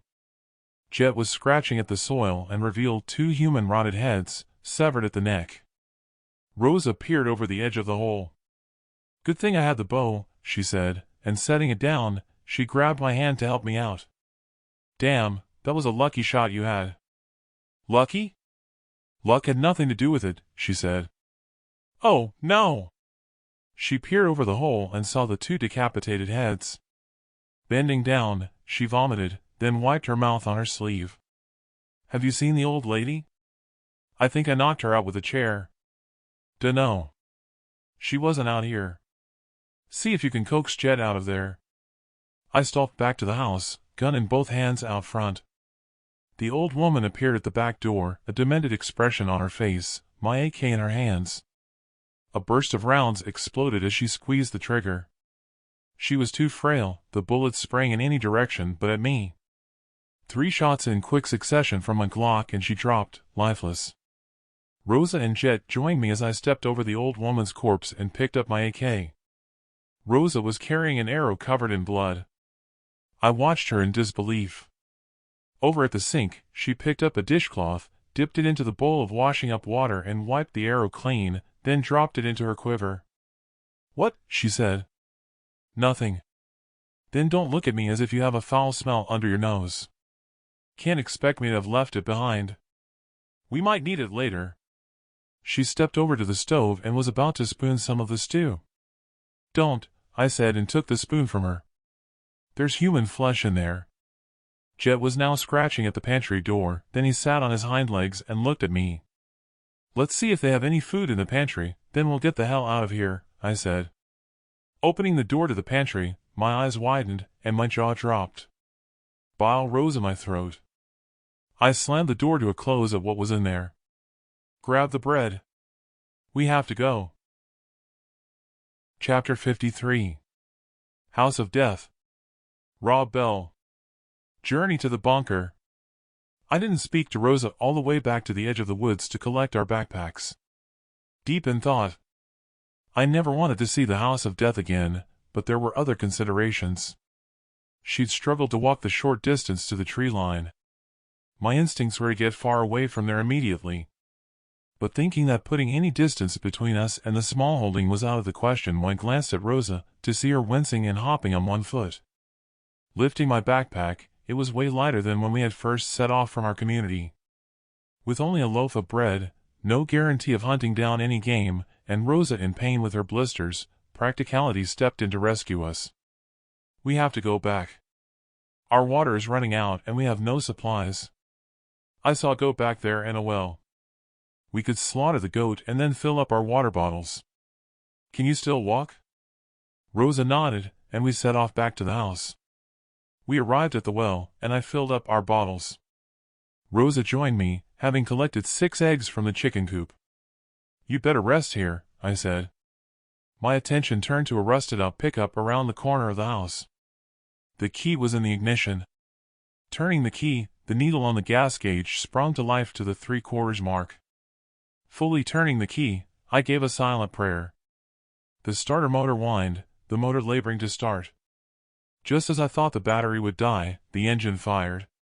Climbing out of the cab and checking the tires, I noticed a plastic pet carrier in the back. I grabbed a hold of it, and leaving the engine running, I headed back to the well. "We have transport. We could put some hens in there," I said and set down the carrier. "I'll get them. I need to keep moving." "It's just as painful sitting," she said, a look of determination on her face as she rose to her feet. Before I had a chance to protest, Rosa limped away. I turned my attention to the tethered goat. There was no easy way of doing it, and as distasteful as I found it, I slit its throat. Removing the rope, I tied it to its legs and hauled it up on a tree branch to bleed out. Rosa returned. "The hens and our backpacks are loaded up in the back of the pickup. I've put some chicken feed in there too. They must have had a dog at one time. I found half a bag of dog food in a kennel pound. What shall we do next?" I didn't like to tell her that their dog was probably the one hung up in the pantry alongside the human torsos. "I just need to gut the goat and strip off some meat, then we can go. I don't want to hang around here any longer than we have to." The old guy mentioned a son, unless he was lying. Don't want him turning up while we're here if he exists. "I'm not sure about traveling by road," said Rosa. "Neither am I, but it can't be any worse than what we've encountered so far. The main thing is, we might get to the bunker by tomorrow. We've made good time only sleeping 6 hours every night since we found that boat. Chances are, the convicts won't know exactly where the bunker is, so we could get ahead of them. It'll also give your blister a chance to heal," I said, while stripping meat from the goat. I heard a diesel engine fire up. When I arrived at the pickup, Rosa had the foresight to have put some logs and kindling in the back. "I've dragged the woman's body over to the hole and used the excavator to bury them," she said. "We could get into trouble if the cops find them and our DNA is all over their cabin." "Wait here," I said, thankful that she had the foresight to bury the bodies. More than anything, I had nothing but admiration for her grit and determination to overcome the pain of her blisters. Stepping onto the porch and into the house, I opened the pantry door, trying to avoid looking at the human torsos hung up to cure. I dragged out a box of potatoes, then closed the door. With the box on the porch, I retrieved my lighter, and stepping back inside, I set fire to a newspaper and torched the curtains. Outside, I looked on until the flames took hold, quickly spreading to the entire fabric of the house, then climbed into the vehicle. Fully loaded, we set off along the dirt track. Jet sat between us on the bench seat as we bounced along on the ruts until we reached the road. Driving along, my thoughts turned to Tom. I wished he were with us. As much as Rosa seemed adept at surviving out in the wilds, and she dropped her lousy attitude toward me from when we first met, I missed Tom's words of practical advice burning in my ear. He'd always been my voice of reason, usually contrary to my own thoughts, but mostly he'd been right. Finally, we came to the end of the mountain range. I could see a plateau to our left. We'd made good progress. We passed a signpost with arrows pointing to Colorado and Utah at the next turn.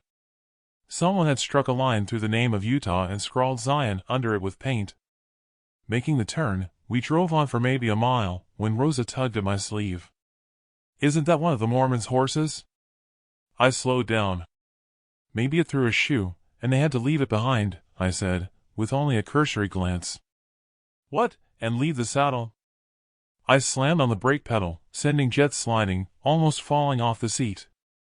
The horse pawed at the ash, then grazed on whatever it had found. "Maybe it bolted," I said. Retrieving my binoculars, I scanned out front. There was no sign of the caravan. "It's possible it bolted, I guess," said Rosa. "Whatever. We need to move on." Finally, we came to signs of life.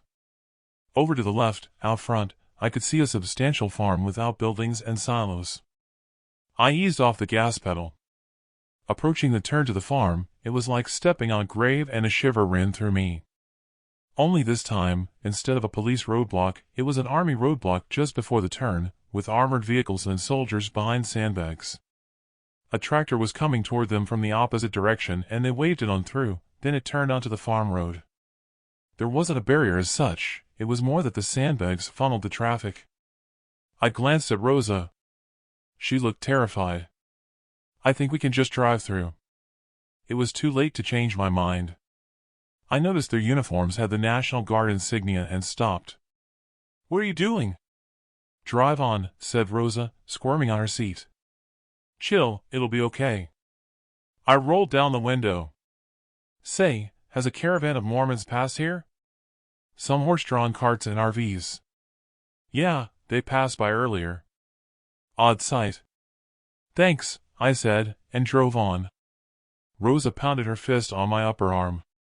"Don't do that to me again." Thankfully, they were playful taps, and she burst out laughing. Probably a nervous laugh of relief. I'd guessed the guards were only there to protect the farm. Eventually, I found an area where I thought we could stop to make camp and to eat. We pulled off the road, the pickup bouncing on its suspension until we hit a flat area with some bushes. I hoped the bushes would give us cover from prying eyes. We stopped and made camp. We were ravenous, including Jet, who bolted his food, then carried the bowl in his teeth, dropping it at my feet, then sitting and raising his paws, he begged for more. Suitably refreshed, with the fire doused and everything stowed, we set off once more.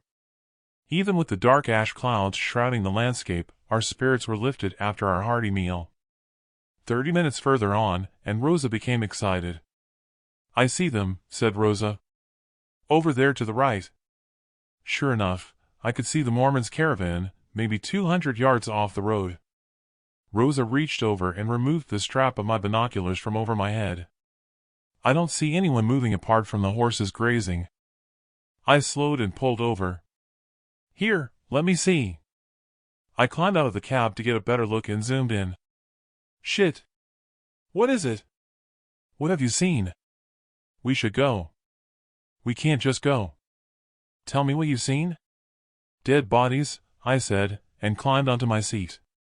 "Is that it?" "You're just going to drive on after they shared their food with us. Some of them could be injured." Her voice in my ear was completely the opposite of what Tom would have said. I drove on, wrestling with my conscience and hearing Tom's voice telling me to put on blinkers and to carry on. Snatching at the steering wheel, I turned right onto the terrain. 100 yards out, I stopped, hearing Tom's voice in my head telling me I was an idiot and to take care. Whoever did this could still be here, I said. Damn it, you're a wuss sometimes. Do you know that? People could need attention, she said, and elbowing open the door, she leaped out of her seat, grabbing her AK. Jet followed her. I let out a big sigh at her attitude reappearing, and taking my AK, I followed on, my eyes roaming over the caravan. There wasn't anyone alive. Nor were there any provisions to be found.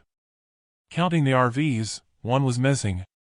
Peterson's mom and dad, together with his siblings, were huddled together in a heap. Looking over the rest of the corpses, there was no sign of Peterson. A numbness crept over me to the sight of the corpses. Their horses were a good way in the distance. Probably they'd stampeded at the explosion of gunfire. The convoy had been a good distance in front of us, which threw me how we caught up with them. But then, judging by the condition of the corpses, they'd been dead for some time. The hood raised on the RV that had needed coolant could have explained why they had camped there. I'm wondering if they had someone in their midst who did this and drove off with the provisions. There's an RV missing. Peterson isn't here, just his family, I said. What are you suggesting? That he massacred his own family? That's stupid. What about those two vehicles over there? They weren't part of the convoy. Maybe someone arrived in those, massacred them, then stole their food in one of the RVs. Rosa's eyes were moist, and she took a deep breath as she stepped by the Peterson family's bodies. She bent over and picked up a baseball cap. You need to see this.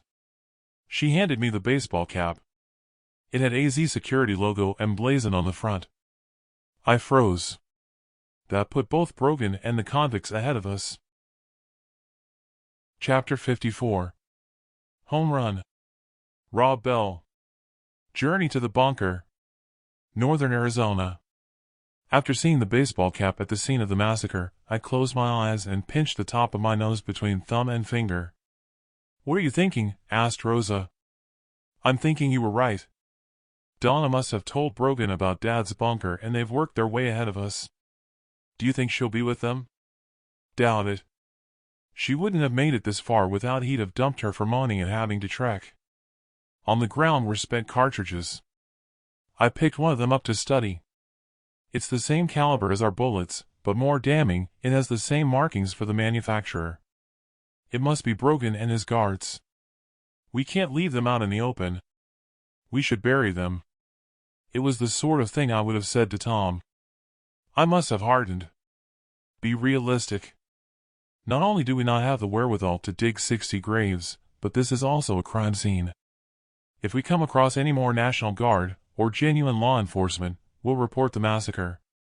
Failing that, we can contact them on Dad's radio. Rosa said a scowl, and I could understand her being unhappy, but that's how it was. Back at the pickup, we continued our journey in silence.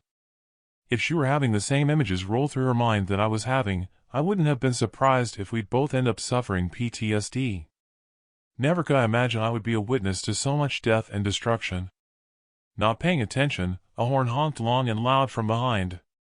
Glancing in my rear view, an armored car was behind us, with a National Guardsman above the turret behind a metal shield with a .50 caliber. He honked once more. The guardsman up top signaled for us to move over with the sway of his arm. I pulled over and stopped. It flew by, followed by a convoy of semi-trucks and trailers carrying containers, with other armored cars spaced out in the convoy of around 30 semis, some pulling water tankers. They'd painted up the livery with the logos, but you could still see the name of the supermarket chain in outline beneath the paint. At least Colorado seemed to be restoring the food chain. It was such a relief driving behind the convoy, especially with an armored car at the rear. It was akin to having our own personal escort, taking away the stress. I followed the convoy at a respectful distance until we came to an intersection. The convoy headed right to Durango. I turned left and slapped the steering wheel. Whoopee. We're on the home run, I said. Whoopee?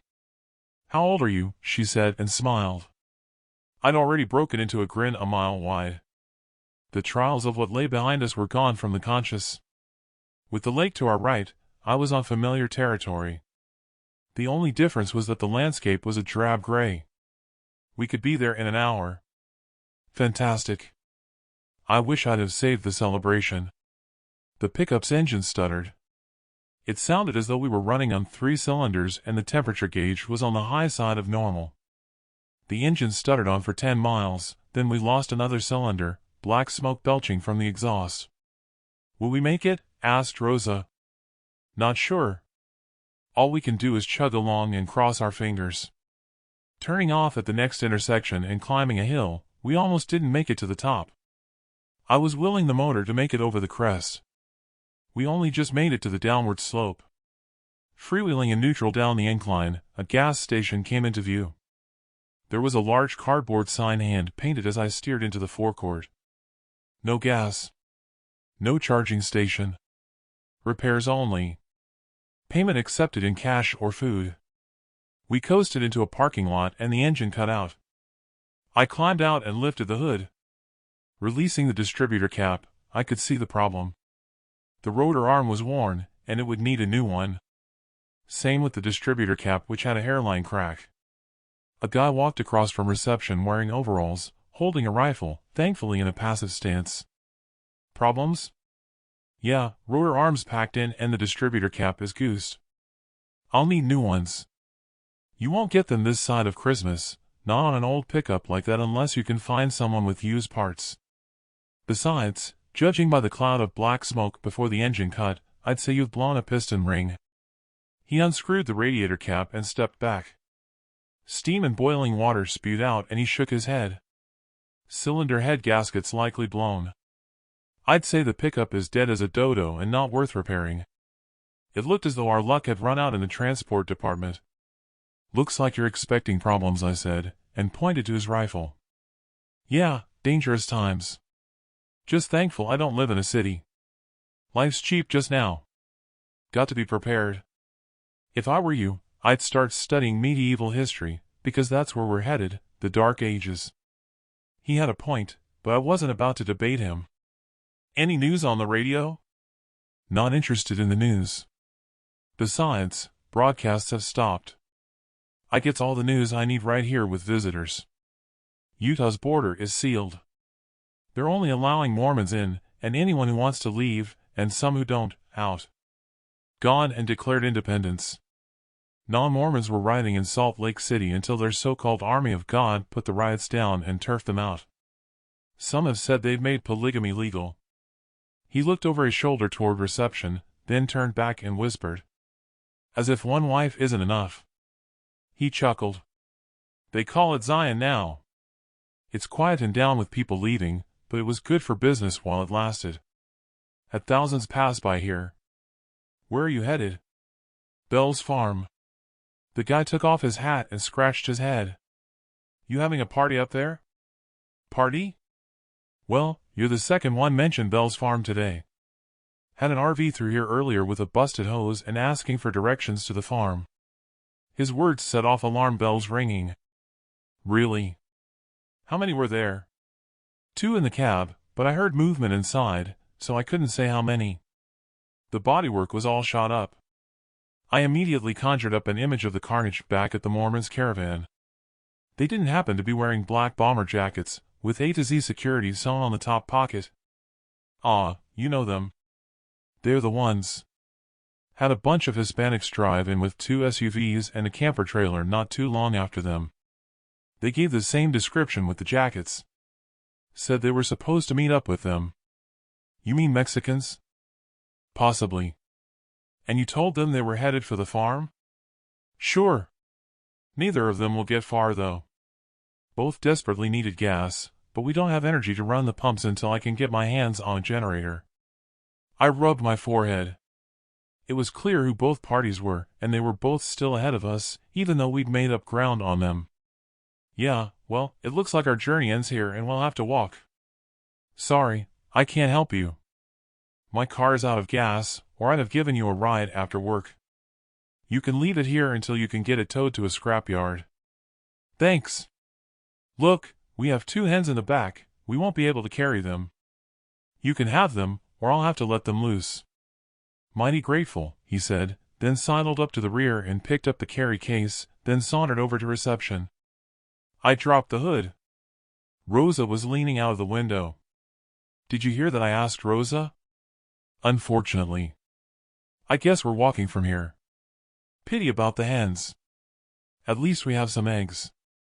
Walking wasn't the only thing I had to worry about. Having eggs wouldn't have made up for what lay ahead. I'd held it together when talking to the mechanic, but there again, thinking about the gravity of our situation with both parties still ahead, it had my legs weakening. I dropped to a crouch, holding my head in my hands, and sighed. It defied belief that after the distance we traveled, both Brogan and the convicts had overtaken us. The last thing I wanted to do was to show alarm to Rosa by showing defeat. I rose to my feet. There are plenty of hens at the farm and we have enough supplies until we get there. Let's load up and go. We set off walking across the forecourt. Glancing over at reception, the barrel of a long rifle followed us, resting on a wooden box on the counter. A woman with her eye glued to the scope behind the counter had us in her sight until we turned the corner. It had surprised me I had any more hairs on the back of my neck left with the energy to bristle. What if Brogan's guards and the convicts get there first? Asked Rosa. I didn't have an answer, other than a hope they would run out of gas as the mechanic had said and we could somehow retake the lead. Just how we would do that was beyond a hope. Chapter 55. The Final Push. Rob Bell. Journey to the Bunker. Colorado. It was getting darker as we marched along the road away from the gas station. My mind was consumed with scenarios about how it would play out at the bunker. For all I knew, they could have caught Dad out in the fields and killed him. Enough time had already passed for them to have arrived. All I hoped was that he would be holed up in his bunker. Rosa was up front with Jet when she stopped and turned. There's an SUV further along. The driver's side and one of the back doors is open. I caught up with her as she moved away from the road into the cover of bushes. Maybe they ran out of gas.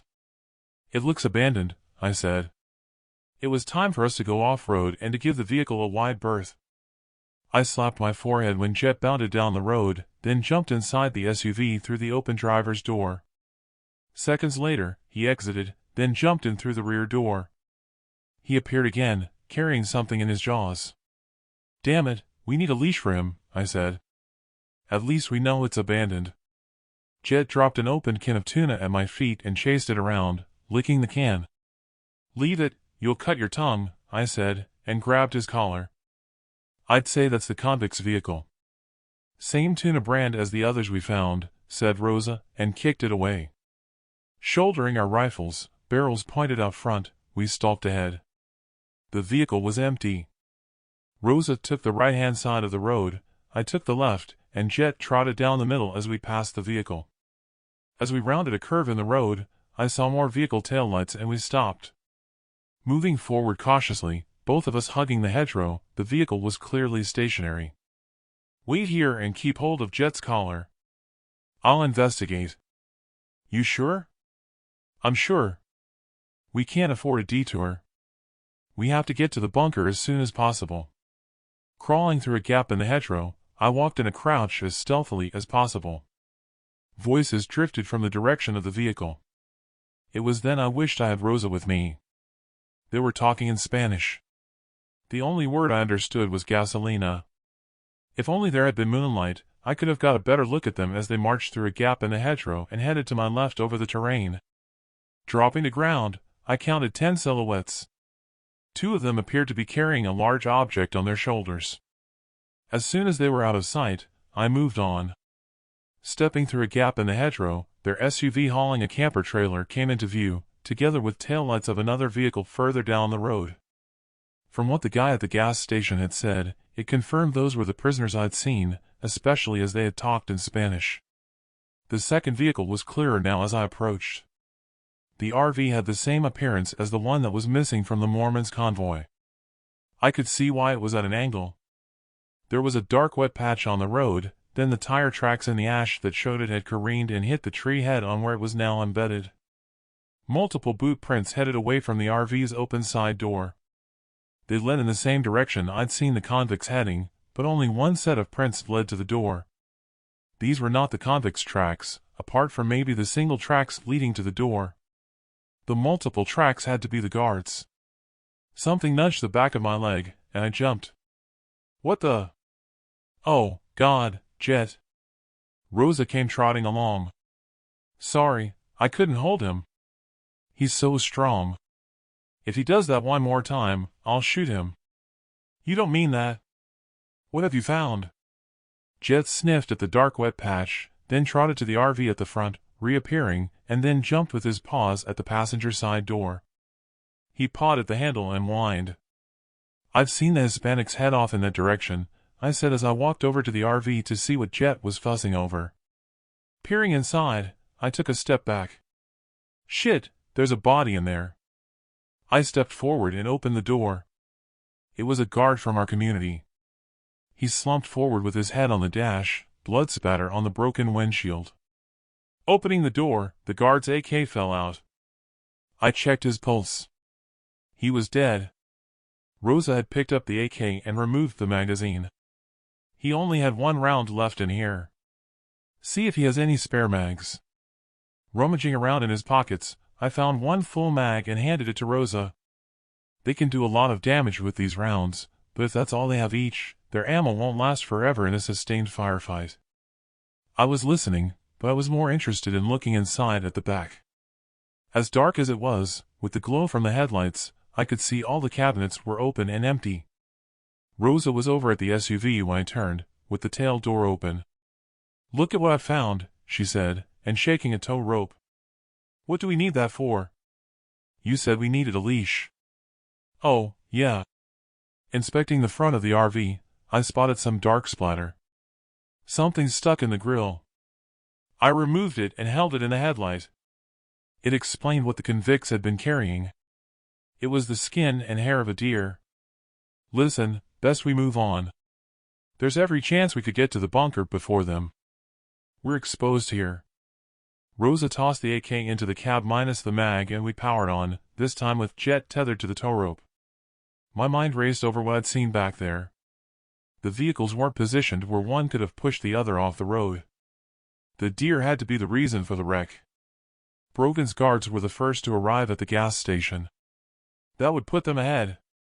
If their motive was to get to the bunker, I wondered if maybe more of them were injured and they'd decided to make camp for the evening for them to recover.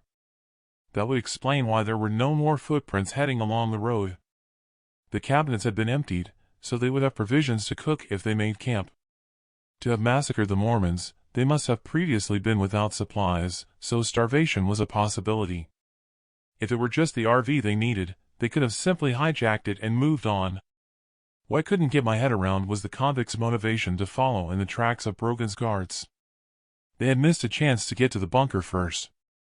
Carrying the roadkill away could have been the answer if they hadn't eaten for a while. You not talking? I asked. I'd been watching Rosa playing with the ash, scooping it up from the ground, then letting it slip through her fingers. Just thinking, she said. Thinking what? I was wondering. What will happen to the crops with all this ash, she said. Well, volcanic ash carries beneficial minerals that can even turn unproductive land into rich farmland as it leaches into the soil over time. The problem is the sulfur high in the atmosphere. When it rains and the droplets contain sulfur, we call it acid rain. Basically, the sulfur burns the foliage, and the plants or crops die because they can't absorb the sun. Thing is that irrigation with clean water can help sulfur on its way through the topsoil and the plants will grow. So, are you saying it's not that big a deal? Well, that's not the end of it. Look how the temperatures have plunged with the ash clouds blotting out the sun. Crops need sun as much as water to germinate and survive, then mature ready for harvest. Nature is a fine balance. Too much, or too little sun or rain has destroyed many civilizations over the centuries. I thought I was beginning to sound like Dad lecturing, though I didn't have his expertise on the subject. But we'll still be able to eat meat, right? I was thinking she was asking to distract me.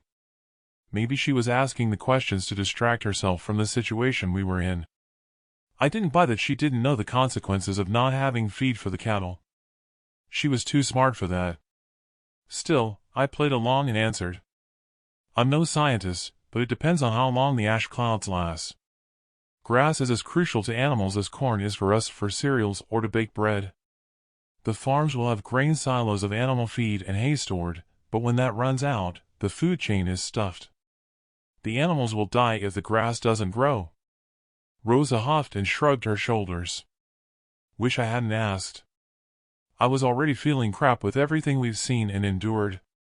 Maybe I'd be better off slitting my throat now. Don't be stupid. That's why we have to get to the bunker before Brogan and the convicts somehow. We can sit it out there until the ash clouds clear. But what if the ash clouds don't clear? Then feel free to slit your throat. If you don't change the subject, I might just do it for you, I said and laughed. Hilarious. It didn't bear thinking about. I might have laughed, but talking about the situation reminded me that eventually there could be no food for anyone. If it was bad now with stores running out of supplies and people murdering each other for food, then once it was all gone, people would either accept it and waste away, commit suicide, or turn to cannibalism until the last man was dead. Rob, look over there in the distance to your left. Over one side of the hillside, around half a mile away, I saw roaring fire. On the other side of the hill, some distance further on, there was another fire flickering, not as big. If it's them, let's hope they see each other and fight it out. I wished I'd paid attention to where I was walking. Stumbling, I fell, twisting my ankle. Of all the times to get an injury, now wasn't the time. Chapter 56. Storm Clouds. Rob Bell. Journey to the bunker. Colorado. It was a struggle to get to my feet after twisting my ankle, but with a helping hand from Rosa, I rose to my feet. Now I knew how Rosa had felt with her blister. Can you walk? She asked. For now, yes, but if my ankle swells, God only knows. The wind had picked up speed. Swirls of ash dust spiraled in the road like mini tornadoes.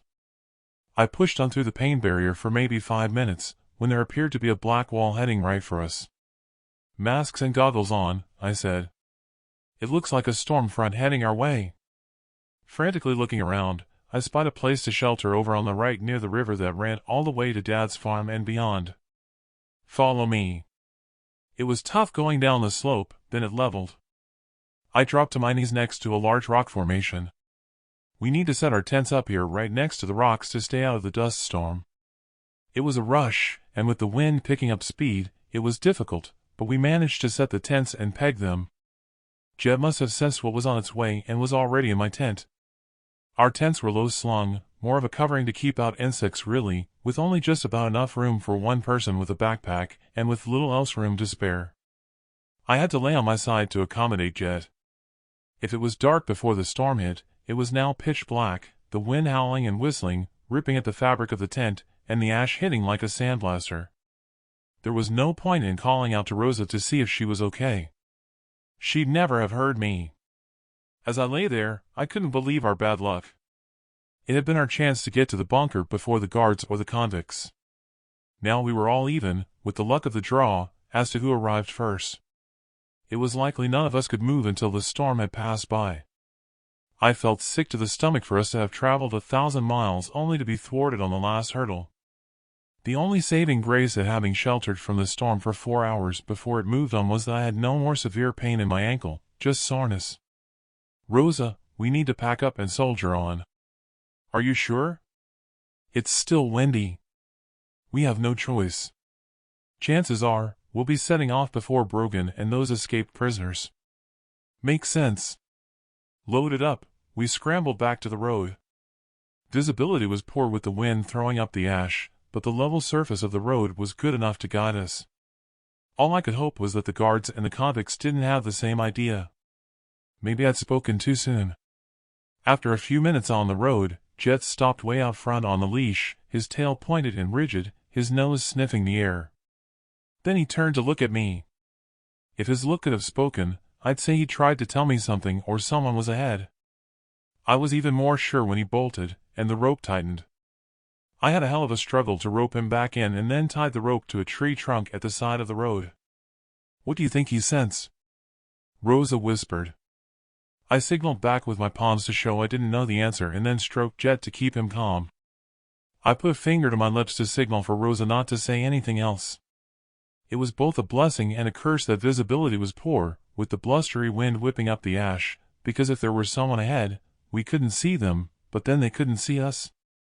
Straining to listen for sounds, I heard no voices. "I'll take a look ahead," I said. "No, we'll both go." "I'll cover you." Stalking along the hedgerow, it gave way to a low stone wall. I was almost upon it before I saw the body. Only the pool of blood gave it away as their clothing was covered in ash, blending the corpse into the surroundings. The body was warm as I checked for a pulse, a fresh kill. Dusting away the ash from the bomber jacket, I'd anticipated what I'd find. A to Z security. It was one of Brogan's guards. Glancing over at Rosa, she acknowledged me, then crouched, concentrating on covering us from anyone who might be ahead. Multiple footsteps led from the stone wall further down the road, then continued on for around 25 yards, which was as far as I could see. They had to be fresh tracks to be visible. Over the wall where I found the body was a set of footsteps leading to the wall, and one leading away. Someone had slit the guard's throat, and judging by the tracks, it had been by someone from behind the wall. I released the magazine from his rifle. He only had 2 rounds. Searching his pockets, I found no more magazines. Signaling across to Rosa, we backed off to return to where we'd left Jet. I tossed the mag to Rosa. Jet strained on his leash, then sat and wagged his tail, seemingly pleased at our return. "It's one of Brogan's guards. His throat was cut. Only 2 rounds left." "They must be low on ammo," I said. "Yeah, that's what I said before.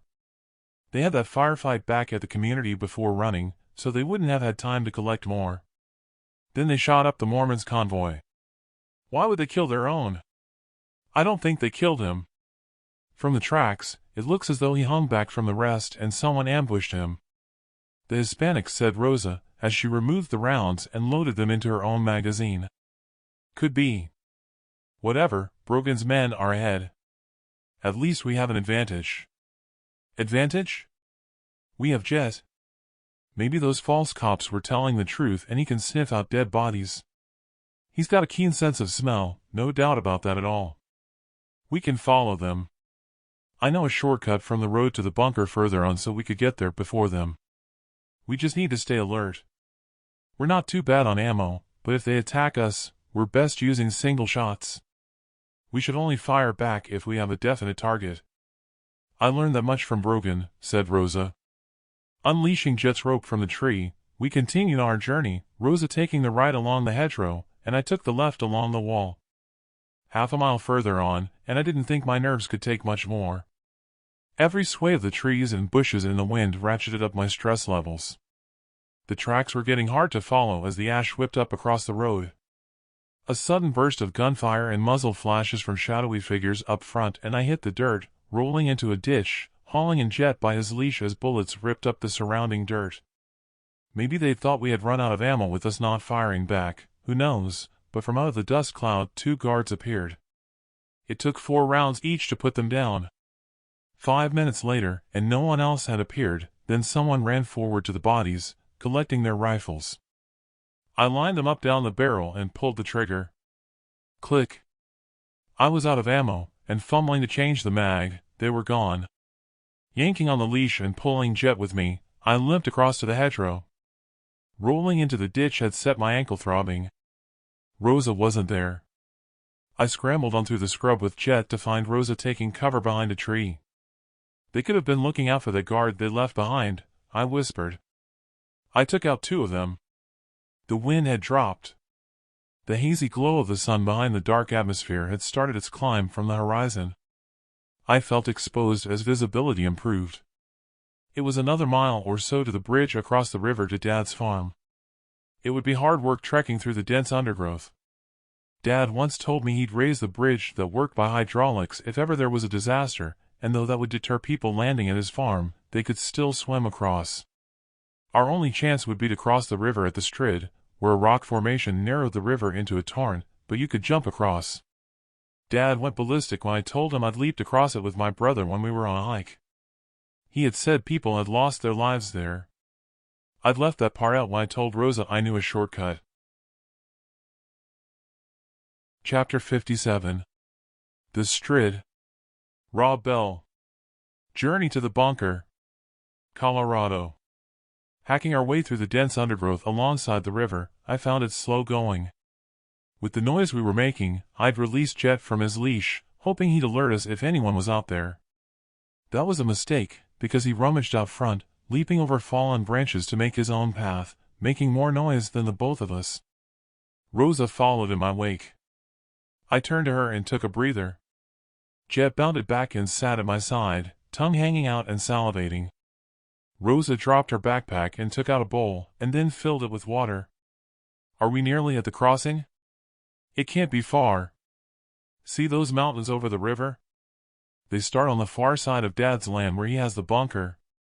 From behind, the loud crack of a round exploded, a bullet ripping through the foliage and embedding in the tree next to us, splintering the bark. Flinching and then crouching while drawing my rifle as I'd heard the sound, I aimed my AK at any target I could find. Then I saw him. The unmistakable stature of Brogan stepped out, then he quickly stepped back for cover behind a tree. "Run!" I shouted, and stayed in position to give cover. Rosa scooped up the straps of her backpack and scurried away. I fired a single round at the tree, then followed Rosa until I caught up with her. "Go, go," said Rosa, urging me on. She kneeled and fired off a round in our assailant's direction. I stepped behind a tree further along and gave cover to Rosa as she bounded toward me with Jet. "We're here," I said, as I heard the roar of the river over to our left. Brogan hadn't returned any more fire. Jet growled and faced in the opposite direction. Glancing over my shoulder, a figure stepped out and aimed the barrel of his AK right at us. There was another explosion of a round over to our right. The guard threw his arms in the air to the bullet ripping into his side, his AK taking flight. He dropped to his knees, then keeled over. Goodness knows who had taken that shot, unless it was one of their own thinking it was one of us. "Follow me," I said. Branches and thorns snagged me as I ran, scratching my face. I didn't even think about it as I hit the rocks at the Strid, and planting a foot out front, leaped through the air, landing at the other side, and rolled over. Landing awkwardly, it set my ankle off hurting again. Jet followed me, but Rosa came to an abrupt stop. She slipped off her bow, quiver, and backpack, letting her AK hang loose on the strap. "Jump, now," I shouted over the sound of the torrent flowing below. Rosa looked down at the white rapids below, then at me. I could see the look of horror in her eyes. One false step and she'd be carried away in the raging flow of the river. She bent down to pick up her bow. "Catch. Leave it. Just jump." It was too late as the bow landed at my side, then I caught the quiver. "Leave the damn backpack, just jump." Ignoring me, she opened her backpack, taking out the book with the brown paper cover and stuffed it in her jacket pocket, letting the AK swing on its straps. I held out my arms. She threw over her backpack. It was worse than waiting for Donna to get ready for a night out for a reservation at a restaurant, but just as infuriating. "For God's sake, jump." This time, she listened. She took a few steps back, then took a run and a jump. Mid-flight, another round cracked. Rosa landed awkwardly, and I wrapped my arms around her, the momentum sending us both crashing to ground. Rosa rolled to the side of me, then the both of us scrambled to our feet. She picked up her backpack, bow and quiver, and we ran for all we were worth. With my lungs exploding and gasping for air, we hit some boulders. I collapsed behind one of them.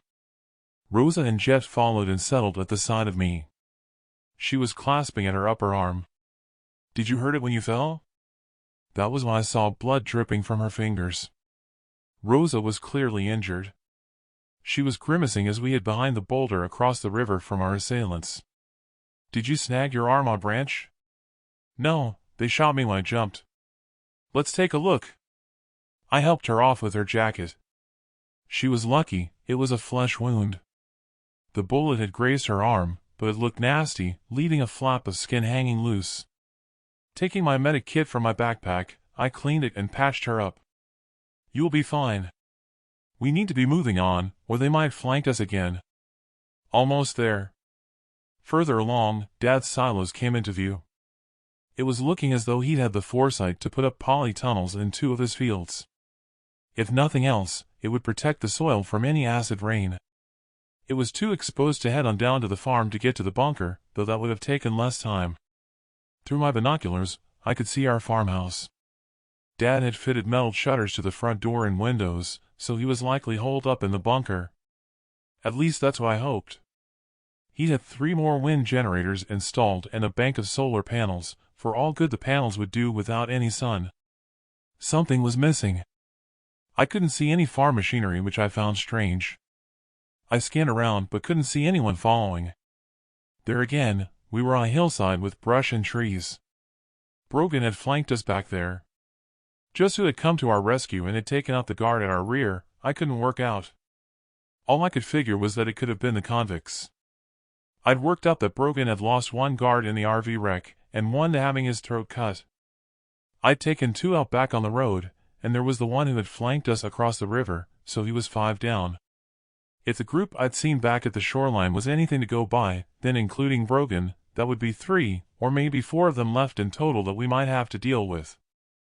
Those odds were bad enough, but add the convicts into the mix and it sort of honed my senses.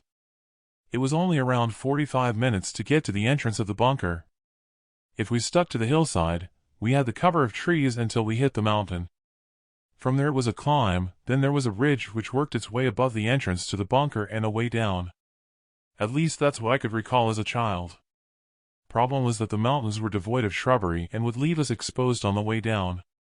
Having continually kept looking over our shoulder, we hit the mountain. Jed had run off, but it wasn't the time to go looking for him. The climb was arduous when we finally arrived at the ridge I'd been looking for. "Let me go first." "The ridge is narrow for around 100 yards, then it widens with boulders that will allow cover," I said. "Boulders? You mean rock fall from the mountain? Great. Best we pray there are no more quakes." Somehow, the ridge looked narrower as an adult than I'd imagined it was as a child. I removed my backpack from my shoulder and left it there to make the crossing possible, and we made it across without incident. "How will we get into the bunker?" "Do you have a key?" asked Rosa. Her question stumped me. I'd never given it any thought. I'd assumed Dad would be around the farm and he'd let us into the bunker. Dad would hardly have left a key under a welcome mat at the door. "He might have a door entry system with a speaker," I said. "Mike? You mean you don't know? Are you saying we've come all this way on a song and a prayer with not a clue how to get in there?" I felt like a complete idiot, hanging my head in shame. It defied belief that Dad had mentioned nothing, and even worse, I hadn't asked. He told me he'd installed cameras a while back, so he'll likely see us and open the door. "Mike? Likely?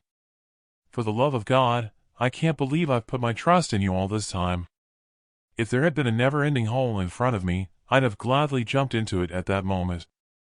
I was just thankful she hadn't said that he could have already died with the cancer. Though she didn't have to say anything.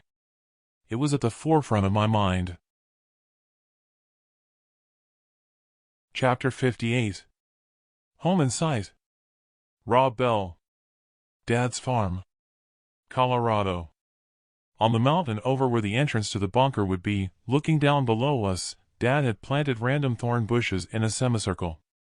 I guess he'd placed them there to obscure the entrance. In some spaces, he'd moved piles of large chunks of rocks that looked as though they'd always been there.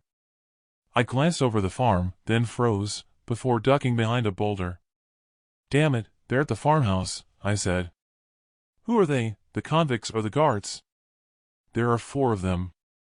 I'm assuming it's Brogan. They're too far away." I cleaned the lenses of my binoculars, but when I scanned the area, they'd gone to ground. We were so near, yet so far. Too far to take a shot that would count if they came into view. I glanced across where I'd left my backpack, cursing that I didn't have my hunting rifle and scope. "How will they know where the entrance is?" asked Rosa. Donna could have told Brogan roughly where it's located. Do you think we could get down there without them seeing us? Well, they weren't heading right for us, so we could try to make it before they get close. What are we waiting for? Let's go, said Rosa. It was only a 20-yard dash, and we'd be out of sight, I thought. Okay. We'll go now. Following Rosa, we stumbled along the narrow rocky ridge. Rosa caught her boot on a rock, losing her footing, and fell. Arrows slipped from her quiver and cascaded down the mountainside, together with dislodged loose stones. Scrambling to her feet, bullets ripped into the rock face around us. An adrenaline spike ran through me, my entire body trembling. It was just as far back to the boulder on the mountain as it was to the cover of some rocks below. I wasn't about to let failure dominate me and gritted my teeth. I let rip with my AK on auto, spraying in arcs.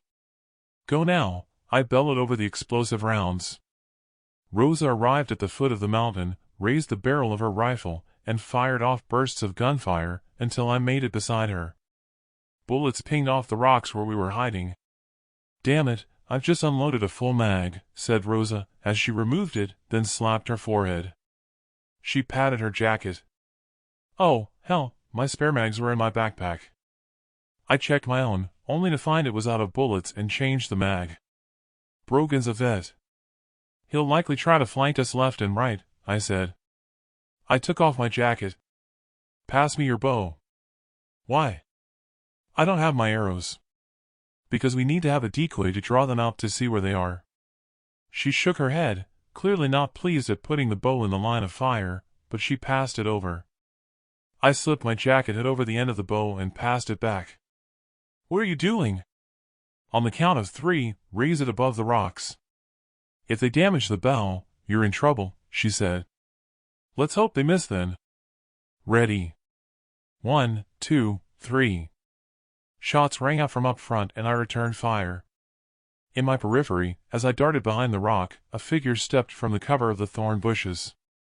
This was no time for single shots, and flicking the auto lever, I exchanged bursts of gunfire with him, his bullets digging up the dirt around me, until thankfully, I hit the target and he dropped.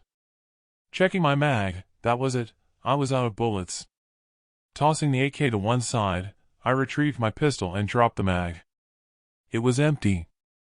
My eyes rolled skyward, recalling using it at the horror house, and I'd left my ammo in the backpack. They missed, said Rosa. A single shot rang out, echoing in the mountains, and someone called out in a death throat to our right. The round had a distinct sound to our exchange of fire. It sounded like the discharge of a hunting rifle from a distance. I took the bow and my jacket from Rosa and moved to our right past her. I poked out the hood, but no one returned fire. Taking a quick look to our right, I saw the body of one of the guards. That was 2 down, 2 to go. Did you kill that guard over to our right while I was exchanging fire? No. Well, someone has shot him, I said. I hoped it was Dad out hunting and hearing the gunfire, he'd returned. The last thing we needed was for it to have been the convicts arriving. I'm out of ammo. Can I have your pistol? Rosa closed her eyes and shook her head, letting out a sigh. Sorry, I had it in my backpack. It was as though a wave from the tsunami had swamped us. We were as good as dead. Rob. Is that you? A voice called out. Not any old voice. Donna? Rob, we have to stop this. Someone has been stalking us and killing our men. We thought it was you. I'm pregnant with our child. Arthur's been trying to get me to you. She's lying, said Rosa. I held my forehead in my palm and recalled our making love after the cookie incident. Then why try to kill us? I hollered. Arthur only realized it was you when you showed from behind the rocks. I'm coming out. I'm not armed. You've got it all wrong about Arthur. He didn't have my parents or those people murdered. It was the convicts. I'm sorry that I didn't leave with you. I made a mistake. Don't shoot, I'm coming out alone. What about those people you massacred back there at the caravan? The ones where you stole their RV, I asked. That's how we found them, Brogan called out. I took a quick glance out from behind the rock, then ducked back. I'd seen Donna step out, holding herself, cradling our unborn child with one hand, the other holding her back as if pained. "Rob, I'm in pain. I need rest. I'm worried I might miscarry." Shit, shit, shit. I wiped my brow. All reasoning went out of the window that she was having our child. I turned to Rosa. "That's my child out there. They won't kill us. Brogan will need us alive to get into the bunker. They won't know we're out of ammo. Cover me." Rosa grabbed my arm to stop me, but I brushed her aside and I stepped out. "Step out and show yourself, Brogan," I hollered. He appeared from behind his cover, his arms in the air, one holding his AK. He threw it to one side. A round echoed in the mountains. I immediately flinched and ducked quickly back behind the rocks. "Damn, they have a sniper," I said, and seeing a puff of smoke from the discharge dispersing. I snatched the binoculars from my jacket pocket and put them to my eyes, then zoomed in. A figure rose, then slung his rifle strap over his shoulder. I dropped my binoculars. "What the? Tom?" I glanced out from behind the rock and froze. Donna was laying in a heap out front, blood forming a pool from her body. Leaping to my feet, my only thoughts were that she was carrying our unborn child. Rosa grabbed me by the leg of my jeans, and I shook loose her grip, then I ran to Donna. Turning her over, the blood was oozing from her chest. Cradling her, emotions got the better of me as I unzipped her jacket. "Bastard," I said, and let go of her. The dress she had worn at Thanksgiving was scrunched in a bundle and had been hidden under her jacket to make her look pregnant. I picked it up and rose to my feet, then throwing it to ground, stamped on the dress. I should have known better if I'd been thinking straight after all the fertility treatment that we'd had that hadn't worked, never mind that enough time hadn't passed for such a bulge. Rosa screamed. I turned. I'd taken my eyes off the ball. Brogan was on her. He had a pistol in his hand. Rosa had him by the wrists, fending him off, but he towered over her. I sprinted over to them, grabbed him by the shoulders and tore him away from her, and he fell. Rosa stumbled backwards, then hit the ground. I kicked his gun arm, his pistol taking flight. He scrambled to his feet. "Fight like a man, asswipe," I said. Brogan scrambled to his feet, withdrawing a knife. Charging at me, his face contorted and gritting his teeth, he held his knife aloft. Facing him, as he plunged downward, I ducked, grabbed his wrist, and twisting my body into his, launched him while keeping a hold of his wrist. He fell to the ground, and with a twist of his arm, and folding back his wrist, the knife fell from his grip.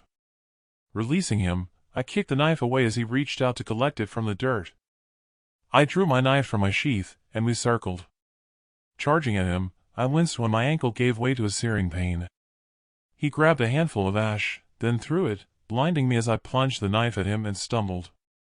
He'd stepped aside, and I fell to ground, losing the knife. A boot dug into my ribs and I rolled over. He was on me, pounding me like a cage fighter. Covering my face with one hand, I slipped my other into my pocket, retrieving the 8-ball. Smashing it against his temple, he rolled off me.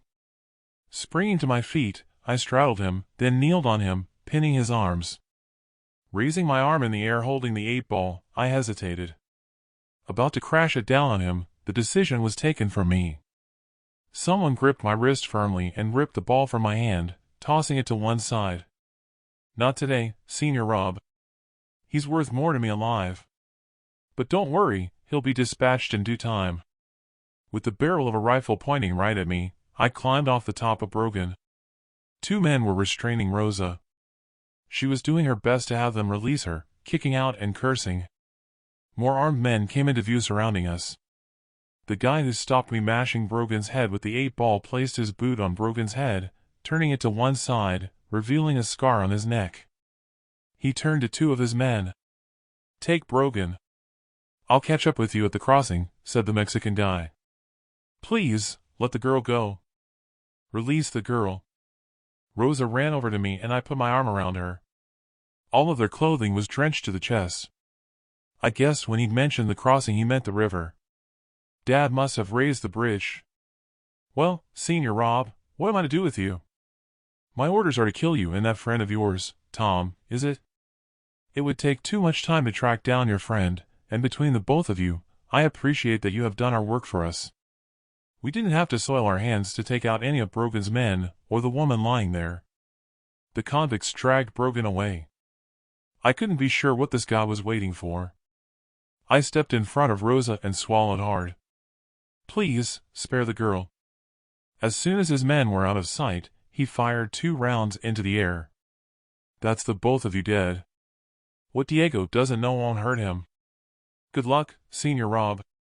Can I ask you a question? Sure. Make it quick. Did your men massacre those old people and the children down at the shoreline? The ones from the buses?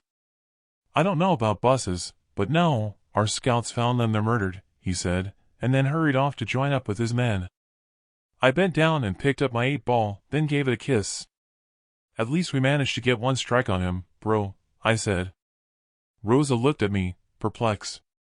I'll explain later. What did he mean when he mentioned Tom? I looked up to where I'd seen Tom. Enough time had passed for him to join us. I guessed he'd shot her out of spite and didn't have the heart to face me. I saw Tom through my binoculars. He must be the one who's been protecting us and took out those guards. It was him who shot Donna. Rosa looked shocked at the revelation. What are we waiting for? Let's get to the bunker before that guy changes his mind. We arrived at the large steel door to the entrance. To one side was a smaller door. Neither of them had handles or keyholes, just a small metal box fixed to the side. I lifted the cover, thinking it could be an intercom, only to find a numbered keypad. It needs a code, I said, and scratched my head. Jet came bounding up to us, tail wagging, having missed all the action. Did your dad ever say anything that might give you a clue? Last thing I had from him was a letter, I said, and retrieved it from my pocket. I didn't have to read it as the last line of his letter came back to me. Tapping in my brother's date of birth, followed by 3 hashtags, and the small door lock buzzed. Then it sprung open. After you, lady. Your castle awaits. Epilogue. The bunker. Rob Bell. Stepping inside the entrance to the bunker, I didn't need my flashlight. Banks of lights down the tunnel lit up automatically to reveal a motion detector next to me on the tunnel wall. To the left of the tunnel, I found out why I'd not seen his farm machinery. Lined up were his tractors and equipment. Headlights headed toward us down the tunnel, pinpricks at first, then growing larger, until I could hear the whine of an electric motor. The glaring headlights prevented me from seeing who it was driving. Then a golf buggy arrived close by. You took your time. Who is this? Asked Dad as he came to a halt. Rosa, she's a neighbor of mine. Did you have to bring the dog? Yes. His name is Jed, if you don't mind. Where's Donna? You swapped her in for a younger model, he said, and looked at Rosa. It wasn't the welcome I was expecting, but there again, it was Dad acting true to type. Rosa faced him, hands on hips. We're simply good friends, Mr. Bell, and I don't like the inference. Just watch your tongue. What she said went right over his head and he simply grunted, though I detected a smile. Donna's outside. She's dead. We had a shootout with some people who were chasing us. Jesus, shit, son. What are you doing bringing people to our doorstep? Don't worry, they're dead or gone. Long story. I'll explain when we're settled. Dad's lips tightened, and he glared at me, shaking his head. You'd better hope they're gone. Both of you need a shower, the dog too. There's a boot room over to your left. You'll find clean overalls and towels and lockers. Leave your clothes in the basket and I'll have them washed later. Don't worry, young lady, it has separate men's and women's areas. I'll show you around when you've finished and introduce you to the rest. As curious as to what he meant by the rest, I was more excited at the thought of taking a shower. I opened the door for Rosa, and we stepped into a hallway with Jet following. The lights came on automatically. Doors were marked with symbols for men and women. Listen, Rosa. Sorry about Dad. You'll have to make allowances for him. He speaks before he thinks. Don't worry, I'll have him eating out of my hand when I'm done with him. I'll wash Jet. The shower room was modern, fully tiled, and clean. As good as any restrooms I'd ever stopped at on my travels, with sinks and urinals. He'd not spared any expense. In a side area, there must have been 100 lockers. One was open, with overalls hanging in there and a clean towel. I stripped, emptied my pockets, and dropped my clothes into a large linen basket with other dirty clothes. I took the towel, hanging it over a rail, and stepped into the first of 10 showers in a communal setting. The shower setting was perfect, hot water cascading over me, washing the grime away from our journey. There was even a dispenser for the soap and a separate one for shampoo. It was the nearest thing to having arrived in heaven. Towel dried, I dropped it into the linen basket and put on the overall. It was just a shame I had to put on my sweaty boots with no socks. Outside, Dad was sitting in the golf cart. "How do you feel?" I asked. "The cancer, do you mean? It's getting to me at times and eating can be difficult. I'm just pleased you made it here." "Me too. I've done nothing but worry about you." "Same here about you getting here. I know how bad it is out there from our prepper group." "Listen, Dad. Please be nice to Rosa and Jet. Both of them have saved my life getting here. I am what I am. I ain't gonna change now. She'll get used to me. The rest of them have." "What do you mean by the rest?" 40 in total from around here. Most of the contractors I use from down south, so it would be hard for them to get here in the event of a disaster, but I had to use some locals. I had to give the ones close by an invitation, or they could have made things bad for me knowing where the bunker was. In an ideal world, I should have had them all terminated after the work was done. It's what the Japs did in World War II after they had prisoners dig tunnels to hide stolen gold. "You don't mean that?" "No, but they can't jail me for thinking it, can they? There's no thought police in here." "Does it help to have them here?" "Yeah, couldn't operate without them. We have an electrical engineer, a mechanical engineer, a diesel mechanic, and a host of other specialties, so I'm pleased to have them here. They're all good people." "Oh, yeah, and I have my nurse here." "And you can feed them all?" "I could feed 100 for many years without growing anything, so don't worry about food." "What have you done for power?" "I've had 2 wind generators installed with access from a tunnel inside and converted them to hydro behind the waterfall on the mountain. One is a backup. But then I have the wind ones outside for if needs be. We have battery backup as well. The solar is a waste of space for now." Rosa exited with Jet. She transferred her safety pins and purple rosettes to her overalls and was clutching her book. Whatever the book was to her, it obviously carried the same sentiment as my 8-ball ornament. Jet shook himself, splashing Dad. "Damn dog. What's through that door over there?" "Camera room with access to our armory. We don't man the cameras all the time. Just check the outside when we venture out. The cameras have self-cleaning lenses, thank goodness, with all this ash dust." "How did you know we'd arrived?" "There's a buzzer in the common room when the door opens." All seated in the golf cart, he turned around, and we set off down the tunnel. It was like I'd seen it all before from back at the gated community. After the farm machinery, there was row after row of semi-trucks and trailers. The lighting followed us as we passed by motion detectors until we came to containers on foundations. "What are those?" I asked as we passed by at least 30 of them. "Biolabs. They have special lighting so we can grow veg and salads all year round." He pulled over and stopped at a doorway in the tunnel. "Take a look in there at our radio and library room." Cold air blasted through a fan slung high up in the tunnel connected to ducting. "What's that for?" I said and pointed. "Can't survive down here without air circulating, and we have filters to reduce the sulfur." "And you have enough power for all this?" "Do you think I'm stupid?"